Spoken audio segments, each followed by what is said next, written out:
It is day 2 of SNCC Virtual Expo 21 You know what that means? times 7 equals Justice.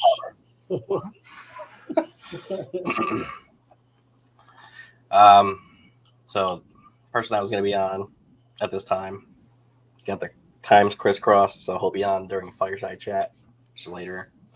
And then our show ended at 8-ish yesterday, but it actually is kind of extending just today until 9 p.m. Central. Yeah. So we're gonna have a little break, and then it's gonna be Russell Allen. But you say 9 p.m. Central? Yeah, I think he said 9 p.m. Central. I have to look. But, yeah, that's happening. And it's gonna be his show with his guests and stuff. Yeah, put intro on the bottom banner. Why does it matter? Second day intro. So in case anybody shows up, they're like, "What's going on? Who's that guy that was supposed to be here?"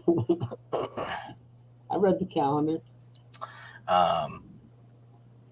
Yeah, so we had a bunch of guests yesterday, and we teased stuff that is coming out next year, and I can't wait for that because it's awesome comics and her video game. Yeah, that's cool. Yeah, so let's update everybody on what's in store for today. Yeah, I'm gonna need like that schedule. I got it. So the first thing you were going to be seeing is with Joseph Duis, right? Yep. Nice. All right, I said it right. As long as he answers me back. Yes. Which if he doesn't, I might take that role, but I hope he gets here. So, anyways, the first thing we're going to be discussing is the repurposing of the public domain. So, having artists who are comic book creators who are looking for fresh ideas, they're going to go back in time and grab some old ideas, some really old ideas, and figure out how to use them for their own stories. After that, I believe we have Homebrewed Heroes. They'll be coming on and discussing, I believe it's, is it showcasing their world? Yeah, crit. Nice. So they'll be sharing. I actually have a picture that I can use. Nice. They'll be sharing how they roll. So, yeah. It's DNA. After that, we're looking to probably fill that spot with some Sierra Nova comic news. We'll share a little bit about what's going on. And following that, around 1:30 Eastern time, we are going to have Secrets to the Sci-Fi World Building with Timothy Fling. And other people that are joining. Yeah, a couple other people that'll be joining, so that's going to be pretty cool. At 2 p.m. Eastern time, we're going to have a little chat with Christian Douglas. Following that, at 2:30, Artist Alley will be up. Any artists who want to share their work live and showcase what they can do is welcome to come on down. We got, I think it's 8 open slots to have people in here. So anybody who wants to come in and showcase their work, feel free. We probably have a couple artists already lined up, but put your hat in the ring. At 3:30 Eastern time, we have Catching the Stars with Jeff Haas, and I believe he's going to be discussing podcasting and how to grow your podcast.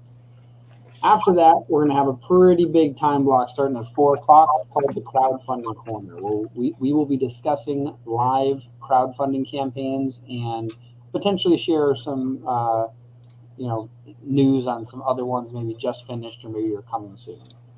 After that, 6 p.m. Eastern time, we have Character Development with Dustin Brunell. And after that, we are going to be ending the night with Fireside Chat. And don't leave after that because, yes, we have one more showing. And who is it again? Russell Allen. It's his own show. Yeah, so we'll be forwarding you over to Russell Allen to check out what he's got going on.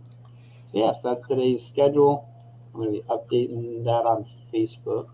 Joseph said yes, so he's coming. Nice. Cool. Yeah, if he wants to hop on now, we can chat before he does his little thing.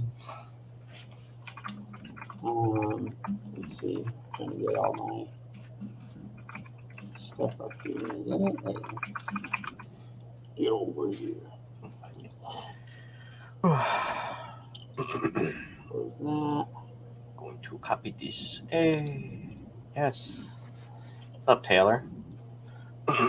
What's up, Taylor? And we're back. That is true. Let's go to more events. Oh, Greg, did you share the live in the event page? No, not yet. I'll do that real quick. I think maybe. I have to share it to Facebook groups. Should I do in a second? Copy link. Let's go to live events. Maybe that's what we should have done in the beginning. Either way, they'll see the new posts in here. Add a post. Boom.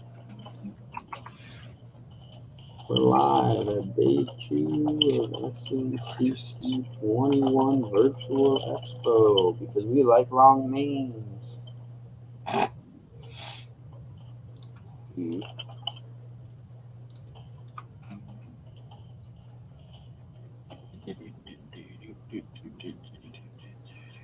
Should like background music while we're doing this.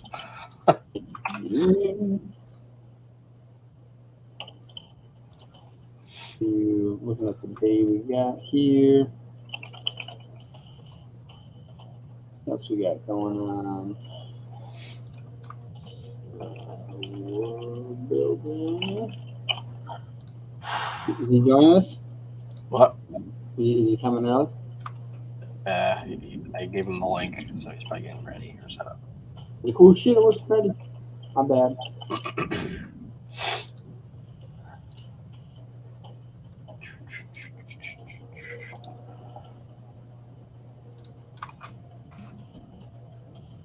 Sharing it around.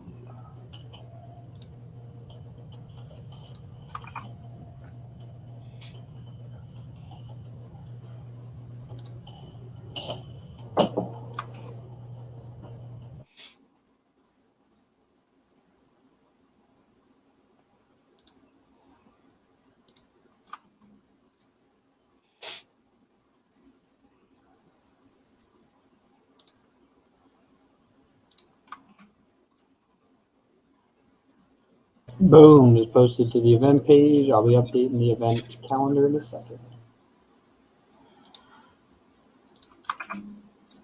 So many groups.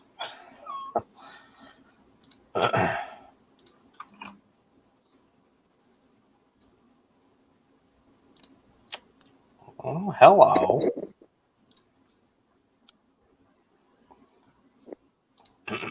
How you doing?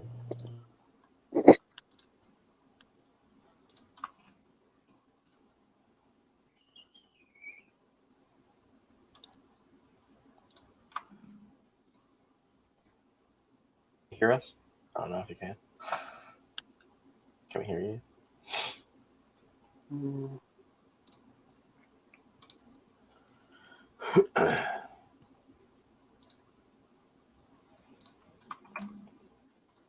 I never use StreamYard on my phone, so I can't help you if like you have a problem.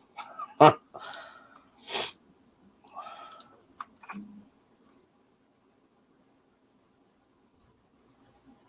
you probably had a problem.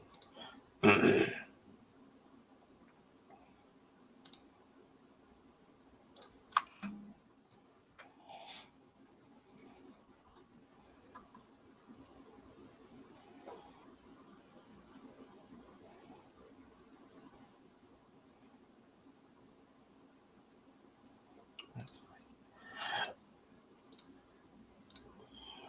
Let's try this again. Hello?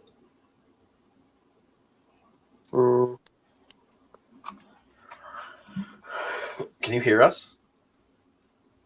I can't hear you guys. Oh, I can hear you. Ow. Ugh. Phone. How's everyone's morning going? I ate mac and cheese, so pretty good. Can you hear me now?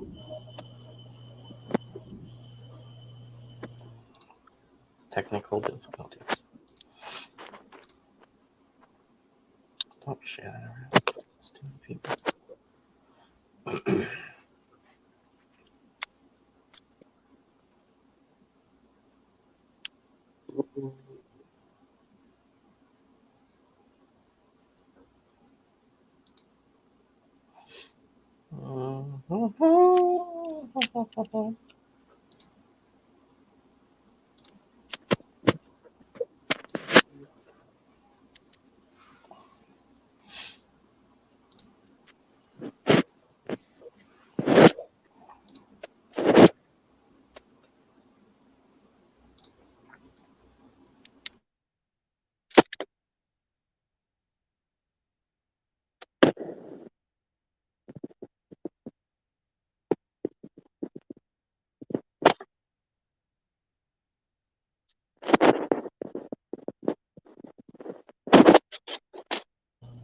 Sounds like his audio's coming through, but his video's frozen.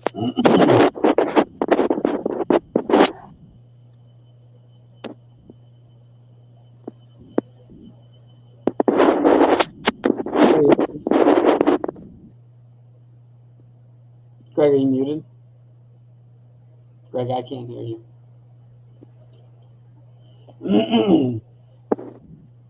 Still can't hear you.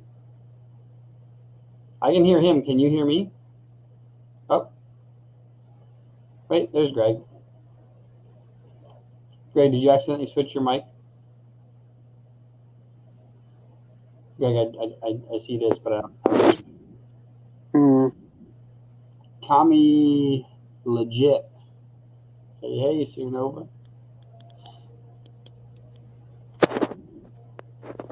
Can I hear you now, Greg? Say something. I still can't hear you. Greg, your audio's not coming through. Yes, I know that. I think I saw that. Is that what you said? I'm pretty good at lip reading. What happened? Did you unplug it? Did you hit the settings in your in StreamYard? There's settings you can change. Remember when I first logged in, my settings were wrong. Just check your settings. Hello, world. It's a beautiful day in the neighborhood. A beautiful day in the neighborhood. Would you be mine? Would you be my neighbor? And now we're copyright stricken. All right, well, while that's happening, can I share my screen or does he have to approve it? Share. I'm going to share the screen. There we go. Nice. Cool. So anyways, as you can see, here is our schedule. We've updated it for today. Am I like the full host now? You're in the show. Everyone can see you. I know I'm in the show. I feel like I need my penny loafers now. Nice. Anyways, yeah, so make this full there. So here is our schedule. Oh, no, don't zoom in like that. There we go. So our first guest couldn't make it this morning, but right now we're trying to get Joseph Duis in here. If I am the host, I don't know where the heck the lobby is to like let people in. But if I see them, I will let them in. So anyways, for those who are just joining us, we're going to be talking about repurposing repurposing stories from the public domain. Next, we're going to have Homebrewed Heroes discussing how they roll. Next, we're going to have Timothy Fling discussing the secrets to the sci-fi world building. Actually, where's my... No, I don't know. It's up here. We're then going to have a chat with Christian Douglas, followed by Artist Alley, 2:30. Catching the Stars, which is discussing podcasting and growing your podcast. And then we're going to have a crowdfunding corner. Hey, can you hear me, Joseph? Can you hear me? I wonder if you can see these chats.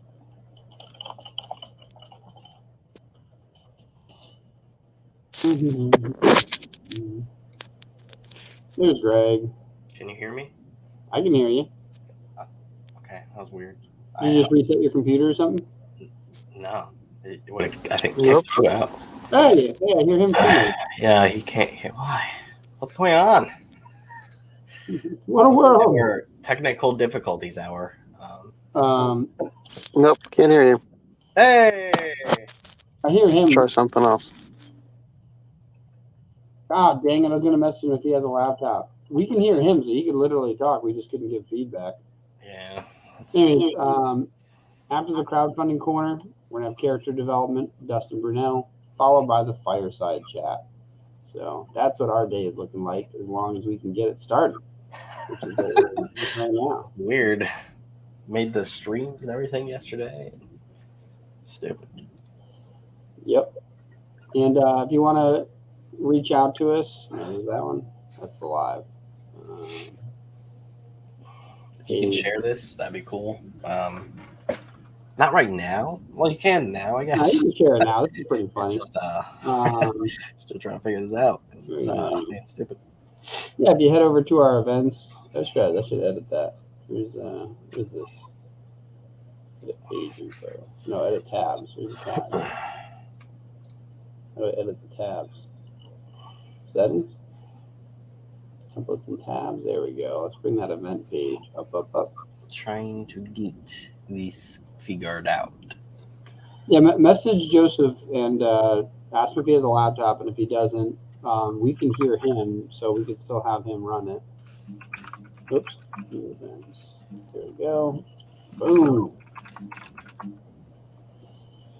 So yes, you can come to the event page. I'll show you what you'll see, because you're seeing what we see. There we go. You just type the questions out to him if like Woo! the only way we can do it. What is it? We could type the questions out to him if like That's what I'm saying. Like, we can hear him. Yeah. Yeah, right here is the schedule if you guys want to see it. So feel free to stop on by here.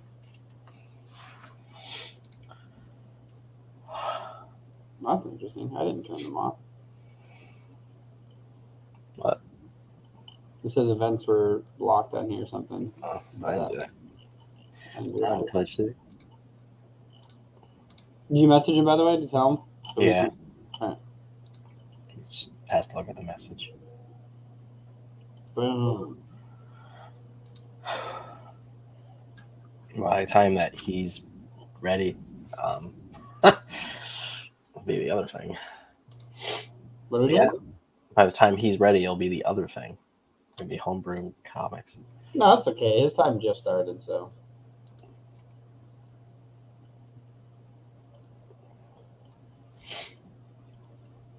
Okay, let's try this one more time.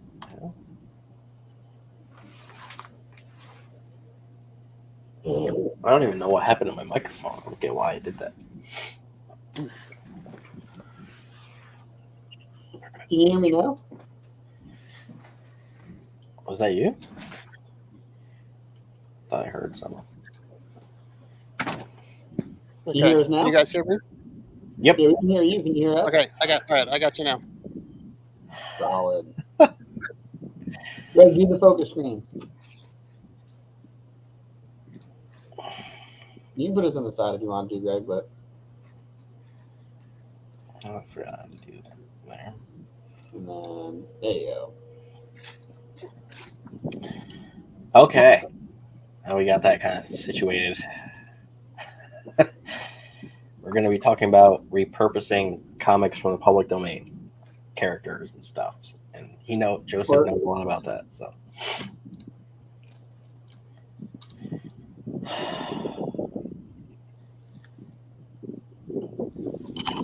A little bit. Cool.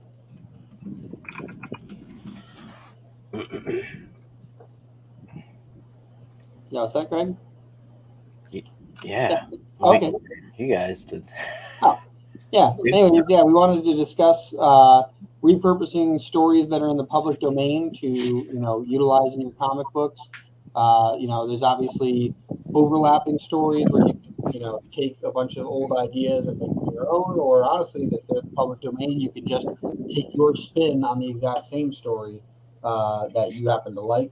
And so we wanted to discuss, how comic creators who want to build out a comic world, or if they want to come up with ideas to see that, it's okay to go through the public domain and look at old stories and kind of Pablo Picasso it and, put stuff together in a unique way. So we just wanted to. Oh, is he cutting out?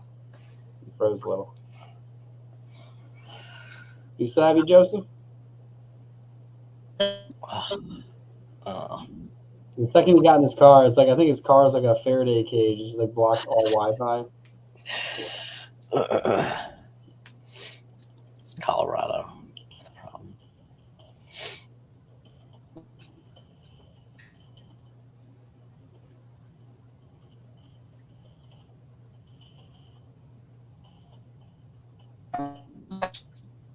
Wow, You that's can see cool. my message. Yeah, he's about to be very choppy. I'm pretty sure if he's still connected to his Wi-Fi. I think you're.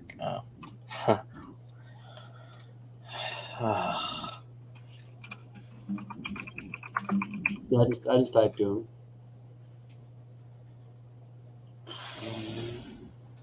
Can you hear us, Joseph? At least he looks like he's in serious thought. He's like frozen in like the thinker's pose.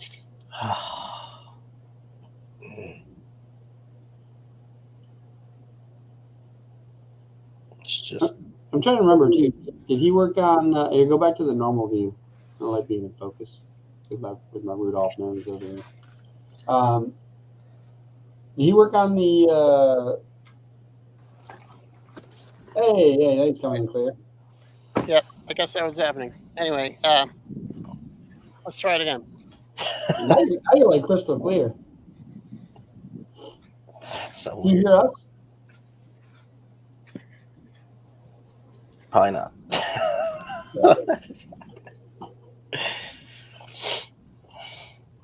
All right, let's try it again. Can you hear us? Can you hear Yeah, I us? can hear you. Oh. I was going to do the focus thing. Okay. Yeah.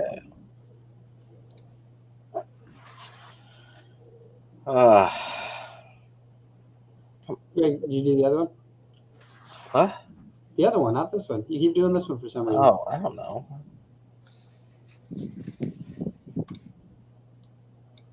There we go. All right. Anyways, Joseph, so can you still hear us? Yep. Cool. So basically, we just wanted to discuss how comic book creators looking for are looking to create stories. Whether you're an artist looking to, basically have something written for you, or you're a writer and looking for inspiration, how we can dive into the public domain and repurpose stories, whether it's taking our own spin on an old story, or maybe taking compilations of old stories to make something totally new. And we just wanted your thoughts on that.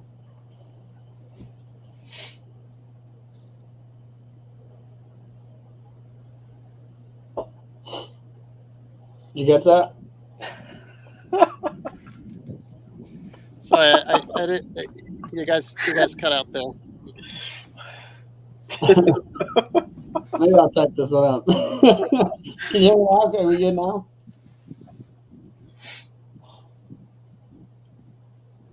Is that a negatory? What was the tail part of what you said there?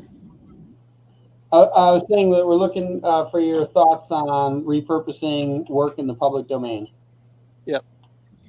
Yeah, we've done that in a bunch of our comics. Use Dracula as a very popular public domain character. We've also used public domain superheroes, and it's a really good source of inspiration and things you can repurpose and do whatever you want with them. That's the really cool thing about it, is that you can do whatever you want. You can basically retell the same story, or you can just use it in a completely new way. We've seen people do that ever since the days of mythology. Very cool. And what are ways that writers can use this to either enhance their own stories, or even artists if they're looking for a story to just draw because they don't have a writer to work with? Well, you can really like what we did with our Dracula stuff was just kind of took the historical Dracula, who is a historical figure, and blended with the fictional Dracula. Both are public domain. Considering how old the Dracula story is now, and we also kind of took these public domain superheroes and kind of took them past the time when they were published, since the copyrights weren't renewed since those companies went under, and they at the time we had to renew copyrights every 28 years.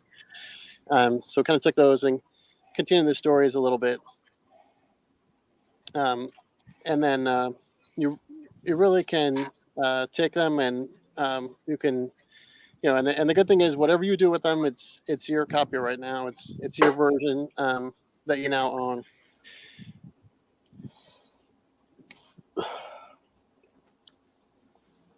Yeah, I believe anything in the public domain, the way that it works is your spin on it will now be your copyright, but the character itself can still be reused just because that's the thing that's no longer protected. But yeah, your story, your plot point, your special additions to whatever that character might be, yeah, are all going to be like yours. Right. And you just got to be careful, because you don't want to do anything too alike that somebody else is doing, because then they might say you're trying to violate their copyrights. So just take it, and either there's either one of two ways to do with it: is just be highly original, or to really stick to the source material. You can always say, well, this is something is definitely taking a derivative of the original property, and not something that came later. And which of your works do you think most match the source material? Which of your works do you think most detour from? It could be anything.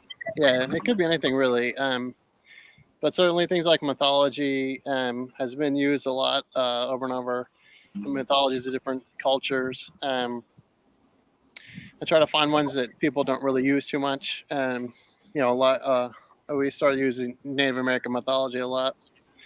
I don't see that too much. But certainly people use Greek and Roman a lot. People use Cthulhu a lot. What's that? Cthulhu. That's easy. And then you can also use religious imagery from religions that are still around. A lot of people use the concept of heaven and hell and that kind of stuff a lot. Those are probably the most popular things. From literature, you have things like Sherlock Holmes, which is not public domain, Conan, and then Dracula, and then a bunch of other 19th century stuff is now public domain. So you see kind of remixes like the Jane Austen books, and they redone several times in different ways. Like you saw the ones where they mix them with vampires and zombies and stuff like that. That's very cool. Of your work, of like the stuff that you've published, which do you think which do you think you've detoured the most from the original? So like you took an idea and then went like way from it. Well, I think with our Dracula stuff, we really kind of deviated a lot from the originals. We even established within the context of the world of the comics that the book Dracula is actually part of a disinformation campaign that Dracula came up with, and he had Bram Stoker write it for him to make people think that he has capabilities and weaknesses that he doesn't have. And then we sort of changed all of his weaknesses and powers and stuff like that for the comics, and gave him the goal of collapsing the Ottoman Empire. And he doesn't really seem to be doing too many vampire things. His personality is really driven more by what he was like in life, and he never really got over that when he became a vampire. So he's not really driven by bloodlust or survival, but he's sort of stuck in the past and is really still focused on political goals. That's very cool. So basically, it's like you're using the real life, historical Dracula as if he created his own fictitious story, just so that people have this belief, like mythos around him, and then he's trying to just maybe utilize that along with whatever his, other actual powers are as a vampire to maneuver the political world in his own, view. Yeah. His he's still basically immortal and all that stuff. But he's really Stoker, when he created the fictional Dracula, he actually did a lot of research into the historical Dracula, and some things are still pretty accurate. But the more and more adaptations you get from it, especially in cinema, the more people kind of got away from the historical one. So what I did is I did research on the historical Dracula, using things that Stoker didn't have at the time, didn't have access to, and the research really didn't exist. And even in the Western world, a lot of his life wasn't really known, outside of Romania.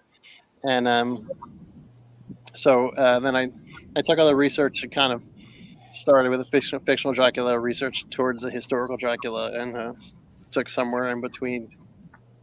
Nice. So the last question for you: would you recommend that most people, if they're going to be using public domain, that they read the original public domain sources, or even dive deeper like you did with the historical information to get a more comprehensive understanding? Yeah, I would say so. But I mean, I'm probably biased because I have 2 history degrees, and it's just something I like to research. But you need to be careful you don't do it too much. Then it can kind of serve as a procrastination method, and then you never write his research forever. But it's certainly something that I think is interesting, and it's something that you don't see a lot. You don't see, you see a lot of myths and those type of things reinterpreted, but you don't really see someone take a more historical approach to them. Sometimes do, but not as commonly. Yeah. All right. Cool. Where can people find you? Well, I have a Instagram, Heresy Studios LLC Comics. I have a website, heresystudiosllc.com. I have a Twitter, Heresy Studios LL. I have Heresy Studios LLC and Order Dracula Facebook pages. And that's about it. I think I probably have a Tumblr somewhere too. I don't know. And on the Sierra Nova platform. Yeah. Nice. Yeah, and actually on the Sierra Nova comic platform, we have your author profile page that Greg was showing a minute ago. It's got links to all of your information, so definitely check that out. And yeah, thank you so much for stopping by. Thanks. Sorry, it was short. It's all good. It was great. All right. See you. Thanks for having me on. Yeah.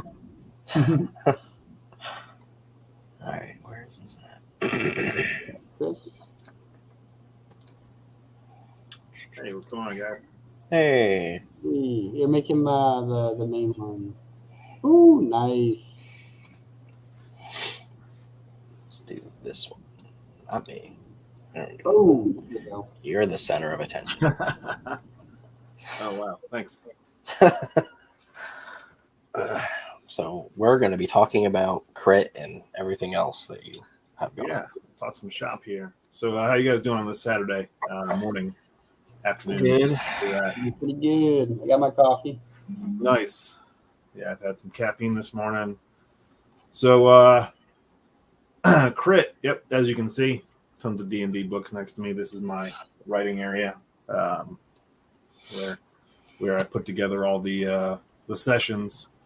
So right now working on book 5. We'll be going to Kickstarter in March 2nd.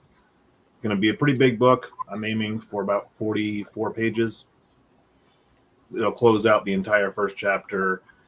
If anybody's familiar with D&D, usually levels 1 through 4, 1 through 5 are your low level heroes, and that's where we're at in the story.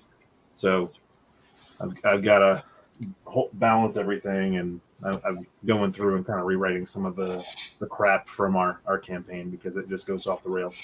So that's what I'm doing today. Where is Jerry at? Doing day New walk. York. But he works third shift. So Oh, I worked that. I had yesterday off and stuff. yeah, so I think to him this is like afternoon. Yeah, he's so confused. He's like, "What are you doing?" Yep. So yeah, we've got 4 books out now. About to have my 5th book. Issue 4 is at the printer right now. So while I'm waiting for that thing to come back, you can see in the background I've got all the figures I've got to get packaged and shipped. I've got just so much going on with that. And then I just finished up lettering Colt for Jack over at Slight Comics and getting my desk cleared because I got to do like 2 more books in lettering. Busy end of the year here. Nice. So what is your involvement in the comic creation, process? What are the main things that you focus on? So Crit is written by playing D&D. We don't sit down and write the story. I came up with just a blank slate in the beginning. You guys work for this company, an accident happens, and you gain superpowers. It heavily influenced by Spider-Man, early Marvel, early DC stuff. The core idea was to let my players go from like Silver Age of Comics to the modern age of comics. So you get to see early on, Superman didn't fly. He could only jump, and now he's this godlike being. Yeah, leap tall buildings in a single bound. Right. And now he can fly around the world so fast he can reset time. Yeah, you can fly into the sun and become God. And so I had actually been playing Spider-Man on PS4, and you have to play as a low-level Spider-Man, and eventually you have to create like your own version. You got to equip your own powers and do all this cool stuff. And it triggered something in my head for me and my buddies. We had always tried to do a superhero campaign, but it didn't work because superheroes are just very overpowered for a typical D&D campaign. So I was like, well, hey, maybe we can take low-level heroes and then you just customize them as you go, and eventually you'll have, a powerful superhero. We don't have to start off super powerful. And so I pitched the idea. Every one of my friends liked it. We hadn't played D&D in like 10 years. So I get together and I just made this kind of boring first session to see where it would go. I didn't know how long it would last. If you're familiar with D&D, if you get a group that lasts more than a few months, you're probably lucky. We're going on our 4th year. So That's incredible, yeah. After like the first few sessions, it was just, it was hilarious. I had to draw something out. So, I was doing the dungeon master work on the side. I would, get the sessions ready. And that was tough enough, as far as writing the story, taking this idea of, hey, these are low-level superheroes running around New Orleans, trying to make this company look good, and turning that into a feasible story that could span over, so many sessions was hard. So I started creating backstories and all this other stuff and fleshed out the entire world. And when it got to the comic book, by that point, we had enough of the garbage filtered out to where we actually had a pretty good, solid storyline. Again, with D&D, you're kind of throwing stuff at a wall, hoping that your players like it. And when it came to some of these books, I'm like, well, I have to omit some of the stuff from the campaign because it just shows up for this and then everyone ignores it. And, like there's characters that I had written that were really cool that they never paid attention to because they were DM characters and they hate DM characters. They don't trust them. It's like this guy is going to try and kill me, or he's going to lead me the wrong way, or he's going to do something. So there was a lot of that. And just so my job in the writing process is to kind of mold the session for them. I learned early on I couldn't write a linear session and expect them to kind of follow the path. So I destroyed that idea, and now I just say, hey, this is what's going on. What do you do? And I let them control the outcome. I've watched a lot of Dungeon Master videos, some of the Roll20 and what is it? There's tons of just podcasts and things that I listen to become a better DM for them, which in turn allows the story to be much more organic, much more fun, to be honest with you, because you never know how it's going to end.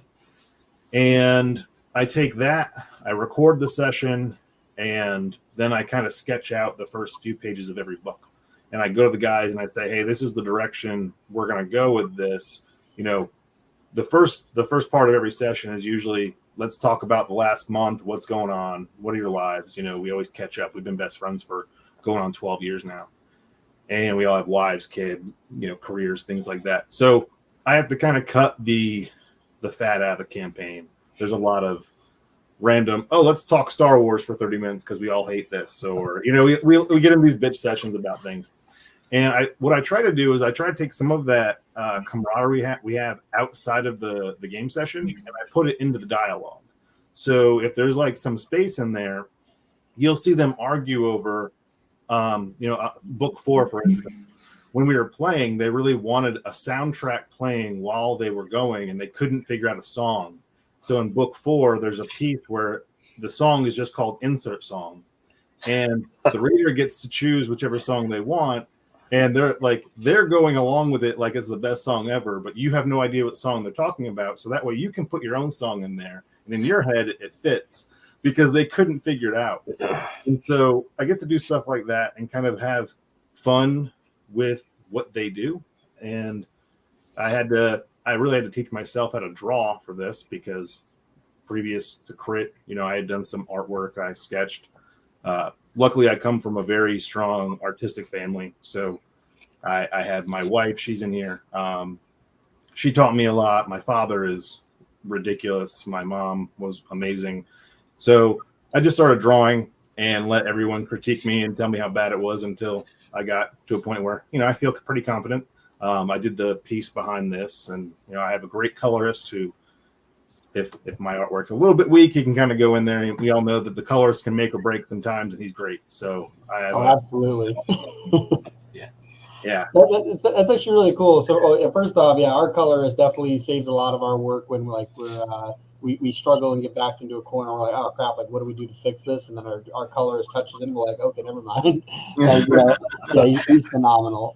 But the other thing that's interesting is yesterday we were actually talking about storytelling, and we were talking about how to write comics. And one of the things that we discussed was basically you want to understand your character so well that when you write the story, you're not like adjusting their actions to the plot. You're letting their personality define how the plot goes. Like you can describe the problem and the scenario they face, but then you let them figure out how they would solve it. And it's kind of interesting because that's what you're doing is you're letting characters literally solve it on the run and then creating the story around it, which is a incredible idea. So it's very unique. And then the stuff where you're going, add your own song.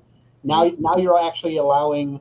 It's kind of the thing we also talked about yesterday was when people read novels, very often they have a picture in your head of what the character might look like, and now you're also implementing that into comics because you're telling them you can decide their theme song, right? Mm-hmm. So it's a brilliant compilation of getting the characters in the world to be their own personality and define how the plot moves forward, as well as getting the reader engaged and letting them figure out how they are in the world. And it's almost like they're the director being able to add their own music and things like that. Yeah, that's it's something we didn't really anticipate, that piece kind of coming out so much, because me and the guy who plays Boulder and the guy who plays Caliber, we kind of create the writing team. I kind of create the blueprint. They come in, they give their ideas, and it's a lot of back and forth between us. Creatively, we get along well. We just all have different ideas, so it's really good to have these conflicting opinions. And when it comes to stuff like that, it was a random hey, what song do you guys want to choose? Because we're arguing over it. And Brad was like, no, we need to just put an insert song. And he didn't think, he's like, just put insert song and we'll come back to it. And as we were reading it and it said, oh, but insert song is the best song ever, I just started laughing. And I said, no, this is what it has to be. Like, this has to stay because I'm dying over here. And the rule number 1 is we create comics for us first. The comic was for my friends. It wasn't for readers. It was so they could see their campaign kind of unfold. Also a hobby for me, creative outlet. It was never meant for anybody else. The fact that other people enjoy it is just a blessing. But when we go into something, if we feel strongly about it, it's staying. whether, we might argue, well, someone might not get it or someone might not understand that. And we always have to go back and say, that's fine. They don't have to. This is for us. And hopefully someone else out there will get it. We're huge nerds. Like, you're going to see Mass Effect, Star Wars, all the video game things, D&D themes. Someone out there is going to get the joke. It's not every joke's meant for everybody. So you're going to have different, age groups understanding different things. Like, for instance, Spectre is a huge Pokemon fan, and he's about 10 years younger than the rest of us. So you see different jokes out of him than you do the rest of us, because we're, in our mid to late 30s and he's in his early to mid 20s. And it's a good dynamic. And what I really like is that we don't have conflicting like character arcs. Like, our characters are the, like, my players are the characters. They're playing themselves. We're never going to see them kind of divert and do something they wouldn't do, because they approach every instance, well, if I had superpowers, what would I do? So I'm not having to write characters or go and scratch my head, would they really do that? Because they did it. They said it. There's no like, what would this person say here? Because when we go to finalizing the dialogue, Brad, and Terrell kind of do the dialogue, and then I hand it to the rest of the guys, and I say, hey, double check your stuff. Does that work? And they'll kind of go in and they'll ad lib some of it, or go, I wouldn't really say that. It's going to be more like this. Okay, cool. And so you really get to connect with the characters, and that character stays. And the fun part for me is I get to see them grow. My friends went from playing D&D, which you have two different types of players. You have people that kind of just show up and say, I'm doing this or I'm doing that. And then you have the players that show up and really get into the role play. And the beginning of the story, they weren't heavy role players, but now, after seeing the comic book and seeing their characters evolve, they are just so heavy into the role play. It's not even funny. I just put it out there and they just take it and run. It's so much fun. No, that's very cool. The other interesting thing too, you mentioned that some people might not get the jokes. I would say two things. Is anyone who's writing comics should realize that, if you try too hard to make it so everyone can get it, you're going to miss out on like the real fans. Like, one of the things that Greg and I do with our comics is we try to have these Easter eggs that are long lasting, something that only someone who's read the comic 20 times is going to catch. And eventually it'll pay off when they see like what that thing might be that they're confused about, right? They're like, I noticed this thing, how come no one else noticed this thing? And later it's important, right? And that's kind of, something that, it's okay to like narrow your fan base. Like you want your comic readable by a lot of people, but you don't need it to be like the best story for everyone. You want it for a select few. And by having people of like different ages having different jokes, that alone is good because for like the audience, because whether or not they're the young person getting the joke or the old person getting the joke, they're also the person realizing how funny it is that the other people in the group don't get the joke.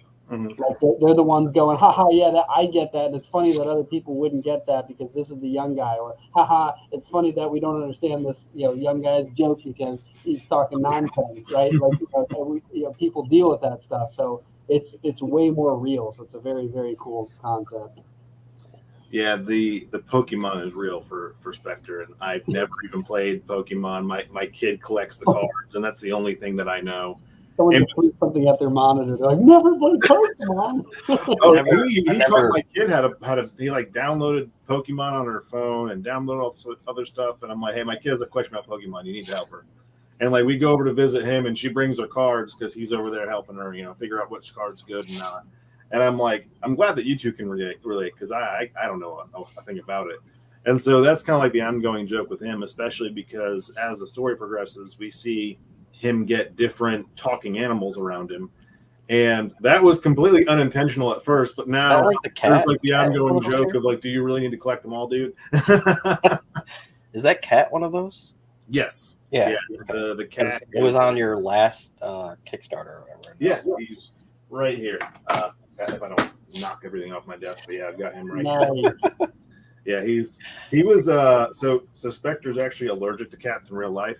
And so he's a DM in his own game. So he knows a lot about Dungeons and Dragons, loves to push my buttons when we're playing.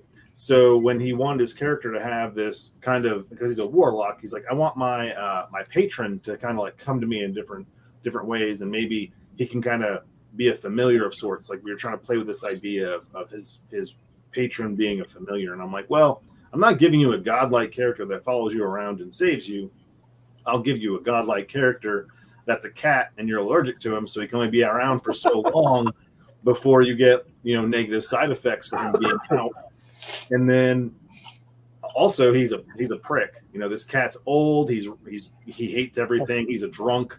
You have to see that in book 4. He's drunk the entire time. Actually, in book 5, he comes back with a hangover. He smokes cigars, and he's this terrible cat that. And the thing is, he knows everything, but he makes Spectre so mad. Spectre never asks him any questions because he's just going to be sarcastic. And later on, we introduced an owl. Actually, in book 5, we get to see his owl character, who's hinted at in book 4. And the owl is this very British, uppity owl, who very proper, and based off of the owl from Schoolhouse Rock, if you ever remember those commercials.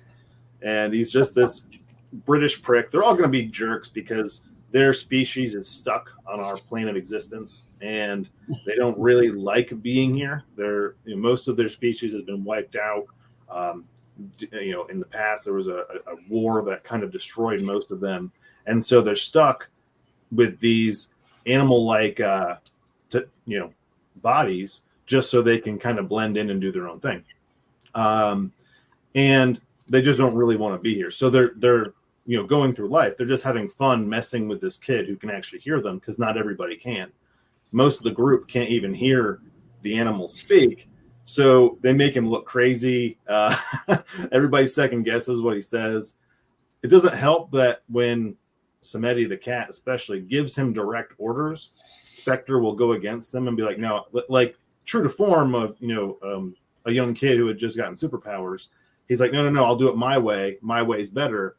And the cat keeps going, no, but you don't understand. Like, I've been doing this a long time. You should do it this way. And so he just kind of gets fed up. The dynamic between the two is a lot of fun for me, because it's me and him arguing back and forth. And, the cat himself was purely by accident. It was just a screw with him. And everybody loved it. Everybody. In the group, my kid loved it. So when the chance came up to make a stuffed animal, I was like, no, we're doing the cat.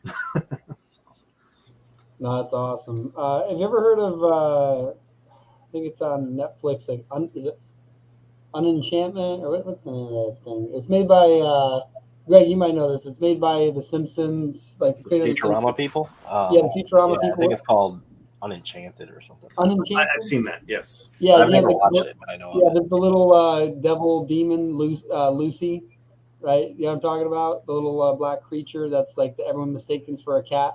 I just picture that being like the idea of this, because he I think he was originally meant to like curse the main character, but he ends up liking her, so he like helps her out with stupid stuff. But like he's mostly just a nuisance until like she actually needs him. So I just picture that, like this character that's kind of like hanging around, just poking fun at him, and then eventually it's like, oh crap, I better help you. It's kind Pretty of much that's exactly how it goes. No, that's great, and I love the idea that the last panel we just had, we were talking about public domain, but there's like the idea of reusing old stories, but this idea that I think I mentioned this either yesterday or I mentioned it on previous podcast.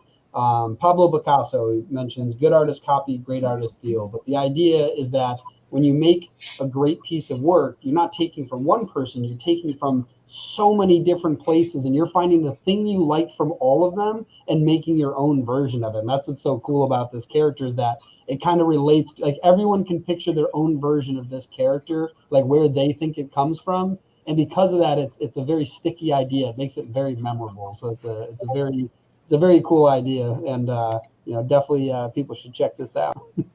Yeah. Well, what's fun is every character isn't. It's not like I have this brainchild of, oh, this is how the team should be. I have a group of friends who all like different types of characters, and so when I said, hey, if you were going to be a superhero, what would you be? And I'll be honest, when we first started the campaign, it was much different than what it is now, because I kind of took the reins and created all these classes, and soon realized that they didn't really like the mold I had created. So we kind of crushed some of those and said, hey, if you could redo your character, what would you want to be? And Boulder, that the entire conversation, he looked at me and said, I just want to be Eddie Murphy if Eddie Murphy became All Might. And I was like, okay, we can work on that. That's something we can work with. A very strong character who just, he's his biggest downfall is he's hard-headed, because if you watch Eddie Murphy movies, he's always very hard-headed in how he does things, which Terrell is we always joke that he's like Eddie Murphy. And Caliber, he didn't want to be a superhero. He said, I just want to be a beat down federal agent cop, because that's really what he is in real life. And he's like, I'm just fed up with the system, and I'll shoot first and ask questions later. And so we kind of made that, and he's immune to everybody else's powers, because he's like, I don't want to be an anti-hero. I just want to be immune to superpowers. He's like, none of their crap works on me, but the downside is I can't use anything magical either. They can't heal me. None of this stuff works on me, and none of it works for me. So he gets no benefits and no negatives. It's an interesting character, And then when it came to the Spectre, Austin was just like, I just want to shoot fireballs, and I just want to be a wizard. Like, I really don't want to be a superhero because I don't really read comic books, but I like D&D. So can I just be like a wizard? And he's like, I never want a costume. I just want to put a jacket on. I'll wear a mask. He's like, and it was so tough for me because I'm designing costumes over here. Like, what would your character look like this or like this? He goes, no, can you just give me a hoodie? And so that's how I designed him. And then with Reach, he's actually like our resident tech friend. He's always working and building something. So he's like, I just want to be a techie, and we gave him the ability to talk to all electronics, and he can communicate with them and reprogram them. And he just understands them. And he's just this really intelligent person. But his personality is so quirky that he's smart, but you can't really understand him half the time, because even in real life, we've kicked him out of our group chats multiple times because he's got this terrible sense of humor that is not PG at all. And so you see that come into the conversation so many times, like, hey, do we have to remove you? Like, I'm not looking at whatever's on your screen because we know what you put on the screen. But in real life, he actually is, like the smartest character there, and he can figure stuff out. But nobody trusts him because he's always, putting tentacle porn in our group chat. So we have to remove him. Yeah, I kind of pictured it's like, like if Deadpool mashed with Cyborg, it's like Pretty much. Actually, that is a good comparison. If Deadpool was Cyborg, that's what we have with Reach there. Yeah, actually, when yesterday one of our panels we talked about like pitching your comics, and one of the things I like to I like to try to do is I like to be able to relate it to something that's already highly relatable, because honestly, like that's how you really connect with new fans. Mm-hmm. Is going, hey, did you like this? Then you're probably gonna like this. And I don't know why Netflix did this for a while, but then they like stopped doing it. For the longest time, I kept seeing like notes underneath the movie, like a new movie I haven't seen that was like, it's like if this met this, right? And one of them was like, if was it Workaholics meets what was it, The Hangover, something like that. Like it had like some weird, and I'm like, that's interesting. Like I can kind of picture that, and so like I love being able to do that, because like now that I know that this character is much more interesting. Because Cyborg, I remember even in like the Justice League, it's like, oh, they didn't do him service because there's so much more about him. And Deadpool is a character that like tons of people love, like the fact that he breaks all the stuff that everyone, like all the norms everyone's used to. So it's a very cool way to define a character. Yeah, what's kind of cool is Spectre and Caliber are the two that they're really just my friends. Like I can't really tell you what, people compare Caliber to Deadpool sometimes, because Brad in real life is just a very sarcastic person. And he's the type, he will, if he's like, if I had superpowers and I had there was no issue with what I was going to do. Like if I could walk in and I could shoot everybody, then, hey, why wouldn't I? They're a bunch of bad guys. Why wouldn't I kill them? And with Spectre, he's like, I just literally want to join a group and throw fireballs. Whoever dies. Like not my deal. I just want to throw fireballs.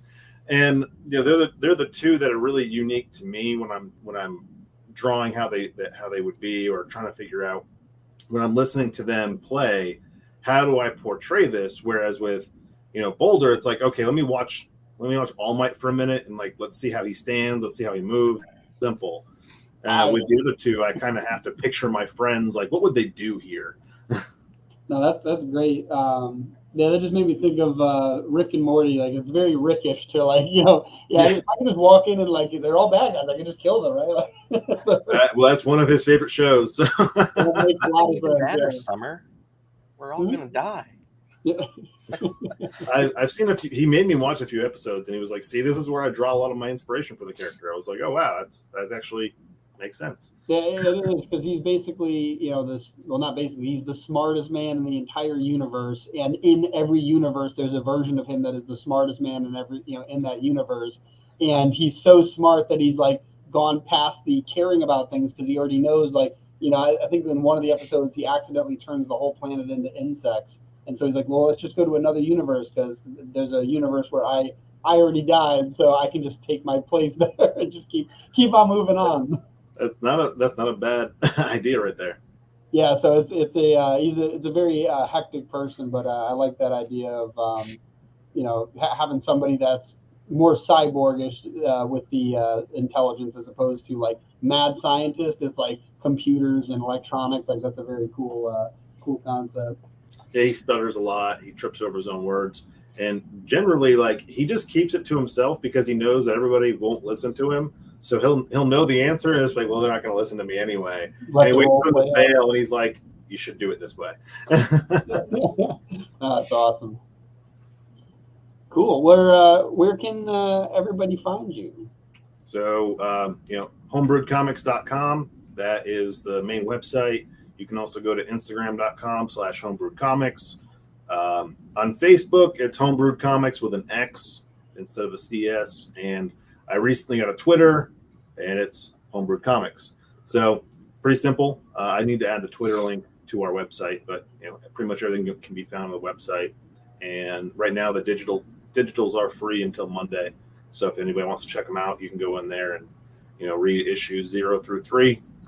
Get caught up. Issue 4 will be hitting next week, hopefully, as long as my printer sends it to me. We've just been dealing with shipping delays, so. Yeah, no, I think everybody is. Yeah, I'm still shipping. Yeah, at least it's not on a boat. Cool. And you said that everyone can read it for free on the site right now. Is that what it was? Yep.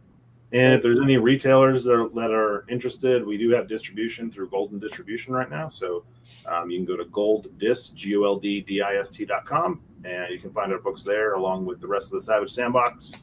We've got, I think, 5 or 6 titles available right now, soon to be 7. So Savage Sandbox is you guys, Covenant Comics, right? It's us, Covenant Comics, BMR Comics, Jerry E4 Comics, the Convictor, which is Pharaoh's Creative Studios, and then Slate Comics. And yeah, so all those and all the books that encompass inside of those, particular groups. I think we've got 15 titles now. Yeah. Yep, Burlap's in there, Crossbones, The Elements. What's the name of the distribution again? Golden Distribution. It's the website is golddist.com. If you're a fan of MetaZoo, that's where you get MetaZoo from. So we have the same distributor as them. Cool, nice, found it. Just like they have this stuff so I can share. You said it's golddist.com? Yep, golddist.com. Nice. I want to share that in the chat and the comments. Very cool. And Greg, what's our next? Our next one's the open slot, right? Yeah. Cool. Nice.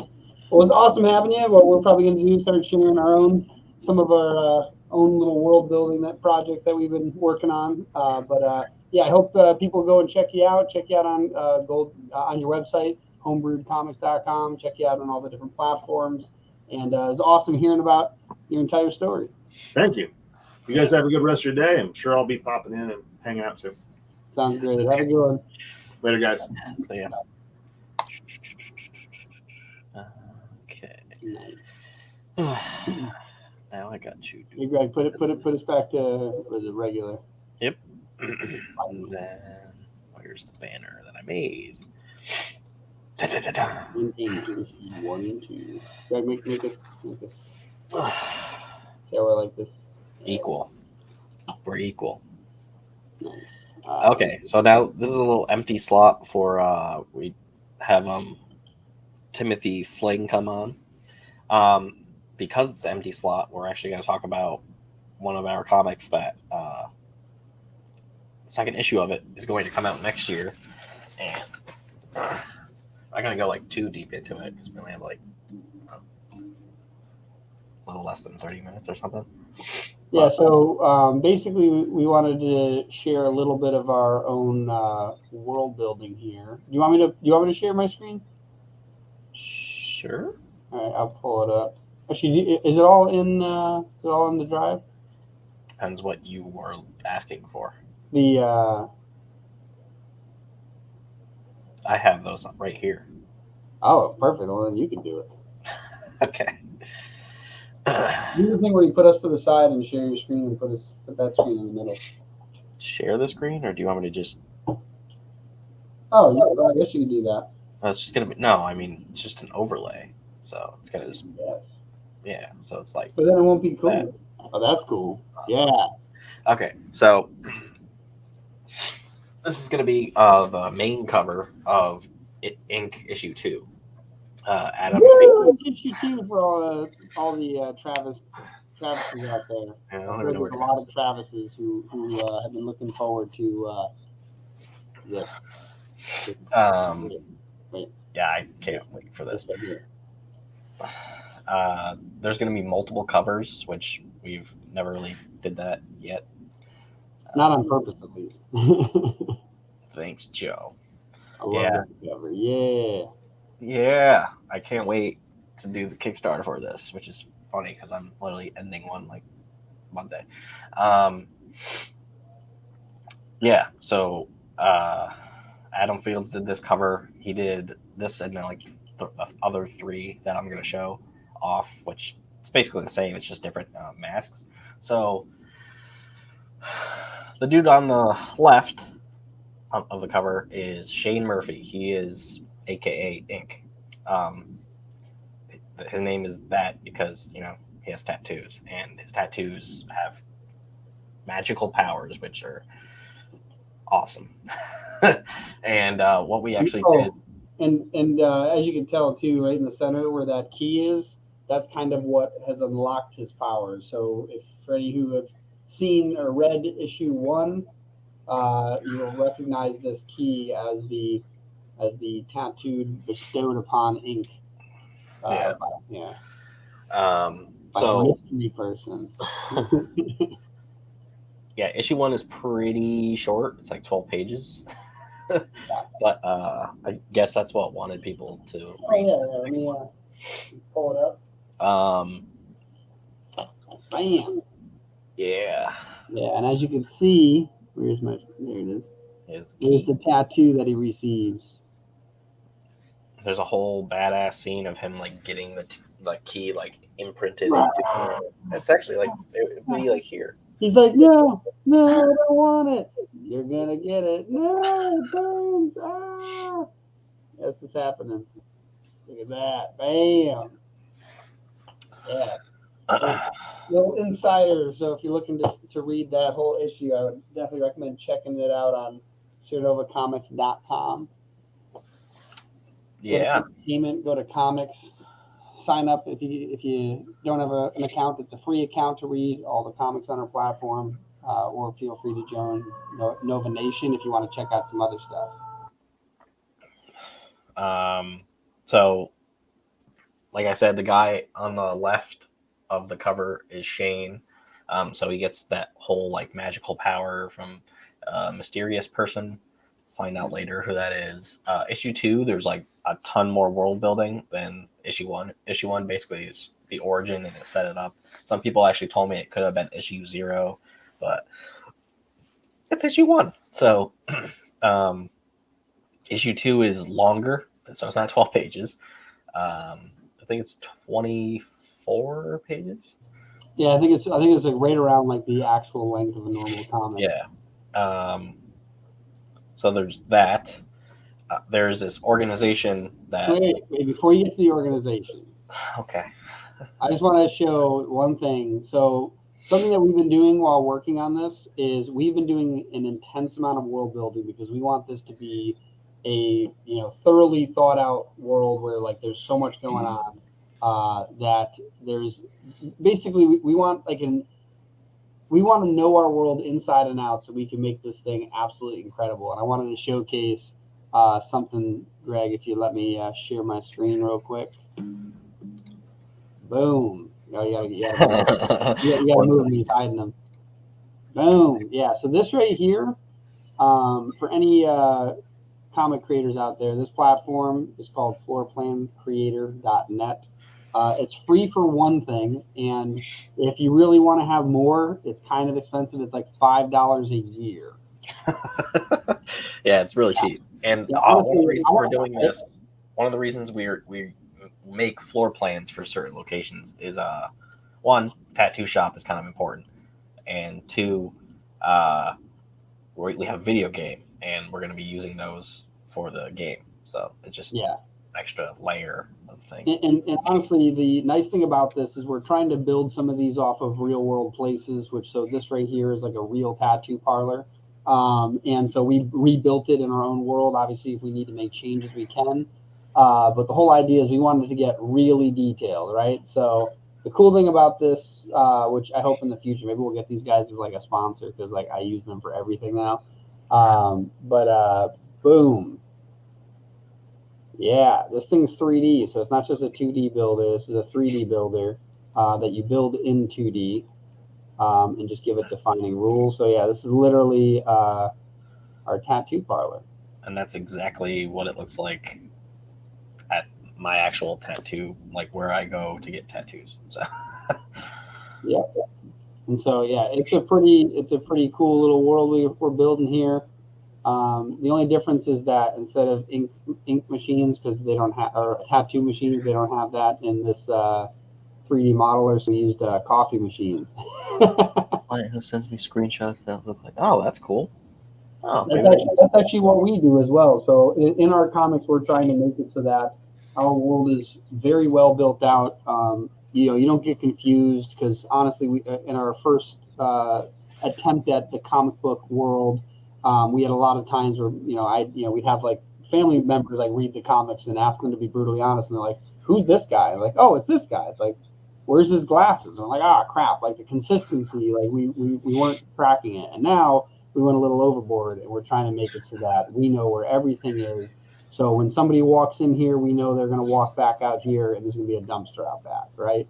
So we know that can happen, and that right there is going to help make this world extremely well built out while making it so that in the future this will be in video games, and while this next issue comes out, it's going to be very well built out. So I'm super excited about it. But anyways, pull back up the other image, the one foot in the middle, so we can keep chatting for a second. Yeah. Now you can discuss the other side of that. Okay. So I already said Shane is on the one side. The other side is organization, and they wear these masks.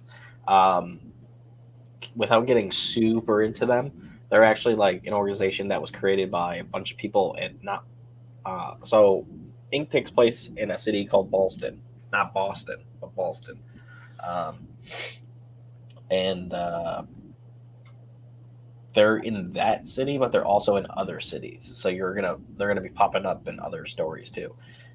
They're like the Hand in a way, but different. They're not like all ninjas and stuff. More like assassins and stuff like that.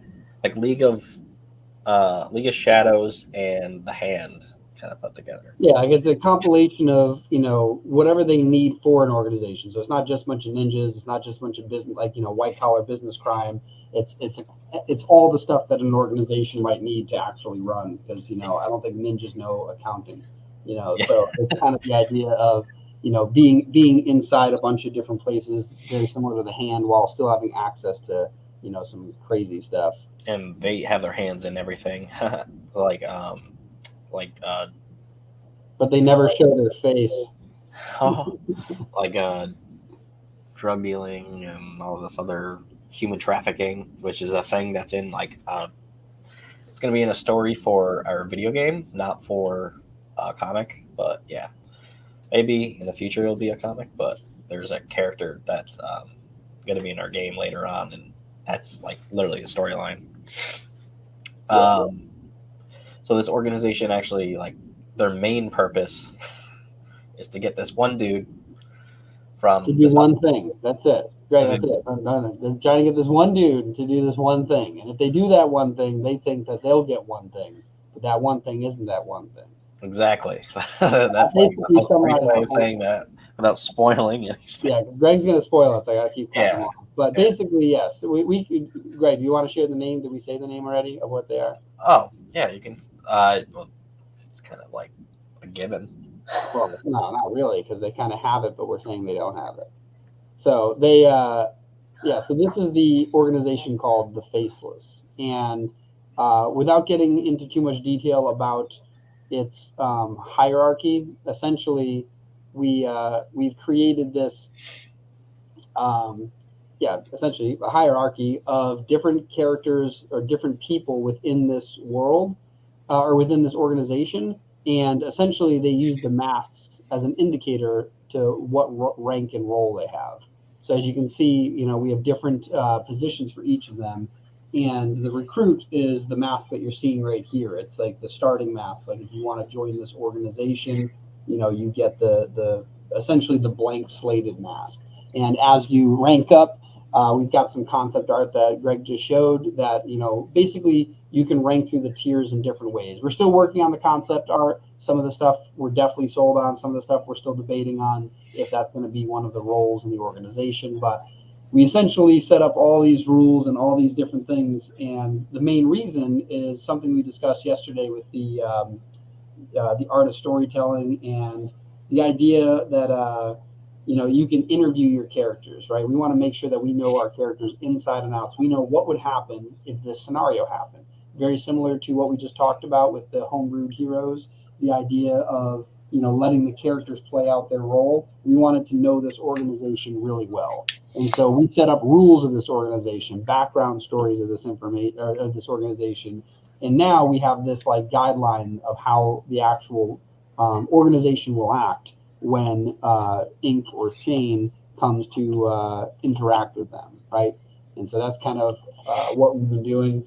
And ever since we came up with that, we went way too in depth with it. Greg, you want me to show the other model that we built? Sure. The one that's way too big and I spent way too much time on. Yeah, it was like 3 different meetings. Yeah, it was probably longer than that. Oh yeah, it was quite a lot. Where is it? Here it is. And I will share screen, in the screen. And as you can see, we then went a little crazy, with creating a place for drugs. We ended up creating this giant facility from scratch. And literally using nothing but blocks, created trucks because we had nothing better to do with our time. And boom, here is the 3D world in which we have created. Boom. So as you can see, we went a little in depth with this. We created some trucks. They actually had some pickup trucks already in this generator, which is very cool. And boom. Nothing to see there. Nothing going on. But yeah, we basically created this entire warehouse, which will be one of the scenes in the upcoming comic. I had to create boxes using slants and all that. Very fun. I even created this thing, and I then created shelves and everything. yeah, I created shelves, and then like 3 months after I did this, they actually added shelves to the modeling unit, and I was so pissed. But it's great because now I have my custom dimensioned ones, which I think I can actually still do with the ones they added. But yeah, as you can see, we got security cameras and lighting. We've got This building is exactly how it looks. Not obviously the inside, but the outside looks just like that. We literally went to Google Maps, found an abandoned warehouse in the city that we're building this in, and I basically measured out the entire outside, built it all out, and then started filling it with whatever we wanted to fill it with. So that's why we've got boxes. We've got ceiling fans. There's nobody in there. We've got ceiling fans. We've got offices over here. I even went a little too in depth with the offices. Nobody to see there. I'm just gonna go over here. All right, and I even went in and now we've got bathrooms, right? Just because. Yeah. Yes, that's a hand dryer, and that's actually an AC unit that I shrank and compressed into a hand dryer because I've got problems. But it's all great, and there's nothing back there. Don't worry about that. That's definitely not where the drugs are made.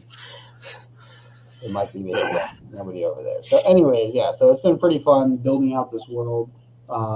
It was something that a lot of our readers, specifically the ones named Travis, like really enjoyed it. And so we wanted to make sure that the second comic did justice. And after talking with Ed, Jowett, yep. After talking with Ed Jowett about how to properly create a new character in a new universe, one of the things that we wanted to do was, we started the origin story. It was very cool. And we are going to take a giant leap forward and show you what ink is really made of. And boom, look at that guy. He's got creepy eyes. They're not robots. It just looks cool. Right? Leave him alone. Yeah, so that's kind of what we're working with. And that one looks so cool. Even just that one. But yeah, that one looks awesome. But yeah, so we're really excited to bring this to you guys. And it's been a really fun adventure, like plotting all of this out. We're still in the process of creating a secret language that will be used in this world, which you'll see very early in this issue when it's worked on, and you'll see the writing on the wall. What? Yeah, so we're super excited about it. Like I said, we spent a ton of time mapping this place out.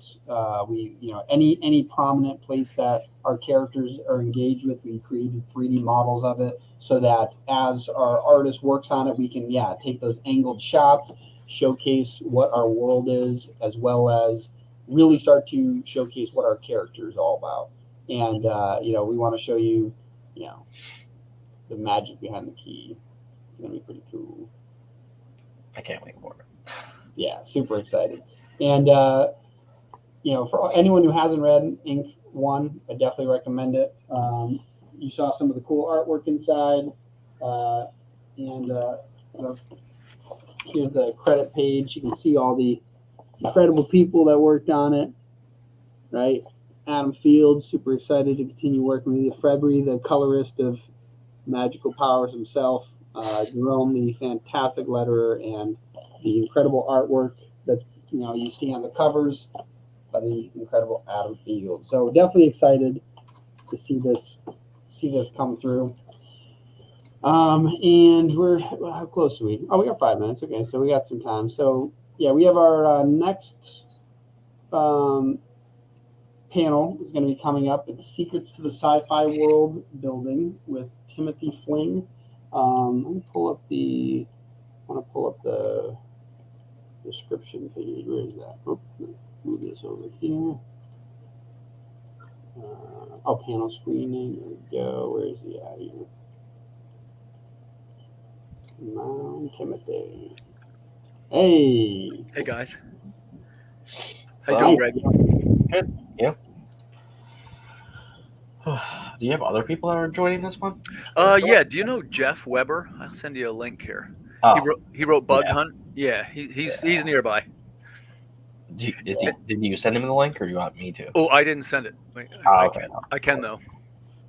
I can. Also, we definitely used your description as the name because I thought the description sounded just as cool. But your original title name was "Building a Terrifying Alternate Future," which is awesome. But it's funny because I think that's a great descriptor name, and I think Secrets to Sci-Fi World Building is a great panel name. So we swapped that. So I wanted to yeah, sure, of course. Yeah, and I love the little alien emojis we got going on. They're having a good time. Yeah, you guys are awesome. I feel like someone else wanted to join that said it yesterday, and I forgot who it was. It might be Pete. I'll see if I see him out there. Pete Welmerink, he wrote Big Jack. Oh, okay. Yeah. Very cool. He's a cool character too. As a matter of fact, I'll just toss this out there. So we're going to start doing a little bit of anthology work over here too, which it's been that way before with artists, of course. But we're going to have a couple new people writing scripts, maybe 2 or 3. Oh, that's cool. Nice. Yeah, so starting to know a couple of writers now. Before, I always wrote them all just because I was the only writer, I guess is why. But there you have it.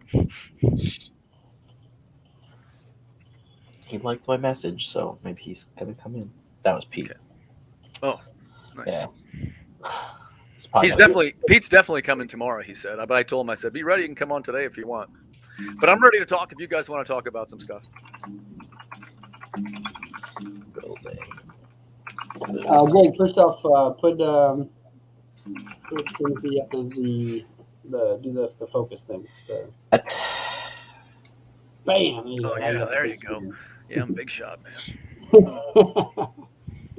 So while we're waiting for the other guys, just because we're starting early anyways, tell us a little bit about yourself. What got you into the world of sci-fi? Okay, my name's Timothy Fling. I am a writer from York, Pennsylvania. I started at a very young age being interested in sci-fi and actually poetry too, which both are going to be linked together to what I'm going to talk about here today. But when I was young, it was a little bit more of what I call the classic science fiction writers. Here's what I mean by that. More like people along the lines of Isaac Asimov was a big influence to me. And Ray Bradbury was one. Richard Matheson, if you're an I Am Legend fan, that was a big deal when I was a young reader, right? And to me, they were sort of the first of the not only the outer space type worlds, but even more so the post-apocalyptic worlds, which I was drawn to even when I was really young. And I always kind of liked those worlds, and I was always drawn more to the sci-fi than the. Of course, I love fantasy, and I love Lord of the Rings and The Hobbit, and who doesn't, right? But science fiction was something else, right? Like I felt like it was more tangible to me, and it was almost, I guess, more real. And I don't even mean the hard science fiction too, like 2001. Like I'm not a hater. Like I love Star Wars, the space fantasy. I love the cheesy stuff. I like the 1950s B movies. Like honestly, I like just about all of it. So that was how I sort of got my interest in science fiction. And then I guess one of the questions is, how did I end up into the writing of it? And I'd been a short story writer for a couple of years and never really got too much traction writing short stories, which is, and for getting those published, that tends to be mostly things like anthologies and to a certain extent magazines, but I didn't do too well there either. So neither of these were really success stories for me. So I had started writing scripts for what they call a pitch for an animated television series. And this was back in the days my cousin was a director, actually. He worked for Nickelodeon. And we would write these little, they're like little elevator pitches for shows that could potentially be animated shows. And this would be during the time of, if you remember any of these titles, there was Stripperella was one. There was Gary the Rat was one. They were sort of like edgier type animated shows, right? And our pitch was for this robot super team. It was called Socket, right? And it didn't make the cut, but it gave me a little bit of experience as to writing a script. And a couple of years went by, fast forward, and I'd always loved comics. I used to be a comic book store owner, and I'd always kind of wanted to make a comic book, to be honest with you. And it came up somewhere. It was one of these anthology type companies. It was a company called CAE, Con Artist Entertainment. And they made a comment that they were looking for writers, or looking for scripts is what it was. And it was at a free comic book day. I was in Tampa, Florida. And the guy was like, I said, well, hey, hold on a second. I write scripts, man. What kind of script you looking for? And I sort of like submitted it to the guy. It was a guy by the name of Martin Dunn, who's a well-known comic maker and musician himself. And maybe a month went by and I didn't really hear anything. And then he called me up one night, and I can still remember it. He said, hey man, we like the script, and I'm going to put you with this team, and we're going to make a comic book based on this. And I was like, okay, man, great. All excited. Right. And that was the first book. And this is a little bit more like Socket's almost like a little bit like a comedy. It's a sort of a zany robot superhero team. And their tagline is based on a terrifying true story. And then the true story is they're fighting these monsters on the moon. Like there's no way any of it's true, right? So, and it kind of has the feel. It's a little bit more the feel of like it was designed to be sort of like a Saturday morning cartoon. If you like that kind of thing. And I guess we wrote the first issue of that, and then the publisher kind of went under, or they stopped making books. And I remember thinking, wow, I went through this process. I learned how to make a comic, and I already had the next 2 or 3 issues written. And I said, I should just keep going and see what happens. So, that's when I wrote the first 3 issues of Socket. That's our little robot comedy series. And I can remember sitting down one day and said, hey, I got to try my hand at like a hardcore sci-fi. And it's going to have one of these kick-ass female post-apocalyptic heroes like everybody likes, right? And the idea was we were going to reach out to the top talents in the world. I know how this sounds, right? But this is where you start, right? You guys do this too, I'm sure. You say, man, I'm going to get the best talents in the world, and we're going to build a super team, and we're going to make this comic that's going to blow everybody's mind. And it's going to have musical references and all this other crap. And by the way, I didn't know about using Kickstarter yet back then. This was about 3 years ago, or maybe 4 years ago. And this is, I was still learning, I guess you'd say, building the teams and making the quality product, right? Yeah. And this was designed to be released at Baltimore Comic-Con in 2019. That's when the book was going to come out. Because up till this point, the only thing I had done before being a Kickstarter guy was doing the Comic-Cons, okay? And so I remember when we first started making the book, people were like, wow, this is really good, man. We got the top colorists and top letterers and, just really trying to do it, right? And the book started getting traction almost right away. And that one ended up getting published by Antarctic. And then the second one came out, and that was a Kickstarter as well. And, that one seemed to do okay, I thought. Like I started kind of small, but, I always hit the goals and stuff. And we always did our stretch goals and whatnot.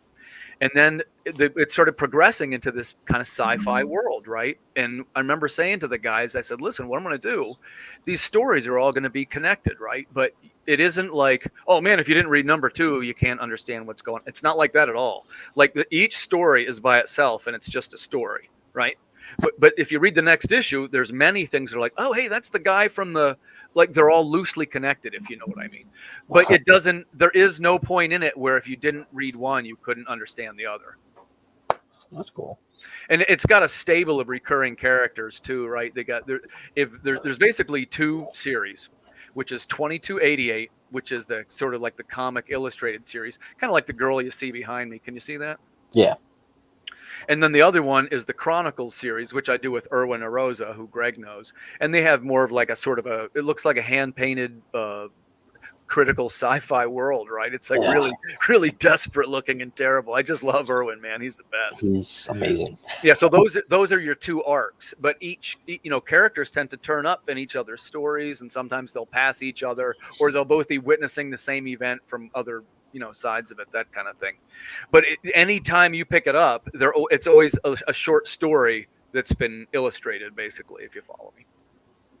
But it is at this point, we started building this sci-fi world, and one of the people even said something like, when we started getting backers and they say stuff like, man, you should put all the dystopias in there. Like if you start going through it, we've got all of them. We got the solar flares, the pandemics, there's the government being out of control. It's a big conspiracy. They got an alien landing. It's like everything but the kitchen sink is thrown in there. Right. And there's bombs going off, and the water gangs are seizing control of the territories. It's just really bad for everybody every day. And kind of the thrust of the series is nobody has any powers or anything like that. It's not really a hero book, right? They're just trying to survive through these sort of jacked up scenarios that they're going through. It is fantastic in the sense that you got a lot of enhanced humans, you got some cybernetic people, but it's not, nobody has X-ray vision, so to speak, if you follow me. Not that there's anything wrong with that. Not that there's anything wrong with that, right? But it's kind of where you make, I think that's how I fell over the line. Like I'm in all the sci-fi groups and stuff now because of Water Wars 2288. And of course, the Hunchback book was a robot book. So essentially, for all practical purposes, every book that I ever wrote has some kind of robot presence in it. Like I accidentally became the robot guy. You're the Terminator. Yeah, and now that's okay. I guess there's worse things, right? But we're going to change that up here in a couple of weeks with the next project. I'll tell you guys, we're all writers, right? Yeah. Yeah. So the next one it's like an Elseworld story, but it's Water Wars 1868, and instead of a terrifying alternate future, it's a terrifying alternate past. And, it's still got the weird female character, but there's no science fiction at all. And she's just trying to survive. And there's a pandemic that crippled the northern states and they lost the Civil War. Oh, yeah. So that's that's where the alternate part turns out. It's like alt history sci-fi. Yeah, it's alt history sci-fi. And the other stuff's like that too. I'll send you guys some digital PDFs and whatnot, because the stuff we're doing now has a very historical kind of feel to it, like it's all written as if some of these battles actually happened. And for example, it comes with a map and stuff. This time we're up to like two different maps now. So that's so cool. One of the things that we did in our comic book world was we created a newspaper company, and Nice. in our second issue, we actually have a newspaper art. Greg, do you have the second issue on you? On here? there's No, physically in your possession. Yeah, it's like right there. Yeah, show the newspaper thing real quick. Oh, okay. But yeah, I love that stuff. I guess the technical term for them is the interstitials, right? And we do a lot of stuff like that. I was listening to you earlier, and you were talking about the quality level of the books. And I knew Greg from following Chronicles of Horror. That's the first time we crossed paths. But I can tell, see, you guys get it, man. You've got the interstitial material, right? Yeah, and we literally used InDesign, like the magazine newspaper development software, and we built a newspaper. And those are all articles that we actually wrote. Oh, yeah, Right, they're like right. long form articles we typed out. We figured out the story, and I love that. So that's why the maps, that's such a cool idea, because the people who are real fans can get deeper into the world, and the people that just want to read the comic can still just read Right. the comic. And it's also a little bit of like a collectible item. Like a lot of us are comic collectors. Are you guys comic collectors?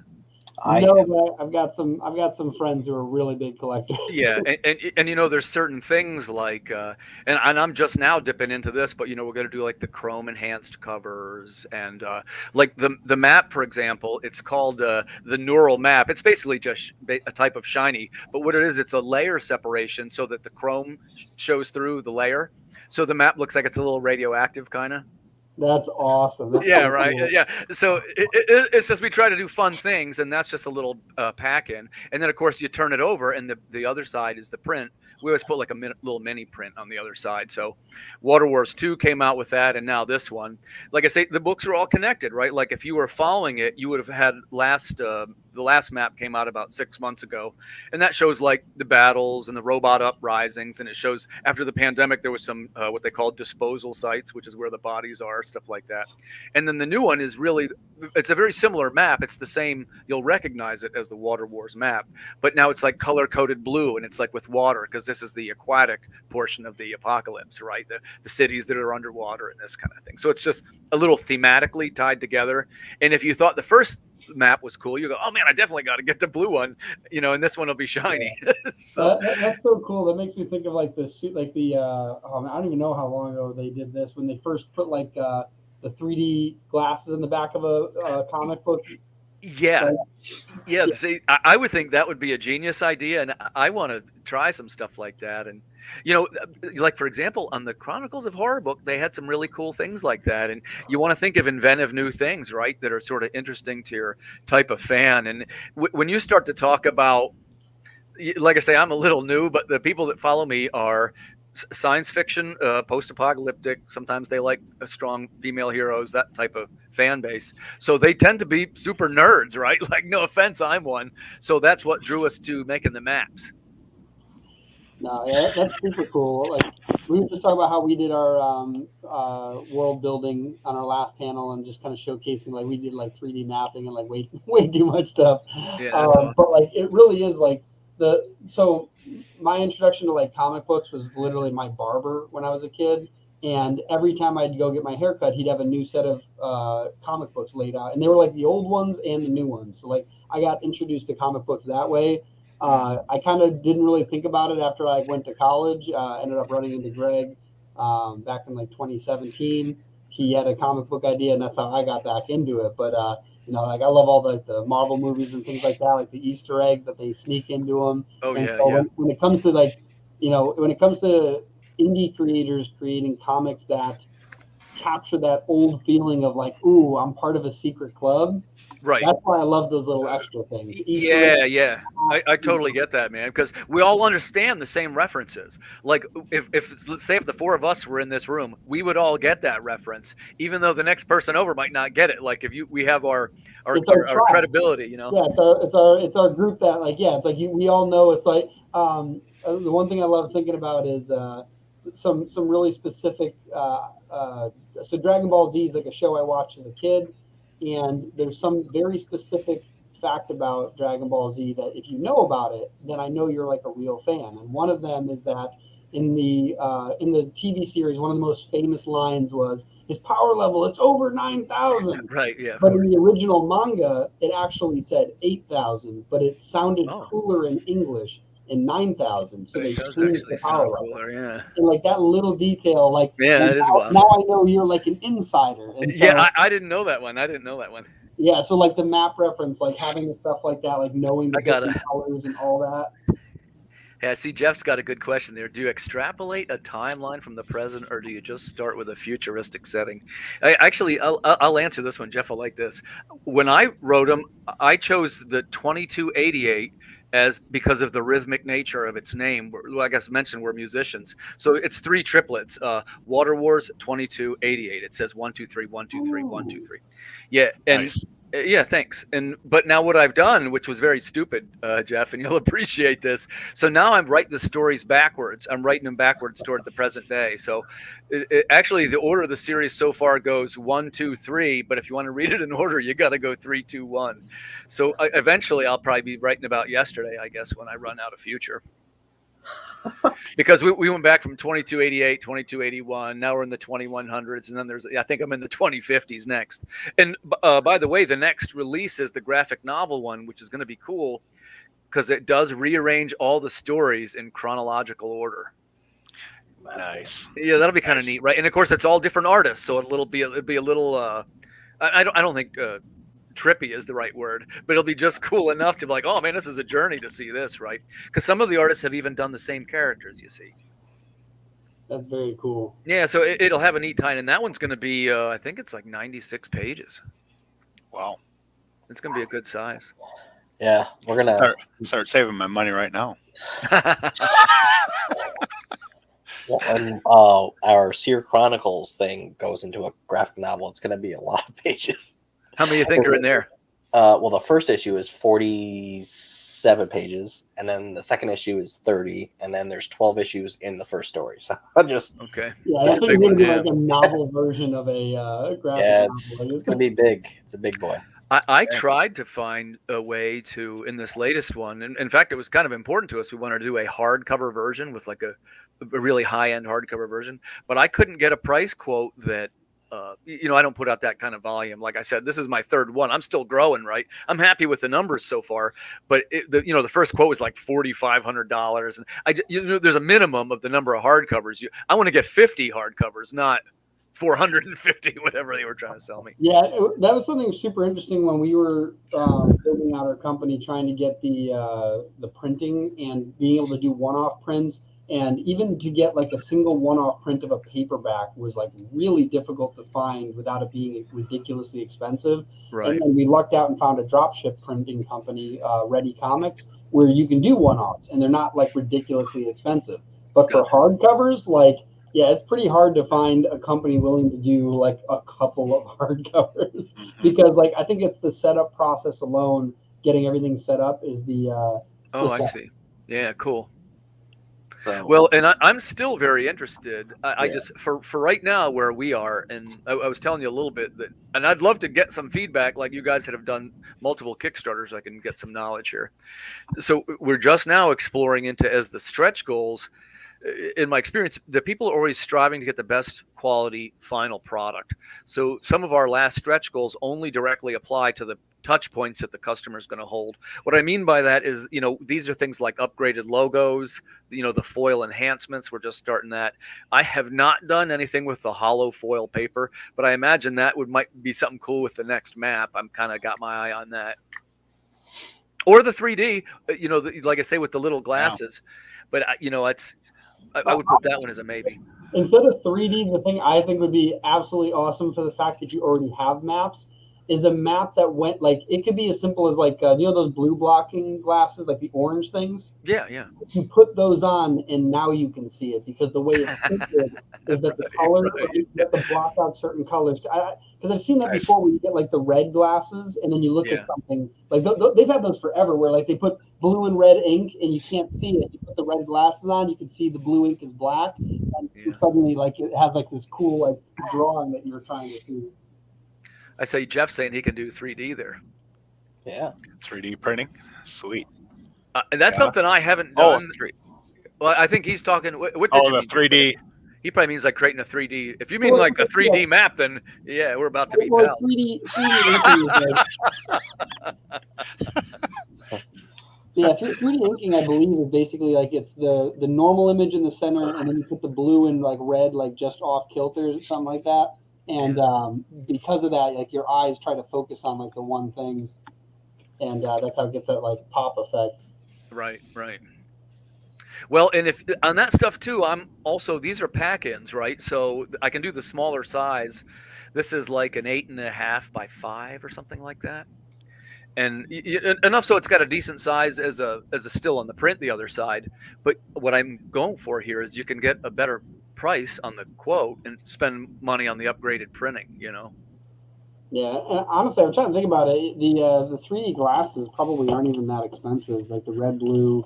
I don't think they are, because I was going to look at that because we chatted about that a while ago. Yeah, because I didn't know that the actual logo that Hector made for Chronicles of Horror was 3D.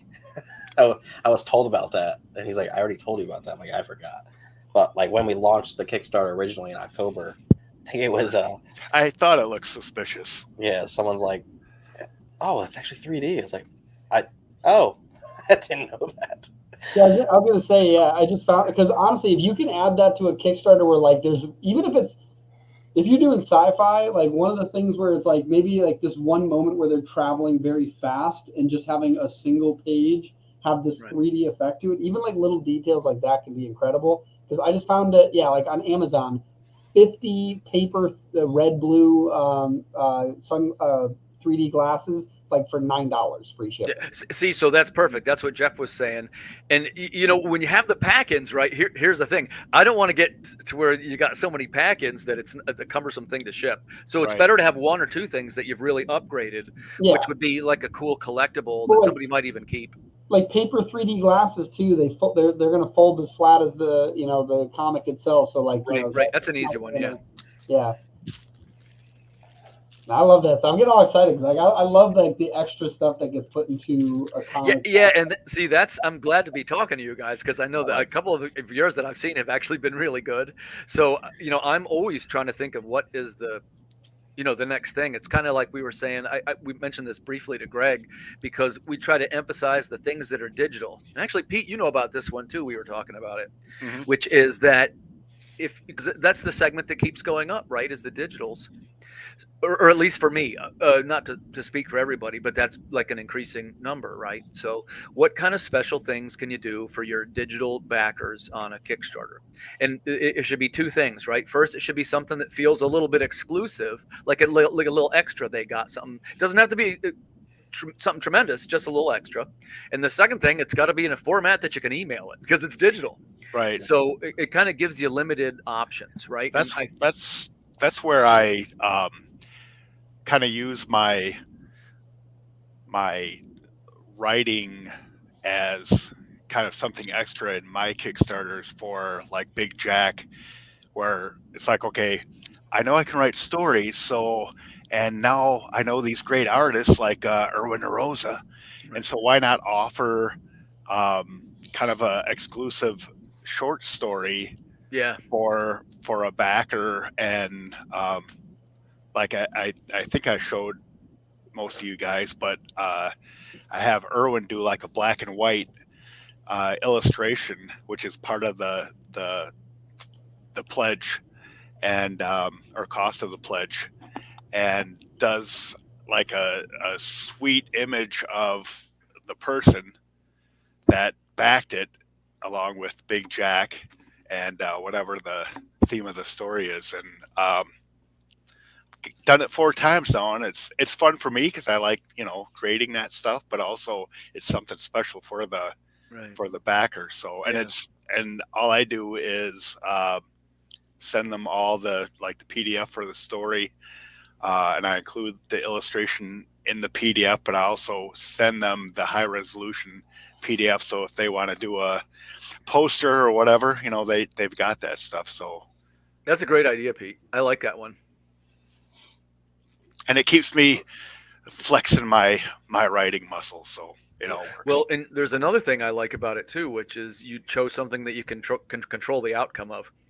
Sometimes it's challenging to choose add-ons or products, especially if there's art involved, as you know, because something goes wrong right at the last minute, or one of the artists, something happens. So I try to make it things that I can directly influence, right? And like I was saying, the new thing we're seeing, guys, is the audio drama, right? That's kind of the new thing that people are doing. That's different.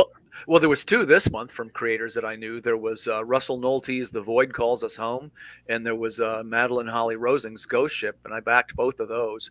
And I think I did. And I'm kind of interested in audio dramas, and I almost went there, man, for Lost at Sea. Let's do the audio drama, because remember, I have some connections to, I got the microphone and it wouldn't be impossible. But the other thing is we're getting kind of known for these songs, right? So what I did is we made this hard left into songs. And this will even be something now, if somebody wants a theme song for their Kickstarter, we'll be kind of selling that service. And there's like a demo tape that's coming up I'll be able to show you, because we're going to do everything from, of course, kids songs to scary songs to... And when I say songs, let me make sure I'm explaining this more accurately. They're not necessarily having lyrics or anything. These are like your Kickstarter themes, like you'd hear. Sometimes they're things like somebody might be illustrating and you hear these epic themes behind them. It's like that. Like cinematic jingles. Exactly. That's exactly how it is. And they tend to reach a big crescendo right before the guy comes in and says, hey, I'm Peter and I'm telling you about a new Kickstarter, right? This kind of thing. And I love that. I love that stuff that you're doing, Tim. Hey, thanks, man. I especially love, I listened to it again today, the 8-bit Lost at Sea. That, even thinking about it just makes me smile. Right. It's cool. And I played it for my kids and they're like going, oh yeah. So anyway, that was so fun to make too, right? Like I'll tell you, it was very rewarding because we had already made this very cool theme song. We thought, and I said, man, because video games pretty much everybody likes. And I was telling Greg earlier, we all are totally immersed in this nerd culture, right? So you've got a pretty good bet that if we like this, the other person's gonna say, man, I love video game themes. And it was easy because honestly, the song was written. And now, again, Justin did all the work on this one. What he did is he transposed it all through MIDI elements on the computer, and even made the little rhythm track that sounds like it's coming out of a Nintendo NES, right? And I heard the first take, and I was like, dude, you killed it again. I said, this is amazing. Yeah, that's cool. Like one thing you can honestly do that would be simple is adding QR codes to the back of your comics that like link to things like that. That's because it's QR code you can generate for free, and what you could do though is have those be stretch goals where maybe you only add that to the comic. You have a spot for it on the back page, but you can leave some artwork up there, or you could swap it out with the QR code and give them access to jingles, or even like maybe short animations, or maybe an audio version where you read off the what's going on in the comic. And Right. The other thing is that Greg and I had talked about this for in the future. We want to make like animated comics with our physical comics. So essentially, you would see with our physical comics, you can't do this much. Although I do have ideas for that as well. But the idea would be, in the digital version, you'd be looking at a page or a panel, and you could like hover on it, and it would animate, like even if it's just a brief, like somebody punching somebody, or something like that, an explosion happening. And in the future, like that'll be something really cool, where you can have the physical version as more of a collectible, and there's an animated version online. And some of that sparked from the game we're like working on, and having like a radio station, where it'd be cool if like one of the first things we would do that would be simple for our digital version, instead of animations, maybe someone's listening to the radio, or somebody like is over a speaker, like talking with the police. And Attention, all organic civilians. Attention, all organic civilians. Right, exactly. And I think that'd be phenomenal to have those little things, like, and it could be as simple as maybe like you have a mini QR code on a panel. Yeah. And you hover on it, and it's like, you can even hide it in there if you want to do the Easter egg style. Maybe it's part of a design, and then you're like, oh, I think that's a QR code. Did Marvel try like a AR thing enhanced, or something? Yeah. Which that can be well done. I like that idea too. I like that Yeah, idea there's too.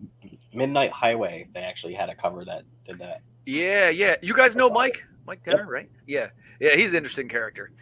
He's definitely got some of those types of ideas, and that's why I kind of like him. We're actually working a little bit of something too. I'm not sure if I'm supposed to say anything about that, but I will tell you that when we come up with these digital rewards, like what helps is if we can each come up with something a little original, right? And that's why we kind of got this idea. They're musical themes, but they would kind of appeal to people in a certain way, like a video game theme song, or like the next one. It is actually, oh, by the way, I'm going to plug it because we hit the stretch goal today. It is at 3288. Thank you. Nice. It is a traditional blues song, what it would sound like if it was being played by a robot. So, and I'm telling you, this one is going to be as cool. That's awesome. It's going to be just as cool. And actually, I guess I could say the other one, because this is all kind of stuff that's been announced. But, I got this short story that's going to be in the next Cthulhu is Hard to Spell book. That's for something like March or April of next year. But I got loosely involved there looking for a theme song for that.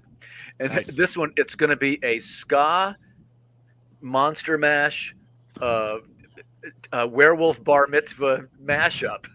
That's nice. Like a humorous. We call it like a spooky carnival song. That's awesome, because there aren't enough Halloween. Yeah. It's going to be like a spooky, funny kind of thing, all about Cthulhu. And like I say, the thing that's fun about making the songs is like each one is like a weird swing in a different direction. Like they can all be super different, and it's kind of fun. And I kind of went off the track. I know we're here to talk about sci-fi, but how this ties all together is we're trying to find something that can appeal to our digital backers, right? And it's all at the end of the day, it's like, what can we do to make the experience special for them, and what can we do to, of course, try and differentiate this material? And there was one other idea, and I actually mentioned this to Pete before, which was this is for the next one, Water Wars 3. It's not this way in the current one, but it'll have a director's cut for the art. And what I mean by that, there's in the print version, when you open it up, it's got the dual. I always like those big double page splashes with all the action, right? But that only translates well in print, right? The person on the digital device can't view that correctly. Do you know what I mean? So, and I knew that. I said, well, look, let's not give the digital viewer a jacked up experience. So if you get the digital version, it comes with the director's cut, which is the additional art. And they're 2 9-panel pages, like in Watchmen. And it's like 2 9 panels telling the same sequence of events. So it's kind of neat. Like you can look at both and be like, oh man, it's the same scene, but it's just portrayed a little differently. Yeah, I was going to say, you could honestly do that with fight scenes. Like, fight scenes are pretty hard to do in a comic book, like really detailed. You could have it where, like, as an extra, you get the expanded version, which has like the fight scene drawn out for a couple pages, where like there's more detailed action and all that. Yeah. And plus, those are fun to write, right? Like I always say, if you have it could be a stretch goal in this case, but if you have something that's going to be fun for your backers, a good way to determine that is if it was fun for you to make. Like I try to, right?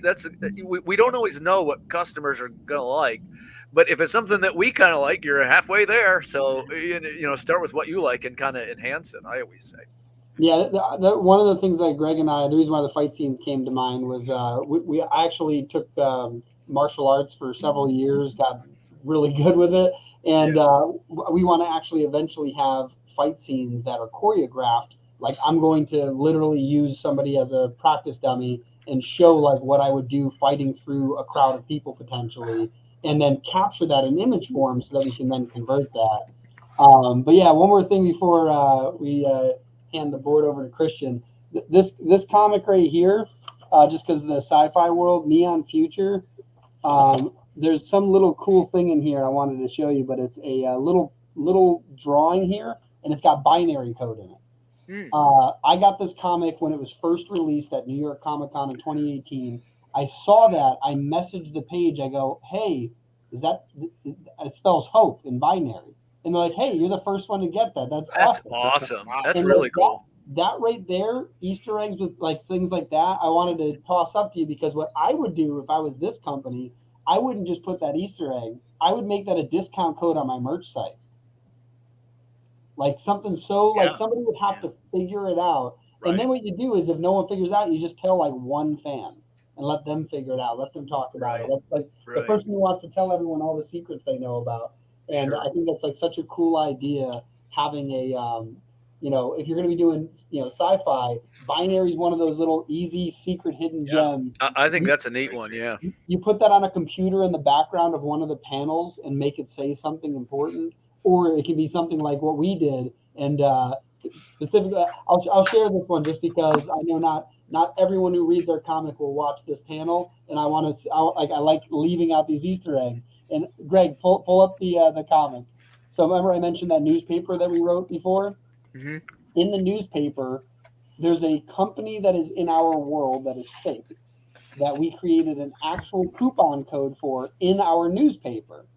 And that coupon code works on our merch store for merch for that company. Nice. So if somebody goes to our merch store, they will see that company. They have merchandise. So we have a T-shirt for them. We might make more stuff in the future with it. And if you use that discount code in that one comic book, it actually works on the site. That is really cool. Wow. Yeah. So cool. those I know that in the very beginning there might not be a lot of people that notice that stuff, but I want it so built out so when that one person really wants to know everything about us, there's so much to know about us they can't stop learning about us. Yeah, we have good evening, first of all, or good evening, good afternoon in your case. Yeah, I'm sorry about that, but I got out on the house like 20 minidminutes ago. The traffic here. And I forgot the books, so I was like, okay, damn, I'm gonna talk about the books. I don't have them here. Okay, my bad. What you were talking about now, we have in one of our stories, the anthologies we're gonna publish hopefully in the spring. One of the ending of the story is a QR code. So in order for them to know how exactly the story ends, they need to like go into the QR code. We're gonna create a website just for that. Well, just a website. It's just a page in our website, but the idea is that, yeah. I was gonna say, maybe think of one other thing you could do too is if you want to have a similar thing like that, you have a QR code at the end that gives you an alternate ending. Oh, that's cool. That's cool. Yeah. We actually, Chronicles of Horror, we hit that stretch goal. So the last stretch goal, which was 2,800, I think, and we're actually adding in like after credit scene. It's going to be in the book, but it's also like going to be a little YouTube video that you can watch. So nice. That's really cool, man. Our idea was mainly because of the stories about robots, so that is can only be interpreted by a machine. So we don't. So because it's a headline for them, we're not supposed to even understand what it says. So that's the whole idea. So, hey, some humans, you need to use one of our devices to understand what we want to say here. That's awesome. That was the whole idea behind. That's cool. It's like an Easter egg stuff, but it's like actually the end, the coda of the whole story. So yeah. So hopefully you guys can see it next year. Mhm. We're working on it right as we speak, literally. Nice. Thanks, Travis. You only 8 away from that? Yeah. I have to mention something here because I know Travis is going to hold me to I'm this. going to make 8 bogus Kickstarter accounts. We were on the this was on the podcast the other night. One of the fellows mentioned. Let me just rewind real quick. The character in Lost to Sea is, of course, based on a robot version of Marilyn Monroe. Okay, so that's the concept. And they said, man, it would be great if this thing gets to 100 backers. You should write a sequel, and the sequel will feature robot Audrey Hepburn. Yeah. And I totally took the bait. I said, listen, man, if we get to 100, I'll do the deal. I actually already started plotting it. This is going to be really cool. And so anyway, the sequel to Lost at Sea will be the version that features robot Audrey Hepburn. We found that land or something like that. Found that land. Right. Have the sequel. Yeah, so thanks for keeping me honest. We'll definitely do that. And I was going to mention, I like that thing about the robots. And I should tell you, we had one that you might have kind of liked, the back cover of one of ours. We talk about the little Easter eggs and the interstitials. And one of them was it is a Charles Atlas ad, if you remember those. I know Pete remembers that. Yeah, I remember. And what it was, you could write in with a little coupon to have cybernetic enhancement to your body, and right, and it looked like a '60s ad, right? And they all had sort of like humorous names like Atomic Knuckles and stuff like that. So, and then of course the character that they depicted was of course Seamus, who's our guy. He's the robot from the story. So it's kind of like maybe he got that way from answering the ad, There you go. Yeah, could be. Why I not? like that. I thought you'd like that one. Yeah, normally we don't tend to do that stuff because I remember that back in the day we designed some cards and some people complain, oh, but I don't have that, blah blah blah. I know how this works. But I think that because the whole anthology is AI, I think it's like goes into it, say hey or do a little bit because the story you can read it is clear more or less what's the ending, but that's like a special extra thing I want to put in, and it's something that came out when we was writing it. So I think that like you were saying before, the thing of the paying attention to how you're gonna distribute the panels for the digital version, stuff like that. It's just seeing the person who gets the final product say, okay, this guy were thinking really, taking care of us, So that's yeah always cool. Yeah, I thought some of your concepts sounded great, and I want to say to Pete too, who I see up there on the upper right, he's great at the world building too. I thought Big Jack I thought the script was terrific, Pete. Thanks. Yeah, thanks. I'm a rookie, but I'm getting it slowly but surely. We have to have like a. I remember I listened to it was a podcast with one of my favorite authors, Chuck Palahniuk, the guy from Fight Club and all that.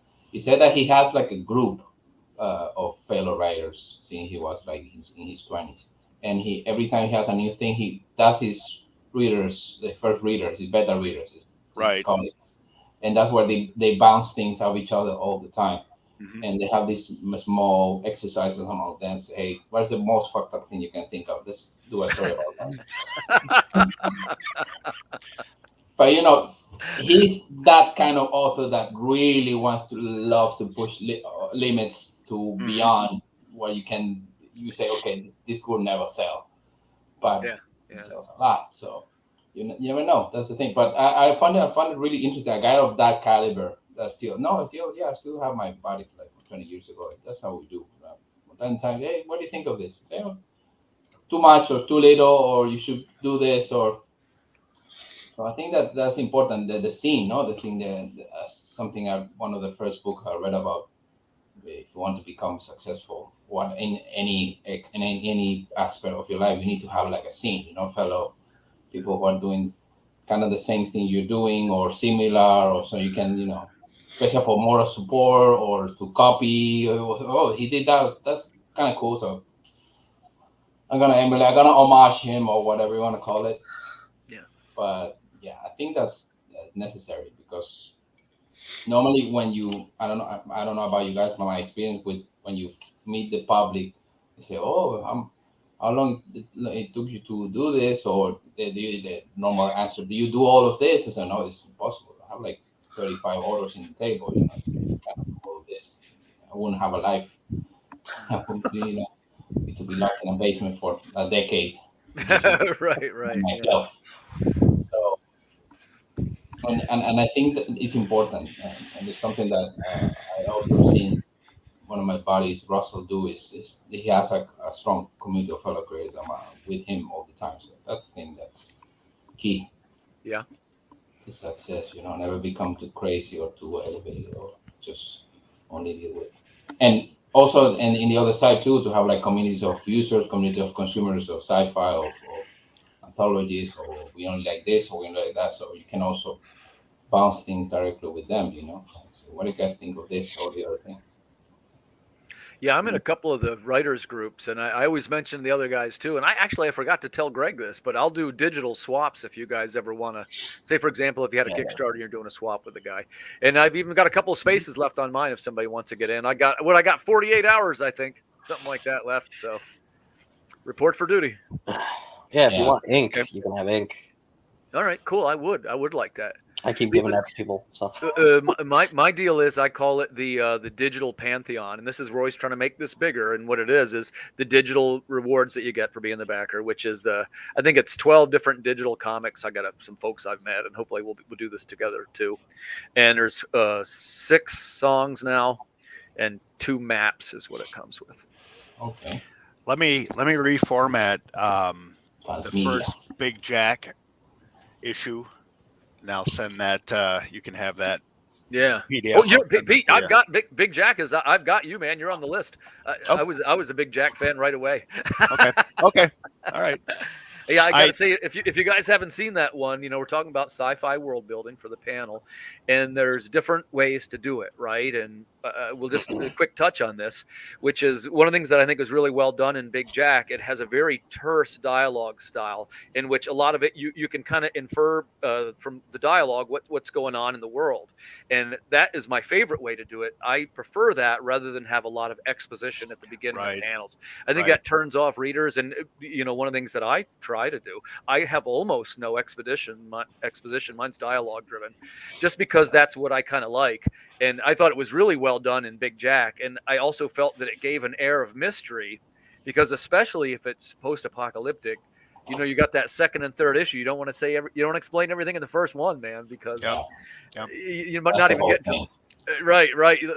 Just leave enough breadcrumbs to where you kind of almost want the first issue to be like, man, what even happened to those guys? How did they?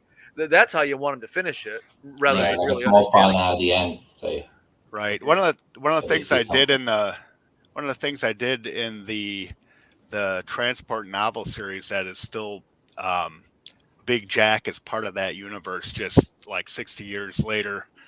But I kind of, in the very first issue there, I just did a 1-pager of just kind of glazing over kind of what has happened up to this point without adding a whole lot of we know it was a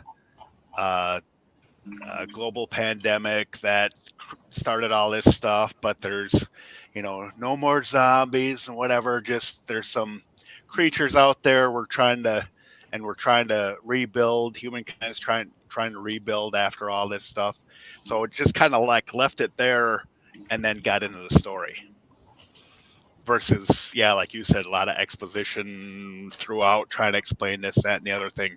Kind of put it all on that first page, and then got into the comic. Then got into Big Jack's story. Yeah, and you could almost maybe make the case that the less I'm sorry, I can't talk today, fellas. The less exposition, the better. Because, if you think about the classic movies, Planet of the Apes, man, they didn't explain anything until the very end, basically. Right. So in some ways, that's better. And actually, even like an example would be Walking Dead. I don't think they ever did explain what made anybody zombies. Yeah, that's actually something that we talked not talking about the origin of things, because I think it was with Ed Jowett. We talked about the. I know him. Yeah. Yeah, we talked about if Batman and Superman became famous before you knew their origin story, then you wanted to know their origin story.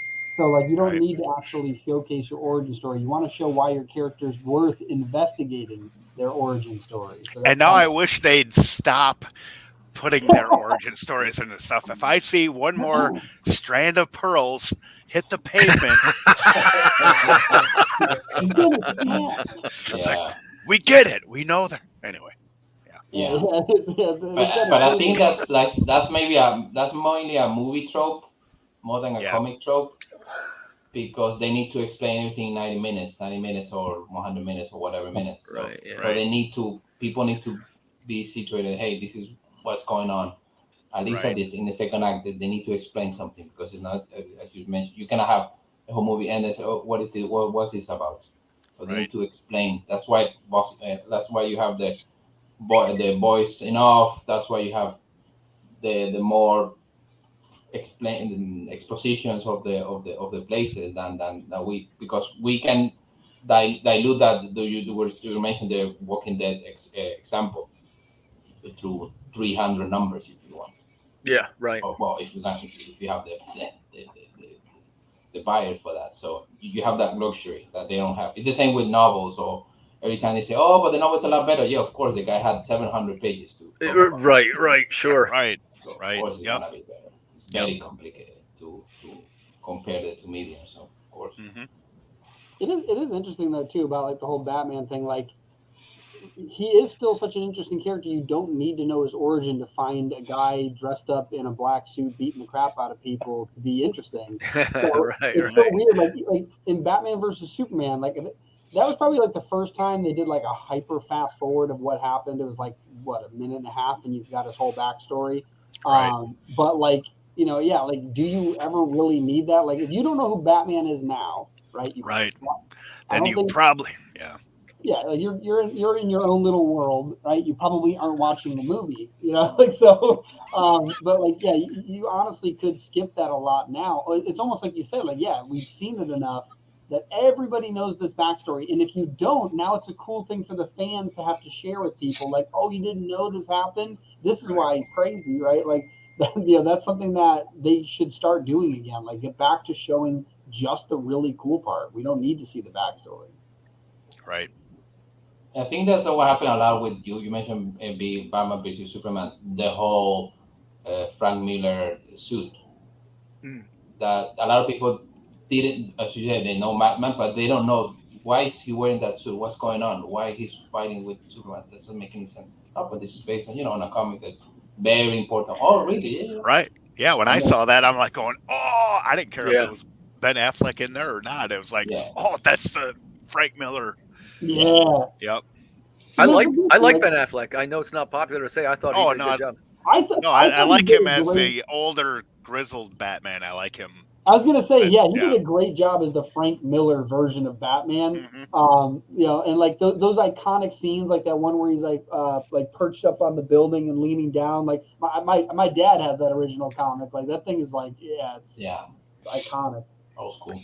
I always said that to steer us back to the sci-fi elements. This is another thing I always thought. I'll see what you guys think.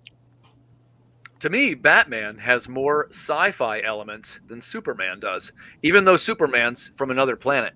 Here's why I say this. Ready? The first thing is Batman has all these gadgets that are like something out of the future, right? Like they really emphasize the otherworldly nature of the stuff that he uses. Superman is an alien from another planet, and nobody ever says about how scary that actually is. And also, they never really emphasize his spaceship that he crashed in. Tell you what I mean by that. We all know that he's from Kansas. We all know that he's a farm boy, right? Do we know what his spaceship looked like? We don't ever even think of it. Yeah, and that would be a good thing to exploit, especially now how the world is right now. What they want to do with Spider-Man, the whole thing. Oh, we're gonna reveal where is this guy from, and this guy's really this guy. So the thing with Superman is that always seemed to me, I know it's not the case, but it always seemed to me, like very American, very white, Anglo-Saxon, tall, blue eyes, handsome. The idea, exactly, handsome. That was the whole idea. Which Batman, that's the beauty of the character. That can be anyone really, with a guy with a mask. So we don't really care what's behind the mask. Just care about the symbol. That's the main difference. And of course, the thing of the strength and all that, but that would be and that's something that Snyder tried a little bit to do with Superman. They say, oh, this guy's, he has all this responsibility that he doesn't really want them, and this is really an alien guy. I remember that some of the signs said alien, something like that. So I think it's a good way, and it's something, especially if you're writing for. I know that Lex Luthor had his own comic for many years, so that's something that you can really lean into because it's a big issue. Say, hey, we're talking. This guy is supposed to be our symbol, and this is a guy not even from a different country, from a different planet. Who is this guy? Well, that was like the Frank Miller version was like, I believe it was Superman realized that he was so powerful, but his biggest dilemma was he didn't know if he was doing right or wrong, so he gives himself to the government, and he's like, you decide what I do, right? And now they're like, okay, turn in the Batman, and he's like, well, I guess that's the right thing to do if that's what the government is telling me to do. Like it's such a unique take on it, which is why like the Frank Miller version is such a like iconic version. Yeah, it's also linked to that Reagan era, the Reagan Thatcher era, the government. The same thing with Watchmen, that they are absolutely. the opposite of that. You have the official, and then they were outlawed because things got way out of hand. But I think that's the whole idea, is to have this as the ultimate goal of the military. So you have a guy that's completely indestructible. Yeah, you cannot mess with it. If anything, it was kind of like, so that's why I like the old storytelling, was they were able to do stuff like teach lessons or bring up politics without it being so evident what they were talking about. Like, if anything, basically Superman was like symbolic of nuclear power. You know what I mean? Like, It's completely untouchable. It's unmatched. Nothing can stop it, right? Yeah. And like that's kind of the idea of wielding him like that. Yeah. And so it's very cool, like how great that like they didn't need to have our problems in their world. It's the same with like Spider-Man, like being able to relate with his problems, even though he can fly across buildings. Like it's making some abstract thing more relatable. It's a very, very cool thing that humanize him. Yeah. Is Footloose still the best movie ever? It never was.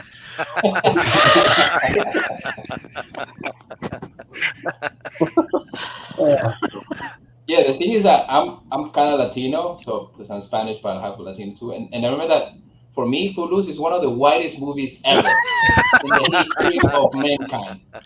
It's like really, you guys are talking about dancing in this movie, and this is what you call dance?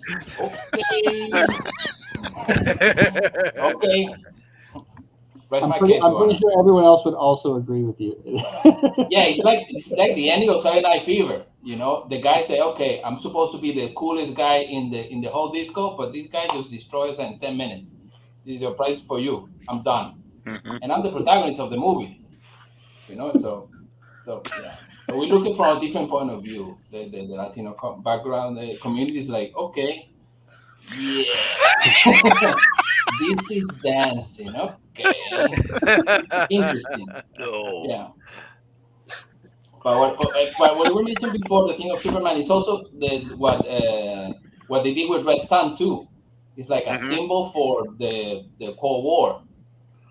You mentioned. So hey, if he landed in Russia, they win the Cold War. Well, that's kind of the idea. That's why I mean, like he was meant to be like symbolic of like the nuclear power. It's like he's an unstoppable force, and that's why the Red Sun version is very interesting, because like it's like, oh, what would have happened if nuclear power fell into the wrong hands first? Right, and it's like that's what I mean. Like it's such a brilliant way to, that's why I wish like comic books today, whether or not it's in movie or comic like paperback format, were more prominent in like like in childhood like reading. Like it's like a lot of the stuff now doesn't tell stories the same way, giving you this completely unrealistic version of a problem you have to solve in your head. Right, and like, oh, what would happen if an unstoppable power, as opposed to nuclear power, fell into these guys' hands? Like, that's such a cool idea. Right.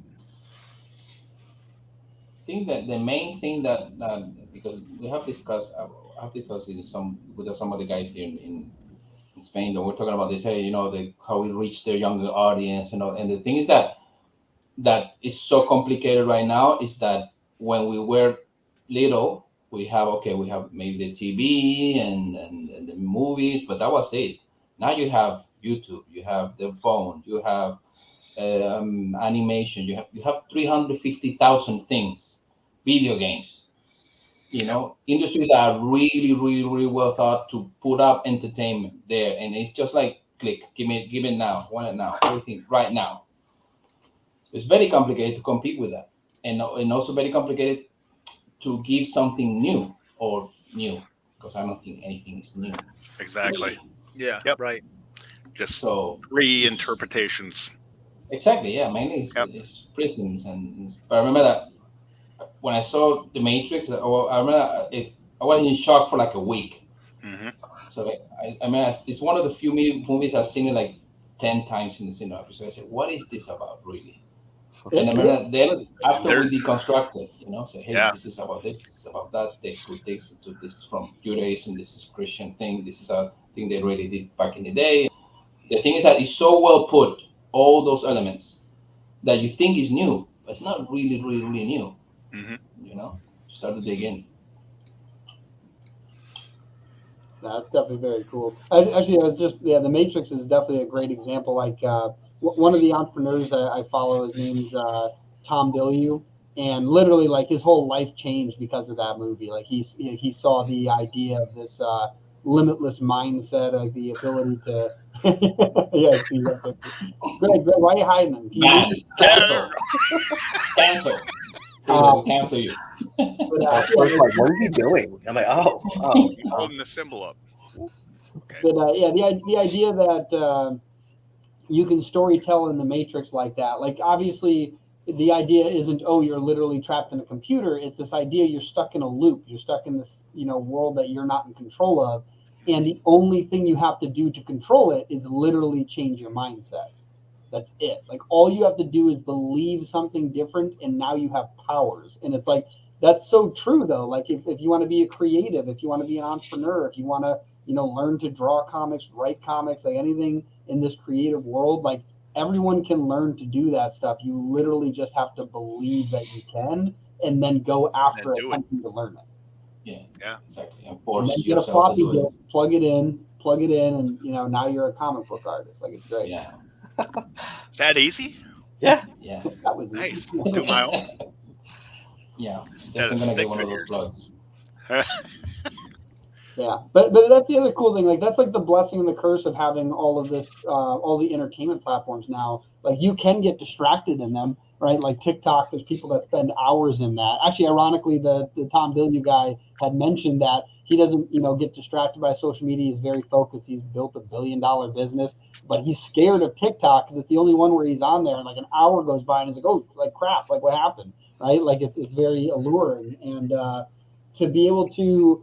I think that what'll happen is if comics or like the storytelling that was prominent in comics wants to come back, figuring out how to get into those places where people are now and just being everywhere. Like that's one of the reasons Greg and I want to build like an entertainment company, not just a comic book company, because I love it. If comics are being produced in TikTok form, right? It's like, like here's a quick little short, right? Like you got the Dilbert comics, you can tell a comic story in 3 panels. So like, why can't you do it in the 15 seconds, 30 seconds of a TikTok video, right? So like being able to figure out how to capitalize on all of those different opportunities and actually, still bringing that same quality story forward and just making sure it's in a place where the people you want to read it can actually read it. And I think that's like a really cool idea. That's why I think everyone, and I'm on the marketing side, like I think everyone who's in the comic book world should be on every possible platform they can be on. And I know it's very difficult, but it's something that I think would be extremely powerful for anyone to, get onto. Yeah, at the end it's the same story, it's just a different format. That's it. That's what's the platform that you're going to put it in.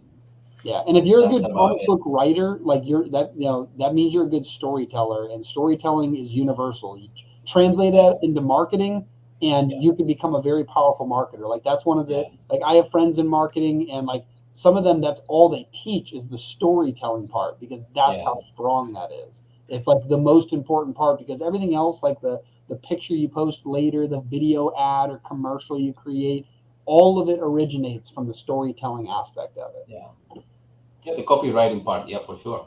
That's very, very important. How you tell the what the company is. Yes, Jeff, I agree with you. And that's the thing, though. It's like it's not that you want it to be in TikTok form. It's the fact that you still have the comic book, but maybe you showcase like this little extra scene on there, and they're like, "Ooh, I want to learn more." Like, you know what I mean? Like that. I got into reading nonfiction books because of a YouTube ad. I would never have gotten into that world if I didn't get hit with this random ad. It got me talking to somebody. It got me interested in audiobooks, and now I read physical books only. So like I needed that little journey to get there, and it started with a YouTube ad because I was distracted by a social media platform. So somebody tricked me into thinking about something I wasn't thinking about, got me talking to some friend who offered me some advice, and that got me down the rabbit hole. And that's the same thing where I mentioned before, like you don't need to have the same origin story for Batman every time. Right. Just start telling the new story, and then people can look into the old story, and now you're building real fandom instead of having to, someone like Steven Spielberg or some like really good director mentioned the idea of like, don't treat your audience like they're children, they're stupid, right? Like they can figure stuff out, and when they do, they feel better for it.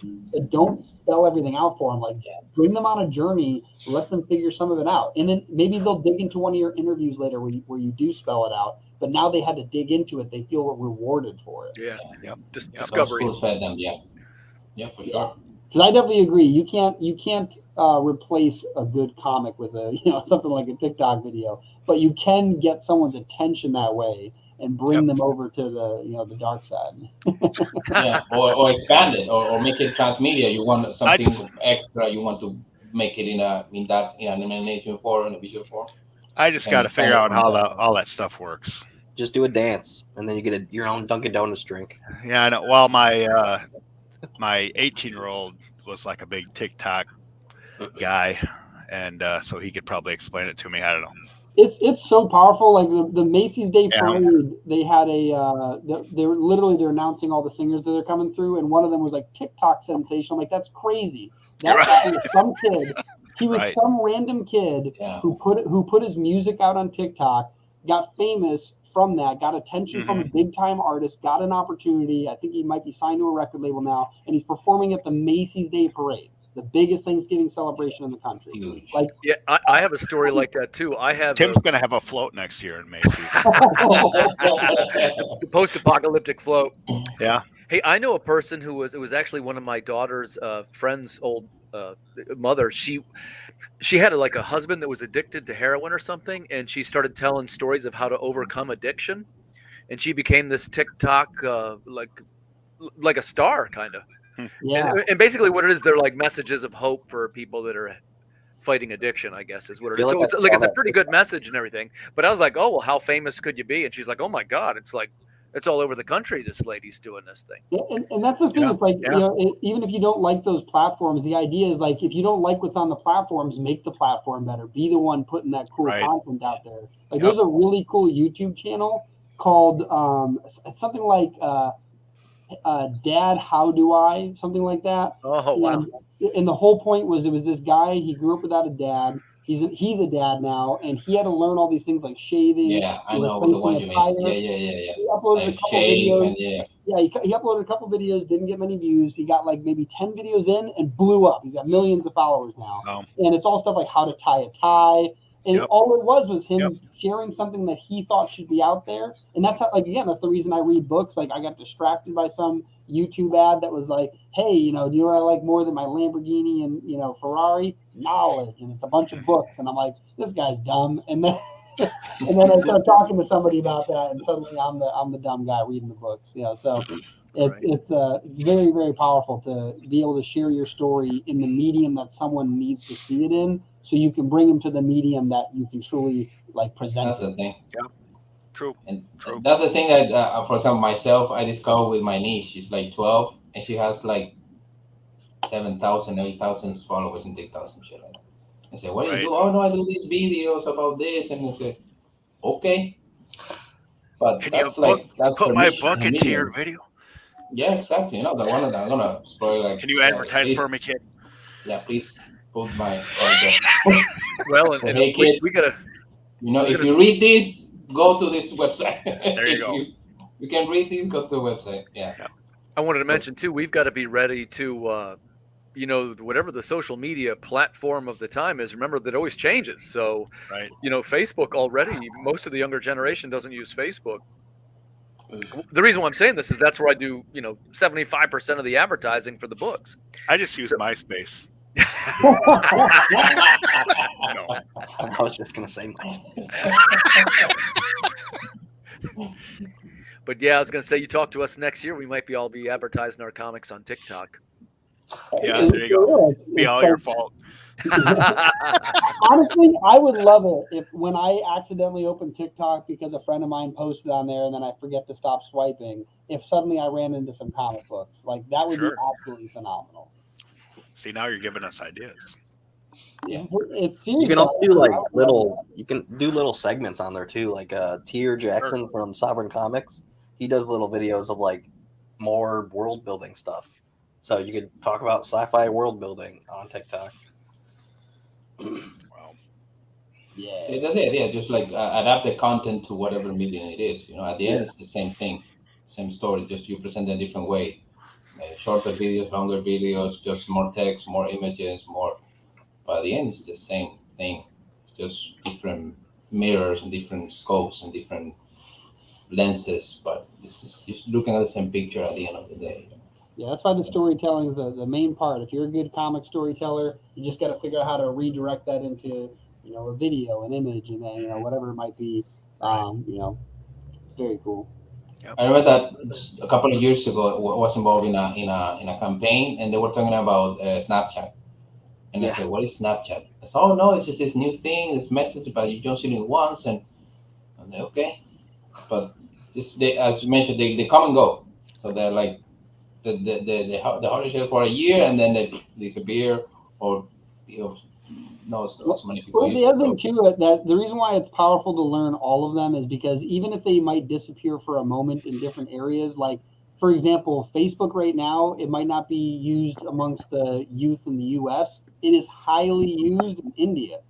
Your biggest fan might be hiding in India, and ironically, or it's actually cheaper to run ads there. So now you're reaching potentially, the youth that's there that you don't even know might love your comic.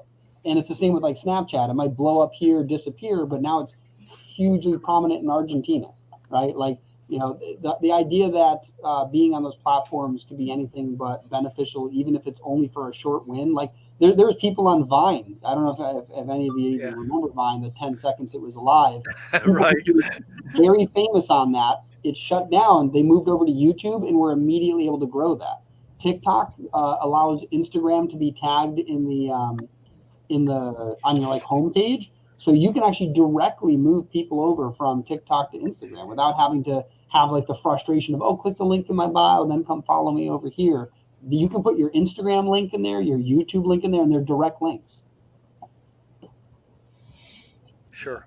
Yeah.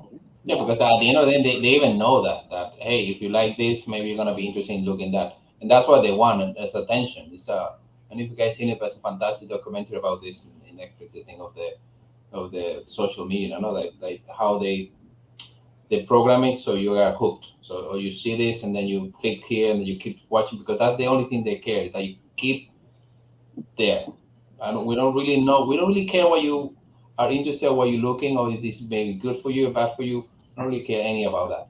Just want you to be there, hooked. That's it. So if you're gonna be hooked because you like, I don't know, cannibalism or something like that, okay, maybe we'll have something here we can show you, But the thing is that you're still there. So that's the danger of the whole thing. But at the end of the day, especially if you're an adult, you're supposed to be, say, hey, what am I doing? Really? And they have this good thing that they mentioned in that document is that if you have to have it on your phone, all phones have it. It's like how much time do you spend on the thing? And that's like, I watch it from time to time. Say, okay, I'm doing good. Okay, I'm still doing good. I'm still normal. I'm not spending 8 hours here or something, And I think that's key. because we need time for the important part, create, not to see who is talking about that or what. The important thing is, at least in our case, I think, is to be there and creating. Hey, so I'm gonna head out real quick. I'll be back in a little bit. I got to eat today at some point, so I'm gonna try to do that now. And I want to give more space for these artists to be seen. And Greg, you should put up the names for the artists, so they can so people know who's working. Yeah. Can you do that? Yeah. Okay. Yeah. But I think I have to take this down. Yep. How do I? Is there a way for me to go back to the lobby? Yeah, just kick you. I'll tell you what, I will. This might be a spot where I will drop out and eat because I think, Greg, do you want me to come back for the creators thing at 4:30, whatever it is? The crowdfunding thing is Yeah, I do have 4 to 6. So if you want to be on that, then yeah. I'll swing by because I got 48 hours left. Oh yeah, yeah. Try Go, to get 100 back. go. Yeah, thanks, guys. Only 8 away, right? Yes. It's yes. 7 when Travis. That's awesome. said it. Oh wait, maybe it was 8. I think you Yeah, said yeah. 8. That's 8. awesome. Oh, yeah, it looks like we'll make it, so I'm pretty stoked about that. This morning Us that was the record because my all-time record was 90, so I'm at 92 right now. Nice. Yeah. So hey, it was great to see you guys. Great chatting with you. I'm always available, man. If we want to get together and talk about comics. Sure. Yeah, same here. Good All right. to see you, Tim. It was a pleasure, guys. I'll see some of you then a little bit later in the evening. Yep. Okay. All right. Bye-bye. Take care, Tim. So what is Eric drawing? I had somebody ask that I draw Emma Frost, and Oh.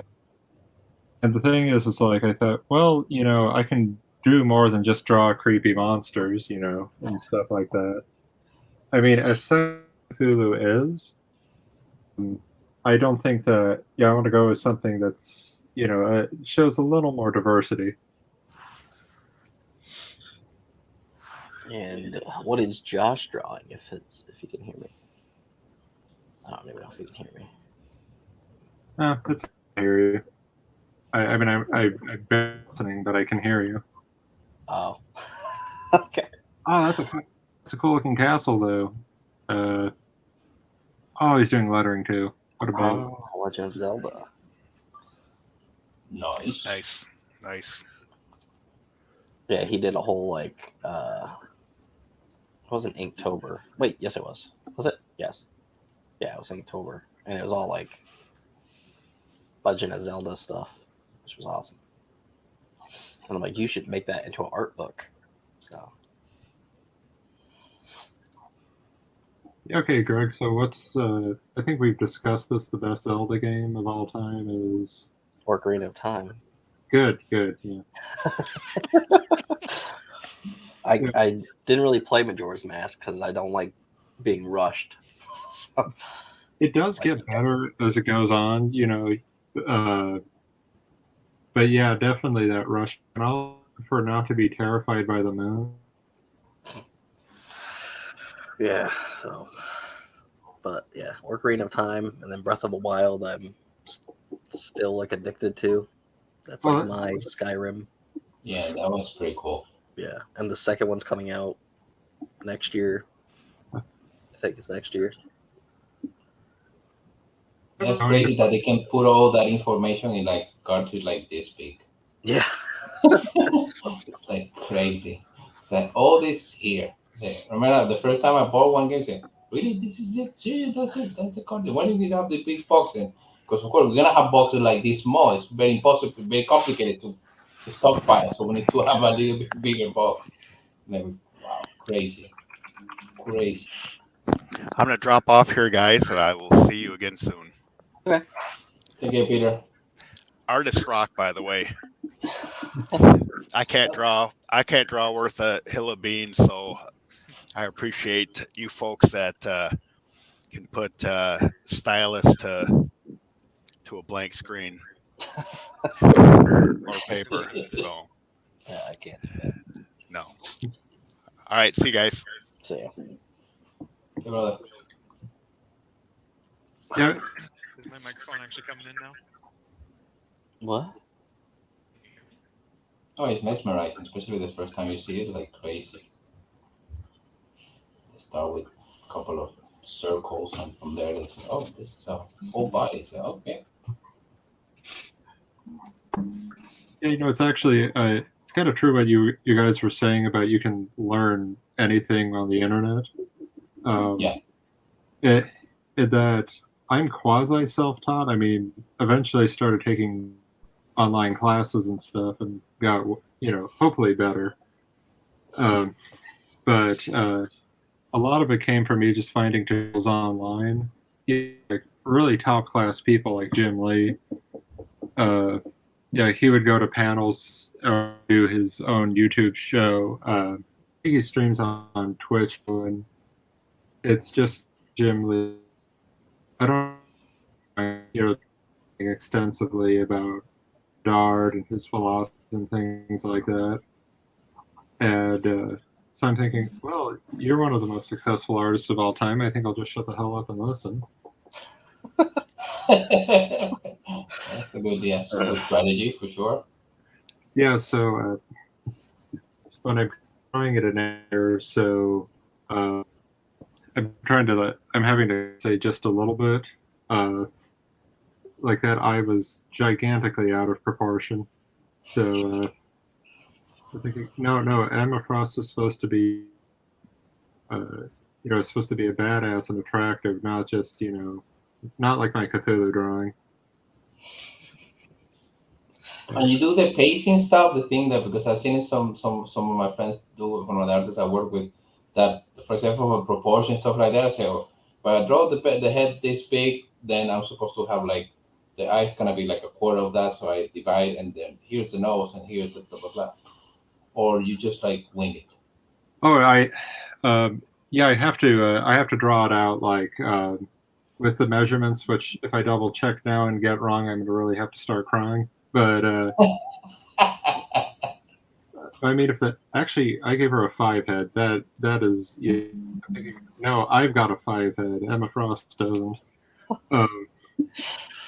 But yeah, dividing the proportions, like the eyes are halfway in the face. Halfway down from that is the nose. Roughly halfway is the mouth. And the thing is, if you start to study people in real life, you'll notice that everyone's like really asymmetrical in interesting ways. But of course, you can't bring this up to them. Like, are you aware that your right eye is like a few inches up from your left eye? Yeah. And I mean, I'm a monster. Yeah. If you go to the surgeon with that, say, hey, I need my eyes to be symmetrical. So can you please move this a little bit up? So, no, just work that way. Well, we were talking about getting, you guys were talking about getting TikTok famous. I think I found my way. So I'm going to get surgery to have the first perfectly symmetrical face. And from then on, I'll have links to like my comics and artwork and, Yeah. Now you can just be like, this is my botched face. Now this is my art. And you just show off your comics and stuff. I mean, is it ethical to fund a comic through GoFundMe? I'm just asking, of like. I think I've seen one person like do that recently. They're trying to do that. I'm like, oh, that's different. Usually you use like Kickstarter or something. Yeah, I mean, I always thought that was like for medical stuff, Yeah. Or just dumb stuff. There's like some lady just made a GoFundMe to get like a bunch of lottery tickets. People gave her the money for those. She lost on all of them, like a lot. She did another GoFundMe. People gave her more money. Like, what? But you won't back my comic? Like, what's going on with that? Yeah. For me, GoFundMe is being also like charity directly. That's what it is really. So whatever you think is charity, you can put it there. But this is not charity. You're actually giving people a product. The thing is that at the beginning, back in the day, I don't know, 6-8 years ago, was still not. It was not a good light. Like nowadays, now everybody know what crowdfunding is. So but at the beginning, say, hey, you want. So you're asking money, but you don't have anything done yet. And who are you? Why are you doing this exactly? I remember that it was rough, but yeah, Thank God it has evolved a lot, but also has gone wrong from my I think point of view in other ways. Like what are the guys from Dune doing in Kickstarter? Yeah. That's not the platform, dude. Really, Paramount doesn't have money Boom for did marketing. the Berserk. That's another thing. Keanu, Keanu is not well known enough that he needs to ask for money to fund a book. My next Kickstarter, I'm gonna just get Keanu Reeves to say comics are awesome. I'm gonna get. Oh, how'd they get him? Oh, he's just really nice.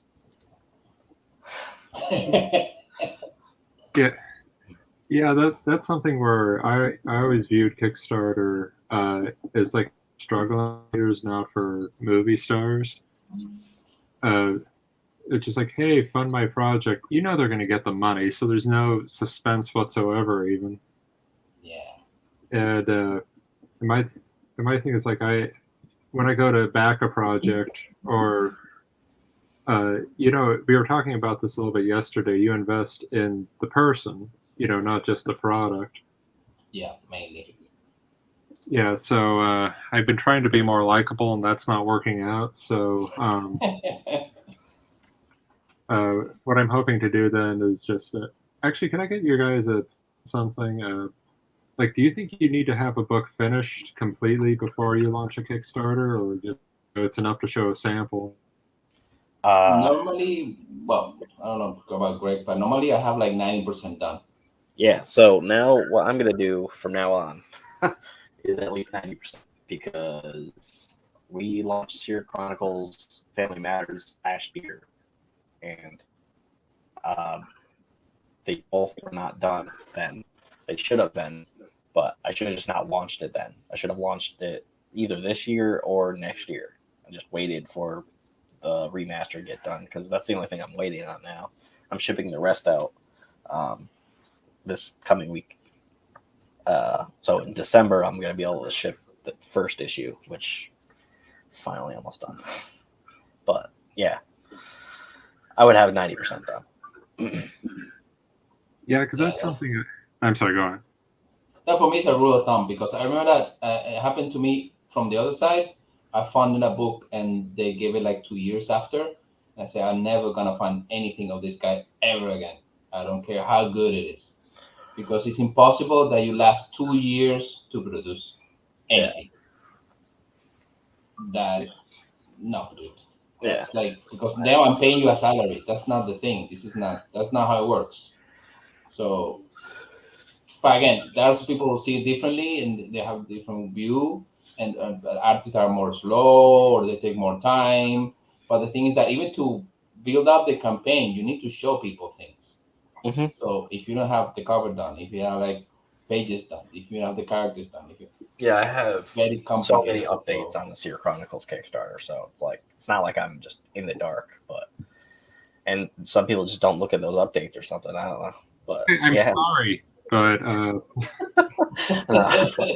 I think your package got to you. I don't know if you have it yet. No, I was going to post on media when I get it. But, okay, so you're in the stack of the other 20 that I have to send. All right. Oh wow! You mean I wasn't your top priority? Oh, okay. There's one guy that was, just because he's the one that was like asking about it for like a year, and I was like, yes, I know, but artists had issues and super busy. So. Well, I have issues too, but no, he was very, very busy. So yeah. But Scales got done, so that's cool. Yeah, no, I'm looking forward to reading all of that. I think a lot of problem is, especially even with artists, and I'm speaking a little bit from personal experience, is that you can get all fired up about an idea and think like, oh man, this is going to be the coolest thing. Then start drawing it. Then if life gets in the way, you let that affect your mental state, etc. And I mean, listen, I'm not just saying, oh, if you're trauma or something, ignore it and keep drawing, but what I am saying is, like, a lot of artists starting out will just want to say yes to a lot of things just because, you're insecure, you want the work. And yeah, you get that validation of like getting the work, and then all of a sudden it's like, oh wait, hang on here. I have to, I've overbooked my. Yeah. And also you miscalculate how much time it's gonna get you to do something. Like, oh, Yeah. I have done this in a month, and then Yeah. 3 months passes by, and you're like half away. And it's like, Yeah, okay. after what we've been through for Seer Chronicles, I'm trying to figure out a way to get comics out a little faster without spending millions of dollars to do that. But yeah, I want to finish at least one story for one comic. So Ink is probably going to be that comic. So I can put the other 3 issues out each year, and at least we'll have one full story done. Yeah. Yeah, another thing too, actually echoing or going off of that point, is an artist needs to know what they excel at drawing versus what they need to work on. Like the comic I mentioned to you guys yesterday that I was hired to do, super excited to do it. I just know it takes me a long time to draw good looking like plate armor, and futuristic type stuff, as opposed to, basically stuff like this, the human form. Or if like, somebody wants to draw Cthulhu like drawing, it's going to take me forever to get this one done completely with all those details. But the thing is, I'm thinking, okay, I know this will take me like a week, and this would be like for a cover piece, for example. Like if we just say, Greg K. Moken's Cthulhu Chronicles or something, I'm just offering you a free cover, or fan art that I technically can't sell. Buy,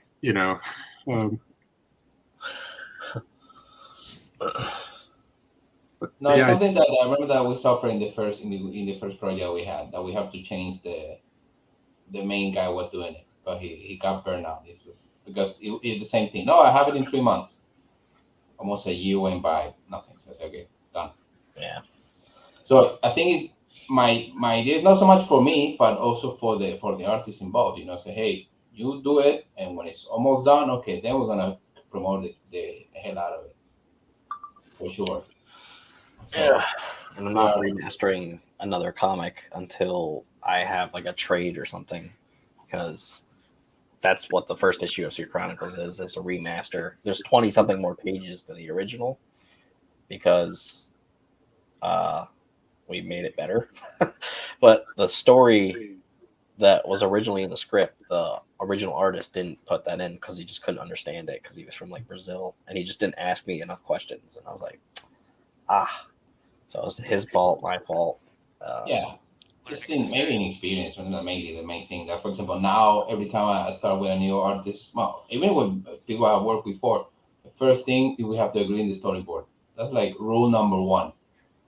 Let's storyboard everything out. Let's see all the pages, how the panels, what the action is going to be. Doesn't need to be very specific. Just this happens here, that happens there. Once we are agree on that, go for it. I'm not going to disturb you for anything. Just show me when you have things done. Because it's the best way. Yeah, I already, me and JR, that's drawing Legend of Zelda stuff right there. We already planned out like next year for our one comic, like completely. It's already planned out. Like, yes, there'll probably be like a speed bump or 2. Besides that, like when the Kickstarter is going to be, like when the art will be to me. So that's awesome. I'm doing that from now on with everybody. I think it's the best because you manage expectation of all the parties involved. Say, hey, this is how it's gonna be.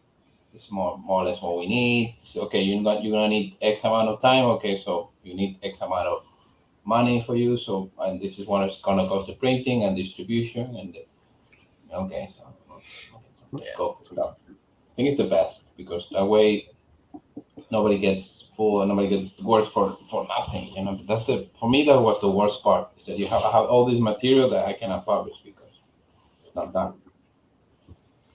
So, but again, you learn. Happens the first time, never again. And Seer Chronicles is connected to our video game. Well, everything is, but like that's the most thing that's connected to it because that's like our flagship title thing. So we actually have like another layer of things we have to do. So we have to find the locations in our game and then take those locations and be like, you got to draw that. And he's like, oh, all right. Like, yeah. Yeah, complex. No, transmedia sounds very cool. Yeah. It's a fantastic word, the ring to it, but it's a lot of work. Yeah. Wow. It's a lot of work, especially we have like media and video and animation, all the things, and on top of that, video games that you have programming behind that too. That's crazy. That's a lot of work. I'm gonna be learning Unity so I can help my friend that's making the game because I feel bad that it's just him.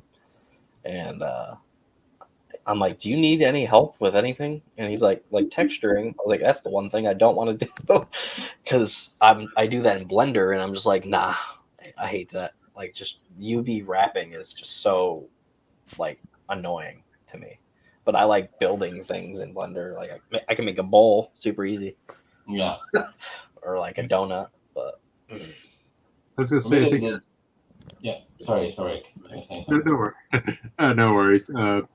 Was to say, I think everybody knows how to make a good donut in Blender thanks to that tutorial too. But that's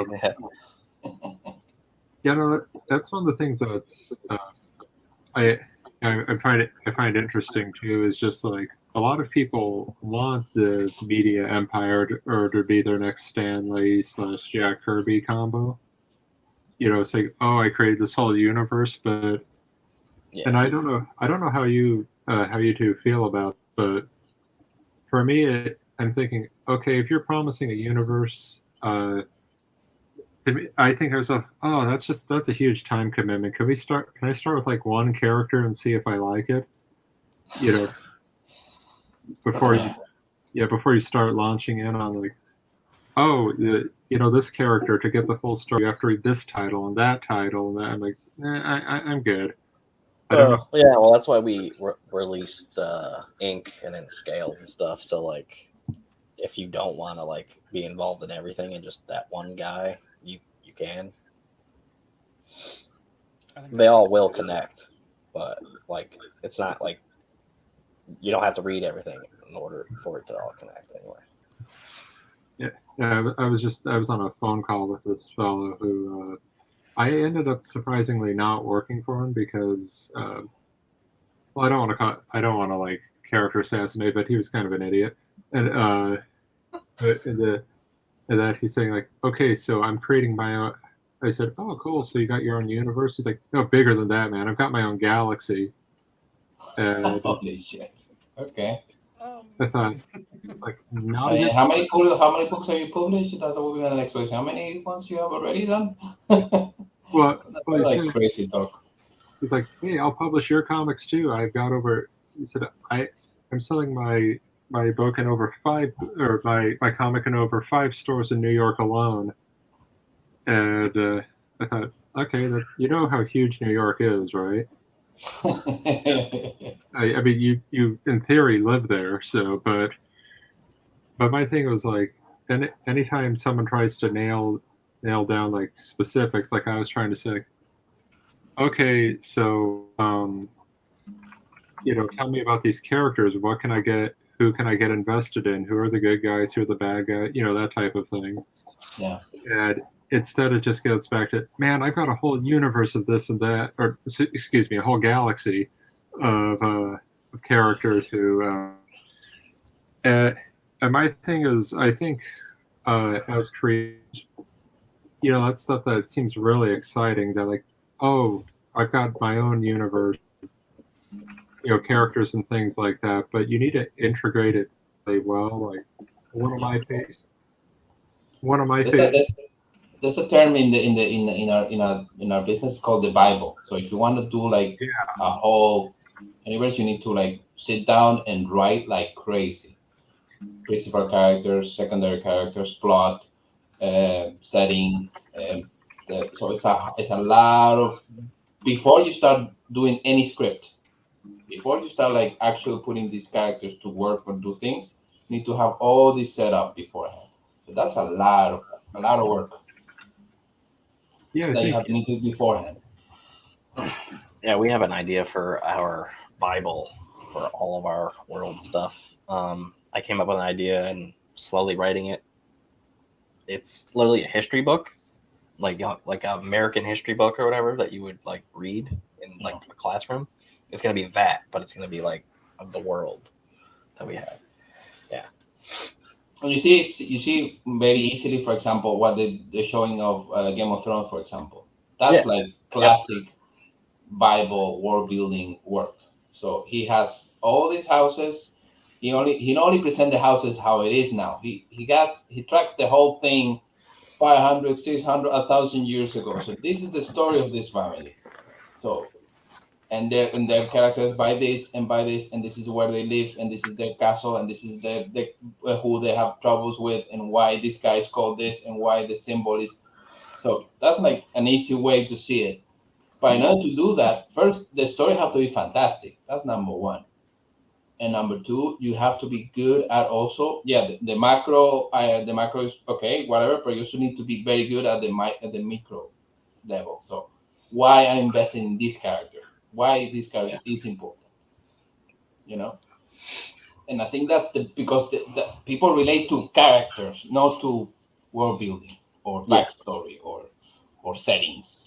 They relate to, like, I don't know, Game of Thrones, like the same example. I like Daenerys because of this, and that.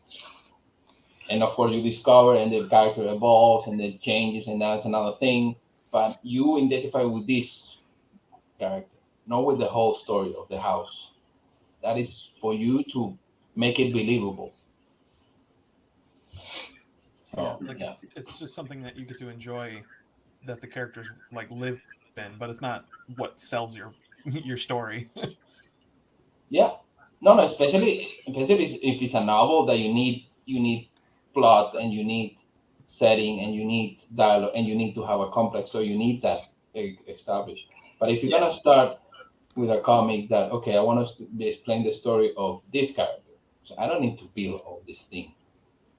It needs to be there as a creator in the back of my head. So especially if somebody asks me, like I was saying, okay, so why this character does this? Oh, because you don't know that in 2 years or in the next issue this is gonna happen. Oh, okay, I get it. Because this is your work that you done sitting and writing. First, you establish all these things beforehand, and that takes. Remember that the one I'm trying to work right now, it took me almost 3 years to really complete the whole thing, because you want to do it good and believable and make sense, and especially when you're writing like a dystopian future, you need to justify it. Things need to make a little bit of sense. So oh, this guy's flying because, okay, I like it. No, or looks cool on the page. Yeah, I started outlining a comic that's actually less superhero and it's more just like fantasy, like Princess Bride-ish, but it's actually connected to our like comics that are out right now. And that's what kind of starts like the whole plot for the second story and the third story, and then there's another thing that happens after that. But yeah, I have a lot of comics. But I think that if you want to tell story, you need to be able to work in several levels. So if you want something short and sweet, you need to be able to create something short and sweet.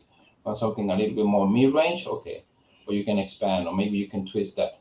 And if you have the big thing, okay, yeah, that's what drives you, but you cannot start with that. Yeah, no, that's impossible.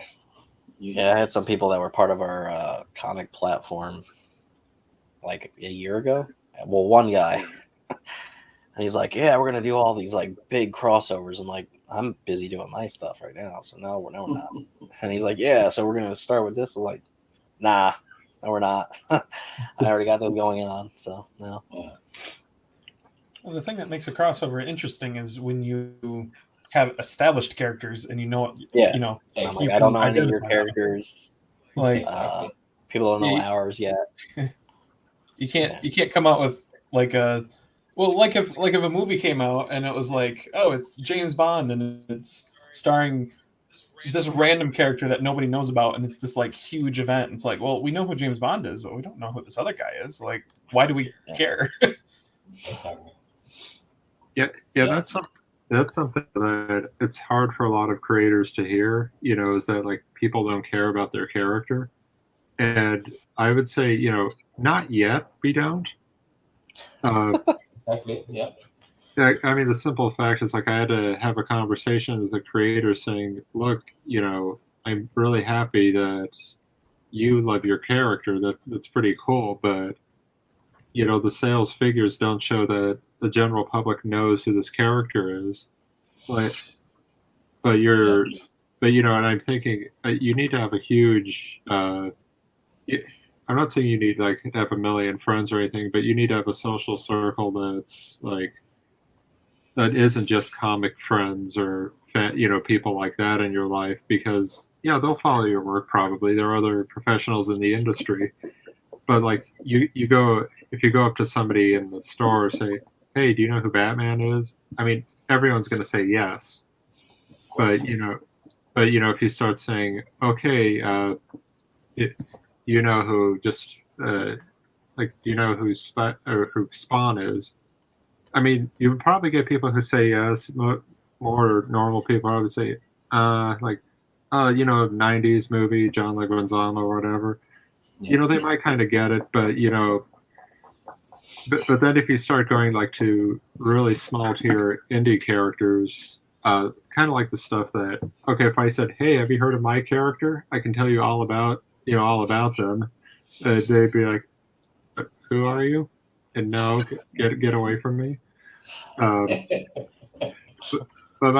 my thing is, like, people need to be realistic. Yeah.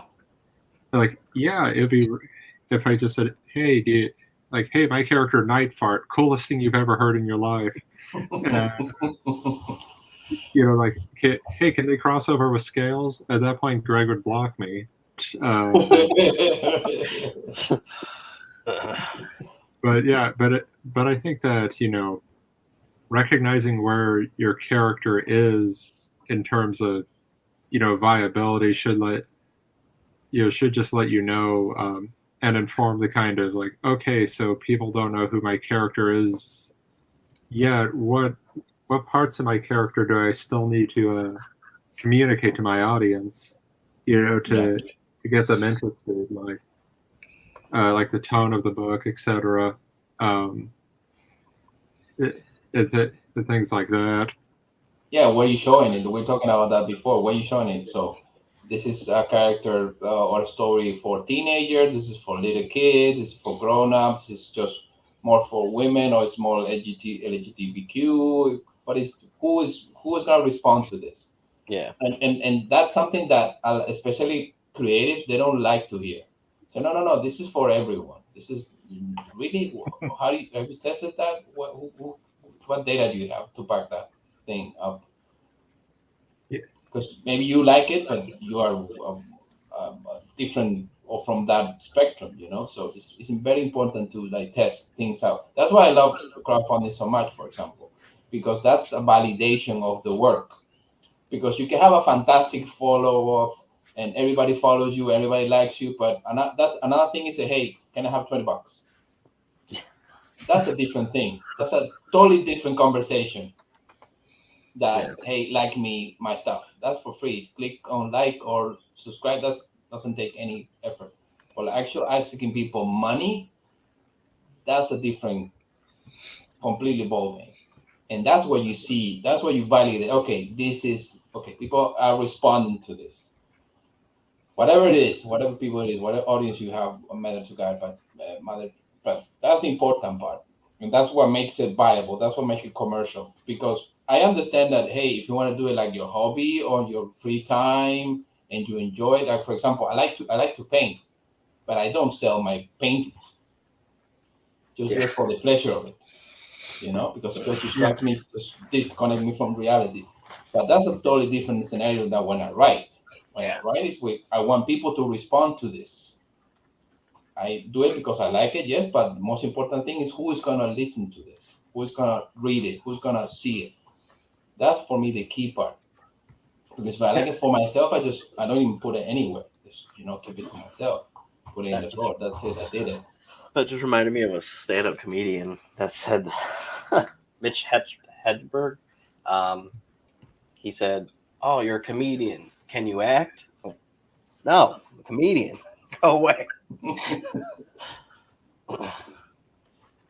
Yeah, I think another thing too, just even in creating, this applies to drawing as well as writing, is to recognize what your strengths are,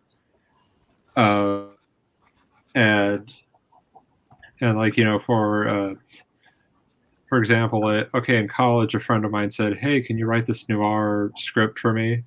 And because I was a pretty good writer, I thought, okay, well, if I'm good at this and this, I can do absolutely anything. Oh boy, that script was torn apart by actors, and I'm like, okay, so like definitely, I don't excel at everything, and it sucked learning that lesson, but it was a valuable one to learn. I'm like, okay, well, they're criticizing, say, characterization, plot / whatever. Then these are things I need to focus on, as strengths. And similarly, like, if I see something, oh, I'm looking for an artist to draw this type of comic, like, oh, if it's a manga comic, well, I don't draw that, and again, I'm not saying, oh, it's a bad style. It's not something I draw. Exactly.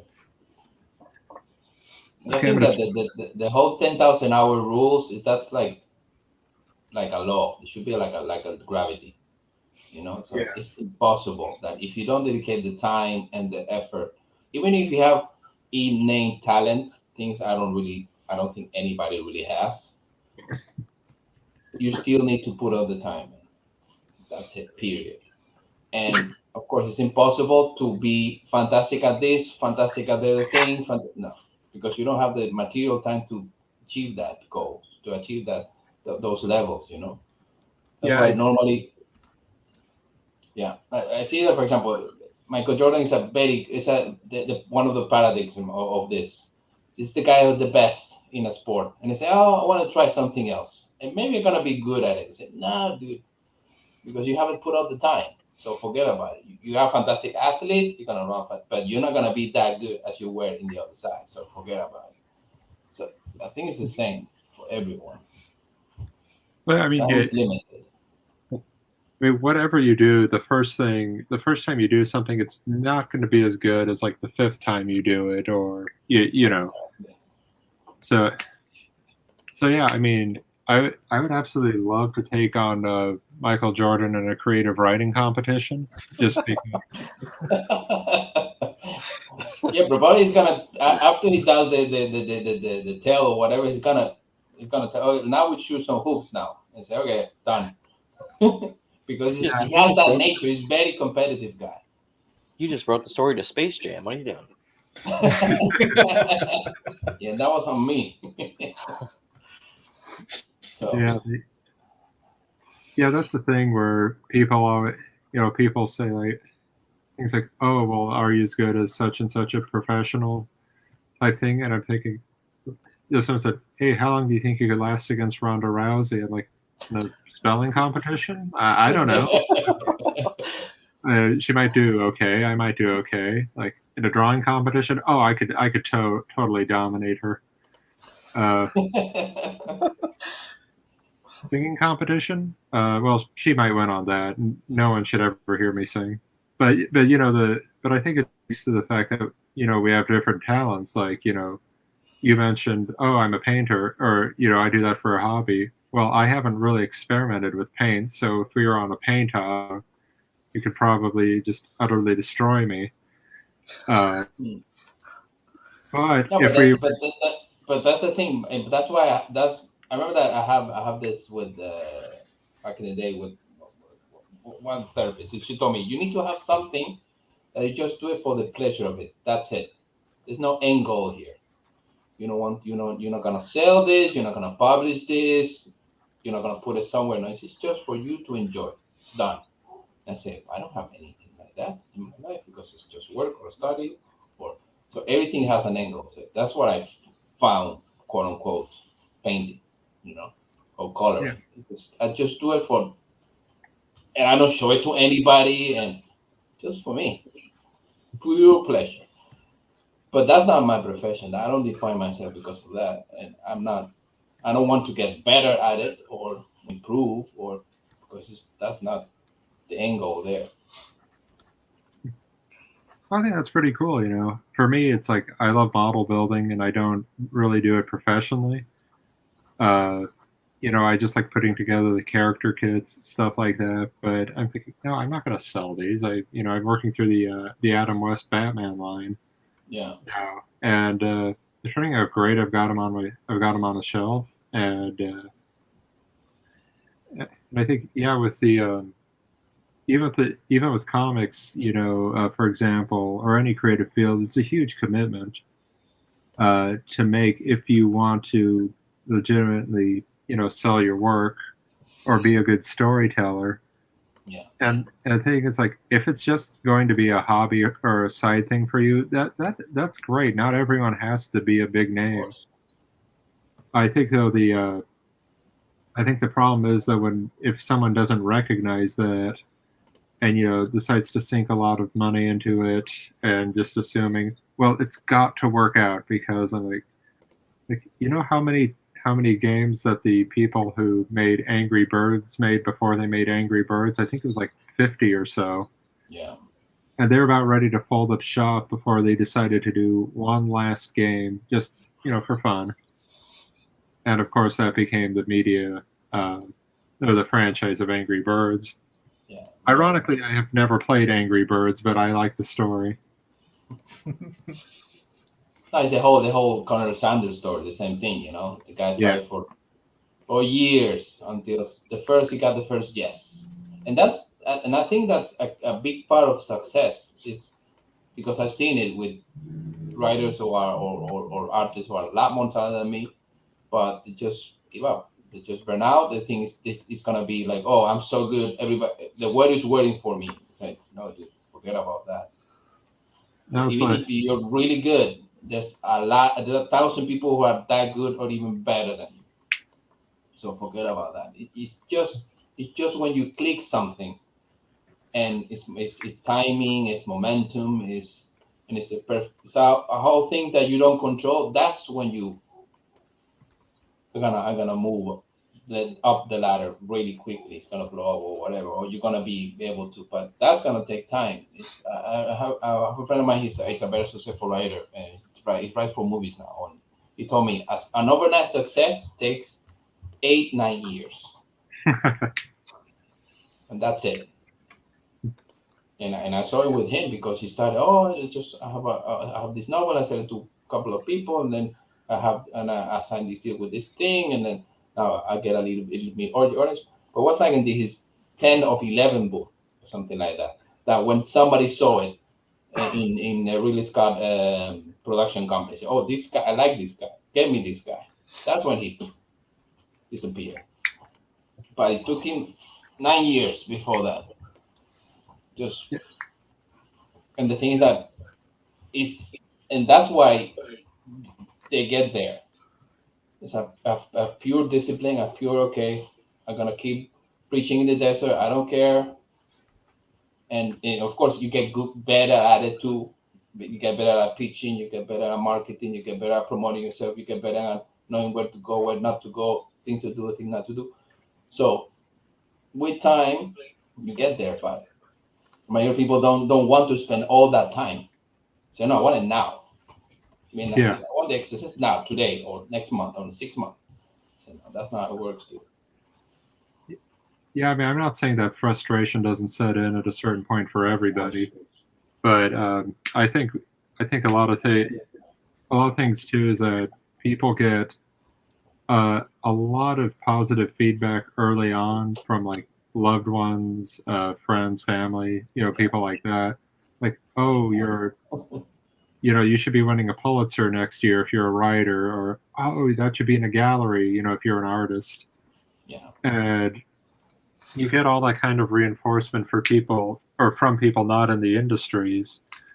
And then when you actually do, and then, you kind of think, well, I'm obviously so good, my dad likes it. So, I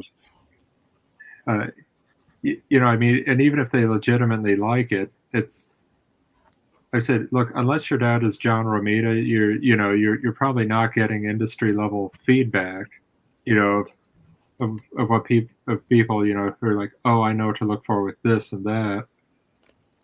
And then, you go to show your portfolio at Comic-Con, and and depending on the temperament of the professional, you'll get feedback, either good or bad. In many cases, it's like I showed an artist I admire some of my work a couple of years ago, and he said, "Okay, let me start off with the good," and that took like 30 seconds. But yeah, it was a drawing I did of a Spider-Gwen that I was enormously proud of. And then he said, where are her hips? I look at it and I'm like, oh, aren't they? He said, you drew a man's hips on her. They have to be a lot more prominent for a woman, things like that. And he said, oh, after we finished, he said, well, I'm really impressed. You took that critique well. I said, well, look, I'm here to learn and do better. If I didn't need the critique, I would be in the industry, in a bigger way. Yeah. Or we sitting where you're sitting, giving critique to anybody, or so many people. Of course. Yeah, so that's hard to hear, especially at the first times. For 2 or 3 times, somebody telling should be improving here, or pacing, or whatever it is.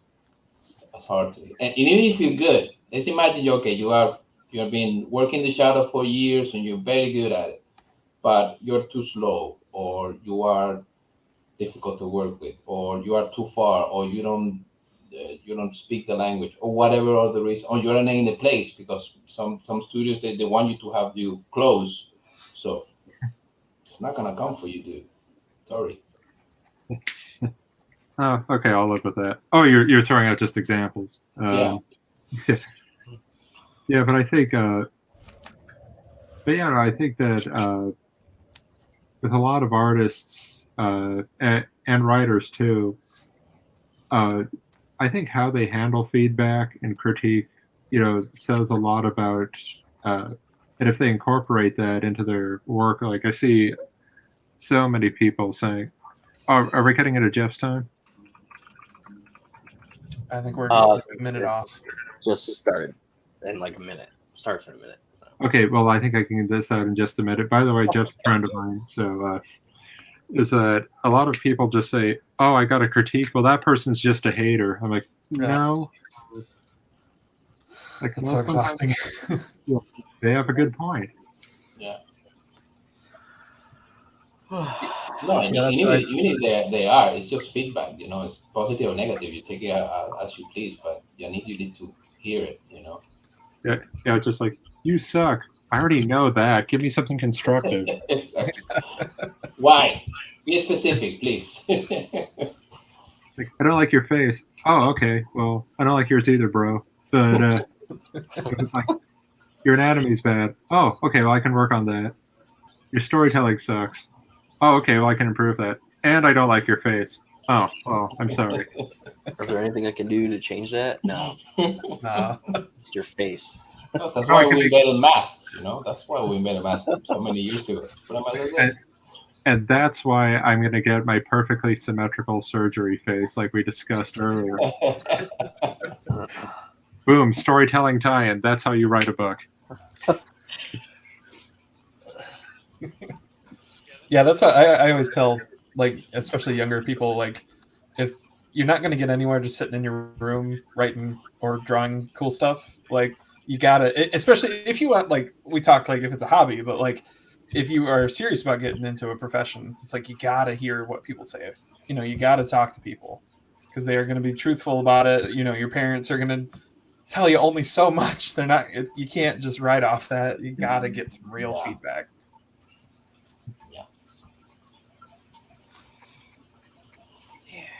Yeah, because I think it's with everything. It's like if I see, I don't know, you want to be a professional driver. I don't drive, and I see you doing something. Oh, you're crazy. You're crazy good. So I don't have any idea what I'm talking about. So maybe for me it's crazy, but that's not the level you need to get into a competition. So I think it's the same for anything you want to achieve. Professionally, I'm talking about always. Yeah. Well, guys, I'm gonna sign off too because here's dinner time. Oh, okay. It's been a pleasure. With that. Thank you guys for everything. Take care. All right. Thanks for coming. Bye. Yep. Take care. Take care. Thank you. All right. Well, hey, we're cutting into time, so I'm gonna hop off too. But okay. Hey, Castle's coming along, so yeah, that's cool. It's getting there. I want to hear this panel, so I'll just be drawing in the background. There you go. Cool. All right, everybody. Take care. Oh, Jeff, also great to finally actually speak with you or meet you somewhat in person. Yeah, indeed. It's good to talk to you as well. Finally. We've talked many times online and through email. Yeah. I really like what the art is. You've gone a long way since the last time I've seen it. Oh God, yeah. Since I tried to submit those samples, but it's like I really love the script that we wrote and wanted the art to match. So, so I'm even thinking like next year I'll start doing our book, but I don't want to discuss too much here if you don't want to about it. Oh, absolutely no worries. Yeah, next year when it's time for this, we'll definitely have time to hopefully discuss the book. Yeah, sure. But you've got a cool panel, and I need to hear it. All right. Thank you. I don't know how many people are listening, but either way, to whoever is listening, I'll introduce myself Three first. People. Huh? There's like 3 people, but they're gonna come in and out. Oh, no worries. No worries. But either way, so I'll introduce myself. My name is Jeff Haas. I am currently the public relations manager and co-owner of the Traversing the Stars podcast. The podcast has been around now for 3 weeks. We interview the stars of film, television, literature, music, comedy, whatever. But the reason I wanted to talk is discuss how to get guests for a podcast. Even though the podcast I'm on has only been around for 3 weeks, I've been doing this type of job for about 5 years. I'll just give you a little bit of rundown of my background. There's a website a long time ago called Project Fanboy. I don't know if you guys may know it, may not know it. It was a website that's been around for a few years. Eventually became the Fanboy Buzz. I did interviews when I was running articles called Issues. After that, I worked on for a little while at the Ad House, which is another website. Then I did the interviews for BoroCon, which was a New York convention that had interviews on their webpage. And then for 2 years, I actually did the public relations manager for Spoiler Country, which is, at least in my opinion, it was a well-known podcast. That I did that for a couple of years. And then I left to start my own called Traversing the Stars. Along the way, I scheduled guests like Ed Asner, the late Ed Asner, Thomas Jane, if you know him from the Punisher movies, and I think also Mist, John Hader from Napoleon Dynamite. In the comic book world, I scheduled interviews with Tom King, Jim Starlin, Tom McFarlane, and a whole bunch. But like I said, we have done it. Like I said, it was 2 years of Spoiler Country. We probably scheduled hundreds of guests for them of all levels, small Kickstarter indies to, like I said, movie TV stars. Traversing the Stars right now, which has been 3 weeks. We've had guests on like Carrie Byron for the Mythbusters, William Sadler. If you ever watched Bill and Ted Bogus Journey, he played Death or the Reaper. We also had on Richard Karn from Home Improvement. He played Al Borland. Good guest. And in 2 weeks, we have Karen Allen from Raiders of the Lost Ark. So I have a pretty extensive background in scheduling guests. I've been doing it for a while, and I've been able to build up a decent resume of of guests for different shows. So basically, what I want to talk to everybody about, those who are interested, is how to get a guest for your show. There's thousands of podcasts out there, thousands of people doing interviews out there. There's a lot of noise. It's probably similar to, I'm sure Eric was talking about in the world, like the world of art. A lot of noise, a lot of people doing things. How to make yourself be the one people notice, and it's not easy. It takes a lot of patience, and it takes more than anything else, I would say, time. So how does this work? The first thing you need to do is know who you are as a podcast. Know what you're good at, know what your skills are, and know who you want to talk to. For instance, are you going to focus on comic books, movies, television? What do you know? What are you interested in? Try not to have conversations with people who you're not interested in. No matter how hard you try to feign interest, they will always know when you don't give a shit. They always do. I think they can sense it, and the interviews will always suffer. The listeners will know, and it's just bad. But the key things, information that you need when you do a podcast, you need your listener numbers, whether or not they're the real ones or the ones you're going to lie about. You still need them. I will say it can be dubious which ones you give. Know your demographics. Who's your audience? Okay, the numbers and predominantly male, predominantly female, age group. These are all things that publicists and the guests themselves may want to know. Not always. And I'll tell you this as a word of advice. Know when to give information and when not to. Do not volunteer more information than you need. Only answer the questions that they ask. Unless you're someone doing, like, I'm not a fan, but just say Joe Rogan. You're pulling in 1 million some listeners. You can pretty much say what you want, and you're gonna get the guest that you want because you're a big name. Everyone knows who the hell you are. I'm not Joe Rogan in that thank God for many reasons, but still, I'm not Joe Rogan. And most of us who are listening probably are not at that level. We're at low, novice, mid-range level of podcasts for both listenership, size, notoriety, that kind of thing. So I would say only answer the questions they have. If you don't have listenership numbers that are good, don't say them. When I was at Spoiler Country, we ended at when I was with them, my time with them ended at 135,000 monthly listeners. That's numbers I threw out there, and I would tell some people because they didn't know who I was. This is what we can offer. These are our listenership numbers. My new podcast has been around for 3 weeks. I don't have those numbers. So guess what?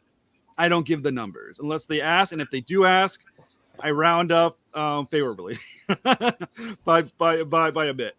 I will give interviews. I'll list the names of prior guests who I think are worth talking to.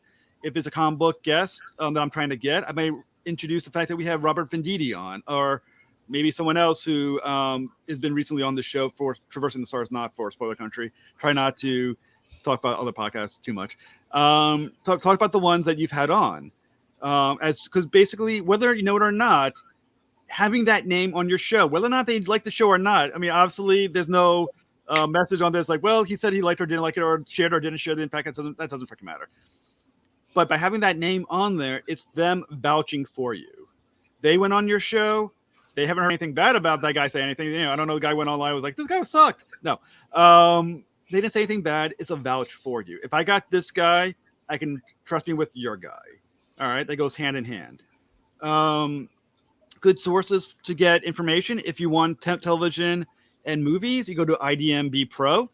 That's the easiest one to go to. They have emails for every publicist, manager, talent agent. They connect you to who you want to have. That's a good starting point. You also want to try to reach out to major companies. If you're starting out, maybe you want to start off with a smaller. If you want to do comic books, maybe don't reach out to Marvel immediately. Maybe reach out to either independently the artists themselves, who may or may not care if Marvel DC gave their permission. Sometimes they do, sometimes they don't. Maybe reach out to the smaller ones. Who has a Kickstarter that day? Who might be interested?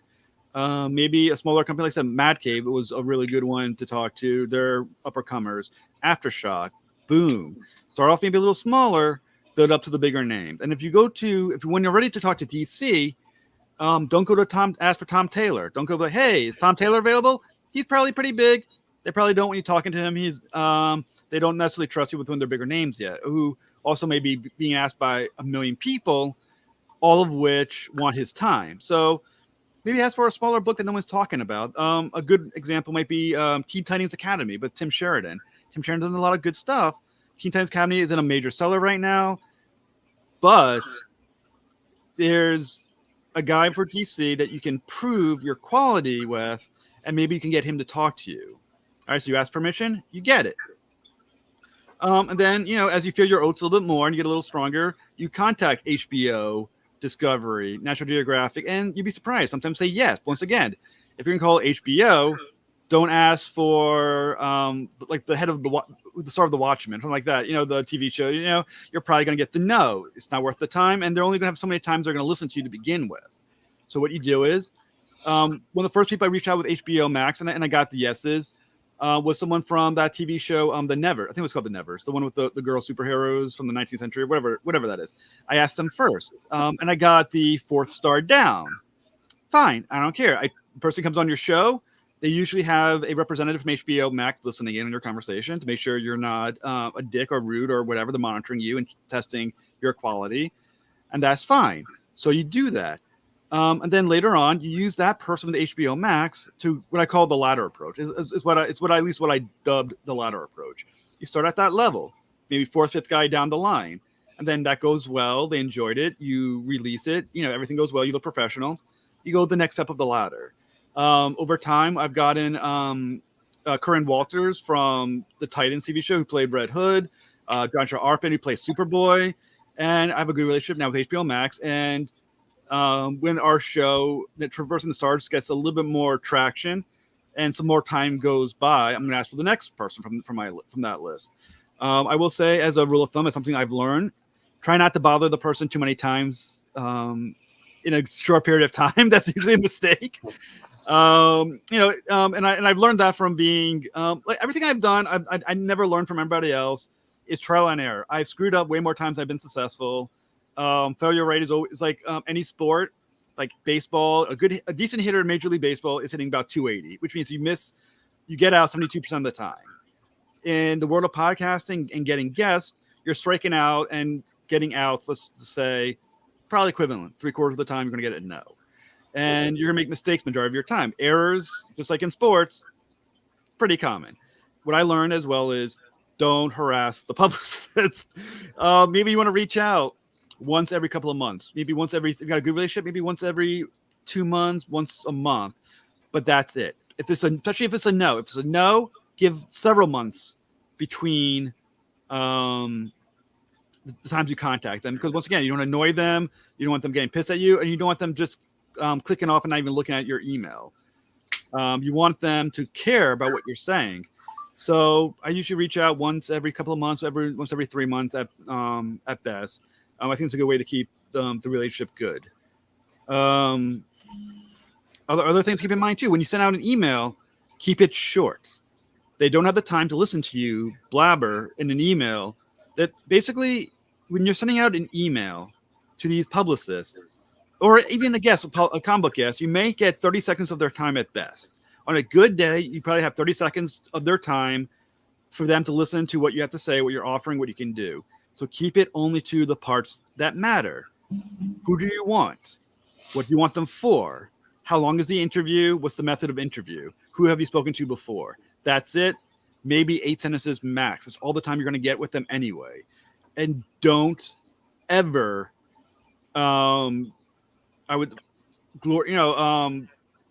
show your worshiping of the guests that you had. Don't be like, I want to talk to Tom McFarlane. I'm a huge fan. I've been watching him since, reading his work since I was 12 years old. I really want to talk to him really badly.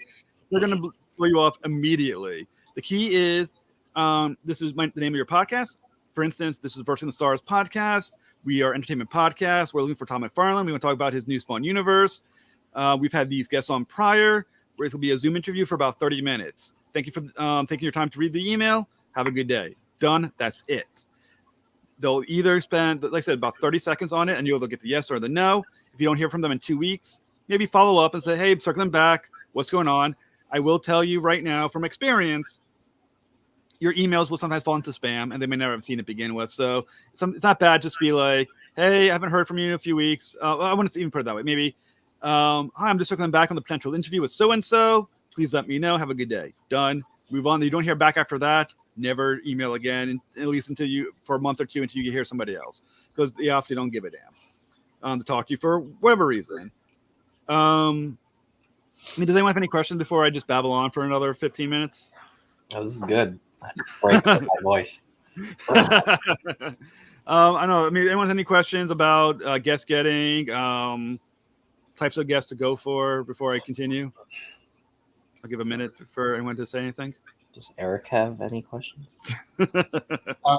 Yeah, actually, I do have a question. I don't know if you're going to get into this, but like when you're reaching out for, say, somebody in the industry like Todd McFarlane, yeah, I know you're talking about like IMDb Pro and stuff like that for for actors, and that makes sense. But what about reaching out to like people in the industry, like like a McFarlane or a Mark Silvestri type?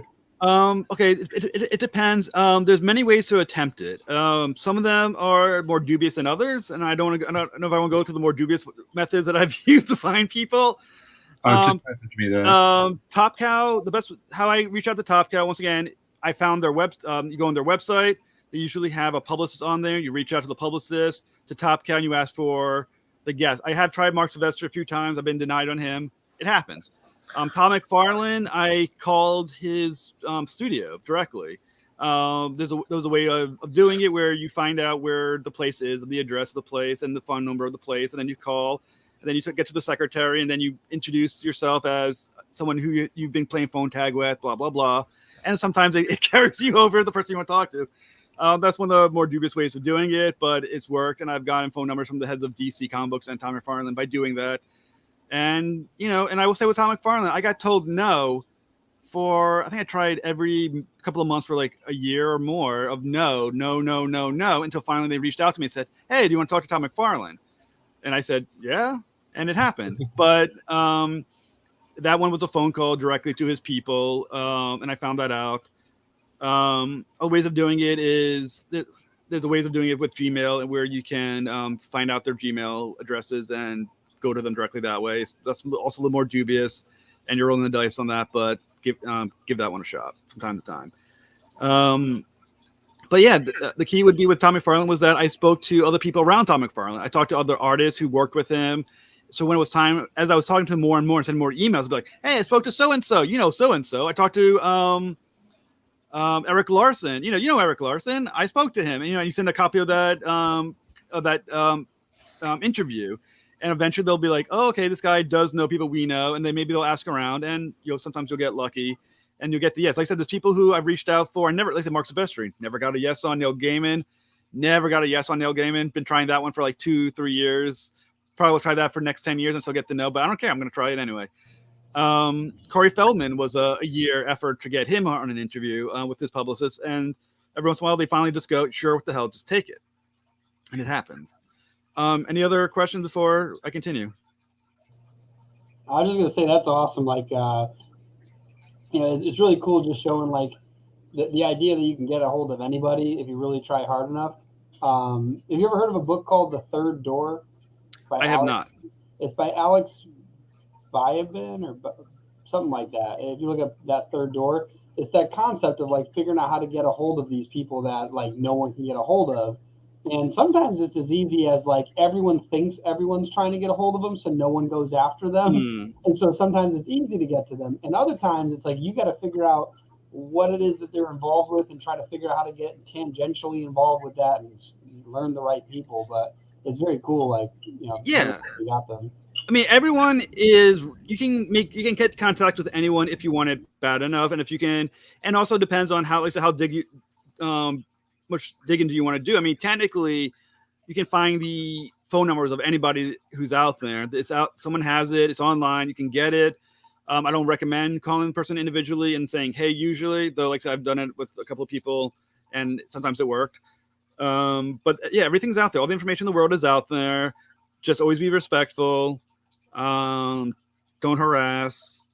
And if you can find the people who they know, or people who are connected to the people that they know, it might be not a bad way to go about it and build yourself a resume and a level of respect in the community.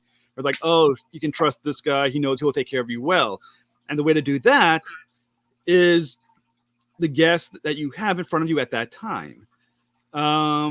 I've spoken to a few people, and I've been on other podcasts with other people who they've been like, ooh, that's a nobody. I don't care who that is. It's like, it doesn't freaking matter if you care who that is. When they're on your show, they are the most important person in the entire world.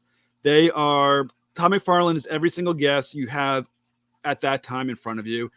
Whether or not they're the small-time Kickstarter guy who is just screwing around. Sometimes it's someone who maybe has the first combo coming out, or someone who is ranked. IDM Pro ranks their people on their website of popularity. Maybe it's number 10,000. Screw it. Take it. And when they're on, they're the most important guy in the entire world. Do your research with them. Give them the time to talk and listen to them, what they have to say. Follow up, laugh, do whatever it is. Make that person feel like they are the most important person in your world. And that's how the next person will see it. And they'll go, you know what? I like this guy. I trust him. Watch him make this person look important. And like I said, and I've talked to some people who, I must admit, I didn't give a shit who the hell they were. I was like, I don't know this fucking person. I'm doing a favor for someone, or someone came to me. I was like, hey, can I talk to you? I'm like, sure. What the fuck? But when they're on, if I do my job correctly, when they're on, no one knows that they're not someone who I'm absolutely fascinated by. If I do my job right, to them, who's whatever's watching, they're thinking to themselves, holy crap, Jeff really, really wanted to talk to that guest. I mean, he must have been a fan. And hopefully it works and they think that. And that's my goal. Like I said, do your research. Research, you're going to spend more time researching than you're going to do interview. I mean, your interviews, I do 30-minute interviews now. I'm probably doing about an hour and a half of research on that guy. I prepare questions, always have questions prepared so you look professional. And people will watch it and they'll listen to you. They'll go, oh, I can trust that guy. And that's the key. You know, know the publicist. They'll start knowing who you are, and you slowly build your way up. But every podcaster probably starts near the bottom, and over time, you'll get the bigger guests. I mean, like I said, Traversing the Stars right now that I'm on Traversing the Stars podcast. If anyone's interested, it's on YouTube. It's on Apple, Spotify, our own website on Captivate. We're small right now. We're just building an audience. Our guests are not the biggest, but we're building a resume. We're building an audience, and over time, I'm looking to get bigger and bigger names. And it works. And the key to getting the bigger names after you do the interview as well is to always be promoting. Podcasting done well is a second full-time job. If you think it's going to be a hobby, maybe you shouldn't bother doing it. This is going to be a full-time job. It takes a long time to edit and get guests and interview and everything else, and promoting takes a long time. If you're not able to invest it like it's a full-time job, you're probably not going to be very successful, because there's 1,000 other people who do believe it's a full-time job for them and will do it quicker and better and more professionally than you. And I would say promote it constantly. Go when you're on Facebook. Join every single Facebook group that connects to your guests as possible, even the ones that only sort of like your guests. Like I'd recently interviewed Patrick Meany. He's a director and a comic book writer. He wrote a book called Sci-Fi, and he did what I'm most interested in. He did a documentary called Neil Gaiman Dream Dangerously about Neil Gaiman, and I was really fascinated by that. So I joined every Facebook group connected to Neil Gaiman. I connected to anything about documentary because I was a documentary, and I post the interview to every single group I can. And some of those posts get deleted by the admin because, they suck. And sometimes they don't, but that's how you build your audience. You post everywhere. It takes me every day. I'm probably promoting 30, 45 minutes of my time is directed to promoting to Twitter, LinkedIn, Instagram, Facebook. My partner on the podcast named Dustin Ross does TikTok. And I would say 45 minutes, maybe even most of an hour of my day is spent trying to promote my podcasts that are out there and the different episodes and things of that nature. We got about 5 minutes left. So any other questions? I'm glad to take some questions from people. I was going to say, you definitely want to make sure you're everywhere, like with posting that stuff. So Yeah, I like the idea. You know, you should be in a bunch of different Facebook groups, and I really like the idea of going like the tangential stuff. A really good strategy I heard for reaching high celebrity people. Go to them on Instagram and actually see if go through their who they follow, and look for people that are within a range of less than at least less than 50,000, probably less than 25,000 followers, because more often than not they're still responsive to their DMs, and you can much more easily get in touch with them. First off, you might find someone new that you never heard about that might be very fascinating and valuable to learn. Maybe they're one of your guests, something like that. But the whole idea is if you start getting connected with everyone within the circle of the person who you're trying to get a hold of, eventually you're in their circle. And so that's a huge way to do that. And I agree with you completely. And like I said, it's okay that you're going to get no. You're going to get no more than you're going to get yes. I did at Instagram. I mean, I've been told no, I think 4 times now by Patton Oswalt on Instagram. Too busy. I'm too busy. I'm too busy. You know what? Screw it. It's not a big deal. Don't take it personally. Try not to. Sometimes you can feel it like, I've had a few people who've been rude. Like, I don't have my time. I'm not taking my time for you, that kind of thing. And I've had some, not Patton Oswalt. He was fine. He just said he was busy. But I got some decent guests through Instagram, and most people won't respond. But like I said, it's a numbers game. Every month, I'm probably sending out 80 to 100 messages to guests, and maybe I'll get 20 of them to say yes. So that's 20% of the time. If I get bigger, maybe I'll get to 50% but there'll be bigger guests. But yeah, reach out constantly. Twitter, try their Twitter to DM. Tweet at them. I got a few big names. I got Eric Powell from he does The Goon. He never responded to my email for whatever reason, but I tweeted at him a few times, and as I tweeted out to the guy, eventually he responded, and I was like, okay, can I email you? He said, sure. And I said, okay, look for my email, and I sent him a message saying I emailed you, and it happened. Sometimes it works. Jeffrey Thorne said, message me, go right ahead. And he friended me on Twitter and messaged me. Now, he never responded back for I don't know why, but he never responded back to me, but screw it. Keep in mind, it's a numbers game. You're not going to get a guess if you think you're going to get every single guess. Do 100 guests, hope for 10 to 20. And if you don't get your 10 to 20, or how many you want to do in a month, then you're sending out 200 emails. It's just how it goes. Or messages. I was going to say, honestly, for that reach out, that 20% is probably a really good number. Even if you start getting big, you should start reaching for people even bigger, so that your 20% is normally the number. So you have to just work to find different people. And then the other thing, what was the other thing you mentioned? Oh, crap. Yeah, it's something else I was thinking of. Well, I will say, I mean, sometimes you know, it's like fishing. You sometimes just throw it out there, see what happens. I mean, I sent an email to Steven Spielberg. I was like, hey, can I interview you? I mean, he didn't say yes. He didn't respond. I'm not surprised. Jeff Goldblum, I sent out to. He never responded. His publicist said no. Sam Neill, I went back and forth with a few while to get that interview. Did respond, said no. But so, you never know. Sometimes you'll get this. I mean, Thomas Jane, who I didn't think I was ever going to get at the time. He's, like I said, the guy from one of the Punisher movies.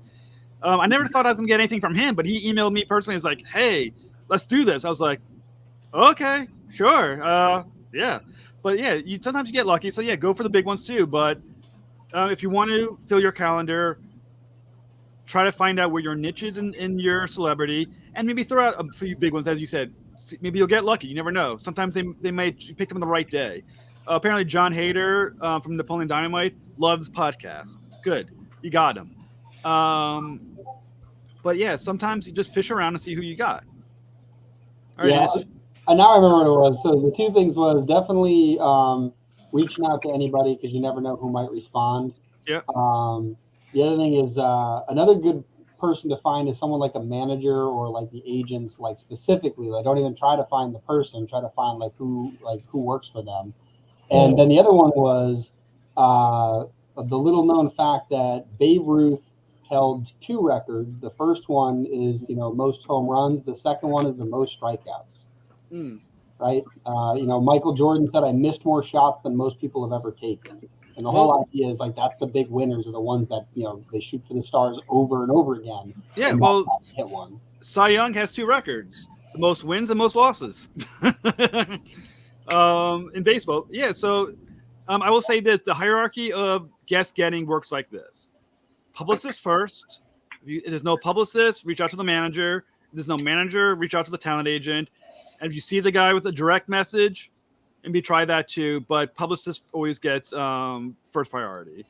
They're most likely the ones who will reach out to you, but you never know. Sometimes the manager and talent agent does it too because they're just being nice or they'd like see what they can do. Anyone else? Any questions before crowdfunding corner starts up? Actually, I have a question. I don't know if you Sure talked about it while I was away. We have we did have 6 different podcasts, and then it kind of dwindled down. We're doing the last episode of Breakfast Talk tomorrow, and that only ran 2 seasons. We did 1 season as just creator advice, and the other season was entertainment news. But everybody else is doing entertainment news, so it's just no one wants to hear us talk about that, I guess, or it's because we're not known or something. So there's that one. Then there's another one that's just our news, which is going to be switching over as just a newsletter type podcast. Once Buy Me a Coffee opens the podcast thing. And there's another one that people on our platform do called the Nova Files, which is just nerd shit. They just talk about not nostalgia, but Peter talks about action figures at least one time each episode. So there's that, and then there's other shows, but it's just video series. Do you think it's smart to have just one podcast and focus on that, or what? I would say it depends on how many people are involved. The show right now, Traversing the Stars. Right now, there's me and there's a co-owner called Justin Ross who does a podcast called Going Hollywood. It hasn't been announced yet, but eventually Going Hollywood is going to be weaved into Traversing the Stars, and his co-host for Going Hollywood and him will handle that. I'll handle Traversing the Stars with Justin as well. I will say the more podcasts you have, the less attention you can put on one thing. So the question is, how much time do you have? How many people are involved? And if you have more than one person involved, make sure it's clear who has which responsibilities. Probably the best way of doing it. Have a hierarchy of responsibilities. Who's doing what? I would say 1, maybe 2 shows is about the best you can balance, in my opinion. We can figure that out this year. Yeah, I mean, the way I see it is when you dive into a podcast, you gotta dive in all the way. Especially when you're new. I mean, over time maybe you can spread out, but when you're new, you dive in all the way because you're not gonna have the time to do anything else usually. Cool. Well, that answered the question. Yeah. Okay. If you have a Kickstarter coming out next year, you can stay if you want. Not that I know of yet, but who knows? But either way, I want to thank you so much for letting me on to do my show. Hopefully, there's some good information that people got. I might actually make it into a podcast episode on our podcast. So. Oh, that'd be very cool. Yeah, it was actually valuable. So. Oh. Yeah. Yeah, it's just undercutting everybody else. Actually, I'm not taking.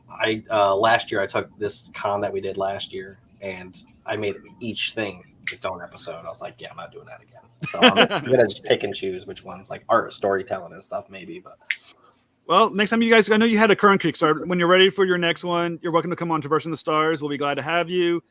And everyone. Subscribe to Traversing the Stars on YouTube and follow us on Captivate. Video interviews are on YouTube, audio only on Captivate.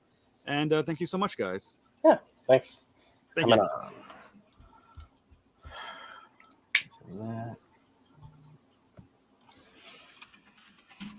Noise.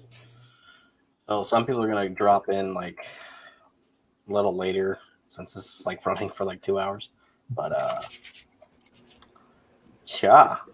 this is Crowdfunding Corner. It's basically Sierra Nova Podcast Live. I just don't want to call it that. So Kat doesn't have a podcast. I don't have a podcast. So you have a show. I do. You don't have a Kickstarter, but you did. And I did. You were stressed out about it. And I was stressed out about mine in October. Because they're stressful. They're very stressful. But Duran has one going on literally right now. Do you have the link so I can put it in the comments? Yeah. Hand it over. Which creator doesn't have a permanent link to their Kickstarter open? Oh, I've got a bunch of things popping up in front of it, of course. Good old computer. It should be in there now. Okay. Wow, 3 days left. Only 3 to go, but we're funded. Woohoo! Second attempt. First attempt didn't go so well. Learning a lot on the flight.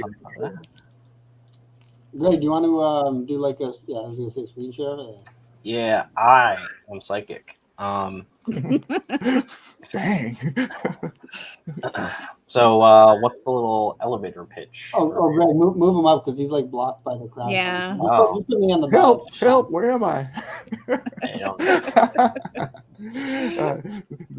The old pitches. It's a combination between Constantine and Ghost Rider, and it's about a supernatural kind of world I created called the World of Whitefire. And in this particular series, it's about a Templar order that is colliding with Rakel's, which is a type of demon over this kind of ghost town, and why is all this happening? That's cool. Still have to see Constantine. Never watched that. What's your best selling thing? What's it called? Reward tier. Reward tier. I was really surprised. So this was the first time I ever did sketch cards, but the artist I worked with, Aja, is really talented. I actually just took down the art from them, but you can see some of his art down below. But they're all sold out. Even my sketch cards. I did some sketch cards for the first time. I mean, I'm an artist, but I'm not to the level of a lot of the creators out there. But even I was really surprised how well the sketch cards worked, and I was really happy to have actually done them. You can see some of Aja's work if you scroll right down to the add-on section, and there's a couple of examples of his cards. They're phenomenal. They're really, really well done. Wow. Yeah, it's amazing. I didn't back it, so I'll probably change that. It's the art is phenomenal, and even some of those covers above are really, really, really good. Some of them are by Aja, and some of them are by Derek Stevens. I don't know if you guys know him, but he does these crazy kind of almost realistic type things, but they're not real. It's almost like he mixes real characters in with other things and sceneries. And when you look at them, so right there's the collector's edition. So that's a picture of Keeper on the right, and on the left is Mangrel, kind of this demon. But if you were to look at the cover, there's things mixed into the background that you won't see right now. But there's different little tombstones. There's a face in the back right. It really crazy the way he meshes things together. And right here, some stickers that I'm going to get die cut done. That's by Ariel Medel. I don't know if you guys know him or not, but he worked for Marvel and a lot of the big names out there. And he's actually doing the relaunch of Evil Ernie right now, which is kind of cool. I don't know if you guys remember him from the 90s or not, but that was a comic book series. Evil Ernie? Yeah. You guys never heard of it? No? It sounds familiar. Back in the day, when there was independence around just starting out, you always heard of Image in that. And then, of course, Lady Death, a lot of people knew. Mm-hmm. But Evil Ernie was out there for a while, for sure, in some of the in your Wizard, let's say your Wizard magazines, if you remember. I don't even know if Wizard magazines still exist, but back in the day, that's how you got all your news, right? About the indie scenes and what was going on in the comic book. Yeah, so this here is the section where I was referring to, where it was a bunch of card sets. And what was really cool that I was doing with the funding was I was letting Aja create these original characters, and I'm going to work them into the story long term. So you were getting literally the first piece of art of an original character. Oh, wow. And I thought that was just a great concept. And if you just scroll down a little bit more, I still got 3 of them left that I'm selling as singles, not as sets. So they'll be right on the first section of the add-ons in here. So his card work is just excellent. That's them there. They don't even have names yet, so I just kind of gave them the Forgotten and some of that stuff there. Forgot to give them names. Yeah, that's right. Well, they didn't exist until he just created them, literally. But there's some cool stuff. Yeah, for sure. And this here is some kind of backstories. So before this series started, I had done smaller. When I started out at this, I did something called the Untold Tales, which are just 10-page short stories to introduce people to the world, so that you can get them as add-ons as well. It's cool. Of course, the sticker set again comes back in. Yeah. that's the card set. The card set's beautiful too, honestly. Like that's the very first thing we did when we got into our very first con. Me and Corey did back in the day, and it's extremely well packaged. Unlocks. This is where we're at now, right? We're funded. We're trying to get to the unlocks. At $3,000, you get this decoder. So what I've done that's original to this series is I'm going to put encrypted text into the background. Let's say on tombstones and stuff like that. And as a reader, if you have the decoder card, we have to get to 3 Gs to get there. But then you can go around and you can decode some things, and you might get some little hints to what's could be going on in the story, or just kind of a feel for something else interesting that most people will not know. That's awesome. We were talking about that earlier. Oh, really? Some kind of. I'd love to add something else on it. Oh, okay. Yeah, we have something happening in a comic that's coming out. Oh. That has to do something with that. So. Something very similar. Oh, okay, cool. But the Easter eggs are awesome. I love Easter eggs. I have the Forsaken Future series too. The first one I did was the Kickstarter back in June, and that one didn't work out. But in that series, I had little Easter eggs of sci-fi stuff, and even in the new one, I've got an Easter egg. I don't know if people will catch on to it or not, but it's still there. It's right in the face in the first couple of pages, and I'm going to do a little bit of text to go with it. But it's definitely a sci-fi reference back to the 2000s, which might make it a little bit hard for a lot of people to get.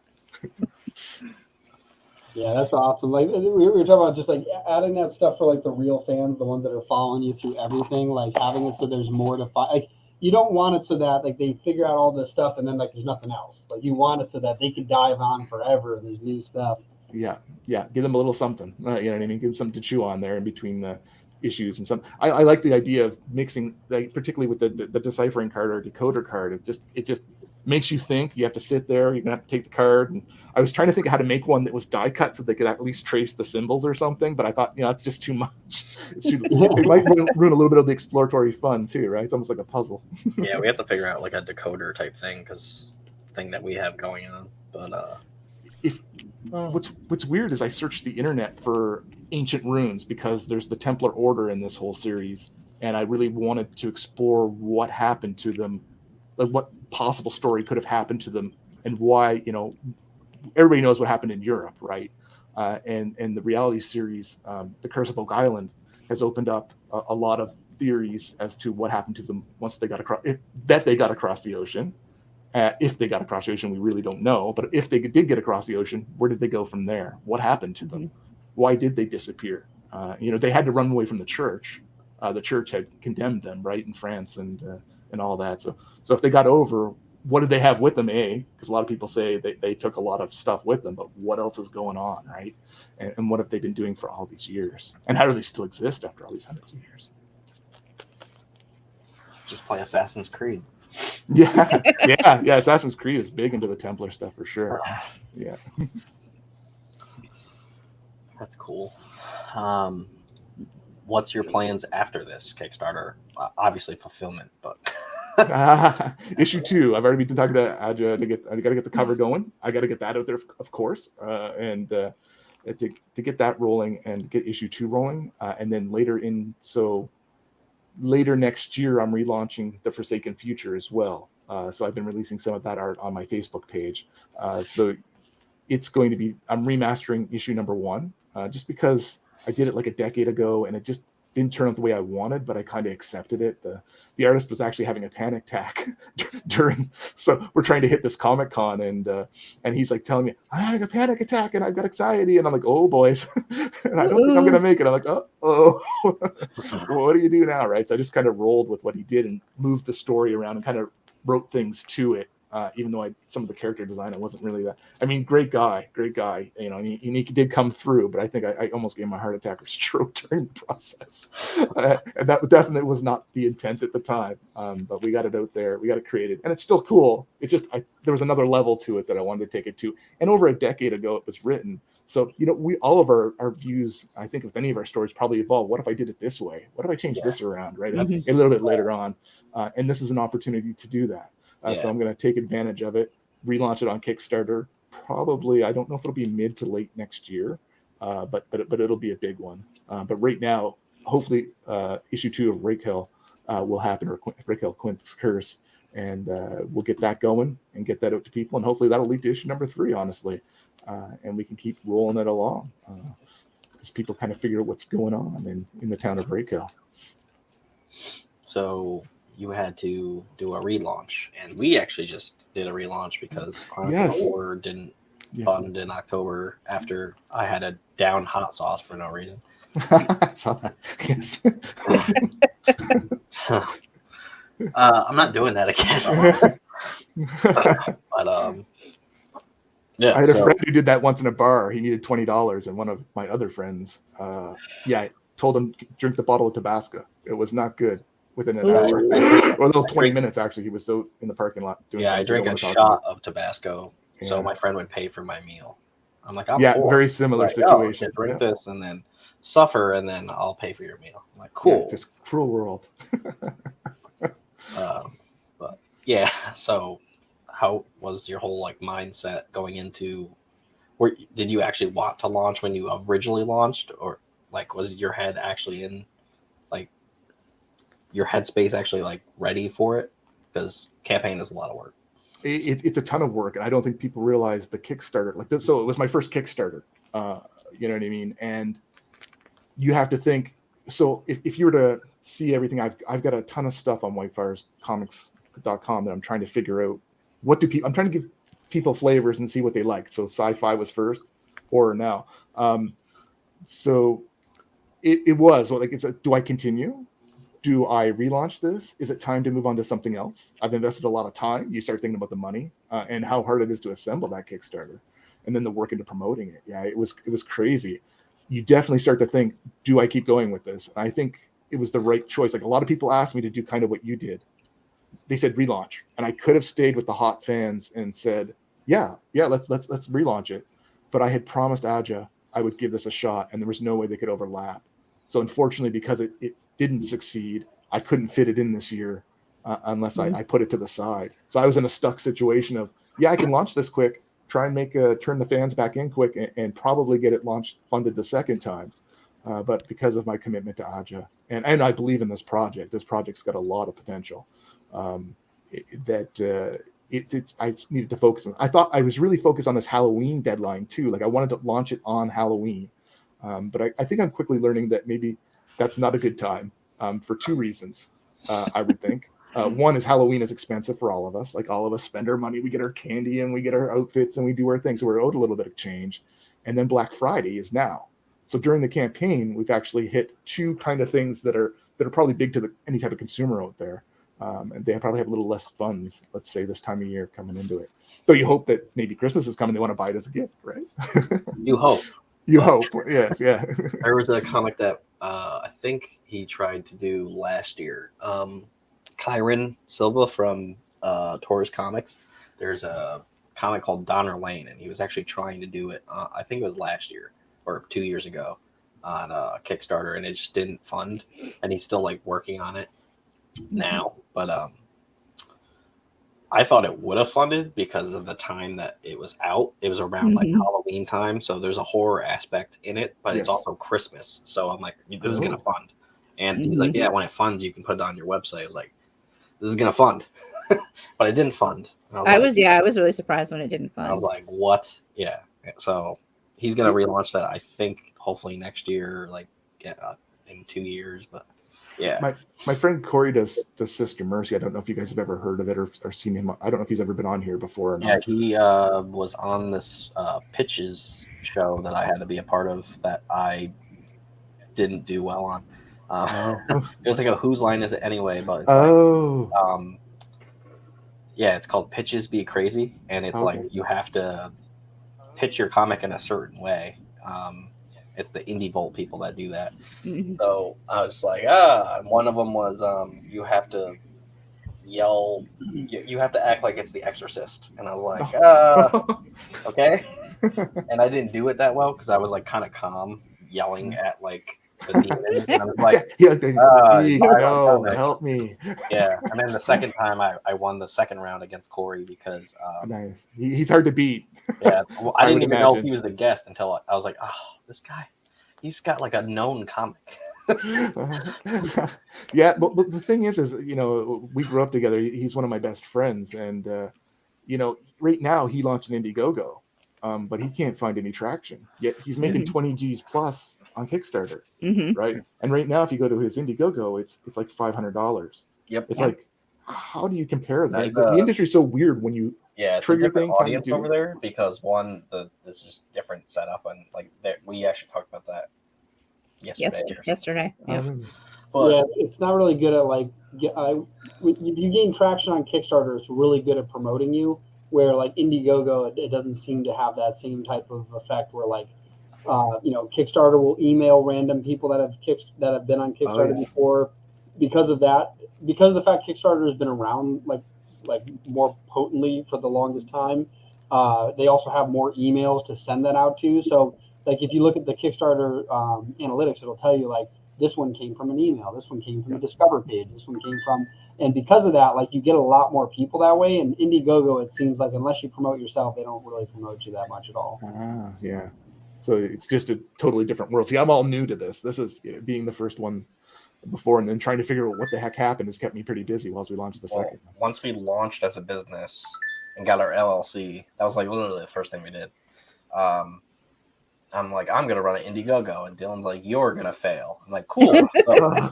Dylan is so supportive, and he's like, well, or knowledgeful. He could be a Buddha here. Well, you have to read this book, and I'm like, I'm not gonna read a book. Shut up. So I would say so. I didn't just say he would fail though. What I said specifically was this is exactly what you have to do, and if you don't do all of this, you will fail. And then but what he would have had to have done was a tremendous amount of work. And he did like half of that, and then so it failed. Well.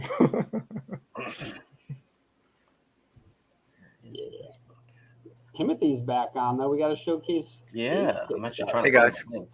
Hi Katrina, how are you? Been a while since I've seen you. Yeah, and I think I followed that Whitefire book. Actually, that looks pretty good. Sorry, I was muted. I'm not that I don't love you guys, but I had a client message me. So he needed to know how much I was going to charge him for a project. So due to the fact that, it's the holidays and everybody has, is tight on money, I felt it was important that I respond to him. Absolutely. So, but no, I'm good. A little chilly. It's gotten cold here in Michigan. And I feel for my oldest. He is out at the Penn State, Michigan State game right now. And it's something like 27 degrees before wind chill. Oof. So I hope he remembered like every layer possible. Yeah, I'm in South Central Pennsylvania, and it's chilly out there. It's 30 couple probably. I'm up in Canada. Yeah, so you feel it too. We feel the same thing. Yeah, it just started a couple days ago. Yeah. Where it started to go, oh, the fun's over, right? Yeah, like we were up to like 47 last week, and then all of a sudden it was like, no, we're done with that. Hey, there's my book. There's your book. There you go. It's crazy. You're still 8 backers away. That's I think we'll hit it though. I got some followers. I'm expecting a little surge. I'm kind of new too, guys and girls. I don't know exactly how you forecast and predict some of that. I talked to Travis Gibb a little bit. You guys know Travis? Yep. Mm-hmm. He was telling me a little bit how you can look at the conversion rate, and that should give you some kind of predictor of the last 48 hours anyway. And I got to be pretty close to 48 hours. Yeah, 50 I see there. 50, yeah. So, and that'll give you two things, right? Which is the email from the Kickstarter goes out to those final people. Well, I guess there's actually 2 more that go out, right? Yeah, there's a 48 hours one, and then 24. Yep. Yeah. Actually, I think there's... And then let's see, what's the other thing? Oh, I do an email to I keep a personal, email list of my customers. And I think I got a couple of them that are still on the fence. And it's like anything else. You think of all these things you want to do and you start to run out of time. What I want to do is start making some calls to some retailers, and maybe having a conversation would maybe unlock 1 or 2 of those if you're just, really kind of throw it out there. I mentioned I used to be a retailer, and I remember there was a couple of indie creators reached out to me, and there was 1 or 2 that if you like the material, you'll pick it up, especially if it's a good deal. And I'm not necessarily looking to make money on that. Like I was saying, this is how generally speaking, I generate enough money for the print run. Like at this point, everybody's already paid and so forth as far as art is concerned and production. So this would be strictly for your print run, which then I'll be promoting the books at the conventions. Hopefully, you know, in a perfect world, we'll all go back to conventions, and you'll maybe have a couple of them instead of just one. Last year, I had Baltimore; that was the only one. But knock on wood, right? Right. Yes. So, do you want me to give you the thumbnail pitch for the book? Yeah. Tell us about it. Thanks. My name's Tim Fling. I'm the writer of a science fiction series. It's called Water Wars 2288, and this is the latest chapter. It's called Lost at Sea. It's a naval-themed thriller, and it's got a robot romance with spoiler. It's robot Marilyn Monroe is who the character is, and that's got some curveballs. There's some giant robots in there, and some general science fiction twist endings, I guess you'd say. We got a couple of different tiers. They emphasize different things. In this case, it is the sort of evocative artwork that you see, this cinematic artwork, which is by my good friend and partner, Erwin Arosa. And I'm so lucky to work with him. And let me tell you, he's added so much to these projects. This is our second one now. And I guess I should mention that our first successful Kickstarter that we had ever done, that was Erwin and I together. That was our Hunchback book. And you can see him behind me there a little bit on this side. That's who that fellow was. And ever since then, I honestly feel like I'm just blessed to work with Erwin, and this new one is no different. And we wanted to try something different. We wanted something that was, had all the thrills of a naval battle, but it has sort of this sort of disturbing subtext of this robot and the summoning of the extinction engine, which is the way that they plan to bring an end to all human life. It's a terrorist attack in which robots detonate this cobalt mine beneath the Earth's crust is what happens. So, and it has the feel, like it sounds very serious when I say that, right? But it has this sort of feel of like a 1970s retro sci-fi, sort of disaster type thing.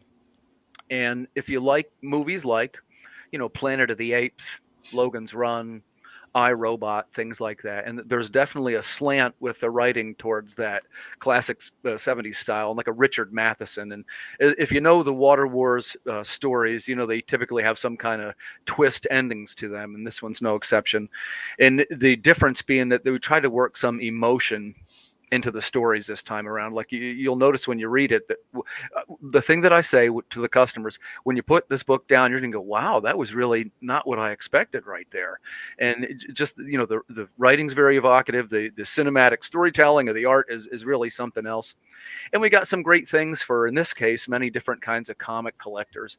It starts out with a digital tier. You got your $9 tier. That's where you get the extra stuff. You get the all the issues of the Water Wars. And of course, if you remember, each one comes with their own theme song too. So I think, what are we up to now? 5 songs or 6 songs, something like that.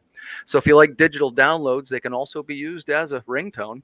And Greg knows we even just made that one that is the 8-bit video game theme song. It sounds like a Super Mario song. It's super cool. We got some different variant covers. In this case, we made the decision. And by the way, I would love to hear the response from the other Kickstarter makers here. Variant covers is something that we all struggle with, whether to do it or not. In this case, I used the same artist through all of it, which is Erwin, because I wanted to, in this case, keep a distinctive look to all the products and not have that sort of fragmented look that you sometimes get with multiple variants. Whether that was the right decision or not, I guess we won't know till the end of the campaign. So, it's like they say, you get a good amount of a bump from the other artists sharing it out to their various followings and so forth. Not to mention the marketing capabilities of having different visual images to represent things for, Twitter, Instagram, all this sort of thing. That one there will show you a little bit. We do have the map. If you're a map nerd, we are all map nerds over here at Earth Dog Studio. So all of our products come with what we call a tactical map, which will show you the locations of the battles and robot uprisings that you'll see in the world of Water Wars 2288. As far as if you're really into it, I don't know, are any of you guys Tolkien fans at all? A little bit. Yeah. It's going to seem like these aren't too thematically connected, except for it has the same thing you can do with the Tolkien books. You can look at the map and follow the characters where they went. And what I've tried to do on the maps, I even mapped a couple things out with dotted lines, and you can see which cities she went through and that kind of stuff. So if you like those kind of map-based journeys, we do that too. And this one even has what they call the neural map. And what it is, it has a for you print folks, it's an ink separation where one layer of the ink is like it's a chrome layer is what it is, and it gives you, we call it the radioactive map. It looks like shiny, and the shininess is like coming through from the other side of it, kind of. It's a cool looking map, and the new one's blue, so it kind of matches the Lost at Sea theme. We got some stuff there. He's showing you, I guess that's Greg showing you, we have the ability to have yourself drawn in to the Water Wars 2288 universe.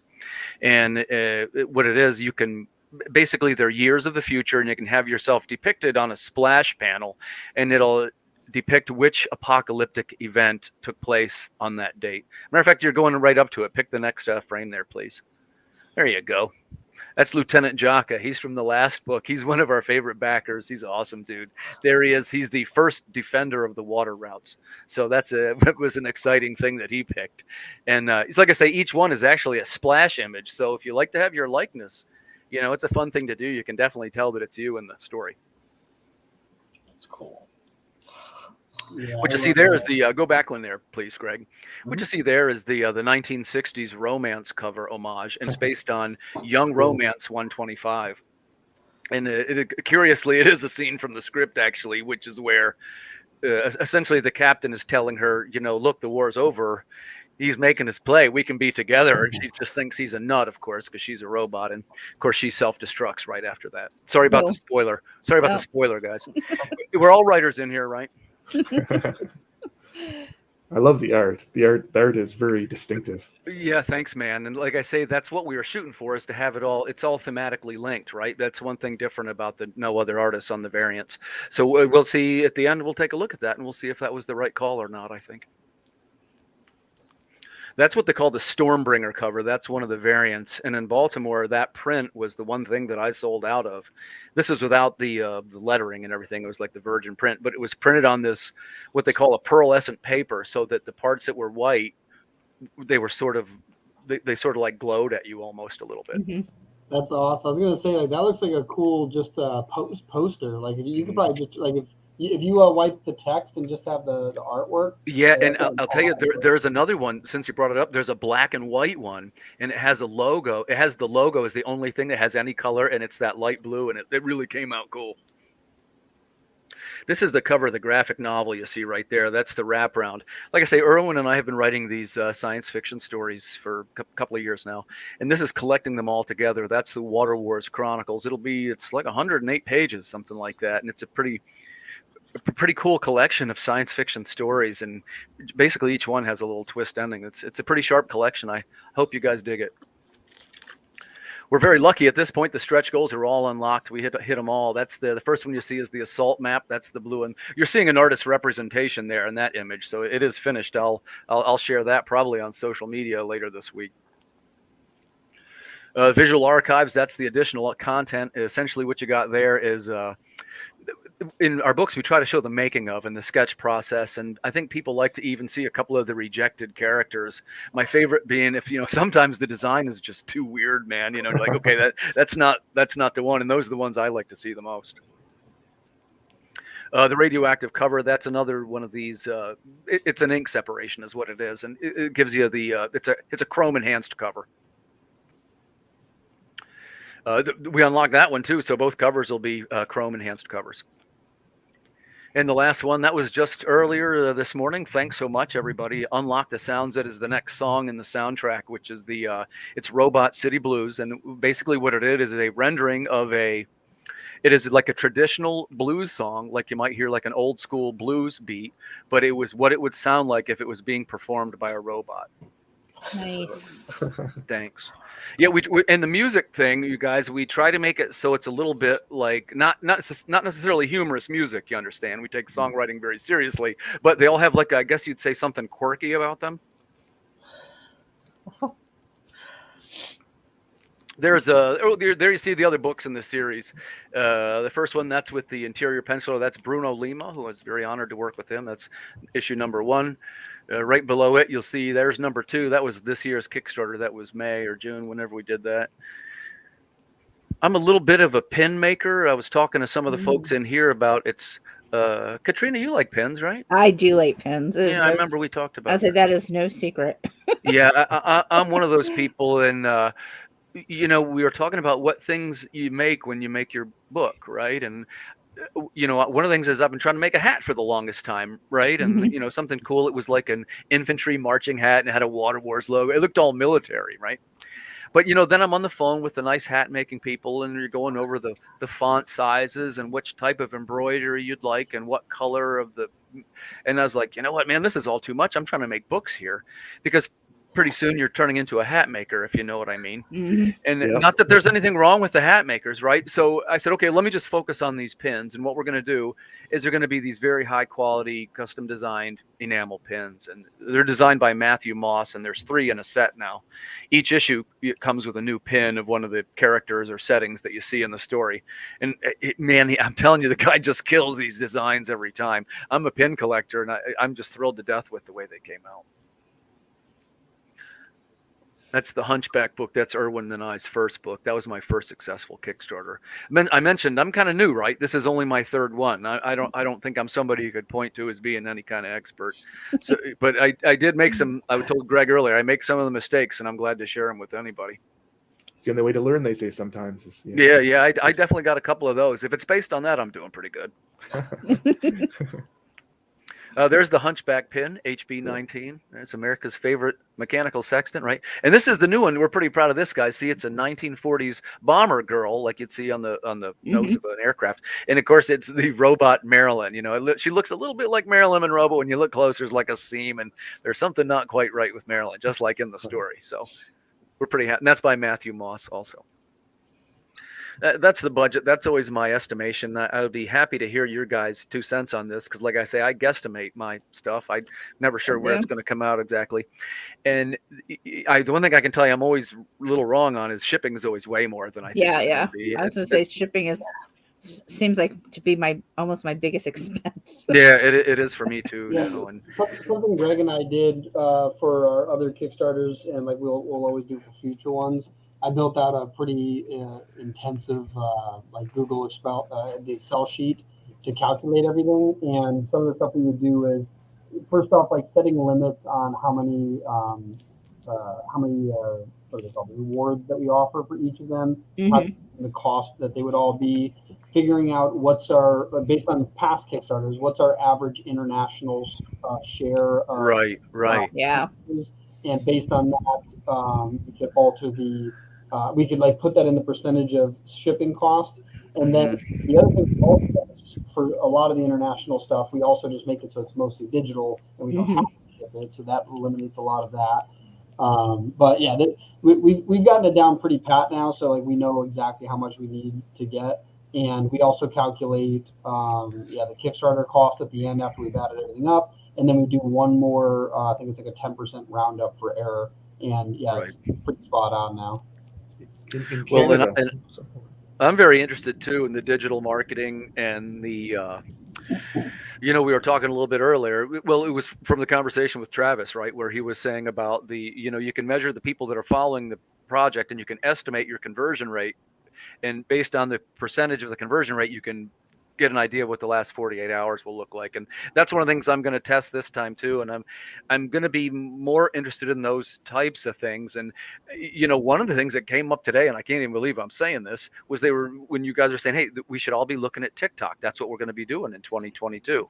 And I had a group of people that were here today, and I said to them, and by the way, these are college students, and all of them are pretty bright. This is my daughter and her friends. I said, hey, what do you think of the idea? I mean, they're much smarter than I am, right? I guess maybe that's not saying much. But anyway, I said, hey, listen, if you were going to be guessing what the future was going to bring, would you still be using Facebook in the next couple of years, or would you be using TikTok? And all of them said, we're not using Facebook now. Yeah, people are abandoning shit. I have college kids, and they're like, Facebook was cool when I was like 13. Got it. I'm hearing the same thing all over the place too, with my nieces and nephews and beyond.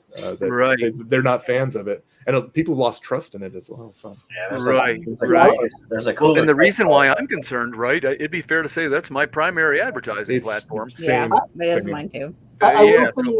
don't be too concerned. So even though a lot of people say they don't use it, I run Facebook ads for companies and I run them for my own companies. So like I run them for like clients, and we literally just hosted a what's it called, a live event for one of the artists I manage, and we ran Facebook ads, and a huge chunk of our ticket sales came from running Facebook ads. And when we asked the guy who owns the venue, how did the bar do? He goes, it was pretty good, but you had a lot of 18 to 20, so he couldn't capitalize on it, which means we actually hit almost entirely just college-age kids with Facebook.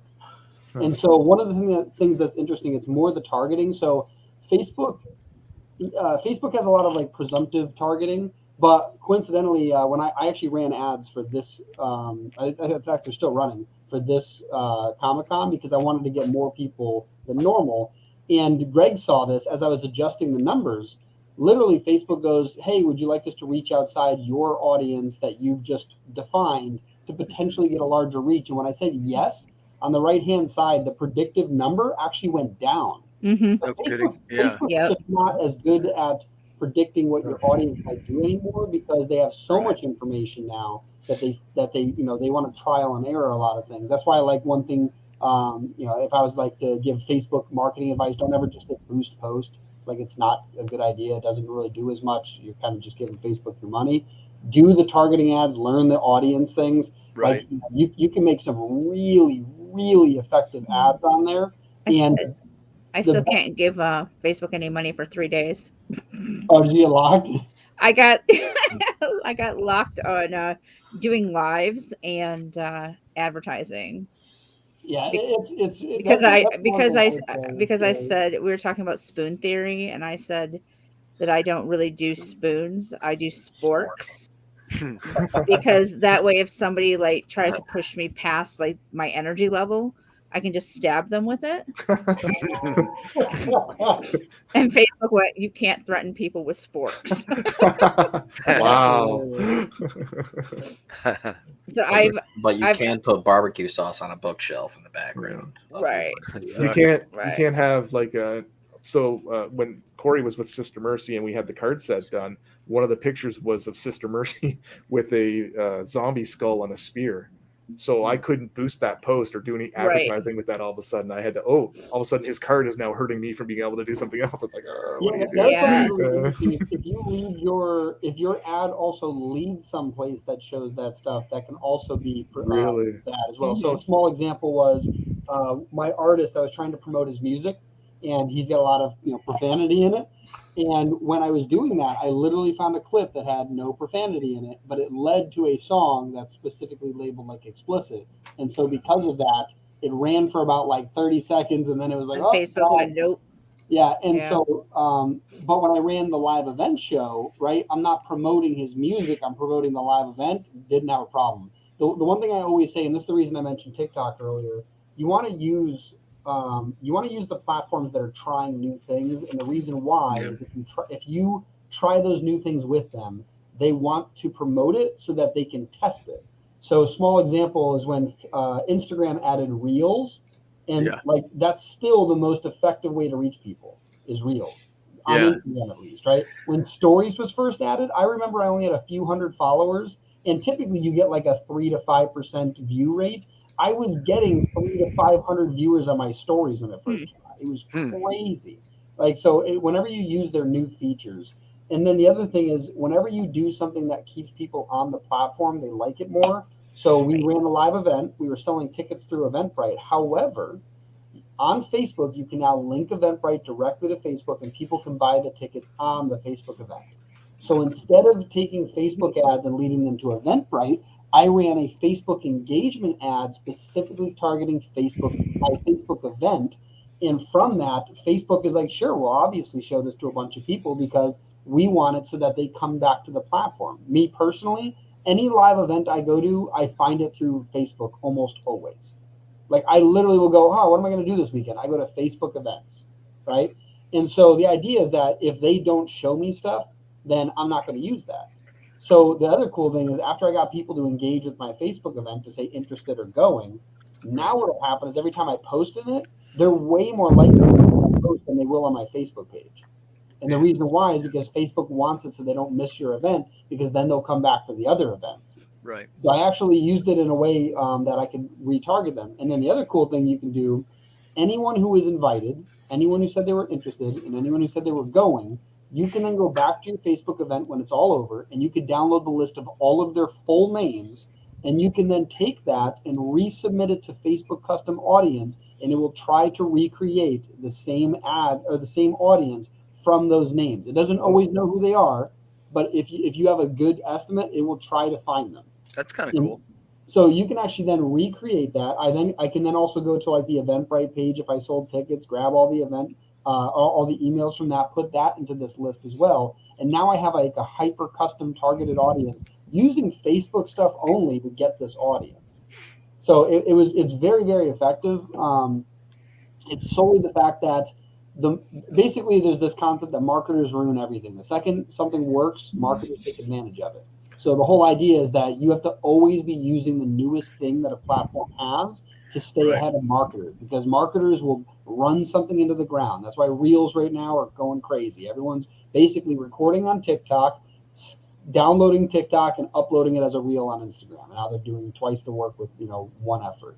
And they're just doing that over and over again. That's going to flood until Reels is useless, and then Instagram will probably create some other new feature. And actually, one of the things Instagram did recently was the IGTV thing has kind of been dissolved. All the videos are all collected into a single channel now. So now you can upload longer videos, and they don't have to be these IGTV special things. And you could tag them like you would a normal video, and they're getting a little more reach now too. I did notice that the Facebook stories and the Instagram stories, they perform well. They typically outperform people are watching them. Yeah, so, and by the way, that kind of proves your point from earlier, now that you think about it, because let's see, who was saying about how TikTok being the visual medium and you could do 3 panels. Yeah, that was me. I was saying that if you can do 3 panels in a Dilbert comic, then you can make a visual version of that in 15 seconds, like you can. Right, and you could even kind of make the argument that if it was a visual medium to start with, it might even have been better for the displaying comics on. Yeah, and that's the thing is it could be as simple as like maybe you just do voiceover and show the panels. Be creative, like make up a new way to do comics. What's your guys' thoughts on the motion comics, especially, what I mean? They're like semi-animated. I've seen a lot of those. I'm not a fan of them, but there's another reason for that. I love comics to be comics. I've seen that come along a couple times before, where even Marvel, I believe, was pushing it at one point, where it was this kind of animated feel to it, and it has people talking, but that's not a comic to me, and maybe I'm just too old school for that. But that would be why I'm not a fan. Now, I always believe things have to evolve, kind of like we're talking about with the other mediums. So if that's the future of things, it could be. You know what I mean? I've never done it. Of course, I see him in the Kickstarter. One of the reasons why I ask, is one of the things you've always got to have this compelling video for your Kickstarter. Or I guess you don't have to, but I'm a rebel and have yet to do a video.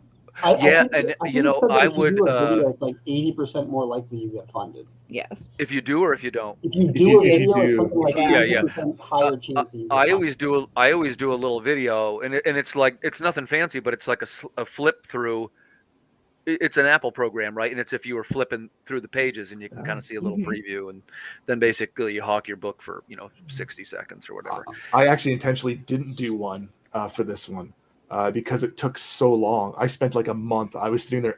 I don't know. I got ADD or something. I was editing it for forever and rewriting the text and redoing the animations. I was like, oh, that's going to take me longer than everything else. So I actually didn't. Yeah. I've gotten very lucky that my cover designer is actually by day does video work. Oh, nice. And we've talked about next Kickstarter. He's like, I'll help you. I'm like, that's good, because that's like asking me to draw something. I just can't do it. Right. So he's gonna come in on the next one. help me put something together. I wouldn't be surprised if they would integrate something, and I tell you why. Because I basically shoot there's nothing in mine. I shot the video portion with my iPhone, and the rest is images from a comic. And that's one of the things they sometimes ask for your feedback of what would be useful. And I say, man, it sure would be useful if I could just drop everything and make it right there on your site. I don't think that's really asking for that much. MailChimp kind of does it. Facebook has it built in as well too. They have a They do? and it has music and everything. Oh, yeah. Before I was like, what? There's free music here. I was looking all over the place for music, and then I found it afterwards after I paid like $40 for the song. I'm like, hey, what's going on here? That's what I meant too about the Facebook stuff. Like they keep adding new things. If you use that stuff, they will promote it too. Like if you take a TikTok and upload it as a reel, you'll get a certain amount of traction. If you create a reel directly on the platform and use a feature on the platform like a filter, you will get way more traction because you're using a feature they want to promote. And so the same with I think it's called it's part of the Creator Studio now with Facebook and Instagram. You can create visuals in there, and you can do video or photos and editing, all that stuff right in there. And they're giving it away for free because they want to test your product, they want to do all this stuff, and then they want your ad money. So that's kind of the idea, is that they can keep giving away free stuff because their data on the users is the most valuable thing they have. So Dylan, I got it. So you're not pro on any Facebook advertising then? What's your 2 cents there? Yeah, like so one of the things I was just thinking of actually was when you're running stuff like the Kickstarter campaign, it says on there's a bunch of different rules. Like it's like 80% higher chance if you do a video, things like that. One of the things that also helps is if you get, I think it's like a third of your funding in the first 3 days. Is that what it is, Greg? Yep. If you reach a third of your funding in the first 3 days, you have something like an 80 to 90% chance of succeeding. Like it's like a really high chance that you're going to succeed. And so what's smart is if you run something like ads that might cost you a little bit of money and get massive traction in the beginning so that you then get discoverability. Because once you hit the discover page, I think that's why it works. If you hit that 30% within the first 3 days, they bump you to the discover page. So a small reason that Greg and I pretty much know that's a fact now is when we ran the last Chronicles of Horror one, not this one, the one just before it that failed. It got to 30%, but it was like a day or two later, and it never got to the top 6, even though it was one of the most highest funded, highest percentage funded, all of this stuff. It had tons of views. I kept going through like the popularity and looking at the different discover pages. It was on everything, but it never hit the top 6, which is like above the fold, like of a newspaper. That whole idea, like what you see before you have to scroll. It never hit the top 6 because it didn't get that 30% in the first 3 days. No So kidding. I think what happens is Kickstarter, that's one of their rules because they tell you that. They tell you if you get the 30% in the first 3 days. So I think they do? part of their, So I Okay. think that's part of their algorithm is that they know that if you can get that much traction in 3 days, you must be a worthwhile look, and you must have fans or whatever, and they want to then promote you. So that's like a huge, a huge goal to set when you're running Kickstarters. How about, what do you think about, and first of all, do you mind that I'm asking these questions? No, I love this stuff. So. Okay. First of all, thanks for letting me promote my book. But like I say, I'm still learning about Kickstarter too, right? So. Yeah, this is the crowdfunding corner. So. Yeah. Plus, I feel more comfortable. How many of us bought Russell's book? I did. Oh, yeah. And Katrina, I follow some of his stuff already on a much smaller scale, right? Mm-hmm. Like that was the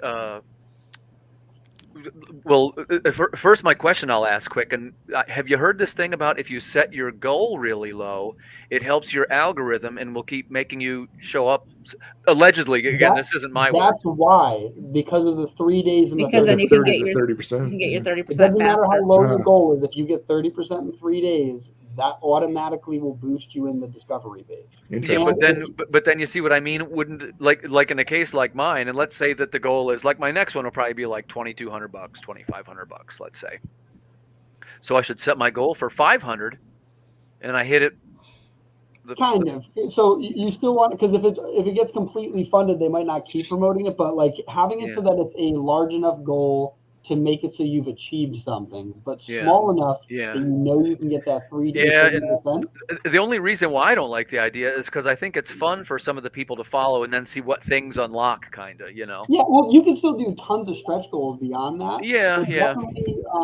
It takes away some of the drama if you know. I get because the drama I think is part of the fun. I think for Well, some. because even the quick starter that we did after, like the goal was still set decently high. It just wasn't. How if you don't mind me asking, how high was that one? The quick starter one? Yeah. Yeah. But wow, I should know that. Was it 25? Was that the one you just did? It's the one that ends on Monday. It was like 25 or 35 in that range. I was say I thought it was 2,500, but I thought 25. Yeah. I don't know why I remember. With that, I have no idea either. I have a computer in front of me. Well, he said, Greg, pull it up anyway so we can show it. You know, it's the crowd. I'll show your Kickstarter, Greg. Come on. Yeah, Greg, do it. Jeez. Yeah. But yeah, so while he's pulling, You're wasting your opportunity. We're actually getting pretty close to what we actually like. So we didn't fund it last time, but we hit a certain milestone. Right. We're already getting close to that, and the whole idea is that we set it to a lower goal. It got traction, and now it's going to get closer to the actual goal we wanted. So the idea is you don't need to set it so low that it's embarrassing. Like, oh, it's like 100. Like, oh wow, you raised 100. You really need to. My mom backed it. Yes. We're there. Or you backed it, right? Like you got the 30%. So, so the whole idea though is you want to set it so that like that, because that's part of the marketing. It's like if you go to sell something that's supposed to be really nice and you sell it for $10, you immediately go, oh, what's wrong with it, right? By the way, one thing that's kind of real quick cool, pretty sure I'm a backer on all of you guys. Nice. Yeah, I got the last Water Wars too. Oh, nice, so. nice. Yeah. Did you like it? Water World. Yeah. Yeah, 1,600. I actually, the current artist I'm using for the Forsaken Future, I got from your guys' site. I didn't realize he had texted me years ago. David Dillon? Oh, David. Yeah, David. Is it David? Sure. I wasn't sure with the D and the I in it. Okay. Yeah. So it is still David. So David is actually working for me right now. So he's a hell of a guy. No, I love I love him. Great. Super easy to get along with too. Oh yeah, I'm loving that. Yes. Well, yeah. So here's this the Kickstarter, and see it's 1,600, right? So that's much lower, but we're getting closer to what we originally raised, just because of the fact that. So jealous of you guys because you guys can hit 100 fan. I am fighting tooth and nail to get 100 is like my dream number. Yeah, I just want to hit 100. It's not like not trying to be like ego thing, but yes, like you are. Every Kickstarter we've done except the first Chronicles of Horror, pat on my back. We always had like 100-something people. All right, you always hit above that. That's cool. That's great. One of the biggest things. Why are you guys coming to me? One of the biggest things that helped with this too, and Greg knows this, was a few years ago, a great little book I read called The $100 Startup. It's all about just, the fact that you can start any business for $100 or less, or, free. Like, people overthink how to start a business. And there's the whole concept of like startups like tech. And then there's just a startup business, like you're just selling something like digital comics. And one of the things that it had in that book was I think, Greg, is it 39 steps? What's the steps? Oh, mine? No, in the book. No, 39 steps. 39 steps, yeah. So it's the 39-step product launch checklist. And it is this list of things to do before, during, and after, or way before, right before, during, and after a launched product. And essentially I had Greg, I went through it with Greg and explained all of the bullet points. Then I had him implement that into our first successful Kickstarter. And when it was all done, I asked him, what did you actually do? Because in this list, it's for a product. It's not for a crowdfunding campaign. So then he rewrote an article that's on our website. He's back. I'm going to share it again real quick. So, you back? Yeah, I'm back. Yeah, I'll reshare this then real quick, just before I continue. So essentially in this book, The $100 Startup, there was a bunch of PDFs that you could download that are like, here's some valuable information. And one of them is this checklist called the 39-step product launch checklist. And in there, it walks you through before, right before, during, and after you launch a product. You have like a product launch campaign. Right. Now, this is meant for selling a physical product, but I went over this with Greg. I showed him what all the bullet points mean, what we need to do for it. And before we did that, we also grew our social following up to like roughly, I think it was like 750 or something like that before we ran our first one. And what's this? You guys have there's a separate page for your LLC? For like our Instagram, yes, yeah. Okay, got it. Yeah, we have like Nova Comics for every single platform out there almost. Yep. And so yeah, on our Instagram specifically, because I know that's one of the most highly personably engaging platforms out there, where you actually engage with the audience the most. And so nice. And so basically, we ran our first successful Kickstarter just following that 39-step checklist, and we were just mentioning how every one of our Kickstarters has gotten like 100 or more people, and it's from following that checklist. Right. And so Greg rewrote an article specifically explaining what were the 21, I think it is. What are the 21 things we did just for the crowdfunding campaign? Because that is different than a product launch. So yeah, that's actually on our website. It's also on this website. I'll check that out. Oh, nice. Greg, is that yours? Yeah. Oh, that's cool. Fancy. You didn't mess around. Look at this. Wow. It's like a real book. Yeah, so I highly recommend checking that out. Basically, I think point number 1 or 0, whatever it is like don't run a crowdfunding campaign if you don't have anyone following you. So start by actually authentically connecting with the potential audience, because like that's what happened the first time, and that's why I think I said, or Greg said earlier, the first campaign we were ever going to run, I told him it was going to fail unless he did this massive list of stuff. And one of those things was like messaging, like I think I said something like 100 to 200 people per day based on a conversion rate that was reasonable. So I said, right. All right, if nobody knows who you are, you can assume this many people might respond to you, this many people might click the link, and this many people might actually donate. And based on those numbers, if you want to run, I think we were trying to run something crazy, like a $5,000 campaign. And I was like, if you're going to get $5,000 from people that have never heard of us, you're going to need to message 200 unique people a day with follow-ups to all the people you do along the way.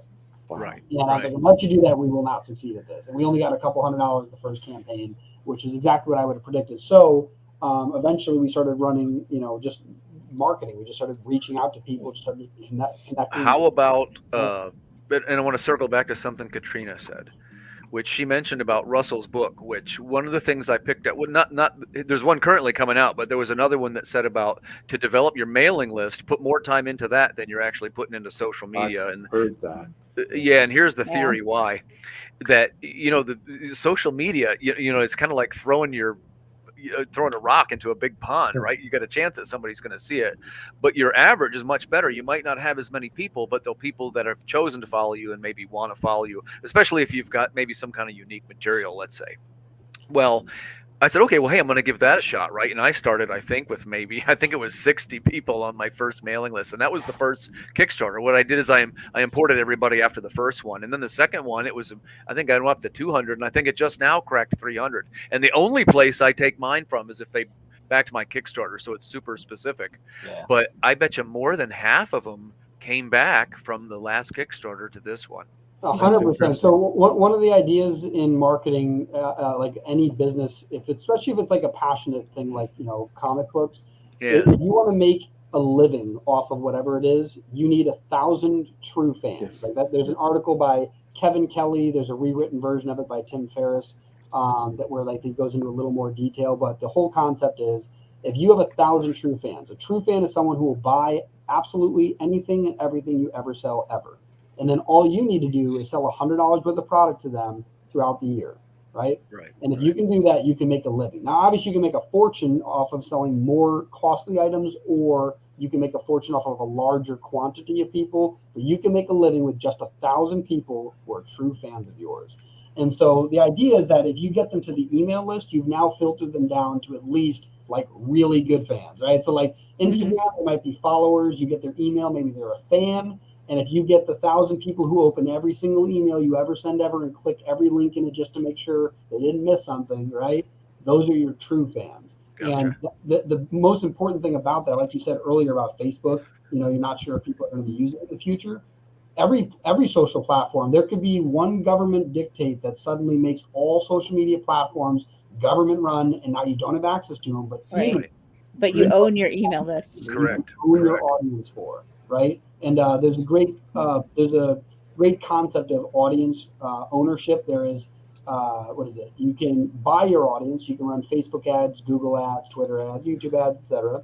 You can earn your audience going on like a value-added podcast like this, or something along those lines, where you're putting yourself out there, like writing a blog, gaining SEO on your website, so you're gaining traction, so you're earning it. Or you can own it, which is getting an email, phone number, address, something where you can directly contact your fans so that you never lose that. That's pretty good advice. Yeah. So I've been working on that a little bit. Here we go. Oh, he wins. He's got 218. Oh, good job. Dang. He took that 100 and knocked it out of the water. What's up, guys? Sorry I'm late. He's got. Nice to meet you, Scott.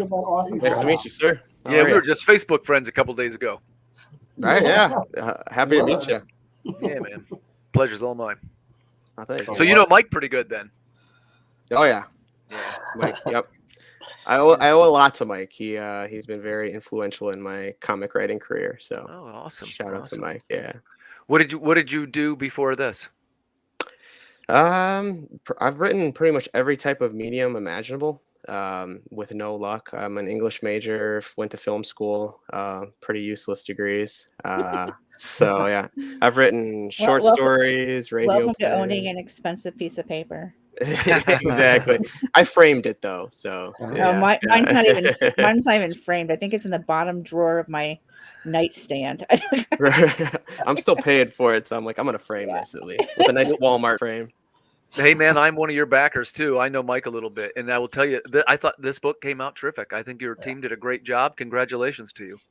Thanks, man. I appreciate Yeah, that. I had to make a meme when Mike actually agreed to, if you got funded that day.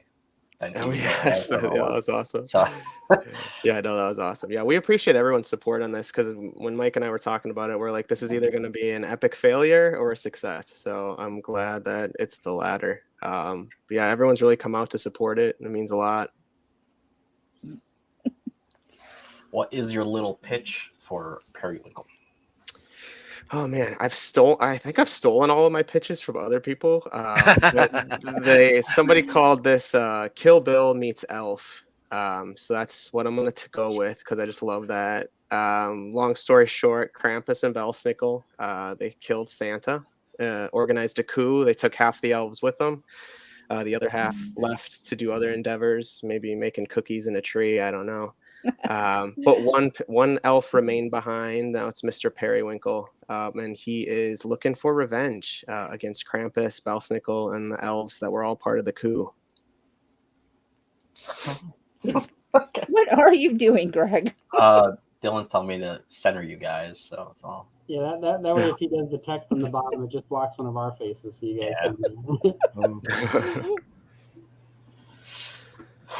But yeah, art's by Arturo Mesa. The dude's a freaking genius. I keep comparing it to what it feels like probably when people met like Steven Spielberg in film school, because this he's gonna go places. So the fact I got him like on his second book, I'm extremely fortunate for.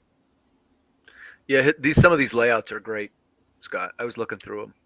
Right? Yeah, he's got like this very cinematic style that very much I so. love. Yeah. And that cover, we've talked about doing variants, but I told Mike, I'm like, he nailed it with that cover, the initial one. So like he designed it to look like a Christmas tree. Yeah. So just little details like that are genius.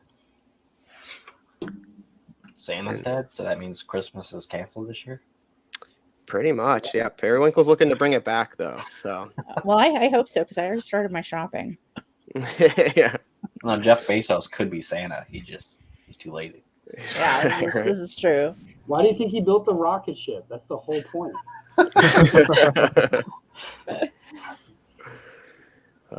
Yeah, there's Belsnickel, Periwinkle, and Krampus. Again, the minor details, if you look at Belsnickel's, the furs on him, you actually see the hooves there. That's the reindeer, one of the reindeer. Oh my God. Oh, I was trying to figure that out. That's cool. Yeah, he's all standing. Right. And then Krampus, yeah, he nailed that design. Again, Arturo just takes everything I say and he just amplifies it by 1,000. and again with just these designs alone, the axe, that's kind of I'm very giddy when I get to talk about the axe because it's the handle's made out of the actual North Pole, and the blade is made out of the runner from Santa's sleigh. That's awesome. That's awesome. Yeah, I always compare it to exactly like the Emmett Brown flux capacitor. I just had a dream about that axe, and that kind of like formed the whole iteration of periwinkle that we're looking at right now. And just that, there's that art. He just killed I like it. that, how it's like chapter 1. It's like in the new Suicide Squad movie, they have like little Yeah. Exactly. Yeah, that was Dave Lentz's idea. Again, very fortunate that Dave's working on this book. Wait, rewind. Say that part again. I missed it. Which one? Dave Lentz? Yeah, well, he designed the. Oh, something reminded you of the Suicide Squad. You said. Oh, the logo, the chapter 1 pumpernickel. Oh, gotcha. Oh, you mean They kind of overlaid it over the film. Squad? Yeah. The new one. Yeah, that's awesome. The better one. Exactly. Yeah, we don't talk about the other one. Yeah, pretend it didn't exist. Yeah. Wait, Dave's a friend of mine too, by the way. Scott, he's a Pennsylvanian. Oh, really? Nice. There you go. Yeah, you surround yourself with good people. Yeah, we went to the Baltimore Comic Con together. Well, he was there the one day.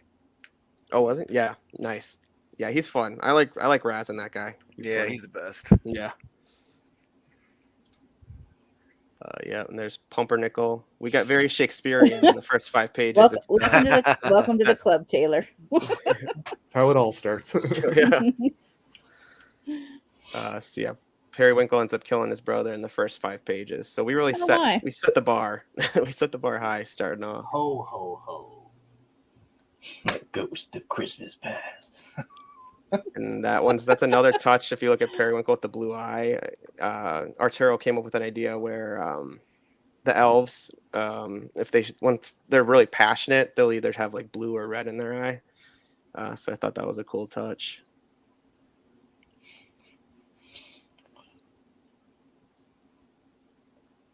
Yeah, just really gorgeous artwork, and he's really good at having characters emote. He really nails it out of the park. And this is the only time you won't see a beheading. So get used to the PG-13 because it ends there. That's sick. I like the colorist on this team too. Yeah, it's all done by Arturo. He does all. He does it all. Yeah. That's I know. It's insane. Yeah, that's pretty rare to get like such great artwork and great coloring in one person. Yeah, exactly. Yeah, I know. I'm beyond fortunate that he's willing to, and he's having so much fun with this. He's doing all this extra work. All his This designs is the one I have saw. lore. That's a great layout right there. The guy going up the steps. Isn't that gorgeous? Yeah. Yeah, this is a good job, fellas. Yeah, he came up. If you scroll back up real quick, just some little touch that I love to the other next page up. There you go. I had told him I gave him very simple instructions. I was like, the North Pole's on a hill, the workshop's on the top. So Arturo goes and lays the hill out to make it look like a Christmas tree. And then he found German-inspired building designs that mimic a star, and that's what he designed the workshop to look like. So the star on top of the Christmas tree. That is awesome. That's I was gonna say that one with the mountain on the left, like one thing Greg and I try to do with our most recent comics is when we're working with our artists, we're saying like some of these things we want designed in a way like this could be like a poster, like that image of the what's it called, the mountain, like it looks like that would be something cool to hang on a wall. Right. Exactly. Yeah. Thank you. Yeah, that's what I thought too. But yeah, he's got all these little hidden things if you're looking at the panels, and that's why one of our stretch goals is to do a bingo card, because there are so many little hidden gems. I was gonna say that one with the ladder, that you can turn that right there, the candy cane ladder. I just picture being able to pluck out the chocolates on that for the advent calendar. I thought the same thing. Yeah. Or that little the calendar date. Yeah. Yeah, and I love that shot. And then if you look, he's got like all these little shout outs. Like Optimus Prime is on the table. He's got Baymax on the table. Oh, yeah. Batman's toy. That's awesome. Cool little stuff like that. And then that's Mike Tiener's brainchild. His name is Wrath.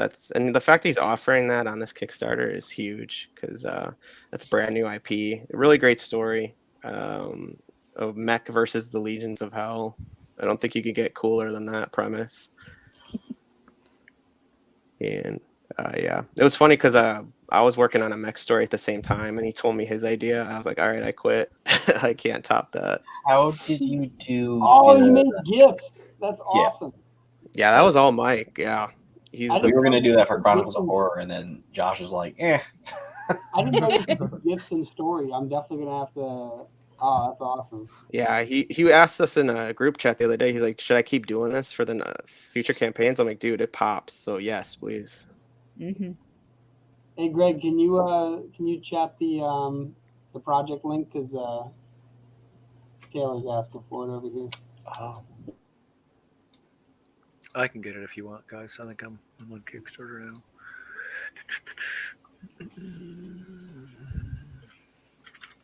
Is this going to be just the graphic novel and then that's it, or is there going to be like another one? Yeah, this is a contained story, so this will have a start and finish to it. But like I was just telling some people, there's a lot of lore that I found while doing research on this that I want to explore. So I already have prequels set up and some sequels as well. So if people love this, hopefully we can keep going with it because there's just a lot. There's just a deep well of like European lore behind this holiday. Say, Germany has a lot of lore over it. It's a little bit darker with Santa Claus, I think. Yeah, exactly. And the axe, yeah, you can get a replica of the axe. That's awesome.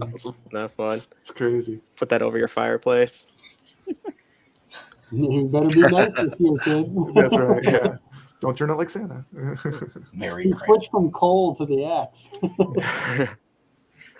Yeah, and you can be in the book, which is cool. And we have options because there's going to be kids in the book. There's good elves and bad elves. So however you want, you or your loved ones to be drawn, you have a lot of options. So, and then greeting cards. Yeah, we're very fortunate who all wanted to work with us. So we worked with Ed Bigford, Danny Julian, and Summerdale actually did 2 pieces for us. As I mentioned, Prancer, she's the last remaining reindeer alive. She's kind of Periwinkle's loyal steed. So we really wanted to do a piece for her. And so we got a gruesome one and a not so gruesome one. So if you can send it to people you love or you hate. Depends on what. And then postcards, because again, we didn't want to do prints.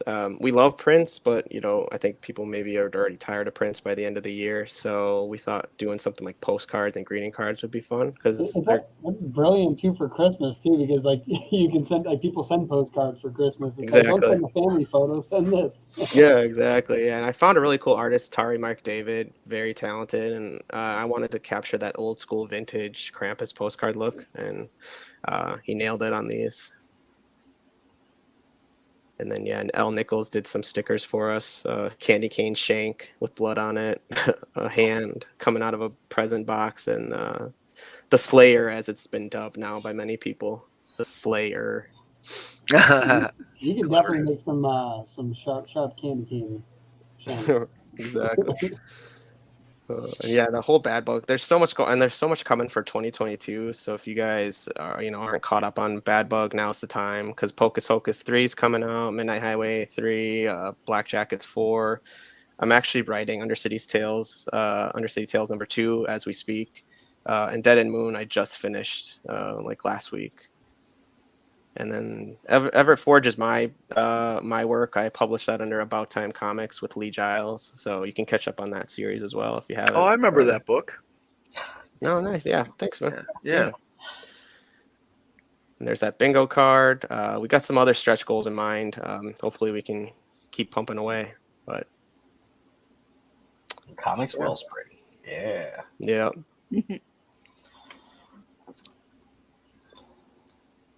Very nice. Well, yeah, thanks, guys. Wow, yeah. You must be a real busy guy. Like, are you doing this full time out of curiosity? Like, there's a lot of stuff going on there. God, I wish I could, but no. I got a few projects going on, and then Red Scare is another one I'm doing. Sorry. Way more dumb shit. Oh, but did she see the? It's not dumb shit. It's a limited edition collectible. Exactly. You just have to word it properly. Exactly. There's only going to be 4 made. Come on. And then tell her it's going to be part of your retirement fund. Investment grade collectible.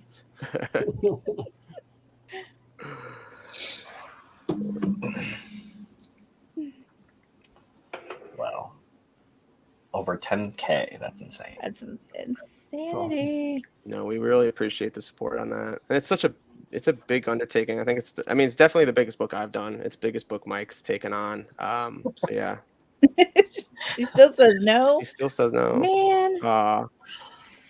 Doesn't she want to be drawn into the book? Yeah. We can cook her up.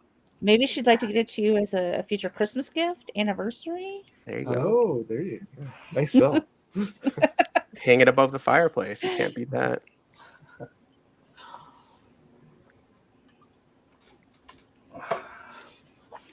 So, yeah, best part is She doesn't. So she can't cancel it. Oh, yeah. She can't cancel it. Attaboy. She may cancel you when it comes in, though. Just remember So, what was that. everybody's favorite Christmas gift they got so far in your lifetime? Oh, I was gonna say so far. Nothing's happened yet. I did get my first Christmas card the other day. I can remember mine. Nice. If you want me to go first. Yeah. When I was probably 10 or 11, I can remember opening. It was. Do you know who the Micronauts are? Oh yeah. Yep. Yeah. Okay. It's a pretty famous comic, I guess, but there was a toy line, right? And their parts were interchangeable. You could take them apart and maybe make a different kind of Micronaut or whatever. But they drove a little car, and the car had like these two giant lobster. They were the mechanical looking, but they were like giant claws coming off it. And I had the Micronaut lobster claw car. I thought that was pretty cool. Nice. Yeah, that probably dates us quite a bit. Yeah, that would have been for perspective. I I had since I'm that a little bit older comic than when you I was guys. a kid. Yeah. Yeah, I will tell you that would have been the year would have been. Now I debate if I want to tell you how old I am, but that was 1975. That would be about right. Would have been like 5. 2 years before Star Wars came out.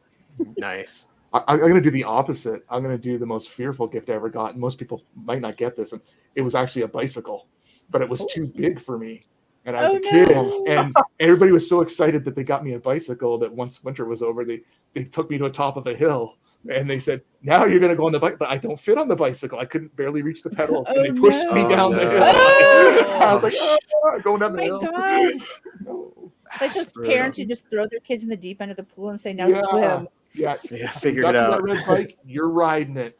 We don't care if you don't fit. No. No. That's funny.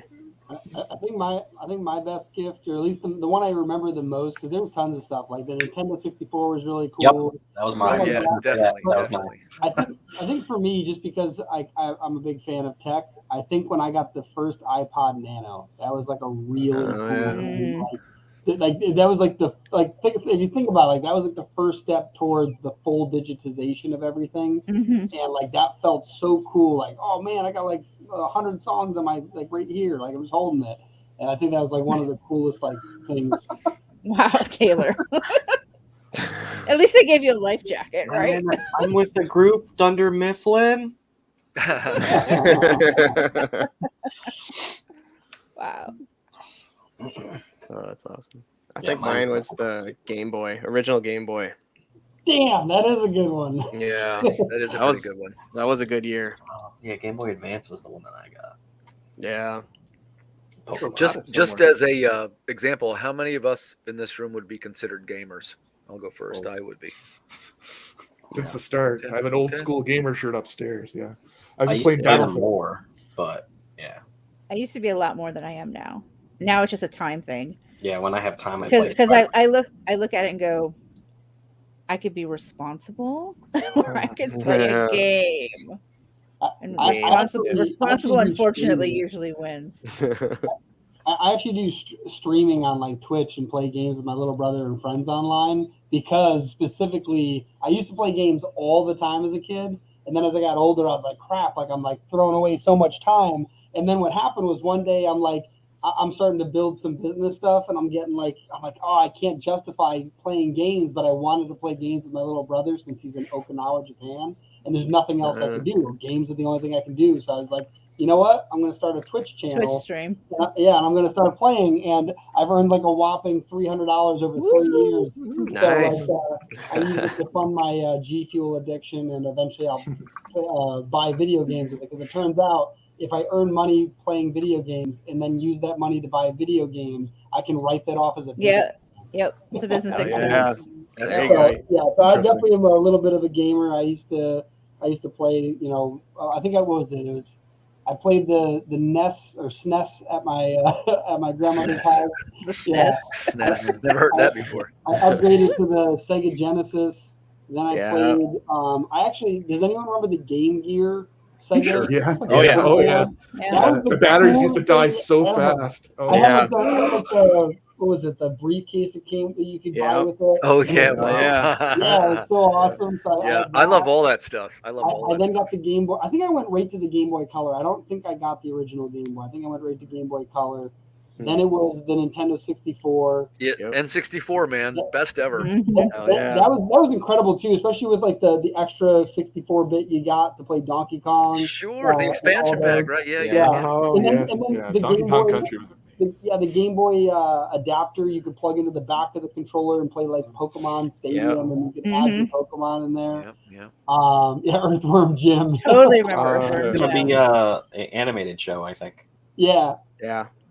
Yep. But yeah, then after what was this? And then after that, it was the PlayStation 1, the PlayStation 2. Then it was the Xbox, and I remember the Xbox like dominated all the way up till the 360. And then I went to I never got the PS3. I stuck with the 360 for a while. Then it was the Xbox One. That was during the Red Ring years. Don't forget about that. I manually fixed the Red Ring too. I actually disassembled with the towel or whatever. Nope. I disassembled the Xbox. I drilled into the motherboard and I reattached the heatsink how it was supposed to be. So the reason the Red Ring actually occurred was that they ran out of time to manufacture them before the Black Friday release or whatever it was, like the November release for the original 360. So some genius engineer came up with this quick way to attach the heatsink, and it was this X clamp that would hold down the heatsink. The problem was the longer you used it, this thing would heat and cool, and it would and eventually what would happen it would lift off the processor, and the Red Ring, the three red parts of the sphere or the circle, that meant that it wasn't cooling itself quick enough, so it would kill itself before it would like overheat.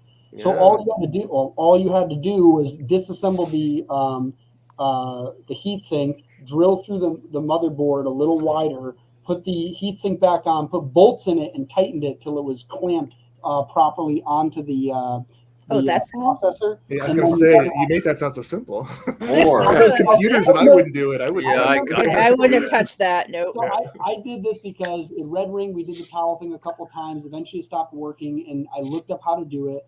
I spent all this time doing it. It probably took me like an hour, 2 hours to do because I was like very careful the whole time.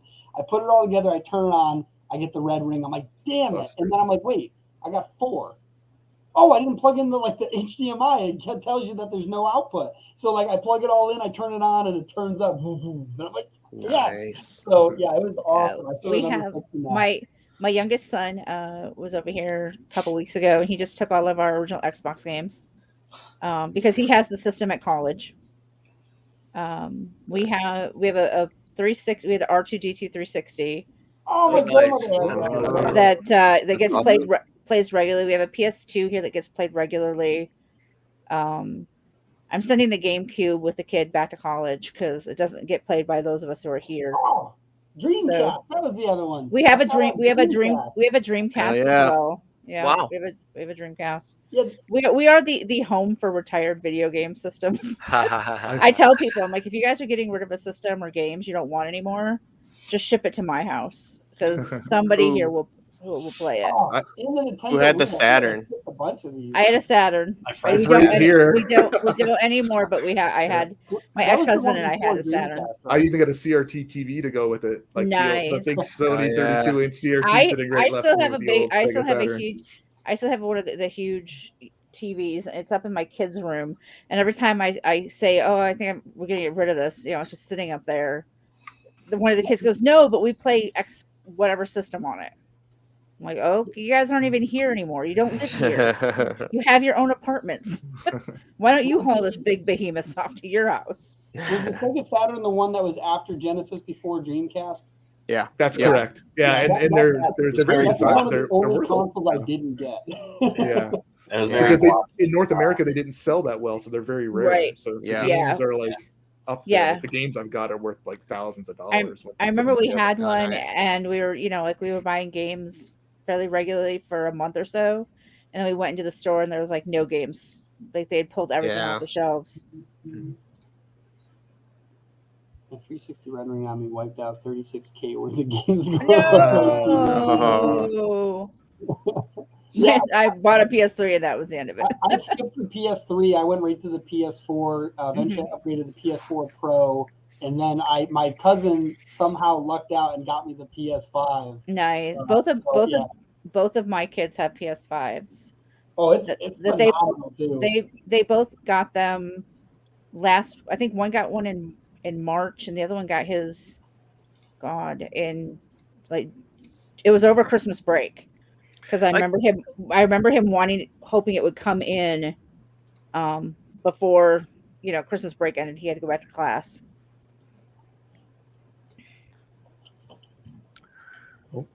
It's nice looking.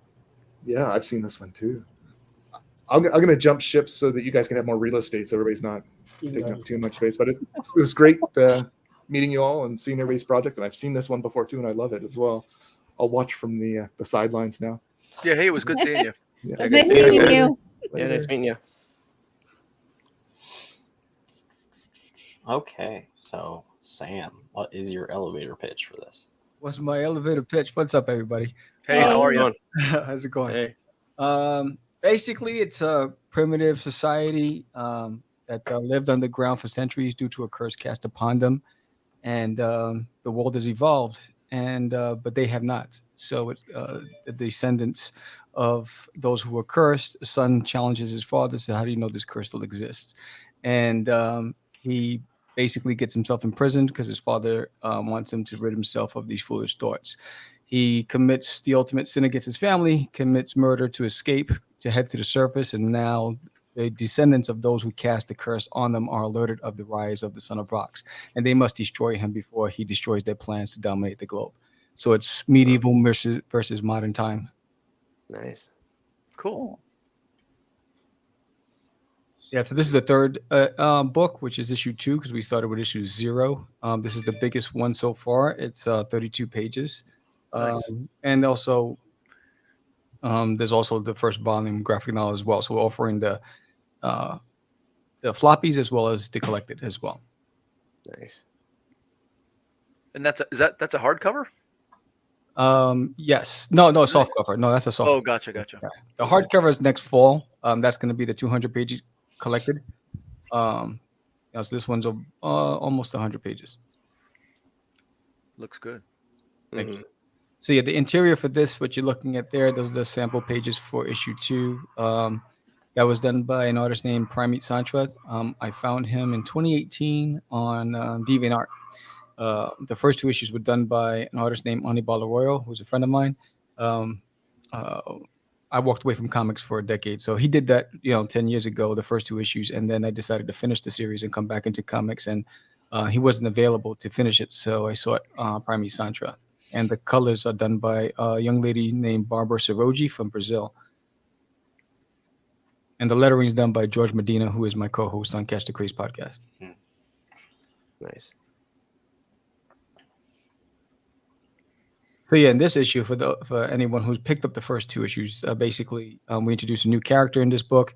You find out who's this strange old wise man who befriended Sin when he got to the surface.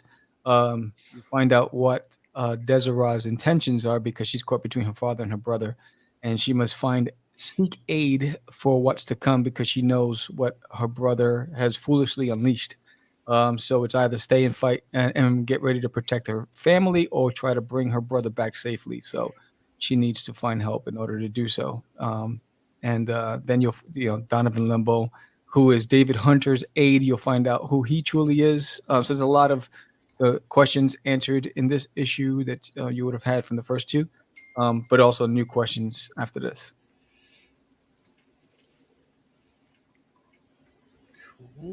Yeah, we just had a Black Friday special, which helped. So we got 4 days left, trying to push this. This is the last campaign of Forbidden until fall next year. How many issues in total do you plan on doing? It's done. No, the whole series is done. But we're going to wait till next fall because we have a few other projects in the pipeline. So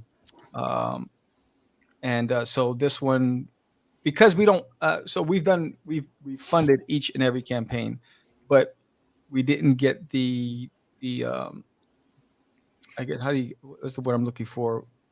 The reach wasn't there. So, the goal was to get into as many hands as possible. It wasn't really about the monetary. It was really about just getting as many readers as possible. So because we didn't hit that goal that we anticipated, we're going to wait till next year and just put the whole thing in the collected binder, in a graphic novel. So it's going to be a soft cover and there's going to be a hardcover version. So the soft cover is going to be about 170 something pages. The hardcover is going to be 200 pages because it's going to have all of the bonus art, the character development, storylines, all that stuff. And so we decided just to wait till next fall because there wasn't that demand there. We had a moderate, reception. So we also have a few other projects in the pipeline for next year. So we have 3 campaigns, 3 different projects before the release of the graphic novel.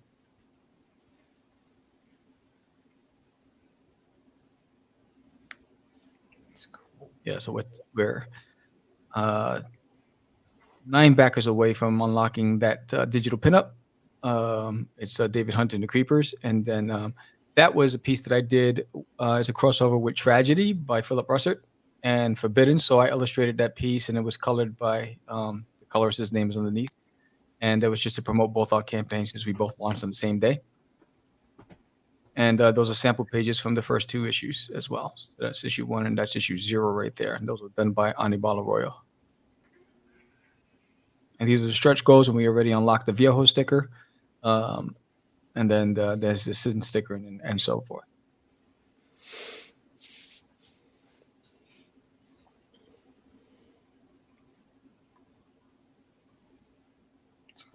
And that's the crew that worked on it. We have a lot of, I think it was like 6 artists that worked on different covers. But Prime Sancho is the artist on this interior. Anibal did the cover for the Kickstarter cover and also the graphic novel volume 1. Yeah, and then so that was basically a bunch of pictures from Forbidden back in when we released it in 2006 to now. So we did a few conventions this year, and it's just highlighting its journey. So this is the first time. So anybody who picked up Forbidden back in 2006, issue 0 and 1, now they'll be able to get issue number 2. So issue 2 is ready. And all the other stuff. So everything's fully illustrated, colored, inked, and lettered, and ready to go. We're just gonna hold off and hopefully with the other projects that we're working on, continue to build that fan base. And hopefully they transition and they follow what we create. I like the trading card stretch goal thing. Thank you. Every Kickstarter we're going to be doing from now on, we're going to have like trading cards just because it's a cool thing. Yeah.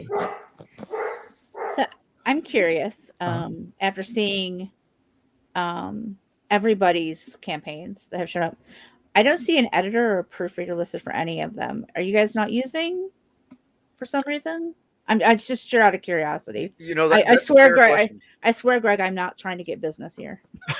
It'd be fair. It'd be fair if you were trying to. Yeah. I wouldn't mind trying to get some business. Yeah. No, by the way, I'll answer first because my website is. I know that's definitely something on my radar. I talked to Katrina before, and it is something I definitely want for my future and for my future projects. It's funny. Like I was saying, I'm kind of new too. So when you talk about editing, it's something that's so important. And I think that a lot of us overlook that. I've been trying to edit it myself, but I would agree that, having that second person and a strong teammate is always beneficial to any project. So I would just say, yeah, that I am interested. I just haven't had the, Katrina, I guess I would say I always felt before I wasn't quite up to that level, but I guess at this point I pretty much am, and I should probably do it for the next one. You know what I mean? Yeah. I do work as an editor for those who don't know that. And I also proofread comics. And as a creator myself, I don't write comics myself, but I do prose. And I always think if nothing else, it's a good idea to have that second set of eyes, just even to proofread it at the end. Because letterers do make mistakes. Writers make mistakes, comma placement. Anybody? Commas. Yep. Yeah. So I was just curious when I was going, you guys, I was seeing like the teams listed, and I didn't see one for any of the projects that we saw today. Now, the way George and I work off, we basically we're each other's additional eyes. We've been working with each other since 2005. When he converts my script when he letters the book based on the script, we do table reads. We go over the project together. That's how we do it. But when I did my children's books or my prose, I have an editor who takes care of that for me. But with the comics, it was just George and I just been balancing each other out. Okay. That's like me and Dylan. Like I write it, he destroys my script and brings it back. Yeah, and just to answer Doran's question, yes, Forbidden was first released in 2006, and Forbidden issue 0. Well received. A lot of great critic reviews. Well received. We did really well in the convention circuits, and but I just walked away in 2008 from comics, and I came back in 2019, mid 2018, 2019. Welcome back. Thanks. Yeah, for sure. And so I decided to finish the entire series, and it was completed. It was just finished colored. The entire she's an exceptional colorist. She did all 170 pages. So good job. Yeah. Wow.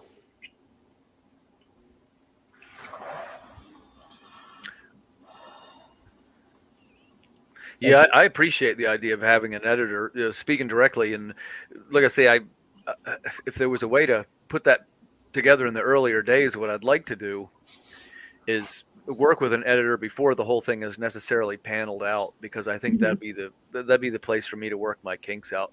In my case, it's I work with the talented teams and everything, but it is just me on the writing end. And I sort of mentioned to one of the guys, it might have been Greg, I said this to, when we get up to what'll be the 5th issue, I guess that is, or it might even be the 6th, I'll have to look again, but it's going to feature other writers.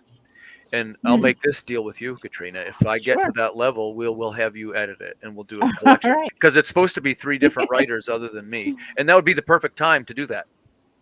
Well, yeah, you guys all know how to find me. I'm not hard to, I do for sure. I'm not hard to track down. Yeah, a couple of them, a couple of these guys too. Okay. And if you don't know me, Russell Nolte always knows how to find me. Yeah. Nice. He'll give you all my information. Now, well, probably not, but he'll at least have us a go-between if need be. Awesome. But yeah, my takeaway from working with these groups over the weekend is that there's a couple things we got to try and improve on, right? And here's what I would think they are. It's going to be increasing the mailing list, increasing the penetration of the digital marketing, which is going back to things even more like Google Ads and stuff like that, and probably less like Facebook.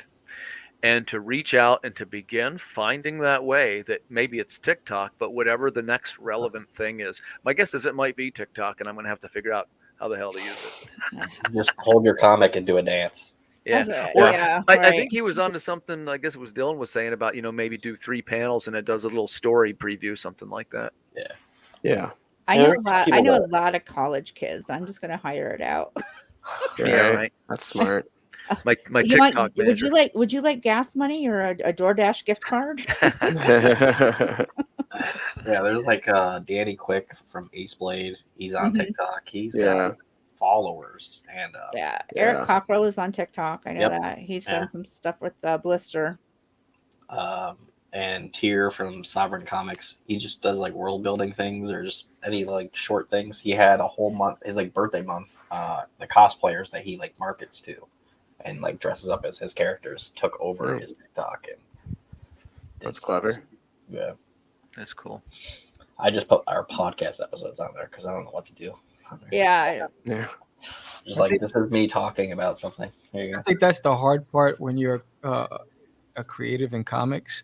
It's how much effort do you put on doing something outside of your realm to try to, draw traffic to what you're doing. Mhm. Oh yeah. That takes time away as well. Yep. College kids love free food. This is an accurate statement, Taylor. My I guess technically youngest. I've got one that we adopted into the family, and it's throwing me because my youngest is not my youngest anymore. the new one is 4 days younger, so they might as well be twins. But my oldest was trying to figure out what to get him for Christmas, and it's World of Warcraft gift cards. Nice. And a DoorDash gift card to balance it out. There you go. So that way he can order a pizza or whatever and game. Nice. That's all you need. Or you can get that axe from the periwinkle. That's true. There you go. Saying, That's man. true. Buy that one. Yeah. Last year I got him a World of Warcraft Stein. Oh wow. I think I know which one you're talking about. Yeah, I found it on I found a really awesome seller on Etsy. Get the axe. Get the axe. Get the axe. I don't want to take it away from Taylor, you know. He can't get it. His girlfriend just won't let him. Well, his girlfriend doesn't have his Kickstarter, login, so Right, Taylor. He's feeding his family tamales, so maybe if he distracts her with some of those. that's right. Well, she's busy eating a tamale. He's on his phone. Hey, Dustin. Way too early. Was not prepared. Oh, be in the house. Yeah, man. I was about to take a nap for like 15 minutes. Wow, yeah. No, I'm just giving shit. No, absolutely not. You have like a great group of people in here today, dude. Yeah. What's going on? People that actually talk, so I don't have to talk. Yeah, you just throw me in there. You're good. That's a key point, right? You don't have to fool around nothing. What is that? Your conference room? No, this is my office, bro. Right now, we've had this conversation. My office is shenanigans right now. So I hang down here in the theater where the kids all hang out and stuff right now. So, all the cool kids. All the cool kids, the Xbox down here, the PS5's down here, we hang out. So Oh, nice. That does sound nice. Well, going to Dustin's house. I know. Right? Yeah. Let's go. Let's do it. The weekend with all the family, so whatever's good, I can definitely make up with people that are worth hanging out with. Asked a question earlier, but Sam and Dustin were not here for that. What was your favorite Christmas gift so far? I never actually answered. And yeah. Oh well. Oh my gosh, my favorite Christmas gift. People talked about getting their iPods. I had a Zune. Oh, you're one of those. It was a Christmas gift. I'm sorry. I absolutely loved it until Microsoft got rid of it. And went. Yeah, that was nice. I'm glad you enjoyed it while it lasted. But last year for Christmas, one of the kids got me Lego. Nice. And I'm a huge Lego fan. Like the company, like the entire company. Yes. That'd be Yes, nice. the entire company. You should see my backyard. No. Oh my gosh. Sam, what's your favorite Christmas gift, man? So, I'm going to give you, as a child and as an adult. When I was young, it was Castle Grayskull. Oh yeah. Nice. I got Castle Grayskull with He-Man and Battle Cat, and Is that the one that had the mic that you could change your voice with? oh, it was beautiful. Yeah. Yeah. And No, Taylor, they don't. Yeah, when you're building a house, it's those bricks. Yeah. And as an adult, it was my team gave me Broadway tickets to Beetlejuice. Ooh, Yeah. very nice. That was awesome. Yes. That's nice. Yes. I think mine, I'll play in that vein with you there, Sam. When I was a kid, I was a huge Turtles fan. Still a huge Turtles fan. You know what I mean? Still a huge fan. But like that's one of our like top 3 in our house. You know what I mean? So if there's cool shit, there's probably cool turtle shit. But so when I was a kid, we lived in Chesapeake, Virginia, in the middle of bumfuck. Like we had Mhm.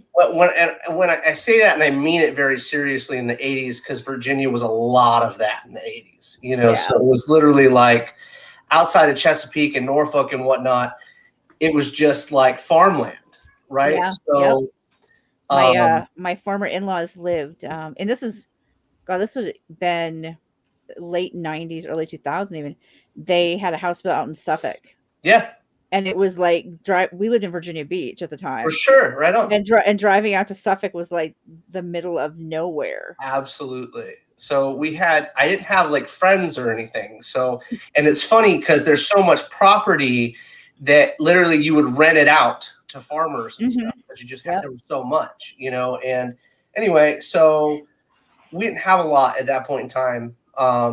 And it was a big deal to us because we got the Super Nintendo when it came out. Ooh. And it was a real big deal to our family because we didn't have stuff like that. And so Super Nintendo, and we got Turtles in Time with it.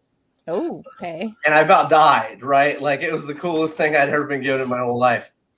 And then in my adult life, Heather got me a screen-used Predator mask that was signed by the cast of the first film. Wow. And that was one of the coolest things that I think I've ever received, just because it was from my wife, from, you know, and something. I'll eat you. Stop it. Just, you know, from the heart, because, you know, your family knows you better than anybody, and your team knows you better than anybody. So it's like, you know, if you could get them a cool gift, give it from the heart. And I was just blown away by that, you know, because how many masks are out there from the film? You know, how many actually exist? You know, how many did Jean-Claude Van Damme try on? You know, before he was removed from the film. You know, I mean, there's all kinds of cool little nuances when you start looking at it and stuff. And I had to get her with, a couple years later, I had to get her with something equally cool. We have a screen used Chucky as well. Nice. From The Bride of Chucky. So that was cool. Nice. But yeah, those are my favorite Christmas gifts. What are you guys talking about right now? We got like 10 minutes before we start talking about crazy shit. So what are you guys talking about? I will eat you. Come on, shoot. Come on, Larry. And guys, while we have a natural break here, I can smell my dinner coming up. All right. So I'm going to jump out here, but I'm going to see some of you guys tomorrow, right, Greg? I'm going to see you tomorrow. Yeah. Okay. Yeah, on Sounds your good. Tomorrow's How to Survive a Tectonic Cataclysm. If anybody would like to join us, it's going to be good fun. And actually, I wanted to mention, I'm also going to be doing some Kickstarter shout-outs. What it is, I'm going to do some of the top 10 Kickstarters from last year. And Katrina, you're in there as well. I'm going to show some of the things I got. I'm going to show like some of the items that came along with the Kickstarters, like some of the pins and some of the things. And I thought it might be, you know, kind of cool to do that. I think people might like to see some of the projects that, you know, and what they came with, that kind of thing. Well, I'm excited. Yeah. So other than that, I will. Hey, Dustin, I'm sorry to just be jumping out on you, buddy. Nice to meet you. Oh, dude, you're good. It's always a pleasure. All right, man. Take care, everybody. See you. Bye. Oh, and thanks for letting me plug my book, Greg. Cool. That's fine. Cool. Greg's like, that's what they use me for around here. They just come on and plug their whatever. shit and, you know, whatever. Make memes for I people. keep getting put on panels that I really don't have any right to be on. I still think it's funny that you snuck it. You were on the last one with me, and it was all kinds of dirty books, and there was a cat book. And then my cat book. I always, when I'm promoting my books, because I write children's books, I seem to end up on podcasts with people who are all promoting really adult books, and I'm like, and then there's my book, which Yeah, I got a cat book next year, Mittens, the space pilot. So yeah, I dig that. I'm excited about it. We'll have a cat. I'll have a new cat. I'm gonna have a spin-off comic at some point of Bobby T. So man, look here. Look Bobby here. has his own book. Look here. You and I are going to talk about this goddamn turtle, okay? Because I'm so excited about this stupid turtle that I don't even know what to do with myself. I'm so excited about the cat book that I was like, please let me play. I don't care. I don't care if it's just proofreading. Can I please play on the cat book? We've also got a good buddy of ours, George, is doing a really cool duck book, so I'm excited about that. Yeah, Wonder Duck. Yeah. I'm gonna put my. Okay. This is gonna be my new advertisement. If you have an animal pet book, I want to be on it. I don't know about that. You might need a pen name to work on my book. That's okay. You know. Any of my books, if you're not okay with any and everything, you may need to. I am. Believe it or not, I am pretty okay with pretty much everything. I was just Oh my gosh. the client book. I was just sent a book last hour. I just like somebody asked me a question. I was like, I'm muted because I'm talking to a client on my phone. Oh gosh. But you know, paid work around the holidays, you don't pause on. Oh no, not for sure. Right on. I was like, yeah, and it's his first horror book, so I'm curious to see. And he's like, if you, it's heavily inspired by a couple of movies, so if you haven't seen the movies, I'll send them to you. I'm like, okay, Right on. cool. Sounds like fun. I write a lot of horror. That's generally the area I hang out in, but you know. Yeah. When I'm working, when I'm writing, it's kids' books. When I'm working, editing wise, it's just about anything. Right on. Nice. Yeah, I do superhero or horror. I don't do elves running after. You're missing out, man. Yeah, you missed a total niche. I actually there, was going to do a holiday book at some point, and then the artist ghosted me. Like 2 Oh years ago, no. 3 Oh years man, ago. yeah, that's So rough. Yeah. He's like, got my money, now I'm going to leave. Oh no. Oh, Oh no. man, it's even worse. Oh, Yeah, I shit. learned from mistakes. What were the horror movies? You know what? I can tell you. Give me a second. Hellraiser.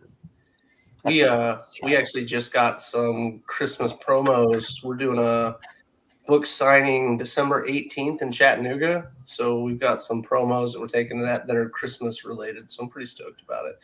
Cade and Oz are easy to do holiday stuff with, though. You know what I mean? It's like you get this little green shit and a 10-year-old kid. If you can't do cool holiday stuff with the two of them, I really don't know what to.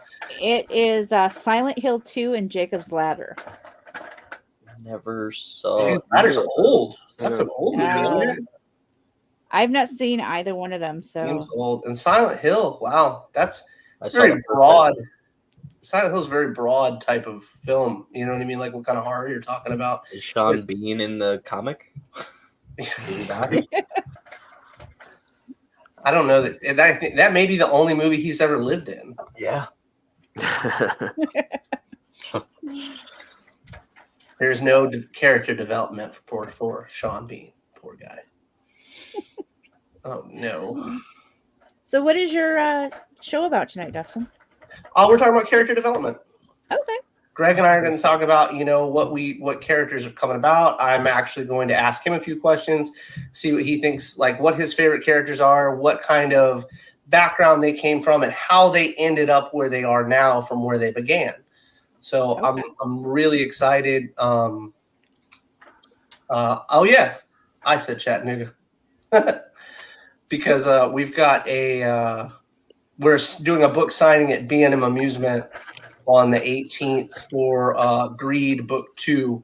Okay. Actually dropped. Well, the Kickstarter just ended, but we'll be bringing the book out for the book signing there. And Jen will be with me too. So one of the cover artists will be there. So she'll be there signing books too. So that should be pretty cool. Nice. Yeah, I'm excited about it. A little stressed about it. We're it's not the show, not the signing that's stressing me. It's the timing, because my books drop really close to each other. So I'm timing this, printing these books, getting other books out, getting to the show, making sure that I get. We're rebranding this year, so I went and did all my legal shenanigans, got all my state paperwork filed and all that jazz, the new logos, the new banners, all that stuff. Trying to get it all together before the 18th of next month for this show is like pulling teeth, because we're in Florida in January, literally right after that, in Orlando. And then we've got Vegas a couple months later. So I'm really trying to get all my stuff. It'll definitely be ready by then, but getting it all in a 3-week time span is quite a feat, even for one as legendary as myself. So I understand. I'm definitely trying. But it's interesting when you start looking at things like characters, you know, where they started and where they end at. You know what I mean? Especially in ongoing series. You talk about people like my favorite character in comic books of all time is still Peter Parker. Because when I started reading Peter Parker, he was already grown. You know, I didn't start reading until like 1989, 1990. You know, so the character was grown and he was a regular dude outside of superpowers. You know, and those things were very epic to me. When we have a whole world of capes, now all of a sudden we have a couple heroes that aren't super. They're normal dudes that are just trying to get by and not have their neighborhood lit on fire by some electric dude every time you turn around. You know, and that's or have your grandma marry the vulture. You know what I mean? Those are or aunt, sorry, grandma. I always thought she looked like a grandma. She was always a grandma to me. You know, when I was a kid, it's like she's got super gray hair. My aunt didn't have gray hair, so I'm like, that doesn't look like an aunt. You know, so you know, whatever, what have you with all that. But like I said, we'll use Peter as a prime example as we go through this. You know, where he started, you know, as a youth and just being.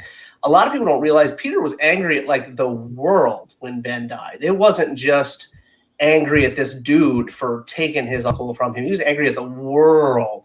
And that's where a lot of the quips came from, the smart aleck attitude and the taunting of villains that you really don't see in modern iterations of Peter Parker. But the character was very, to put it bluntly, vile as a hero because he didn't consider himself a hero. You know what I mean? He was just doing what needed to be done in situations.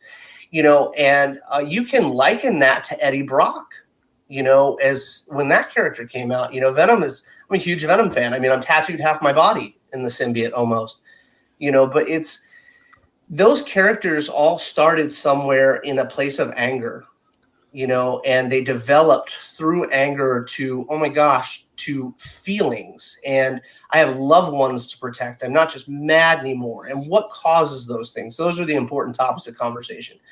Why? That is one of the biggest questions you can ever ask. Fuck who, what, when, where, and how. Why? Why is this character this way? We've got a show coming up in December or in January, I just mentioned, called Villicon.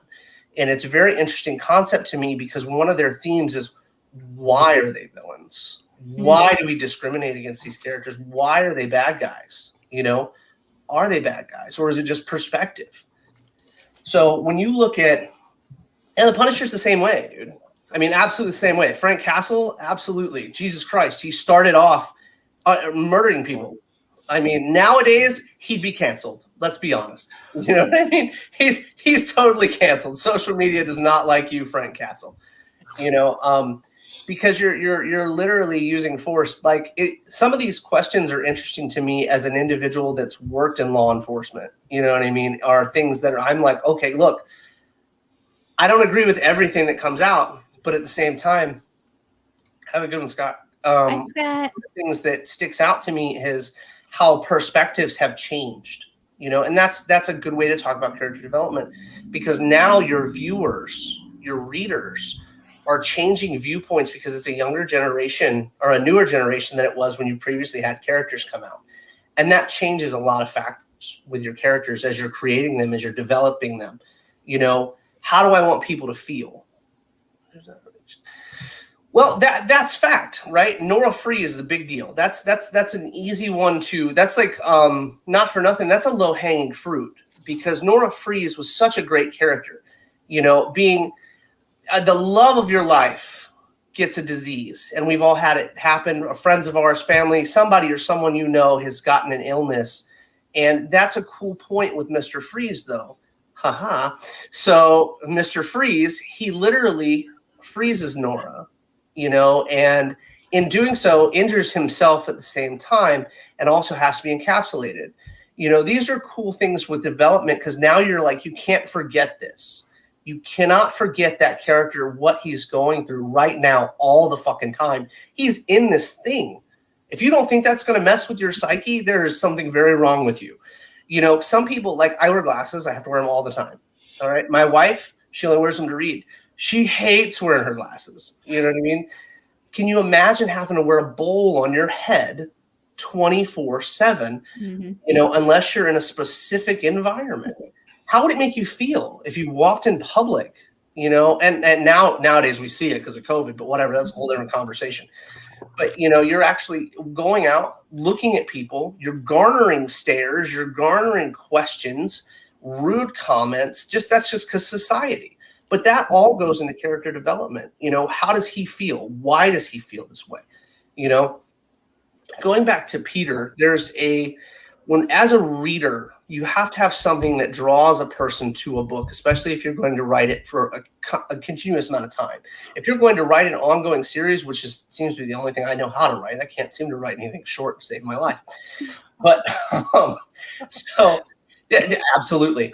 Well, because they're not all villains, and that's perspective. You know what I mean? It's a very interesting topic because of the perspective of the villain. Right now, we're watching the Chucky show. Right? We've all been watching Chucky since we were kids. It's a big deal in our house. You know what I mean? Just watching Hocus Pocus. No, we're fans. You know what I mean? We're large fans of the character. But in the new show that I find interesting is they're showing the character's backstory, not like they did in the films. Even more so, they're going into it and they're building this character, his relationships, why he acted the way he did. Like Truth is, the character's before he was in the doll. Absolutely, he was a serial killer. Yeah. You know? Are they showing like him before? Yeah, for sure. It's very interesting because what we deal with in comic books, especially indie comic books and comic books that haven't been around a long time, is to try to build a relationship with characters in as short amount of time as you can, because of the fact that first book, that's the shot. You know what I mean? That's what you get. And if people don't dig it, it's kind of like, oh shit. You know what I mean? So you have to have at least some kind of build in with it as you go. Yeah, I found that out from, I think, Dylan or someone was talking about this movie, and I was like, really? Because I never saw this. And yeah, well, it's a great film. It's a great look at perspective. You know what I mean? They're like, okay, let's go. You've read all my books, Greg. If I'm not mistaken, I think you've read all my books. Read them? I haven't have them. Stack. Have them. I've not read them. I used your soap. I used your whisker soap. Okay, so when you get into the listener, I when we got into the second book, spoiler alert, I killed half my cast in the second book. Ooh. And it was necessity for the story to continue and where we were developing and moving these characters, because the listener is about a character that can see and interact with the dead, you know? So, but I had to make the characters' deaths monumental, and they had to be meaningful to go forward, because I wanted you to develop feelings for these characters. I got the best reviews for that book out of any book I've done yet when it comes to that kind of feels, because I'm not gonna lie, I cried like a girl the whole time I fucking wrote the book, you know, and then I cried again when I saw it in my hand, you know what I mean? It was like, oh my God, I can't believe I did this. My wife's in the background going, why did you do this? I'm going, yeah, well, it had to happen. So, but when you're developing characters, you have to do it in a way that it's meaningful. I absolutely did. Absolutely. But like I said, my main character can see and interact with the dead in that series. So, you know, that's part of it. But you have to draw people in, you know, when you're developing characters. You know, speak like Chucky. Why is Chucky the way he is? How did he become the killer doll? You know what I mean? We all saw the movie. We saw how Duis, Dumbala, shenanigans. You know what I mean? We all got that part. All right. But the cool thing about the show is they're going back and showing you as a child it started.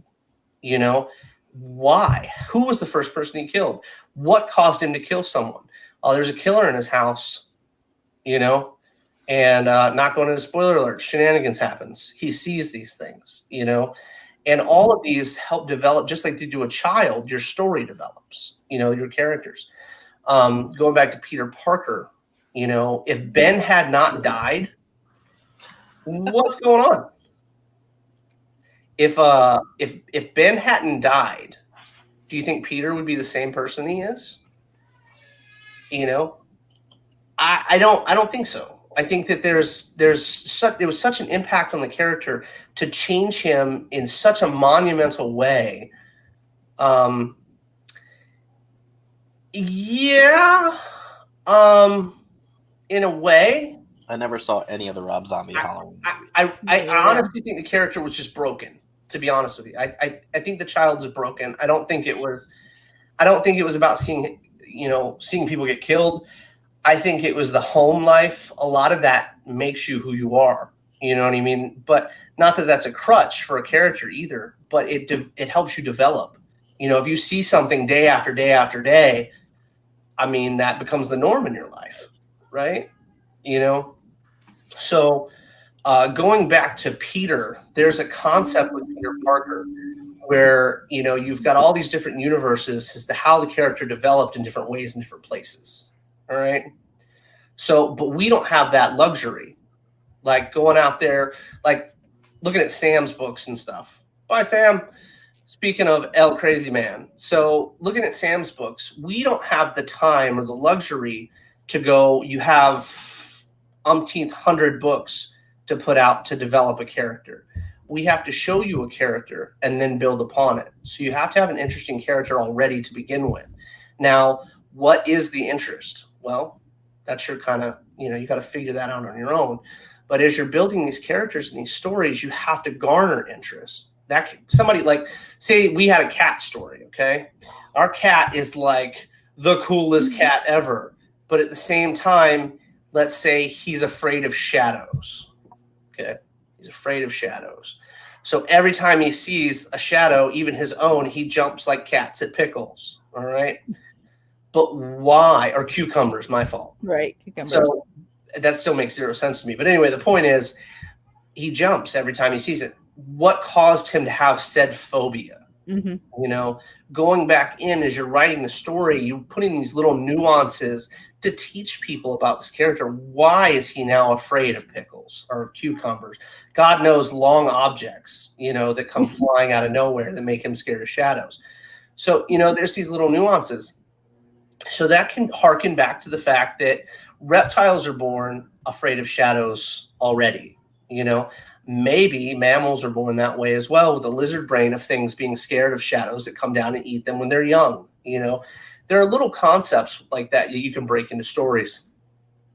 Like right now with BGD, I have my matron at Piece of Tail. She's very kind of standoffish with people, very brusque, doesn't really like to be touched.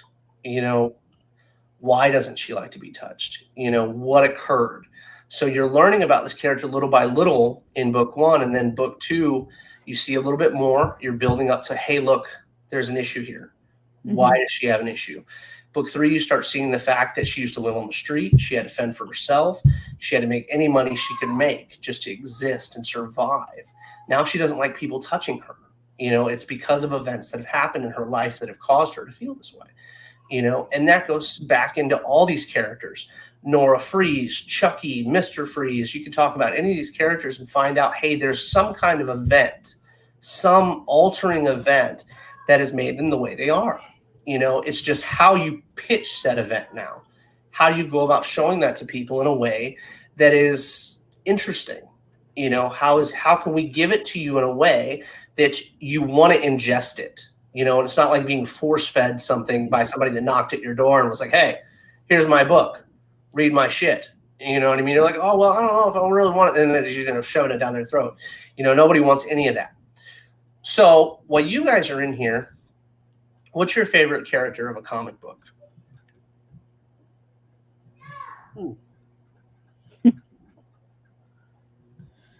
See, it's funny because like one of the people I like a lot, but it was before it was like the cool thing and the movie came out. Like the concept of Deadpool was just like a cool idea. Right. But like outside of that, I would say the other characters would be, the cliche like Spider-Man, obviously, but that's, you know, there's a reason for that. For sure. You know what's interesting? I was actually just thinking about this too. The thing that makes for a very good story on both ends for the character development is that concept of two brothers are born of an alcoholic dad. Mhm. One becomes an alcoholic and one becomes a successful millionaire. And when you ask Right. them why, they both have the same answer. Because, why don't you drink? Because my father drank. Why do you? Because my father drinks. Right. And I think if you look at almost every really good comic book story, like Peter Parker had someone die in front of him and he became good because of it, right? Like other people had that and they become evil. And it shows you that the difference between a hero and a villain is our choices. Absolutely. And so like that's like huge, and that's why I think Spider-Man is always on the top. Other ones are Captain America. The idea that there's other people that were given superpowers, the super serum, but what he did was he saw it as an obligation, right? He gave up everything in order to protect more people, and other people used it to get as much as they could. I think that he's a very good example because, and not to get into the harangue with that particular character, but he's a good example because the team that created that character came from very different backgrounds than you would expect from that particular character at all. And that's a fun topic that is a super long, really interesting topic. But he's a great example. Then you look at characters like Eddie Brock. And like I mentioned him earlier, he's fun to use because he's a trope character. He's very, very easy to use now, and he's very easy to relate to because everybody and their mother knows who he is. When I was a kid, I didn't have any friends that knew who the hell he was at school. You know what I mean? That wasn't even a thing.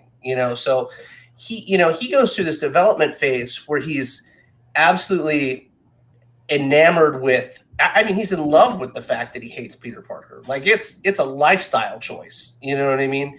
And then when he gets into it with Peter and he thinks he's killed Peter, he actually goes to this, sequesters himself on this island all by himself with the symbiote, could have lived there happily forever until he finds out the Carnage has been born.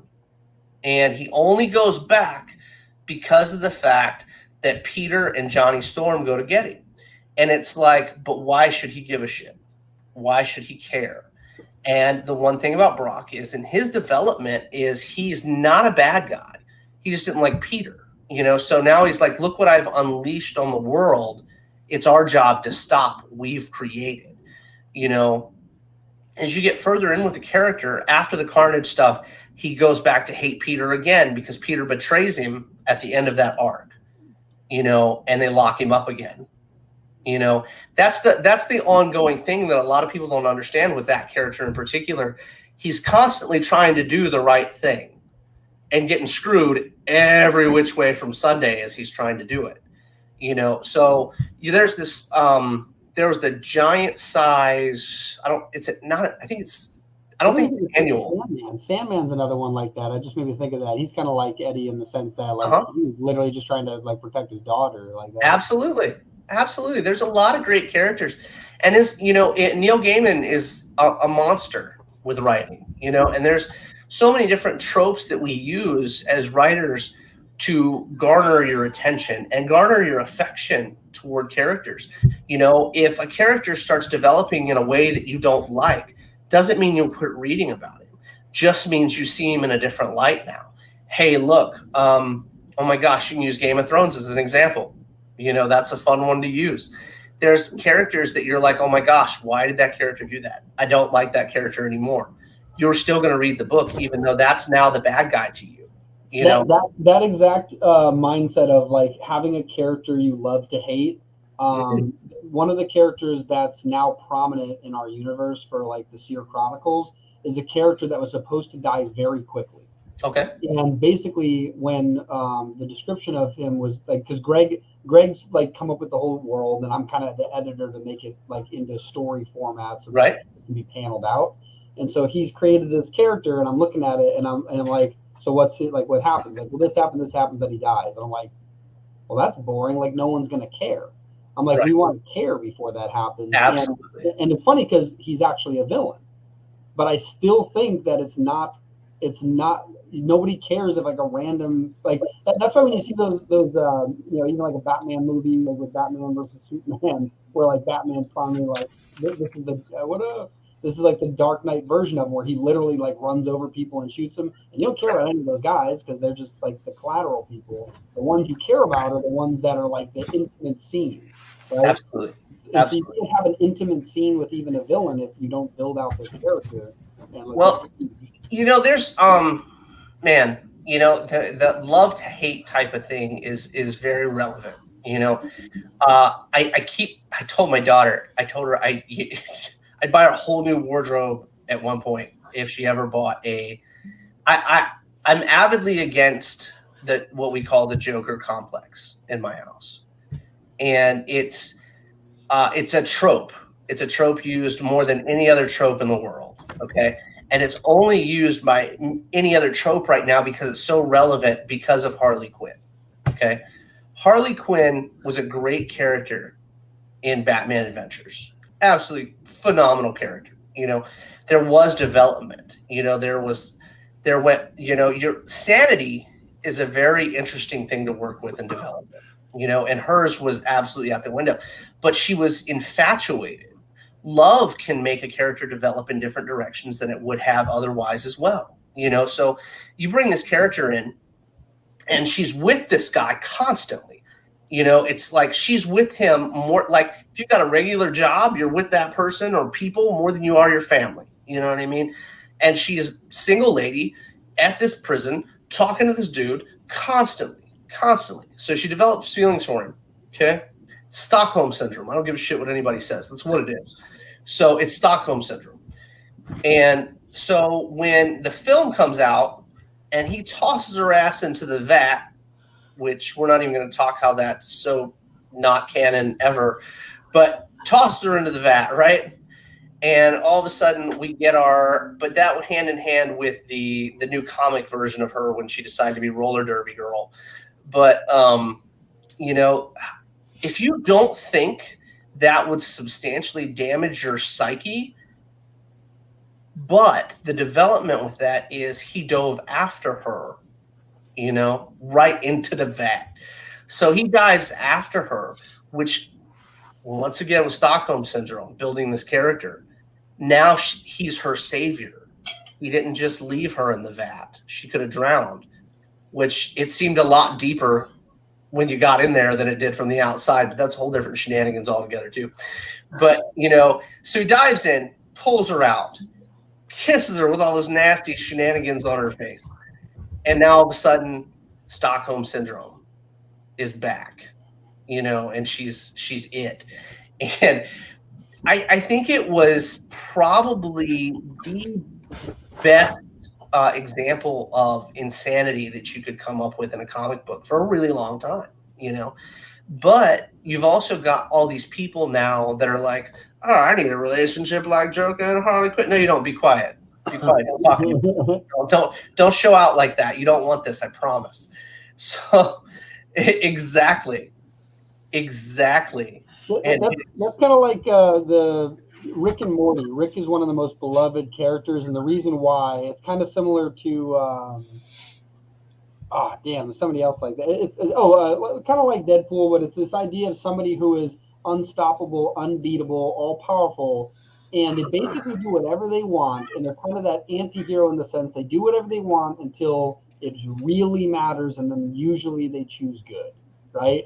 And it's an interesting thing because like I feel like most people, if given unbridled power, that's probably what they would do. They would be kind of jerks all the time unless like a really detrimental personal scenario occurs, which isn't the best thing. That's not a good way to live life.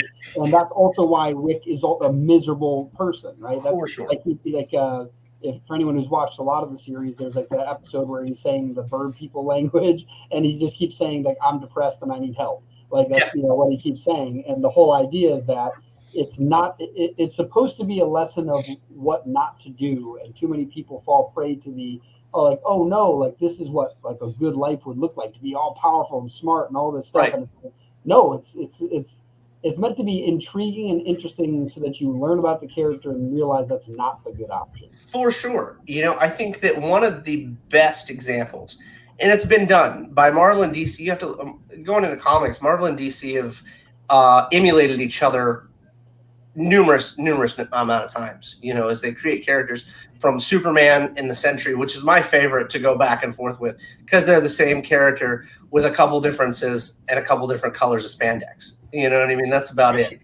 But when you look at things like Injustice, when they brought out Injustice, it was like, oh man, here we go. It's just another different, you know, universe, you know.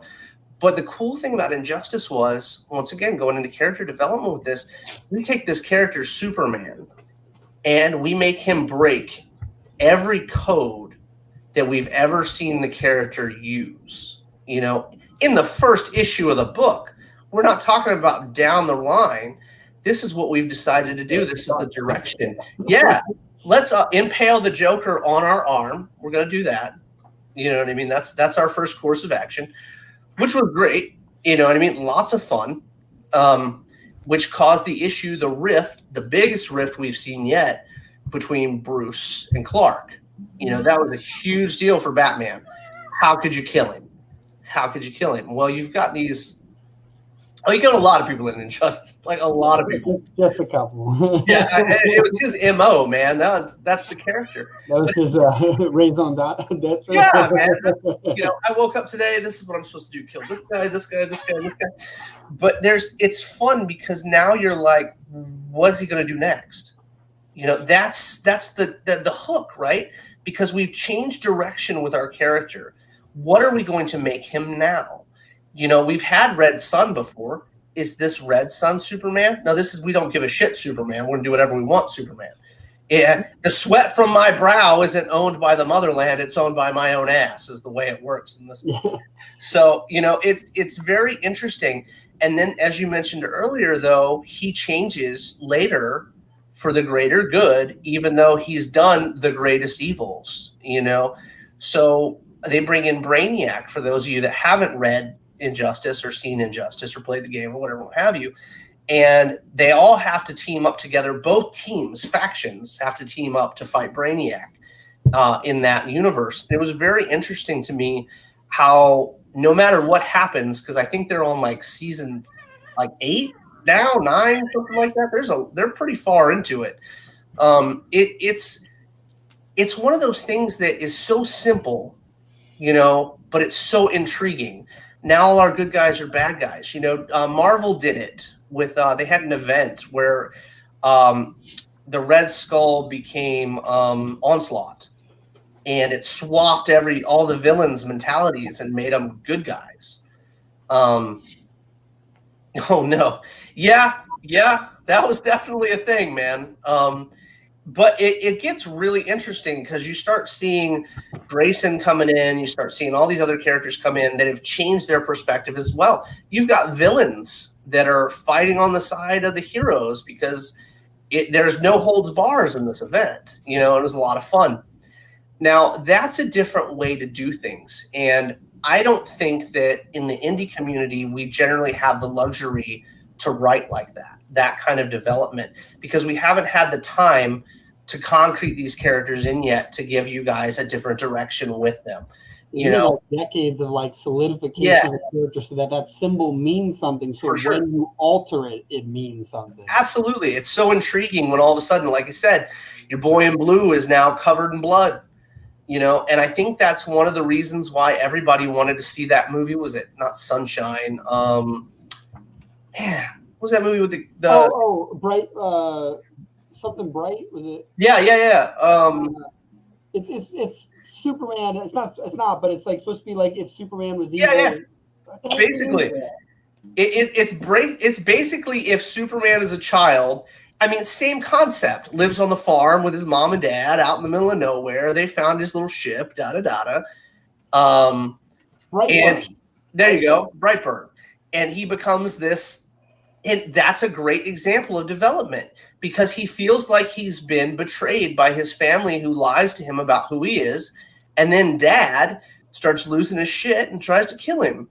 Well, that's that decision thing I mentioned earlier, where like the cool thing about those stories of like a Batman versus someone else who turned for the similar reason, it's the choices showing you how to be a hero and how to be a villain.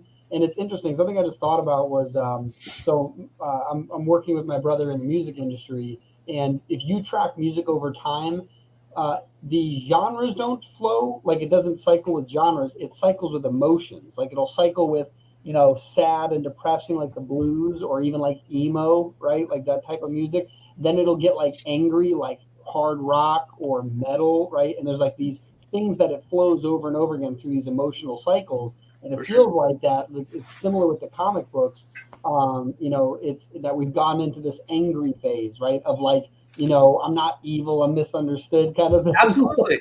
Like the trope now is that's everything. Like think about the Boys. That was the other one I'm thinking of. See, I can't read it. I can't watch it. Because I have my own personal thing with comic books is I don't like things that have already been done. And I realize there are numerous stories that have been written. It's really hard not to write your own. But there are those of us that are out here writing our own. You know what I mean? We're not using other people's concepts or ideas. I mean, and we'll use Bobby T for an example. I ain't never seen anybody do that shit. That's why it's my new favorite indie book right now. It's concepts, man. As you're building things, they have to make sense, but they also have to be different. You know what I mean? They have to be different. Dude, it's Chucky as a turtle. I'm in it 100%. Yeah, it's great. And, but as we go forward, you look at these characters like right now, and it's easy to use my characters because they're my characters. You know what I mean? It's real easy to talk about development with them. Like if you look at right now, issue 1 of BGD is arriving in people's homes this month. So we're starting to get BGD out there and people are seeing it, which is great. We're all on time and all that good jazz. But it's an interesting thing because in the last couple pages, we introduced you to this character, Corvos, who is literally just gnarly, nasty, giant tank bred character. And in our world, a tank bred character is literally what it sounds like, somebody that's been genetically created, that is. Sorry.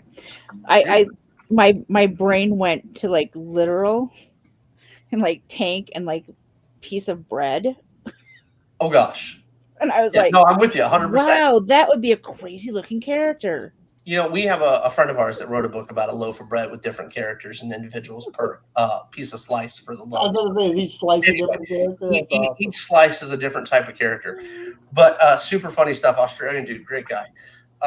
But as you're seeing Corvos at the very end of this book, he's this massive, hulking, intimidating being, but here shortly you'll get to see. That's like my thing is I want to know more about this character. I only got a couple pages of him. Show me more of that character. So in this anthology we've got coming up in December, wink, wink, Greg. So anthology in December will be the largest book I've put out, which is 72 plus pages. We'll actually have a backstory for Corvos and why he is the way he is, how he was created, why he dislikes the mob at that point in time in our world, the higher powers, the people that are moving the strings and whatnot. Great fun, but you guys will get to see why the character's cranky, why he decides to eat people, why he runs the show. Lots of fun with him. But you'll also get to see, we mentioned characters that aren't seen often, like Mr. Freeze. Mr. Freeze gets the show every now and then, but when you see him, he takes the show. He's a very charismatic character. You want to read more about him. You feel for Nora Freeze. That's part of the development with him, though, is the draw. What else is going on with Nora when we're seeing Mr. Freeze? Why is he out here doing this? Because last I heard, Batman was helping him try to develop an antidote to help Nora.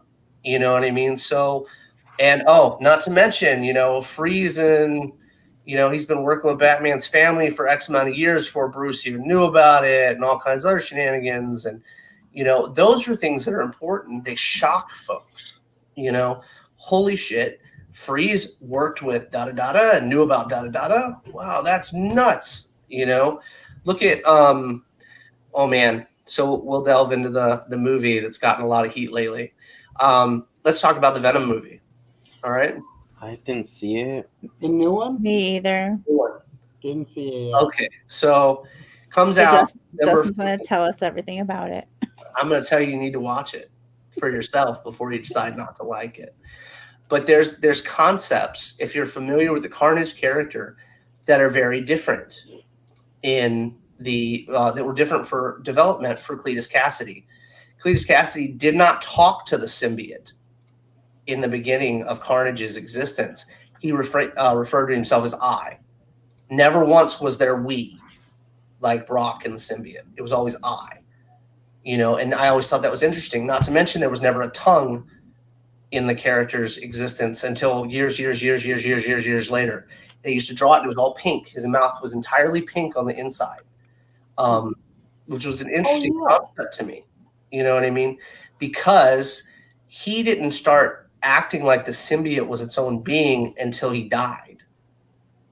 Comes back, and all of a sudden, it's two entities and not just one anymore. And then when you get in the null stuff, it becomes one entity again. You know, I am Carnage, da-da-da. But this character is changing as you go through, and it's not developing just because of the character's development. He developed in a way that happened because of society and what people liked. What did you like about Venom? Oh, well, we need a red one now. Holy shit, I thought we had Toxin. You know what I mean? He was orange and black or red and black, you know, depending on who colored him or what day of the week it was that they colored him, you know. But, you know, he was Carnage's offspring, the amalgamation of Venom and Carnage, you know. But we got this development string with these characters, you know, written by a guy that we're not going to talk about because he made a nice exit from Marvel a few years back. But he decided he would make the symbiotes the Clintar, okay? Cool development, right? That's a cool ass name. Let's talk about that. So now you're getting this. Well, we knew that the symbiote suit was from space. We knew that Peter got it out of a goddamn vending machine. You know what I mean? So what else is there, though? What is the backstory? And that's what I find interesting in comic books and character development. Why? Why did it end up in that machine? What was it to begin with? You know? Now, with the cool thing with Venom is you'll see the conversations most of the time. Even in the old books, he would refer to himself talking to the symbiote. They didn't show it like they do now, but they would still infer that the conversations were happening, which was intriguing. You know, you were like, holy shit, he's got a costume that talks to him. Now it's been done a million times over. You know what I mean? Now, let's not forget that Spawn came after Venom, you know, also created by Todd McFarlane, who also went on to create Haunt, which was just a clone of his own characters already. You know what I mean? Because he likes that. He likes the, you know, living suit, talking suit concept thing, which is cool. You know, it was a lot of fun. It was very intriguing, you know, and we all fell for it hook, line, and sinker with Spawn.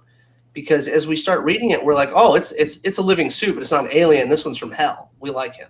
You know, he's cool too, you know.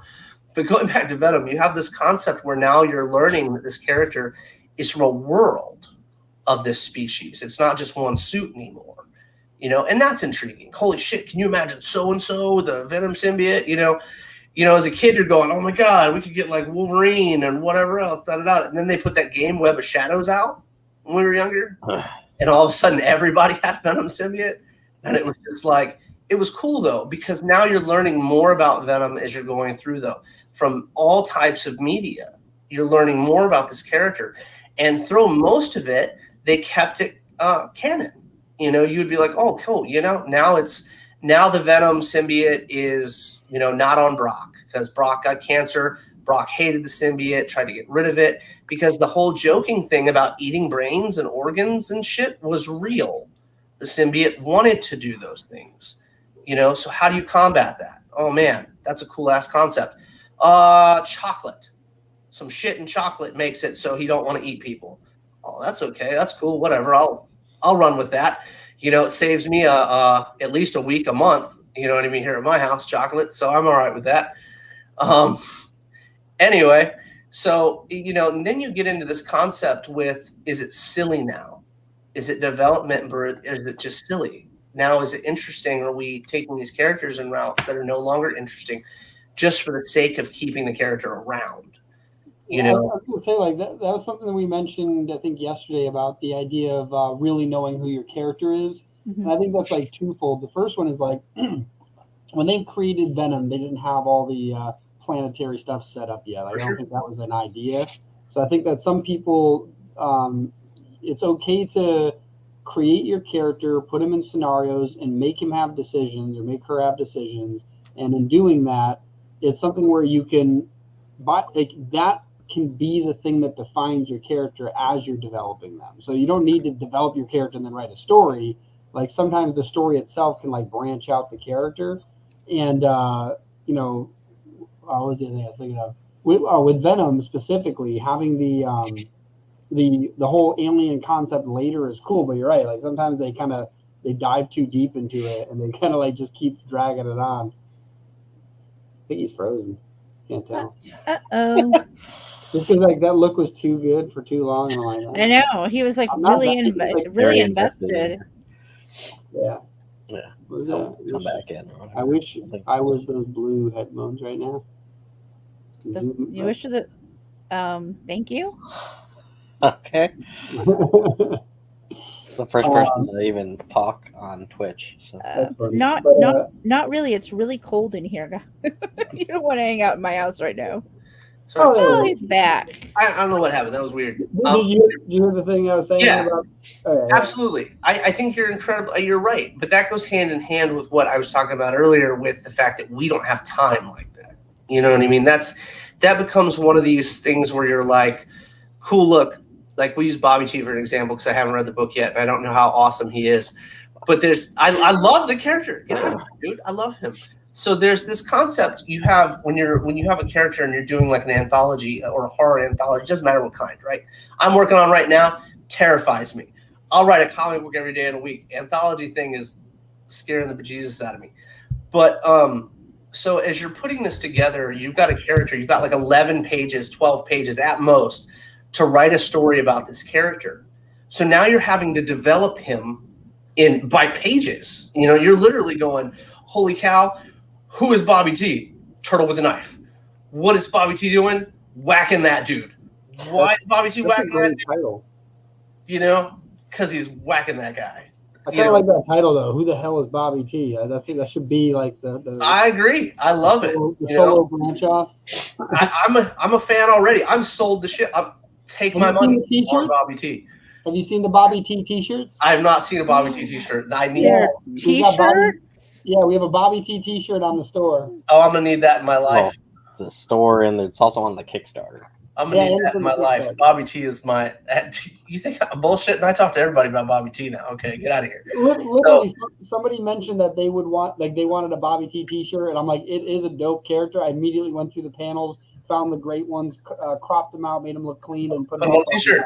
I love it. I love it. So, but now you have X amount of pages to tell these people about this individual character and make you want to read more about him, you know, and that's the development of, you know, we meet him. Oh yeah, you knocked over my plastic palm tree, you shit. I'm going to come stab you with a knife. You know, that's, you know, that harkens back to Slash from Ninja Turtles back in the day. Don't touch my palm tree. You know what I mean? So it's a very cool concept. I love that. That's a great shirt. I'm excited about it.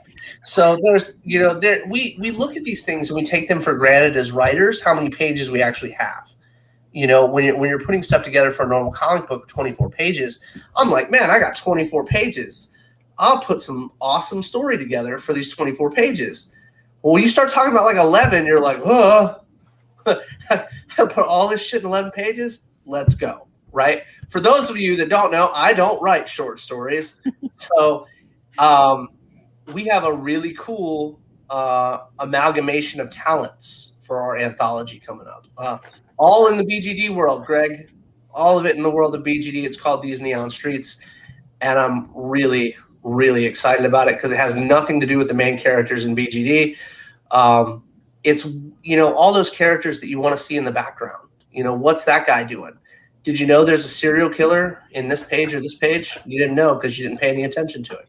You know, he was just in the back. You know, did you know Bobby T was going to get that guy? Probably not. She thought he was just a turtle in his tank. You know what I mean? There's all these things, you know, in nuances. When you look at stories and what you're creating, I am infatuated with character development. Like, where can these characters go? What can we do to make you want to read them more? You know, what's exciting to you? The listener wrote itself because it was all emotional and all driven without the fantastical elements. You know, a lot was family history and stuff. So it was a very easy write for me, except all the tissue boxes and all that stuff I was using when I was putting that together. But when it comes to greed and BGD, it's very interesting to develop a 10-year-old kid and his monster under the bed. You know, why is there a monster under your bed, dude? You know, how many kids do you know the monster under your bed? And there's just like, well, mine sleeps on top of the bed. You know, he does not sleep under it. But there's bringing these characters to life. You have to think about where they're from, but why? Why are they this way? That's the key element. If I can give it to anybody, the key to developing characters is why they are who they are. I don't think anybody did either. But I tell you what, it's one of the most expensive books in the market right now. So people care about him now. Very underwritten character, Casey Jones. I agree, 100%. But to be fair, and this goes, well, I think that's everybody's, right? But it goes hand in hand with the fact that we're desensitized to things nowadays. Okay, Casey Jones, case in point, in the 80s and 90s, almost resembled a vigilante, you know, outside of, you know, what he really does is help the turtles all the time in the movies and whatnot.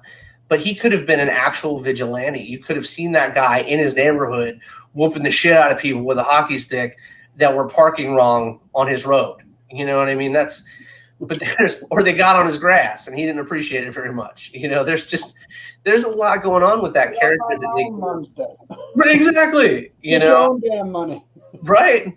So, but there's certain characters, and even the Ninja Turtles, you know, first drawn by, you know, people that weren't all there at the point in time they came up with them in a diner on a napkin. You know what I mean? There's concepts for these characters. You know, do you know where their characters are going? You know, Greg, when you create a character at the very beginning, do you know what their future is? Do you have an idea for where they're going in the long run? Most of them, yeah. Right on. And that's the thing, though. There's actually I don't know if you guys talked about it while I was making food. That there was like actually a really hard part in the first issue, the remaster of Seer Chronicles, and it was Dylan kept asking why, and it literally took like 2 hours for us to figure this out. Why is John going to the hospital? And yes, he did get hurt, but he has like a volcanic rock skin under his normal skin. Right. Why is this dude going to the hospital? And right. We literally had to sit there and just stare at each other for like 2 hours to figure that out. Absolutely. You know, those are I can't tell you, like, I was so thankful that, like, when we brought Chuck on for Greed 2, I was like, I had it all done, right? Everything was done. And I was like, hey, Chuck, check it out. You know, what do you think? What do we need to change? Yada, yada. And he was like, oh, it's all good. Just add a little bit more dialogue here. You know, and I'm like, okay. You know, it's nice to have another, you know, hand on something and set of eyes to see things, because I literally was like, why would they be at the mall? You know what I mean? And, you know, Chuck's like, well, we need to go in and flesh out the mall more, you know, because they're at the mall for the majority of this issue of the book, you know. Absolutely, man, for sure. Everything's got to correlate, because I'll say this. I love my fans, and I love my friends, and I love my family. But every one of them will come at me with a quickness and be like, hey, what's up? And you're just like, soap. That's my answer. So, and it's my answer because it's the same question that Greg gave me. When is he going to get another bar? And eventually. And next one would be green, probably in the shape of one of the girls from Piece of Tail. So that's my hope. I hope My wife lets me do it. She likes BGD though. She edits all my books and then Check gets them after that. So, but when you like that book in particular. So yeah, watch it and the world will be good, right? That's all I'm saying. Yeah, that asking why though, like why someone is someplace, like one of the things we mentioned this yesterday about the writing a story, like to interview your characters and ask them like what they would do in a scenario. So very often like people try to make the plot move, but the problem is that if the characters don't fit into that plot, like that the story won't be good ever. So like if you have a plot in mind and you have characters you've already developed, then you need to be like asking yourself, does this make sense? Would this character do this? Like that's why when Batman in the Dark Knight snaps and like now he's cool with killing people, you have to show how hard it was for that to occur, or it won't make sense. Then you're just like, what? Batman's just killing people now? Like isn't that his like one rule? Like you have one rule. Yeah, the one rule, and then he's like rolling around in mud with people and breaking their bones and stuff like it's nothing and whatnot. Yeah, totally. And Bruce, what kind of roids are you on to get to the size you were on in that book versus the normal Batman books? Vengeance. That's what it's called. Yeah, Vengeance. Yeah. But actually, that was something we talked about earlier today too. Like that, I think Timothy was saying like that particular Batman that was in Batman versus Superman with Ben Affleck, like. That looks like that too. Like he had to work out like crazy to get that big. Yeah, so, like, it's possible, which is cool to see someone like Ben Affleck be able to bulk up like that because now it even gives a more realism to the original Batman. Like he worked because he broke his back and he had to work out just to get strong enough to be able to be able to fight. And then he had I think he also had to work out so he could handle the suit he would need to fight Superman. Right. And the other thing, like he had to be like ridiculously strong, so like he had to, push himself. Yeah. I think Bruce is an easy one to look at as well from the different multiple universes when you're talking about character development and where they're going. I think The Last Night on Earth was insane. If you haven't read it, if you're a Batman fan or just a fan of psychological things, check out The Last Night on Earth. Or The White Knight, which was also incredible. But in The Last Night on Earth, Bruce wakes up and he finds out that he's actually been in like a coma and he's in a bomb shelter underground. Really, really wild. Meaning like all of the bad guys were in his head? That's what he was made to believe. That's so funny because I didn't know that this comic existed, but I remember talking about this idea that because I've seen like fan theory stuff on this before of like it's possible that the Joker's not the crazy one. Batman has been in a psych ward and all of these bad guys are villains he created in his head so that he can like right Don Quixote himself, like make himself his hero. Well, this goes further into that. It actually goes as far as Alfred wants him to believe that, like he wants him to believe it's all fake. Oh, so it's real, but you in the very beginning it starts off you think it's all fake. Yeah, like he's literally like, hey, look, he doesn't want him to leave the bunker, is what it's about. And when he goes to leave, you find out that most of the world has been destroyed. There's very few heroes left. Yada yada. Most of the villains are these nightmarish versions of what they were before. Very, very cool stuff. And his only companion before he meets up with Wonder Woman is the Joker's head. Oh, I'm looking at like a clip of this right now. Have you ever played God of War 4? Yeah, for sure. That's exactly what that made me think of was the Mimir, the head.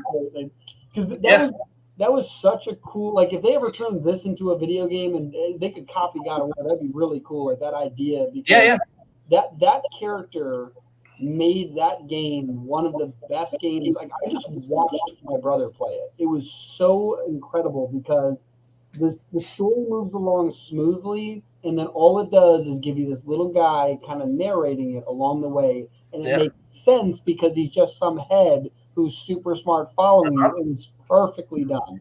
And to have someone like the Joker, like basically discussing all crazy stuff, that Batman's really thinking. He's like, oh, you're Uh-huh. not thinking this. Like, you know, having a narration like that would be incredible. It'd be a lot of fun. There's earlier we mentioned a love interest between Harley Quinn and the Joker. That love interest was a one-sided affair. It was never, but the Joker did have a love interest in Batman, and it was Batman. You know, and everybody's like, oh, that's this, that's that. Read the books. Pay attention to the character. You know, the interactions between Joker and Bruce are off the chart. You know, the fact that Bruce will never kill him. I get that it's against his code of conduct and whatever else, but he won't allow other people to kill him either. You know what I mean? There's a lot of stuff going on. If you've seen and or read Death in the Family, the character was seriously pushed to his limits, whereas he takes to Bruce and makes it look like he's literally killed every member of the Bat family. You know, and he brings Bruce to this place in his head where he's literally like, I'm the only person you need to exist. And they flesh that out even more after that in the alternate series, The White Knight, when Harley Quinn, not the original, the new one, because you actually get to see both of them in that series. The new one is actually sitting in the bed and she's like, you know, he loved somebody all these years and it was never me. And she's sitting on the bed and he's actually sitting in the bathroom looking at himself. It's a really nice splash page where she's cut in half and she's sitting on the bed and she's looking in the bathroom with tears in her eyes. And he's talking to Bruce in the mirror. Like he's literally talking to Batman. Like himself, but it's Batman. Like absolutely. Absolutely. And there's this, when you go into characters and you're creating something to get, like I said, the why, what is his obsession with Bruce? That's the only question to this day that I'm aware of that we've yet to get an answer out of that character. I mean, cool, yeah, Bruce created the Joker, fine. You know, alternate universes, alternate beginnings, all these different things, whatever. It all consists of Bruce being the creation of the Joker. Whether it was when he was a cheap magician, whether it was when he was a gang member, what doesn't matter. It all boils down to Bruce creating the Joker. But it doesn't, I don't think it really explains the obsession. I would love to see. I think like the thing that I always got from it is it's almost like the there's a bunch of different types of tropes now. I mean, like you know, the ones that we've created today of like the Joker and Harley. I mean, like ancient tropes, right? And one of those is like the wayward son or the lost son. That's what I've always seen it as. Is that the Joker almost feels that Batman is his father, the creation of him. Right. And because the Batman is supposed to be like perfect and the Joker is insane, it's supposed to be like, why don't you love me for who I am? You keep locking me up. He just wants to be in the present. I think he wants Batman to be like him to approve of himself. You know what I mean? Like he's like, no, you're crazy too. Like, look at you don't see this. Like that's what I've always seen it as. Is that you really need to read The White Knight. I bet that is part of what they delve into. It's like this idea that he goes into it and he starts talking about it. Just like he's not attack bad guys in the middle of the night, like you know, and you're a billionaire, you could do anything else, or you know, mega trillionaire, whatever it might be, right? It could just be that you might be the crazy one too, and all that's happening is the Joker's like, why don't you see that? Why don't you see that? It's like the kid who. The dad always disapproves of them, so then they become a millionaire. They still disapprove a billionaire, and and then the dad dies, and like their whole life they're just miserable because they can't figure out why they couldn't get that acceptance. And that's what I've always seen the Joker. I mean, it makes a lot of sense because he goes and Taylor, I mean Thomas became like a ruthless Batman in the Flash. That was the one where he used the Speed Force and whatnot. The Flashpoint. Yeah. That's when he showed up with where Thomas was Batman. But there's a lot in that book that's literally showing you the other side, because Joker like gives up. He's like, I'm turning myself in, because one interesting fact about the Joker is none of the murders that he's committed did they have any proof of him killing the individuals. It was never in a public place. It was never, so they could never hold him. Because wasn't it always too like he played some trick, like he's not the one there while it happens, like he might have done it someplace else, but you didn't know. Absolutely. Absolutely. Yeah. So when in The White Knight, he literally goes in and is like, hey, look, you know, I turned myself in for these crimes. It ends up being like a 15-year sentence. But he's like, you know, though, there's somebody out there destroying property all the time and hurting people constantly. He may not be killing them, but he's hurting them and he's damaging things and all kinds of other stuff. And you allow it to happen. You know, and it turns around and is almost like it's almost like Face Off, the film. It's literally like now all of a sudden you've got Joker as the good guy and Bruce is trying to defend all his actions. Yeah, there's some other movie like that. I can't remember if it's superhero based or not, but the whole idea is like, yeah, somebody who you know is the bad guy, at least from the portrayal from the creator's perspective. But like then you really look at it and you're kind of like, are they the bad guy? Like this person's doing all this crazy stuff. Like, right. Like it's meant to really make you think about it, because like the fact that Batman doesn't kill anyone and then he arrests people that are causing damage, and then basically because he's not stopping them, they get out again and they do it again and again and again, and the whole time he's destroying properties, doing all this stuff. Right. It's an interesting concept. It's a very oh my gosh, it's neat how we put things together in our heads nowadays, and we can convince people who's good and who's evil. You know what I'm saying? And that's why I think that development with characters, especially villains, is a very interesting thing. I mean, anybody can create Superman. I mean, now. When he was created originally, not so much. You know what I mean? Now, though, because our minds are open to different things, and we talk about different things, we see different things in our normal life. But that's exactly, Taylor. Exactly. Did that come from that? That's actually a quote, isn't it? He says panel question. I wonder if he means like panel from the comic or if it's a question to us. I think that's a quote, right? Isn't that a quote from an actual issue? I think that might be out of The White Knight, to be honest with you. I don't know. I think the guy that's, you know, dressed as a bat is a little bit more suspect than the guy that's doing the other things, because we know the guy that's doing things has probably got an issue. They really need some help. You know what I mean? If they're out there. Yeah, that's what I thought.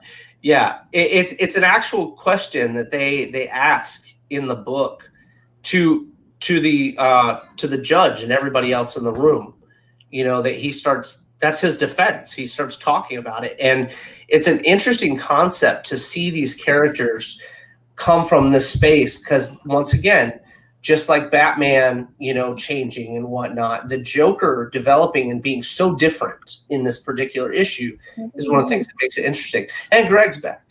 Yeah, and I was going to say the other thing too, like you mentioned about the supervillains being the thing that's difficult to create. Like that's what I mentioned earlier about one of our characters who was supposed to basically be created and then die. It's like, no, like the development of that character is interesting. Like the psyche of that character is interesting. You know, having it so that you like the Rick and Morty thing, like Rick being crazy, he's kind of evil, not really evil. Like what is the deal with him? Like it lets you dive.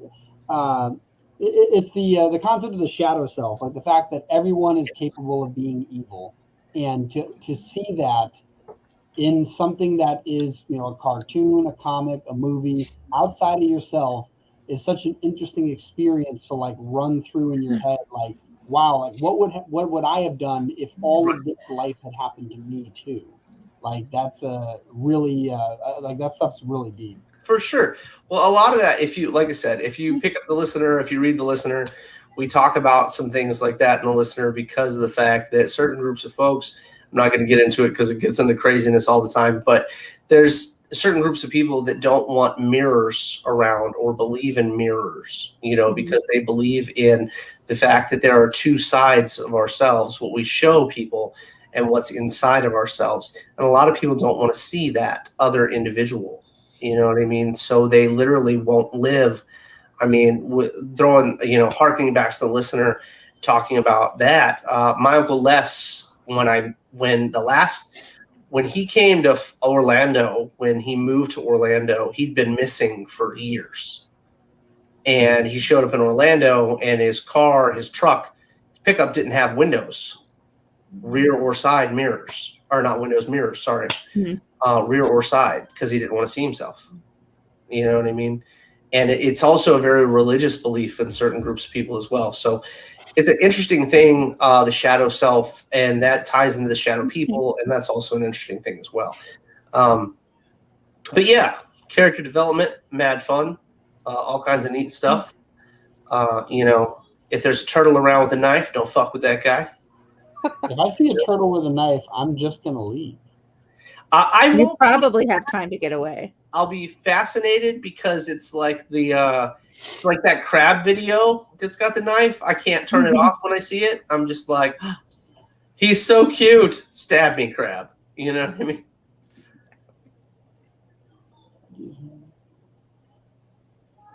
I imagine that Rick is literally the most tormented character in pop culture today. Oh, 100%. Like, he knows everything, which means he also knows all of the greatest evils. Well, if you're telling your nephew or grandson to put things up your butt and smuggle them through intergalactic places, you got some issues, my friend. Pickle Rick. Yeah, he's got some issues. Speaking of that, we have a Frank 40 cover for Greed, the first issue. That is a homage to Rick and Morty. Good stuff. Nice. That's awesome. I'm a fan. All right. Fireside. It's literally anybody that wants to be here. What do folks talk about at Fire? Fire. Yeah, Marshmallows. How Greg forgot the marshmallows again tonight. Yeah, but yeah, anything that you'd like to talk about. So, like, if you wanted to share some stuff you're working on, if you want to talk about some other concept that you want to discuss, like, outside of character development, if you want to discuss stuff in the culture, like games and movies and TV shows or whatever, doesn't really matter. It's just time to chat and Right on. Well, this, also for the crowd. After this, we're gonna move over to this Comic-Con moves over to Russell Allen's show. So he's we like Russell. Russell's a good dude. Actually, believe we have a character in his card game. I think the Gravedigger is in there too. I do know dinosaurs yesterday. Yeah. Have you seen We're Back?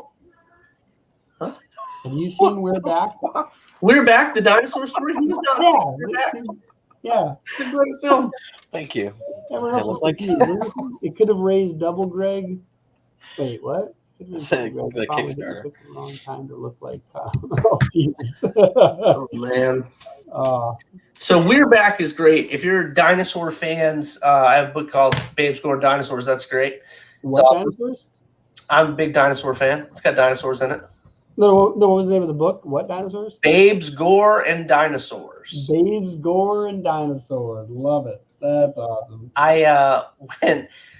When we put out the listener, the title was really easy. It made sense to us, just because of life and whatnot. And then we put out Greed, which also made sense to us because of the characters involved and whatnot, and the 7 deadly sins and being tied into the listener.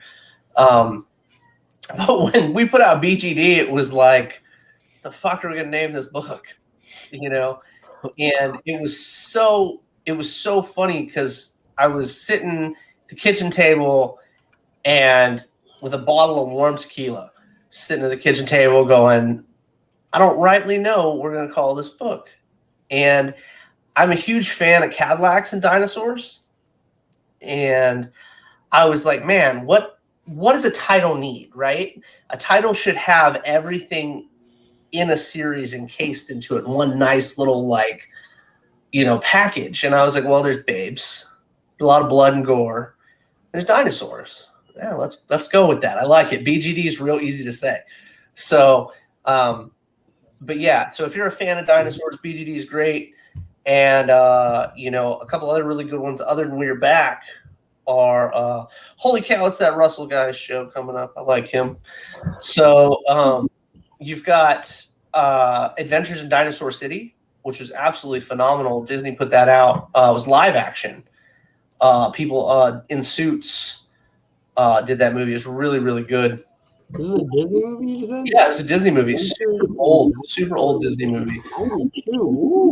Love that movie. It was a great film. A lot of fun. It was about cave people that lived with anthropomorphic dinosaurs. Good stuff. Good stuff in that film. And then there was another one that people don't know a lot about if you're a dinosaur fan that Coca-Cola put out called Dino Saucers years ago.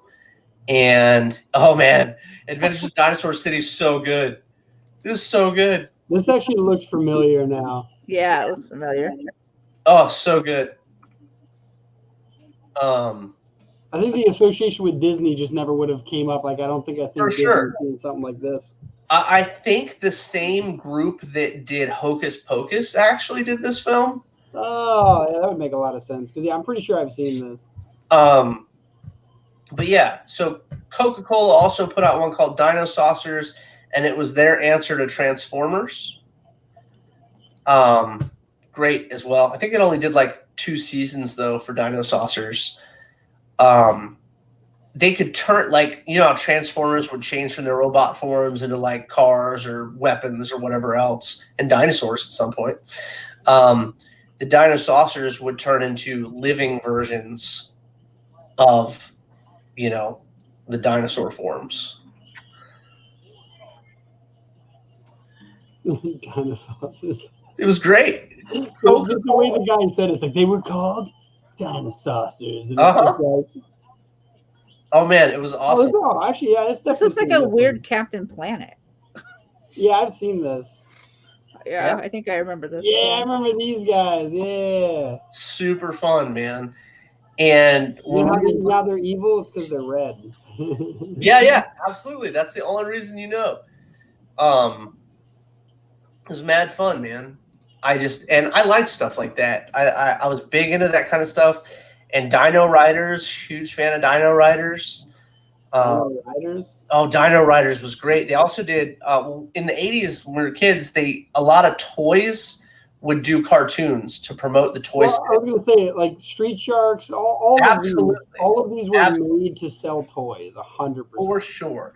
Street Sharks Dino Riders, though, and I want a live action Street Sharks now that they made King Shark. Like, for sure. It would be so awesome. Ripster Street, Jam, and really that just food for thought. When a little note for Street Sharks, when Street Sharks came out, Streak's actual name was Blades. Yep, I remember that. And they changed it because they felt like it was too intimidating for younger viewers. Yeah, like the first few episodes, I think he was called Blades. Yep. Yeah. But this was cool. Blades or Blade? It was Blades. Yeah, it was reference to the. Yeah, it was because he was on rollerblades. Yeah. This was cool though, because what they would do is you had 2 groups of people that landed on this planet, and they would either live and work with the dinosaurs, or they would go in and subjugate the dinosaurs, depending on what group it was. And they did these toys that were just phenomenal, man. Like Jurassic Park level toys. Oh yes, I remember those. The second I just saw you rewind that. This toy right here, I remember that. Yeah, absolutely. Yeah. That's awesome. So I'm a big, like I said, it's a big dinosaur fan. I mean, who doesn't blame the Reagan era for? I was helping my dad clean his basement out a year ago, and I found an old dinosaur book I had of mine where it had all the dinosaurs. I love dinosaurs as a kid. I feel like I don't know any like kids or like that like relatives that are like babies that like are into dinosaurs. Like I feel like that disappeared. Like that was like a huge deal. I think that I think religion played into that, but that's a whole nother conversation altogether. The younger people don't have it now. Well, so like the opposite. No. A perfect example with us in my house when I was a kid. Irish Italian household, Italian native, and so then you've got a huge Catholicism deal at my house. You know what I mean? So like I had a Nightcrawler figure, right? As soon as my mother saw it, she cut the tail off him. Right? We weren't allowed to go. Yeah. We weren't allowed to go trick or treating or anything like that. My sister was later because my dad was like, "This is shenanigans. We're not going to live like this forever." Always trick or treating when I walk around. Yeah. She's giving candy to everybody. Come here, baby. I got some sugar for you. Damn it, Greg. That's not good. So, but yeah, so a lot of it, all joking aside, I had a conversation with somebody the other day and they were like, well, dinosaurs aren't real. And I was like, what? I don't really understand. They came up to my booth at a show, Greg. You laugh, but it's the funniest conversation I've ever had at a show. Came up to my booth, and I've got BGD promo art on the table and whatnot, and posters and stuff. And they're like, "Man, this is really cool, but dinosaurs weren't real." And I was like, well, "Science would argue with you that fact." I feel like that'd be like such the opposite because too many people now are like super like against the whole like religion stuff. They're all like, everyone's like an atheist because it's fancy now. It's like. I have not ever it's funny enough, and I don't hold it against anyone or it doesn't bother me generally speaking, but it's until I'm not going to say what state I was in. I was in a state doing a show and they were like, "Hey, maybe you shouldn't put this type of content out. It's offensive."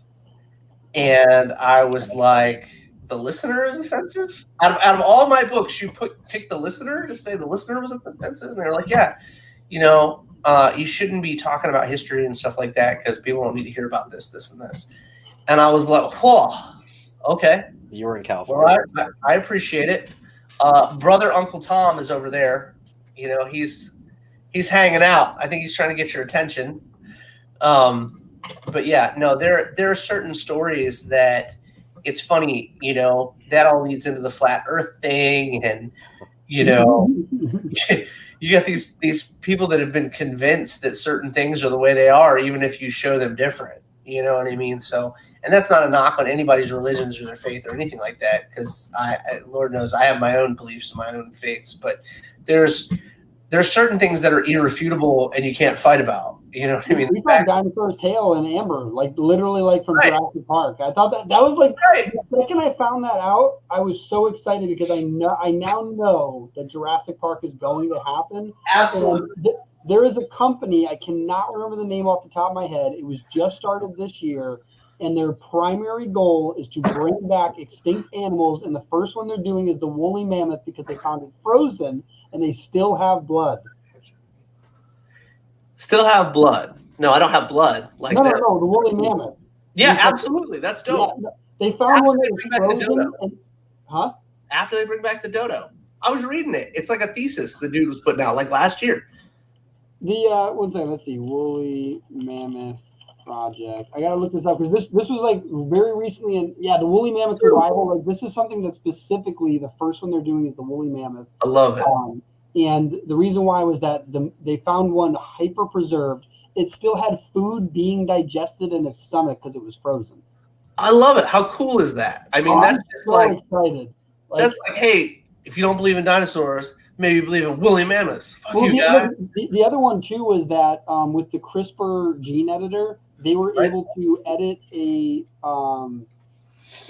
chicken or rooster. I don't know if it was male or female that they made, but it was I'll say chicken's DNA to make it be birthed with teeth because it was still in its phenotype. It's just deactivated because the whole idea is that chickens are one of the most closely related to dinosaurs compared to like birds. I love it. Speaking of teeth, Jen and her husband came the other day to pick up her art books. They don't live too far from me, but So they brought me this awesome juvenile megalodon tooth. And I just think that is the coolest shit That is awesome. that I've been given in a long time. But yeah, it's just funny to me because people are like, oh, this happened during this time, and it all revolves around the conversation about BC. And when we were kids, it was turned into BC, before Christ. And it was like, okay, well, I don't remember. It was in science when I was a kid. It was it was labeled something else. It wasn't called before Christ. Now it's called before Christ. Hold on. Oh, I think it never really meant before Christ. It was always BC, but it meant something. Right. Yeah. Right. So anyway, I was watching something the other day, and they were like, well, people lived around the same time as dinosaurs. And I was like, no, that's not a thing. We were not riding dinosaurs. Your grandma didn't get her driver's license riding on a dinosaur. That didn't happen. I did. Well, that's because you're Greg. Jesus, if we could all defy the laws of physics like you can, I mean. You know what's interesting, though, about that whole that's what I meant about the fact that it was confusing, that I would never imagine religion would be the thing that would get rid of dinosaurs, because specifically now there are websites dedicated to proving that every word of the Bible is true. And one of the lines, because I've read through Genesis a few times, right? One of the lines describes an animal whose legs are like that of a trunk, or their legs are like that of towers or something like that, and their tail is as thick as a trunk. And the only animal that ever has existed that matches that description is like the Bronchiosaurus or other variations of that dinosaur. It basically describes a giraffe, but a tail that is as thick as a tree. And the only animal that was ever like that was like the Bronchiosaurus and like all the long neck. For sure, right on. So right on. Cool thing like that. That's an idea that that's why I was saying it didn't make any sense that the religion thing would be the one, because if anything, I think that they'd be fighting for like they were alive. It was just a few years ago. Can you imagine? That's exciting. The whole concept of the new Jurassic Park or the new Jurassic World film. A Dominion, with everything being out and about and existing like normal. Wasn't there a book series? Dinotopia is what it was called. When we were kids, Dinotopia was out, and it was literally about what it would be like to coexist and live with dinosaurs. I agree with that, Taylor. Absolutely. Absolutely. Dino what? Are you trying to tell me that dragons aren't real, Taylor?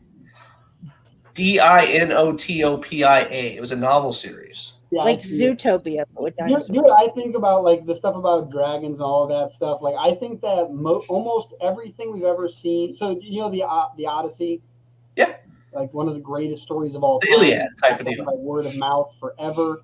And the reason, so this is something interesting. When our brains remember something, if it's not a very, very important memory, then every time we think about it, we actually rewrite the memory in our head. Mm-hmm.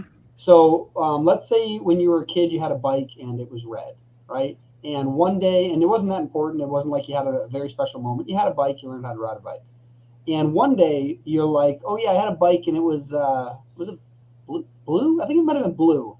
The second you did that, and if you move on and don't really think back to it, your brain will rewrite your memory to think it's blue. And eventually you'll be telling it so confidently, you know that it's blue. And then someone shows you a picture one day and you're like, whoa, like brain goes crazy, right? So the reason why the concept of a big fish story, it was this big and then this big and then this big. What's happening is the first catch wasn't that big, so it's not memorable. But the first time you told it, you wanted to say it was a little bit bigger. So what happened was you caught a fish that was this big, and you're like, oh yeah, it was like this big. And you're like, yeah, cool, that's actually a pretty big fish. The next time you tell it, the two things you remember were the size that you said it is and the fact you wanted it bigger. So you sounds like how I got my wife. So every single time you go to tell the story, you remember the last thing that you said it was, and you remember the fact that you wanted it to be bigger. That's why the big fish tail always gets exaggerated. So the story of the Odyssey is probably based on a very loosely associated true story, and something happened. So the Hercules movie with The Rock? Right. That actually happened. That concept is incredible because what they did was he fought the Hydra. There were this lizard with like 3 heads, but when you cut one off, 2 more took its place. And what it was a village of people wearing lizard hats or whatever. And when you killed one, more would come out of the bushes. And like that's such a cool concept because then they tell somebody and then it becomes a scary story and it gets exaggerated. So with dragons, it literally could have been an alligator or crocodile. Right. That's terrifying. If it bit one of your friend's leg and you watched it rip it around and you're like, this monster lizard, it was 40 feet long, and then eventually it was 100 feet tall. Like, that's all it is like the exaggeration over time. And like the whole concept of wizards shooting fireballs, it could have been as simple as somebody who learned gunpowder earlier than most people. And like they just figured out how to do that, and now it's magical. Wow. Right? Dylan is sciencing fantasy. I love it though because it makes it so that all the stuff we've heard about could be real. This is like the day my kids who work for Sabersmith inform me that they don't have like forges and crap. It was just really disheartening and sad. Oh no! So let's talk about something not so sad. So interesting fact. I believe that there are fantastical things in this world. Like I think that's. I don't think Dylan that. I think that dinosaurs themselves are already so fantastical that like that's why I love that stuff. Is because for sure, absolutely. Well, so Bigfoot is now somebody that lives in West Virginia or something in Dylan's terms. You know what I mean? Some guy who is wearing, like a So Bigfoot. There is an actual fuzzy coat. There is an actual woman that was like photographed who had a disorder that she was completely covered head to toe in hair, and it turns out that it's extremely rare. It's the beard. It is the beard. But it turns out that that's actually a very rare, but it is a disorder that people can have. It's very likely that somebody could have been we had that dude that was like 11 feet tall or whatever, like because he had that disorder, right? That's all you need for giants. You just need people with that genetic disorder. Absolutely. Well, I always thought that was interesting. Giants, like that. I think the giant thing is very interesting. Going back to talking about the Bible it's very interesting talking about like the giant and smacking the giant in the head with a pebble and killing him. You know what I mean? I think that's very interesting because they also refer to in the Bible as angels as just giant people. You know what I mean? They were larger than a normal human being.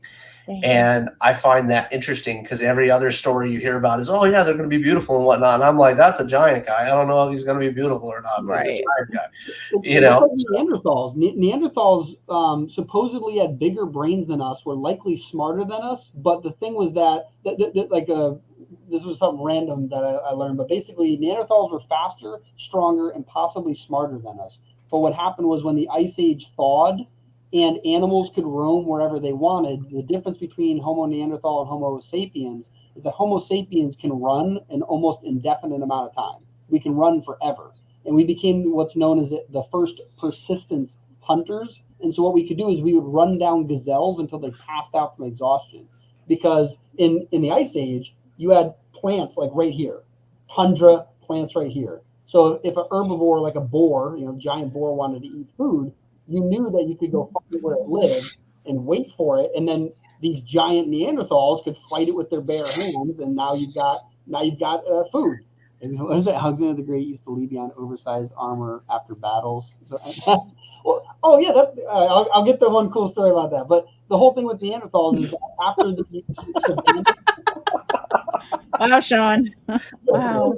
So after the Ice Age thawed and there's savannas filled with grass fields for days, you can't hunt down these gazelles anymore or the animals anymore because they can run forever. But the difference is humans. There's actually a race to this day where humans race horses. Like it's a long race, and every single time a human wins because a human can always outrun any animal if you give it enough time. Greg, next time you go to do this race, you need to let me know. I'll show up. Yeah, I'll watch. Yeah, not all humans because not this human. The whole idea is that humans that have the capacity. Every human has the capacity to get to a level of long distance running that they can outrun any living animal. Yeah.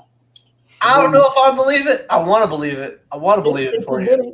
There's a very cool book called Born to Run, where it's a nonfiction book, but it's written like a novel. It's a fantastic book. And about like 25 chapters in, there's like this 1 or 2 chapters where it goes really deep into the science of the human anatomy and how it's so perfectly designed to run. Like simple stuff, like the reason why we can run longer than 4-legged creatures is because even though 4-legged creatures can run faster with all 4 legs propelling them, the way they breathe, when they leap forward, all their organs go backwards, allowing them to breathe. And every time they land with their front paws, all their organs slosh forward, forcing the air out. Because we run upright, we can breathe at a paced rate, calm our heart down. We sweat. Most animals don't sweat like we do. They pant. That's how they cool down. Like the Achilles tendon is one of the most flexible material in the world, and because of that, it allows for like again, it can be stretched almost indefinitely and heal itself. The one in the back of our neck to keep our head from swaying around like pigs when they run and their head goes like this. Like there's tons of like cool like things around that. Right on. I'm with you. Next time my daughter ever has to work on any kind of science project, We're calling Dylan. For fucking sure. I am all about. Well, where were you when my kids were in high school? Yeah, right. What's up? I wish I was me when I was in high school. Oh man. Well, I think there's a lot of cool stuff going on right now in the world, and comics and everything else. That's where I like to stay, in the comic world, because that's the safe place. I don't have to worry about killer dolls or Bobby T's getting me in the comic book world. It's kind of speaking of the comic book world, Kat, didn't you say you had a comic book you were going to start? Like, weren't you working with somebody's comic book? I was working briefly with Gene Hoyle before his health got really, really bad. Oh man. For those who don't know, Gene a while ago, not recently, had an aneurysm burst, and then on top of that, he's now been diagnosed, I believe, with some kind of heart disorder. Jesus. So he's struggling financially, health wise, all sorts of stuff. But I've never actually written a comic. I edit comics, when I've got the time, I read them. So we had talked about, I had this ridiculous idea for a comic about taco ninjas. I love this. This is two of Greg's favorite things in the world. Taco ninjas, and their nemesis were the burrito banditos. Okay. But that's about as far as we got. Okay. We started playing with some ideas, and then I got really busy, and his health took a turn. So we just kind of haven't gotten back to it. Well, that wasn't supposed to be a sad note. That was supposed to be a positive note on what you've got going on. Eventually, I will probably officially dive into writing comics. For sure. I can see that. Currently, I am finishing up my last book that we just finished kickstarting in October. Mm-hmm. I've got 2 stories left to write for that, and then do the whole get it all printed and all that fun stuff, and then awesome. That's exciting, man. Yeah, and then come spring, we'll be back with another cat book, probably April or May-ish. Cat Scratch Fever. I'm still trying to decide on the title. That might be it. You don't know. That's a good one. Greg's favorite things. Oh my, Greg. Oh my. Yeah. Everybody's got a hobby, man. Look. Yeah, you have a hobby. Yeah. And then I have my very first show in March. There you go. That's so exciting. For anybody in Michigan who knows where Midland is, come out to the Midland Mall the first weekend in March.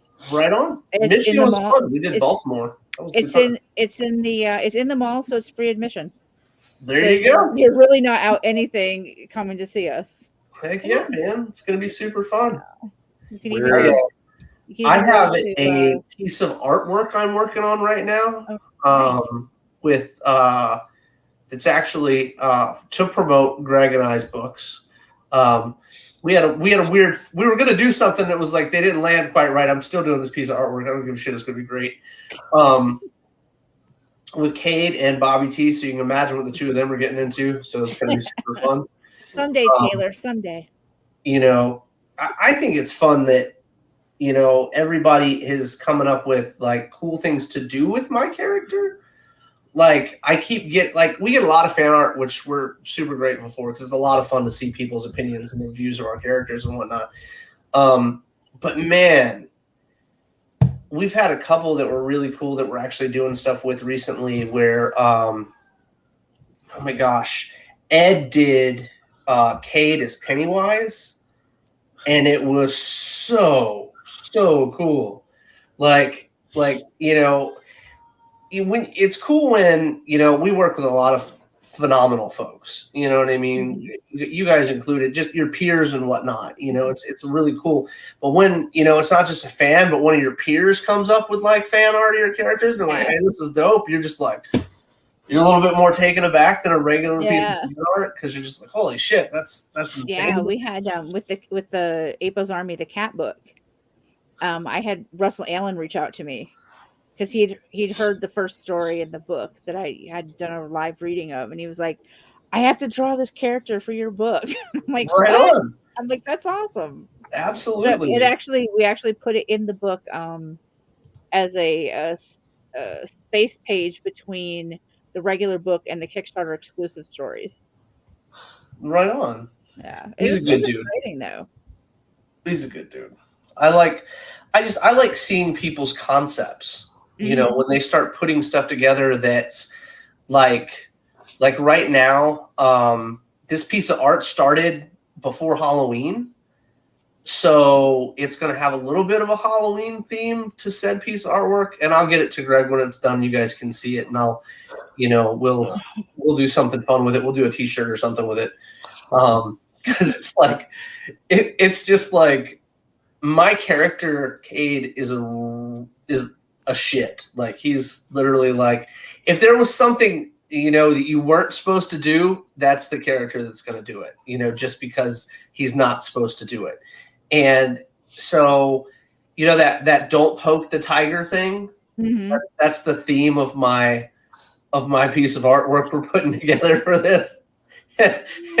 So you can imagine what said not nice turtle and said dude that shouldn't be poking not nice turtle are gonna turn into. It's gonna be a lot of fun. I'm excited about it. But yeah, that's where I'm at right now. Anyway, guys, it has been an absolute pleasure. I've run out of shenanigans to talk about as well as bullshit to talk about as well. So I'm going to leave you guys with thank you for having me. I appreciate your time. It's right? That came out super cool. We had a lot of fun with it. Oh, super good. And then we got the Christmas stuff coming out. I don't think we can post the Christmas stuff. Hold on. Greg looks confused. He's like, what Christmas stuff? Let me. No, that's not it. It's no. I got more Christmas stuff. So yeah, I'll be posting on the pages and stuff here shortly. But we got like with Greed, the Kickstarter just finished the second issue. The book is everybody will be getting their books in December, early January. So we decided to do, I don't know, we really didn't decide. Manny hit me up and he was like, hey, I did, Manny Soto does the interiors for Greed right now. And he was like, hey, look, I did some pinups for Christmas.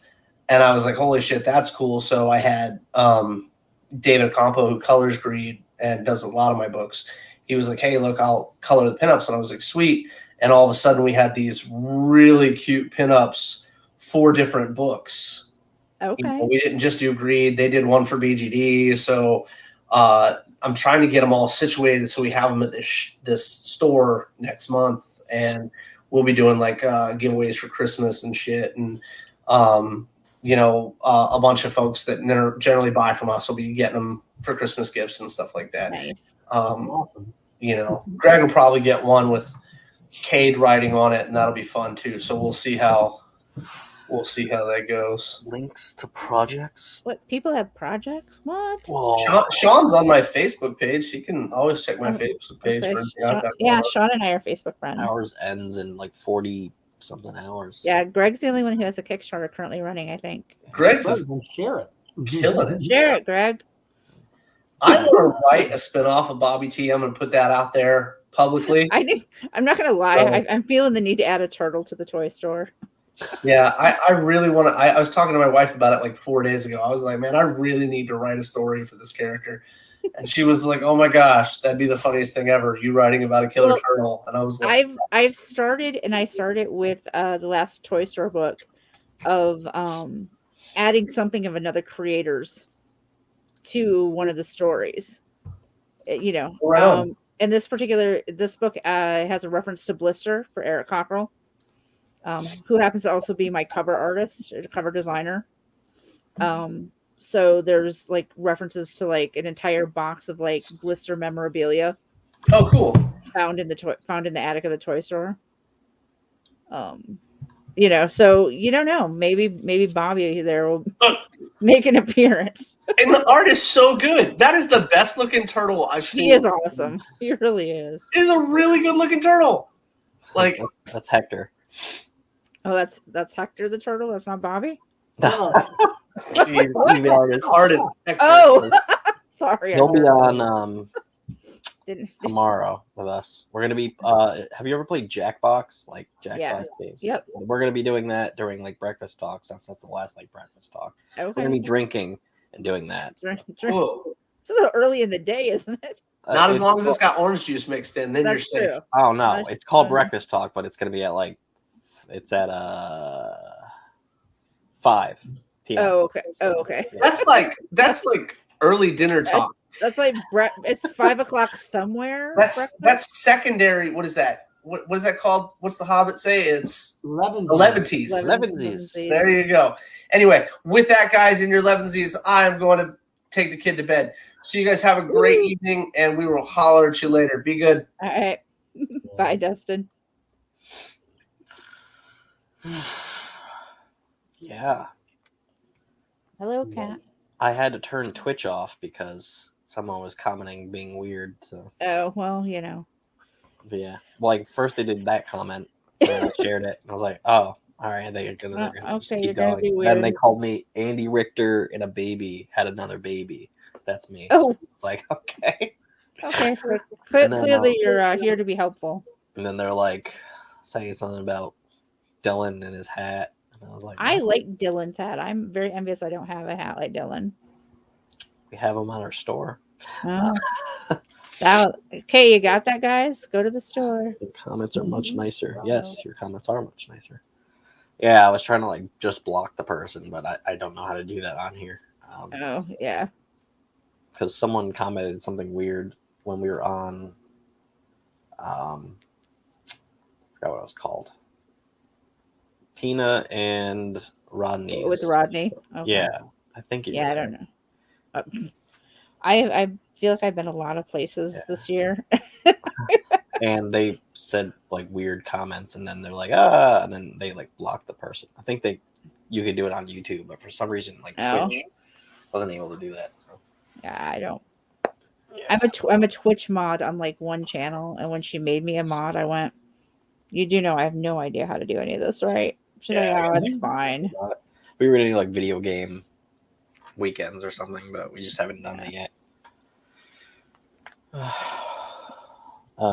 Yeah, I have a Twitch channel. I have streamed all of 2 minutes to it, and it was just because I was testing the new webcam to see how it would do on Twitch, because the old webcam was absolutely awful. Yeah, the only time we used So like I did like a 30-second like test stream. I was like, okay guys, hope you caught that, because don't know when I'll be back. Yeah, the only time we used Twitch is this Comic-Con.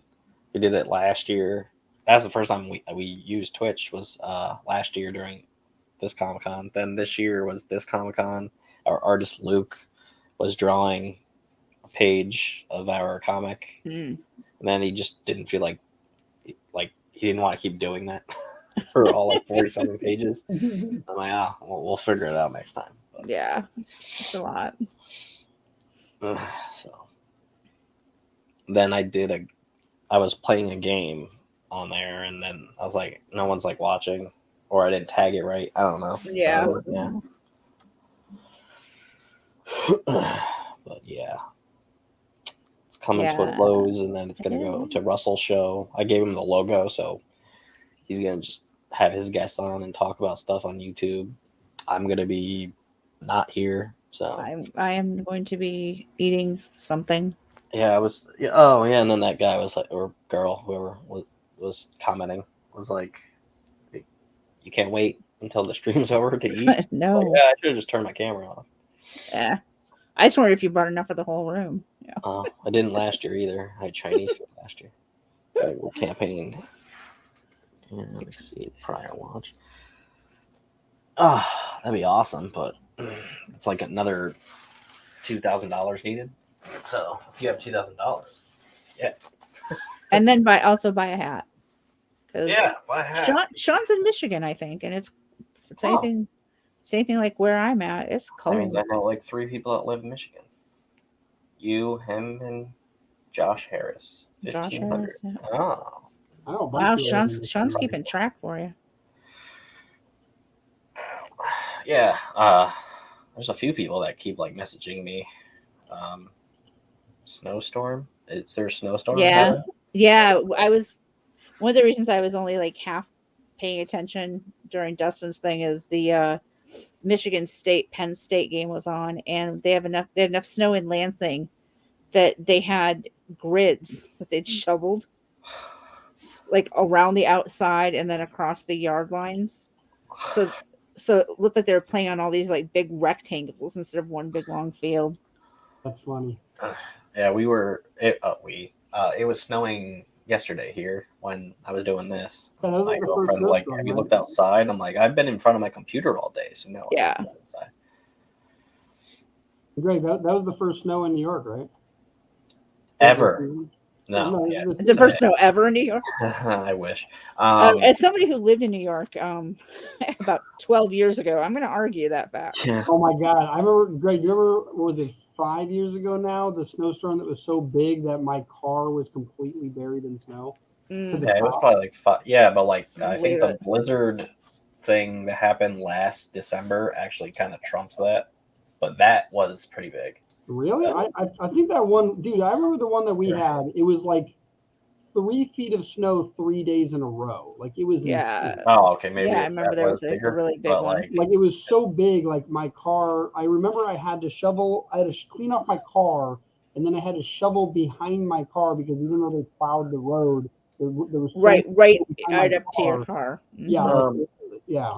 Well, I was at work when the blizzard thing was happening last year, and then I'm like, I'm not gonna be able to get my car out, and then I just stayed at work the entire day. And then my boss was like, "You can sleep here." Yeah, I remember I'm like, that. cool. That was annoying, and that was like my dad's birthday. Not like I was gonna go there that day, but I'm still at work, and he's like, "Why?" And I'm like, "Well, my car is like stuck because I have a Honda Civic." And he's Yeah, like, well, that's just I'm just excited because my oldest, who's on his way back from said football game, I can't even imagine going to that game. It was so cold.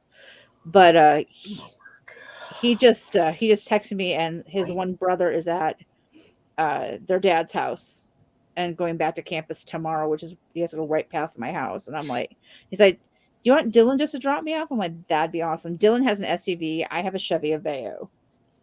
Yeah, So I like if I that. don't have to go out on potentially slick roads, I'm not doing it. My work is I'm a security guard, which means I do nothing. I can just write at work and watch YouTube if Chuck is doing a show on YouTube or whatever. That's my job. Watch Dexter right now. So. Yeah, watch Dexter, take notes, write books. Nice. I was going to talk about, but Dustin left. I was going to talk about that we were going to start doing like Unbreakable. Exactly. It's a good movie. I was going to talk about us going to like cons because we're finally going to do that like next year. Yeah. We haven't actually like been a part of one. Done a table. Yeah. So we were going to do it 2020. Obviously that couldn't have happened.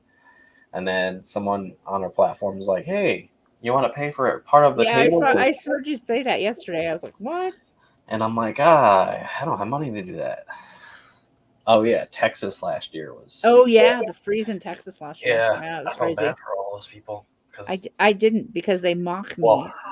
Well, Chuck was They laughing. mock He's you. like, "Ha ha, Well, Canadian," and I'm like, Chuck's "Well, from Canada, so he's just like, yeah, what is this? Whatever. power. I had to buy food from gas stations. It was horrible."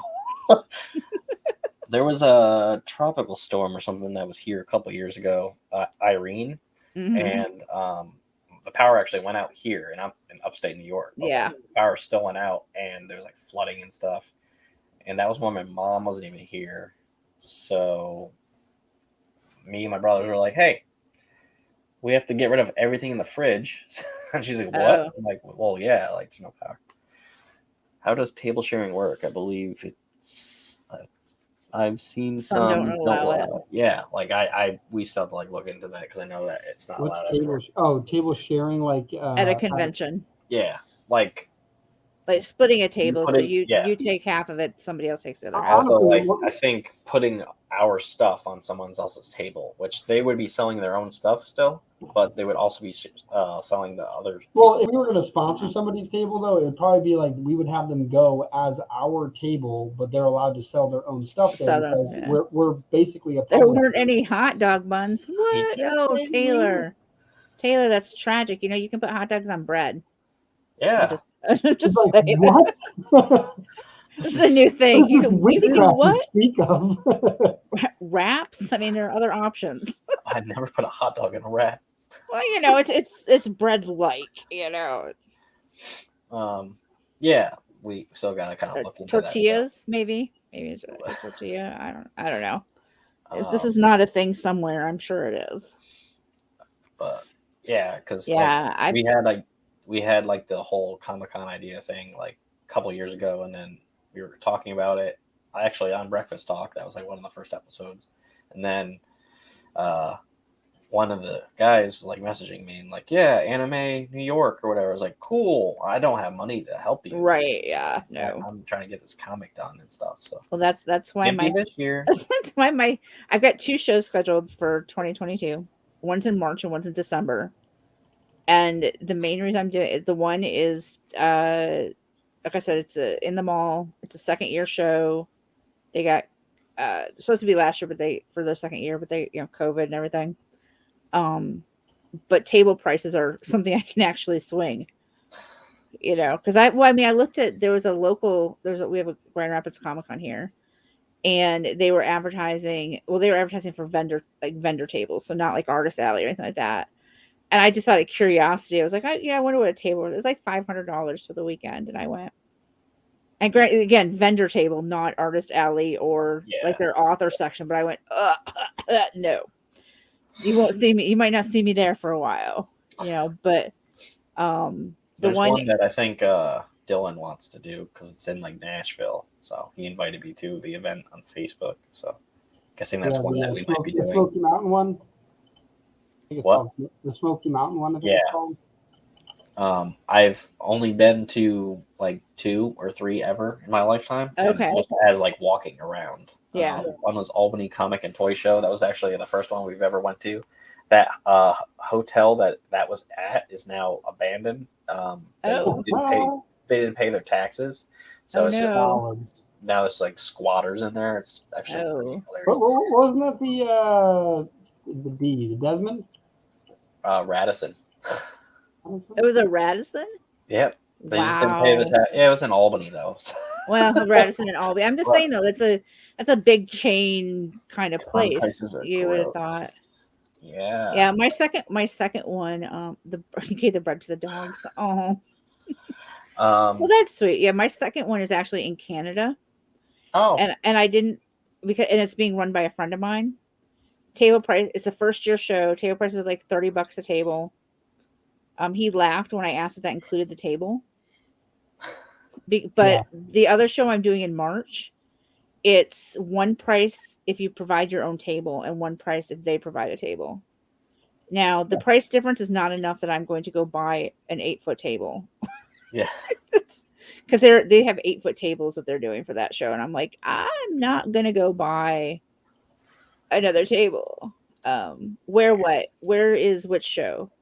The one in the mall is in Midland, in Michigan. And the one it's in Canada, I'm not really sure. It's not far across, somewhere between Sarnia and Niagara Narnia? Falls.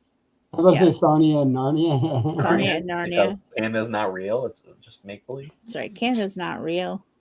But yeah, he laughed. He's like, "What? Yes, that includes the table." And I'm like, but then I started thinking about, oh my god, I got to talk to some people who've done like shows in Canada, because I started thinking about exchange rates and like, do I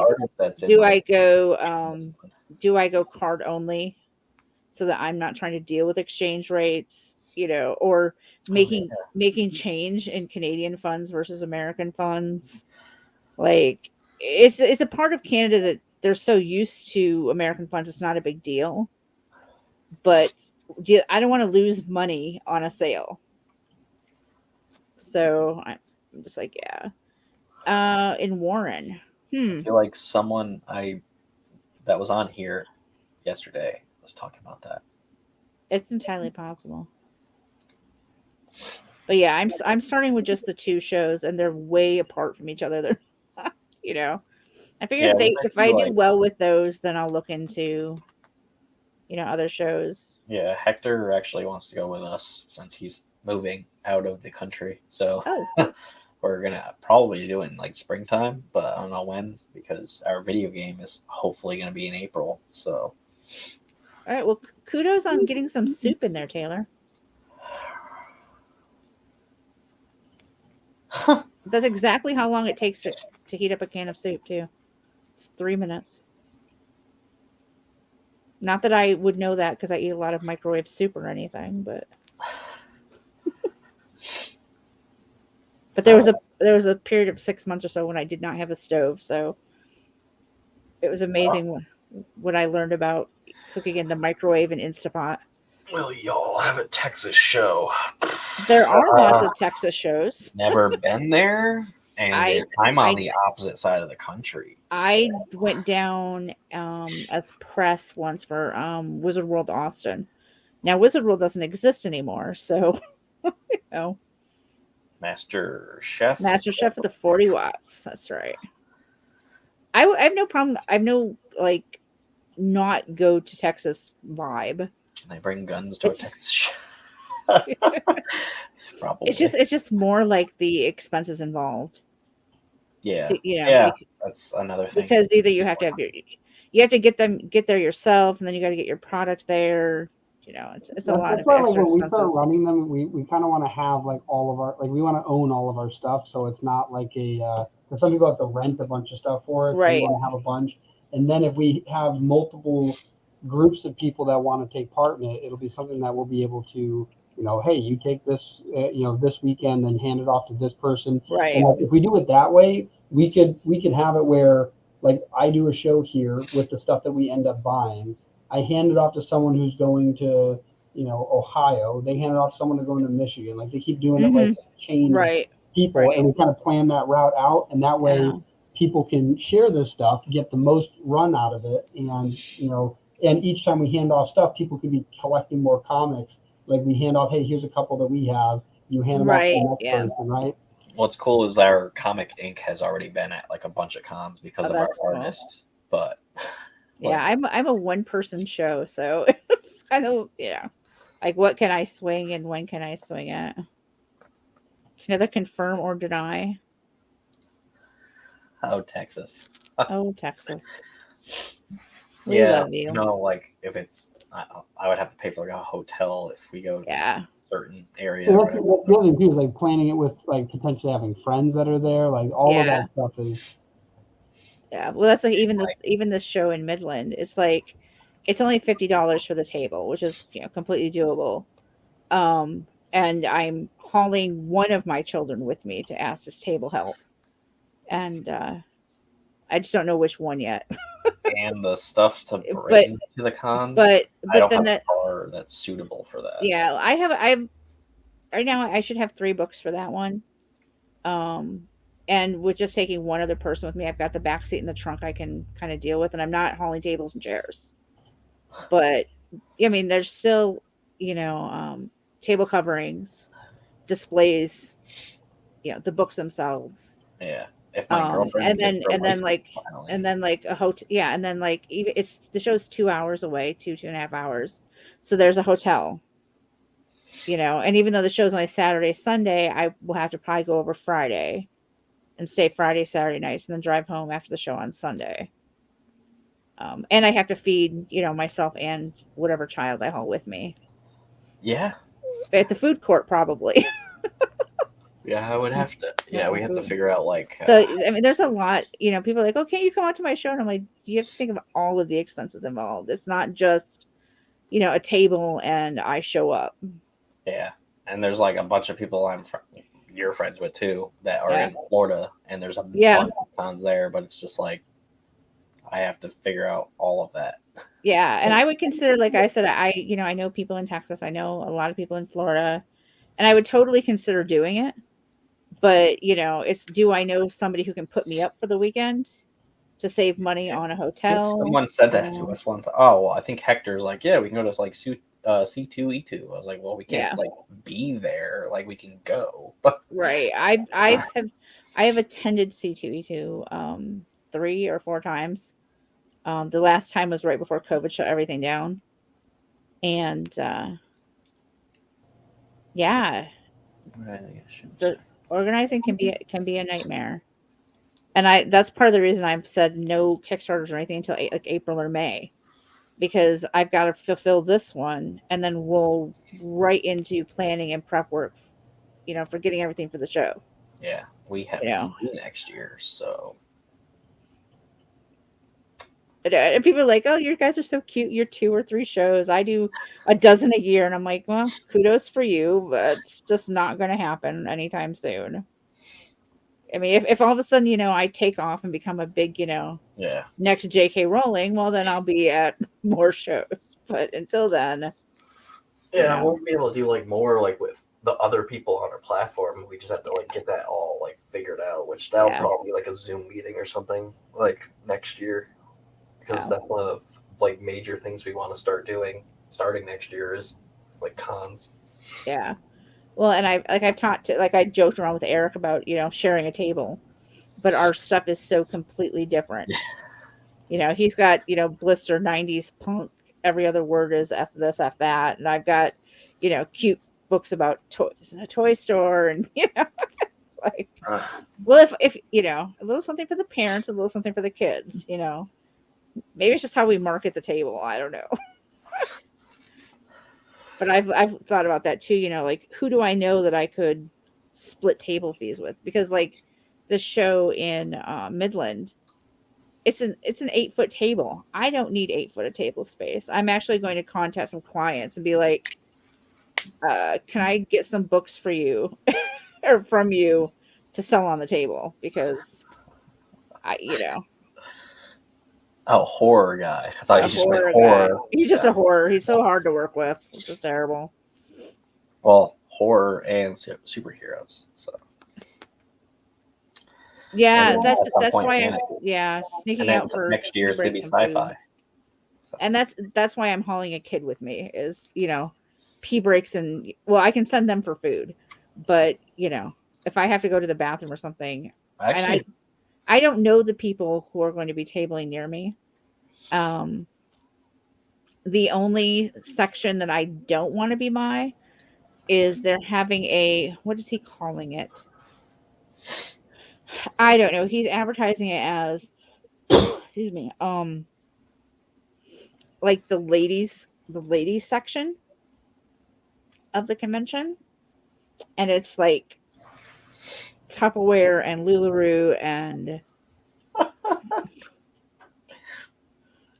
yeah, and I'm just like, please don't put me anywhere near that.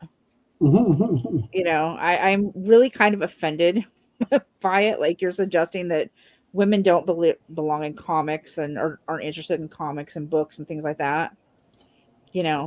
Please don't call it that. Please don't put me near it. Well, I was thinking I did on Facebook, so did it? And yeah, because after 8 hours, it's so it only is now on YouTube. And all right, when is Russell's taking over at 9? 9 Central, so there's like a little break, but like basically he just has our logo, so Right. he's gonna do his own thing, and then I thought it was 9 Eastern. He usually he's goes Central time, I think. So yeah, but I think that's I 8 don't know. o'clock his time. So I think he Yeah, starts. that sounds familiar. That's what I Usually thought he it starts was at gonna 9. say. Because I've done his show a few times, and usually it's like starts at 9 o'clock my time. Yeah. Wait. Dude, that sounds like an amazing show where they like cover your table and bring you water for free.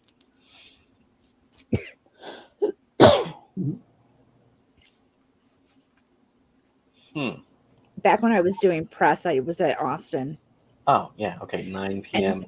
Had some guys behind a table who offered me a seat and a bottle of water, and I was like, "You guys, what would you like me to write about you? I will write anything because you don't understand how rare that is." Are you messaging him, Greg? But I looked at his event, so it says 9 p.m. like my time. Yeah. So. Yep. I was gonna go to a liquor store today, but I didn't have a chance to do that because I only have like little bottles of Jameson, and I need something else. Hector already bought his stuff, but I was like, I have half a bottle. I have half a bottle of grape Fago. Oh. Oh, Greg, you know what's super weird? Actually, same for you, Katrina. In Tennessee, it is illegal to buy or to sell wine on what's it called, on Thanksgiving. Really? Yeah. Why? Just Thanksgiving?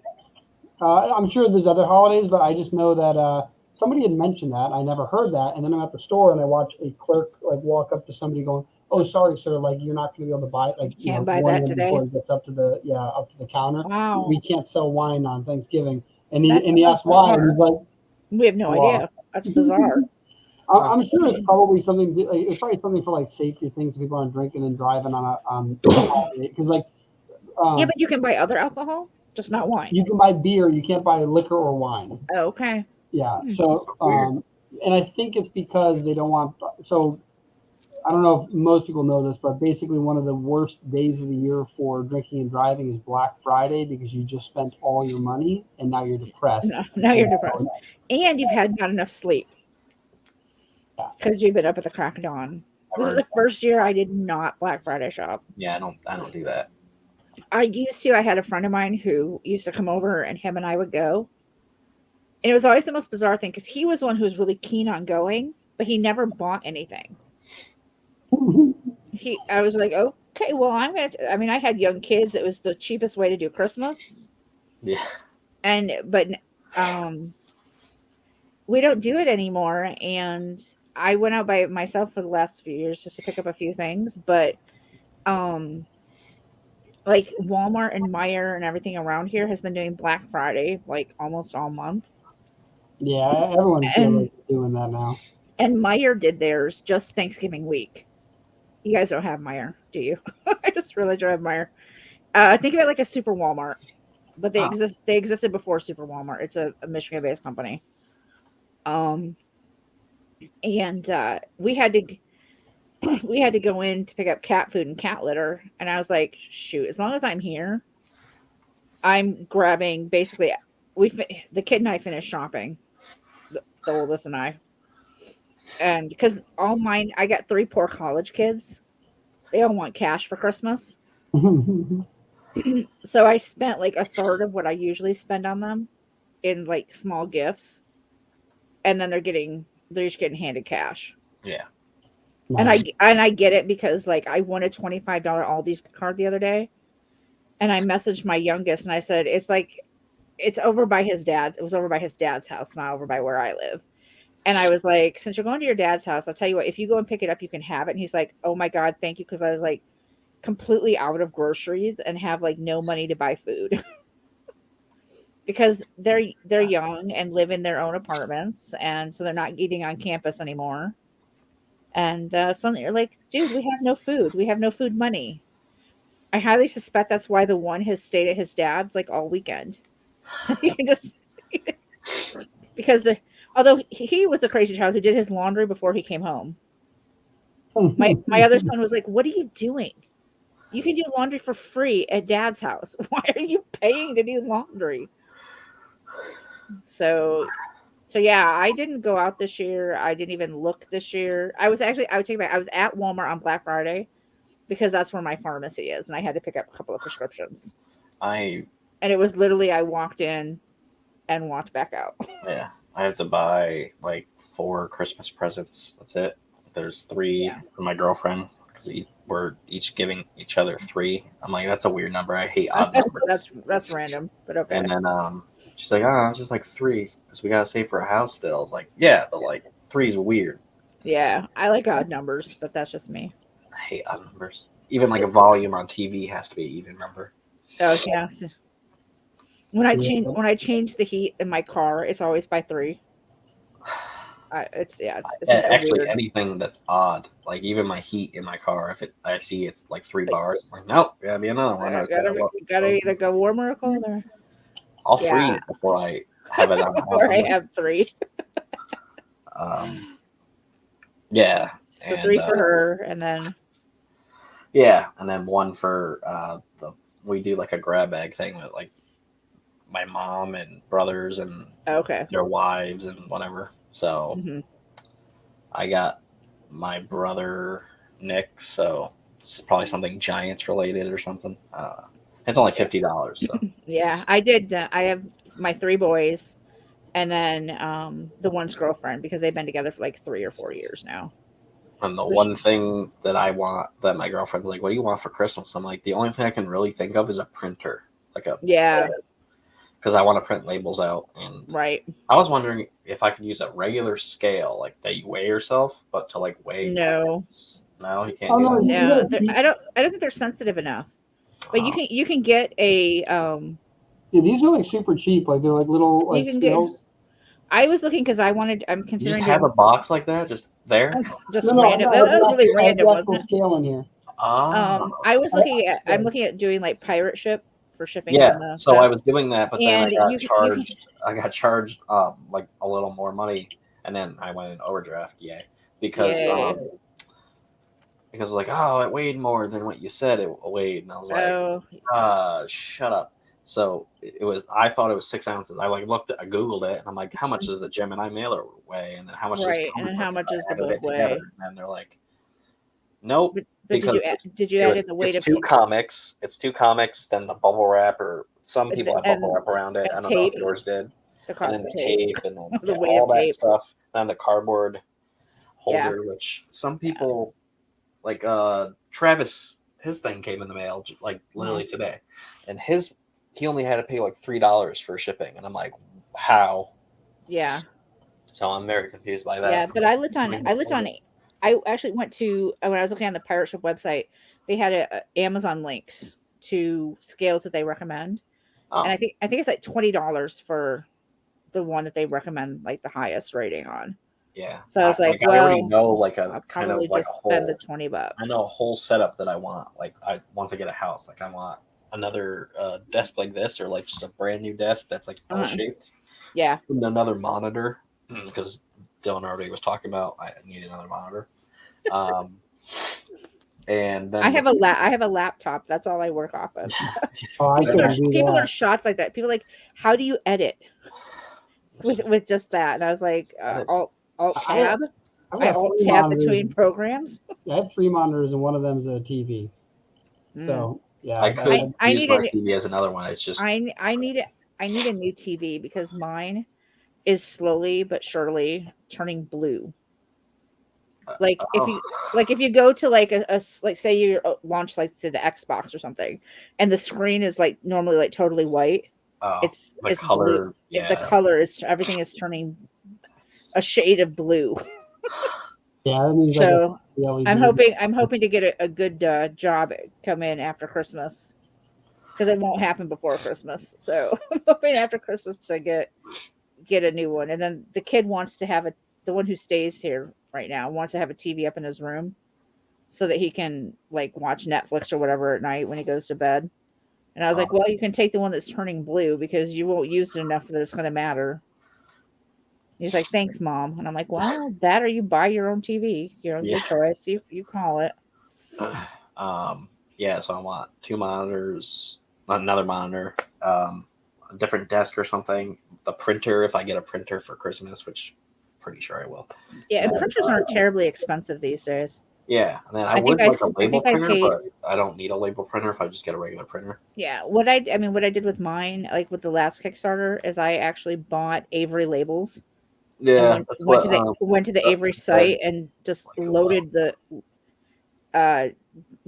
did the spreadsheet transfer over to Avery labels, and it was all auto populated, and I just printed them on my printer. Yeah, I mean, the only problem with that is they're not stickers. Yeah.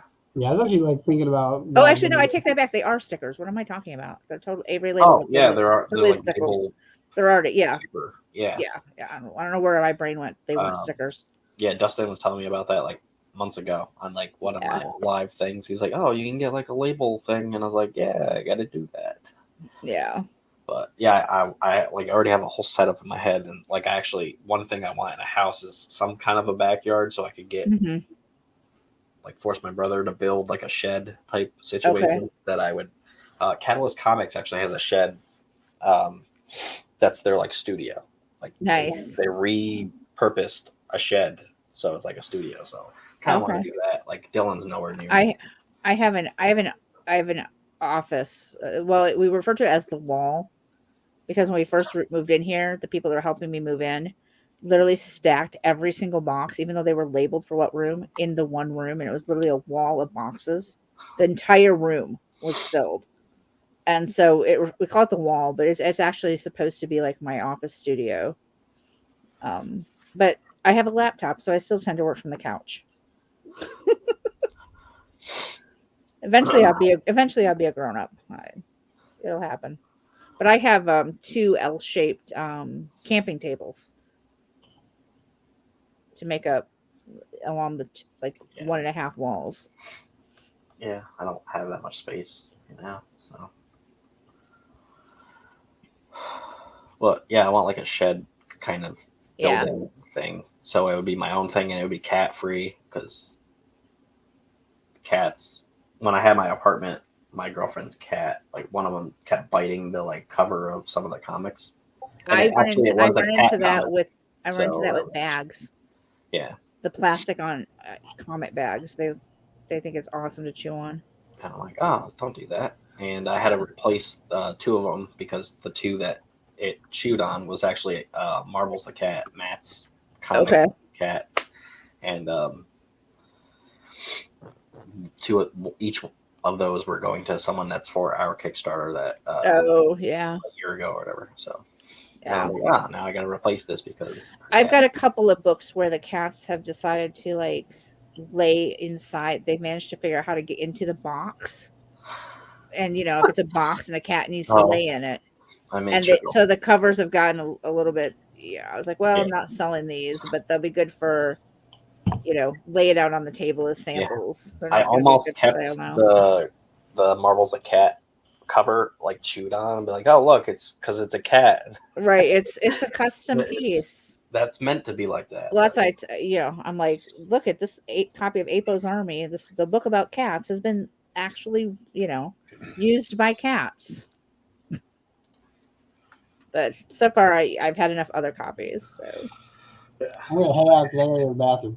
Yeah, I'm gonna go anyway. So I need to. Yeah, thanks for coming. Tomorrow, last day, finally. Yay! Later. Bye. Bye. I leave and then I end it. Do I end it and then leave? End it.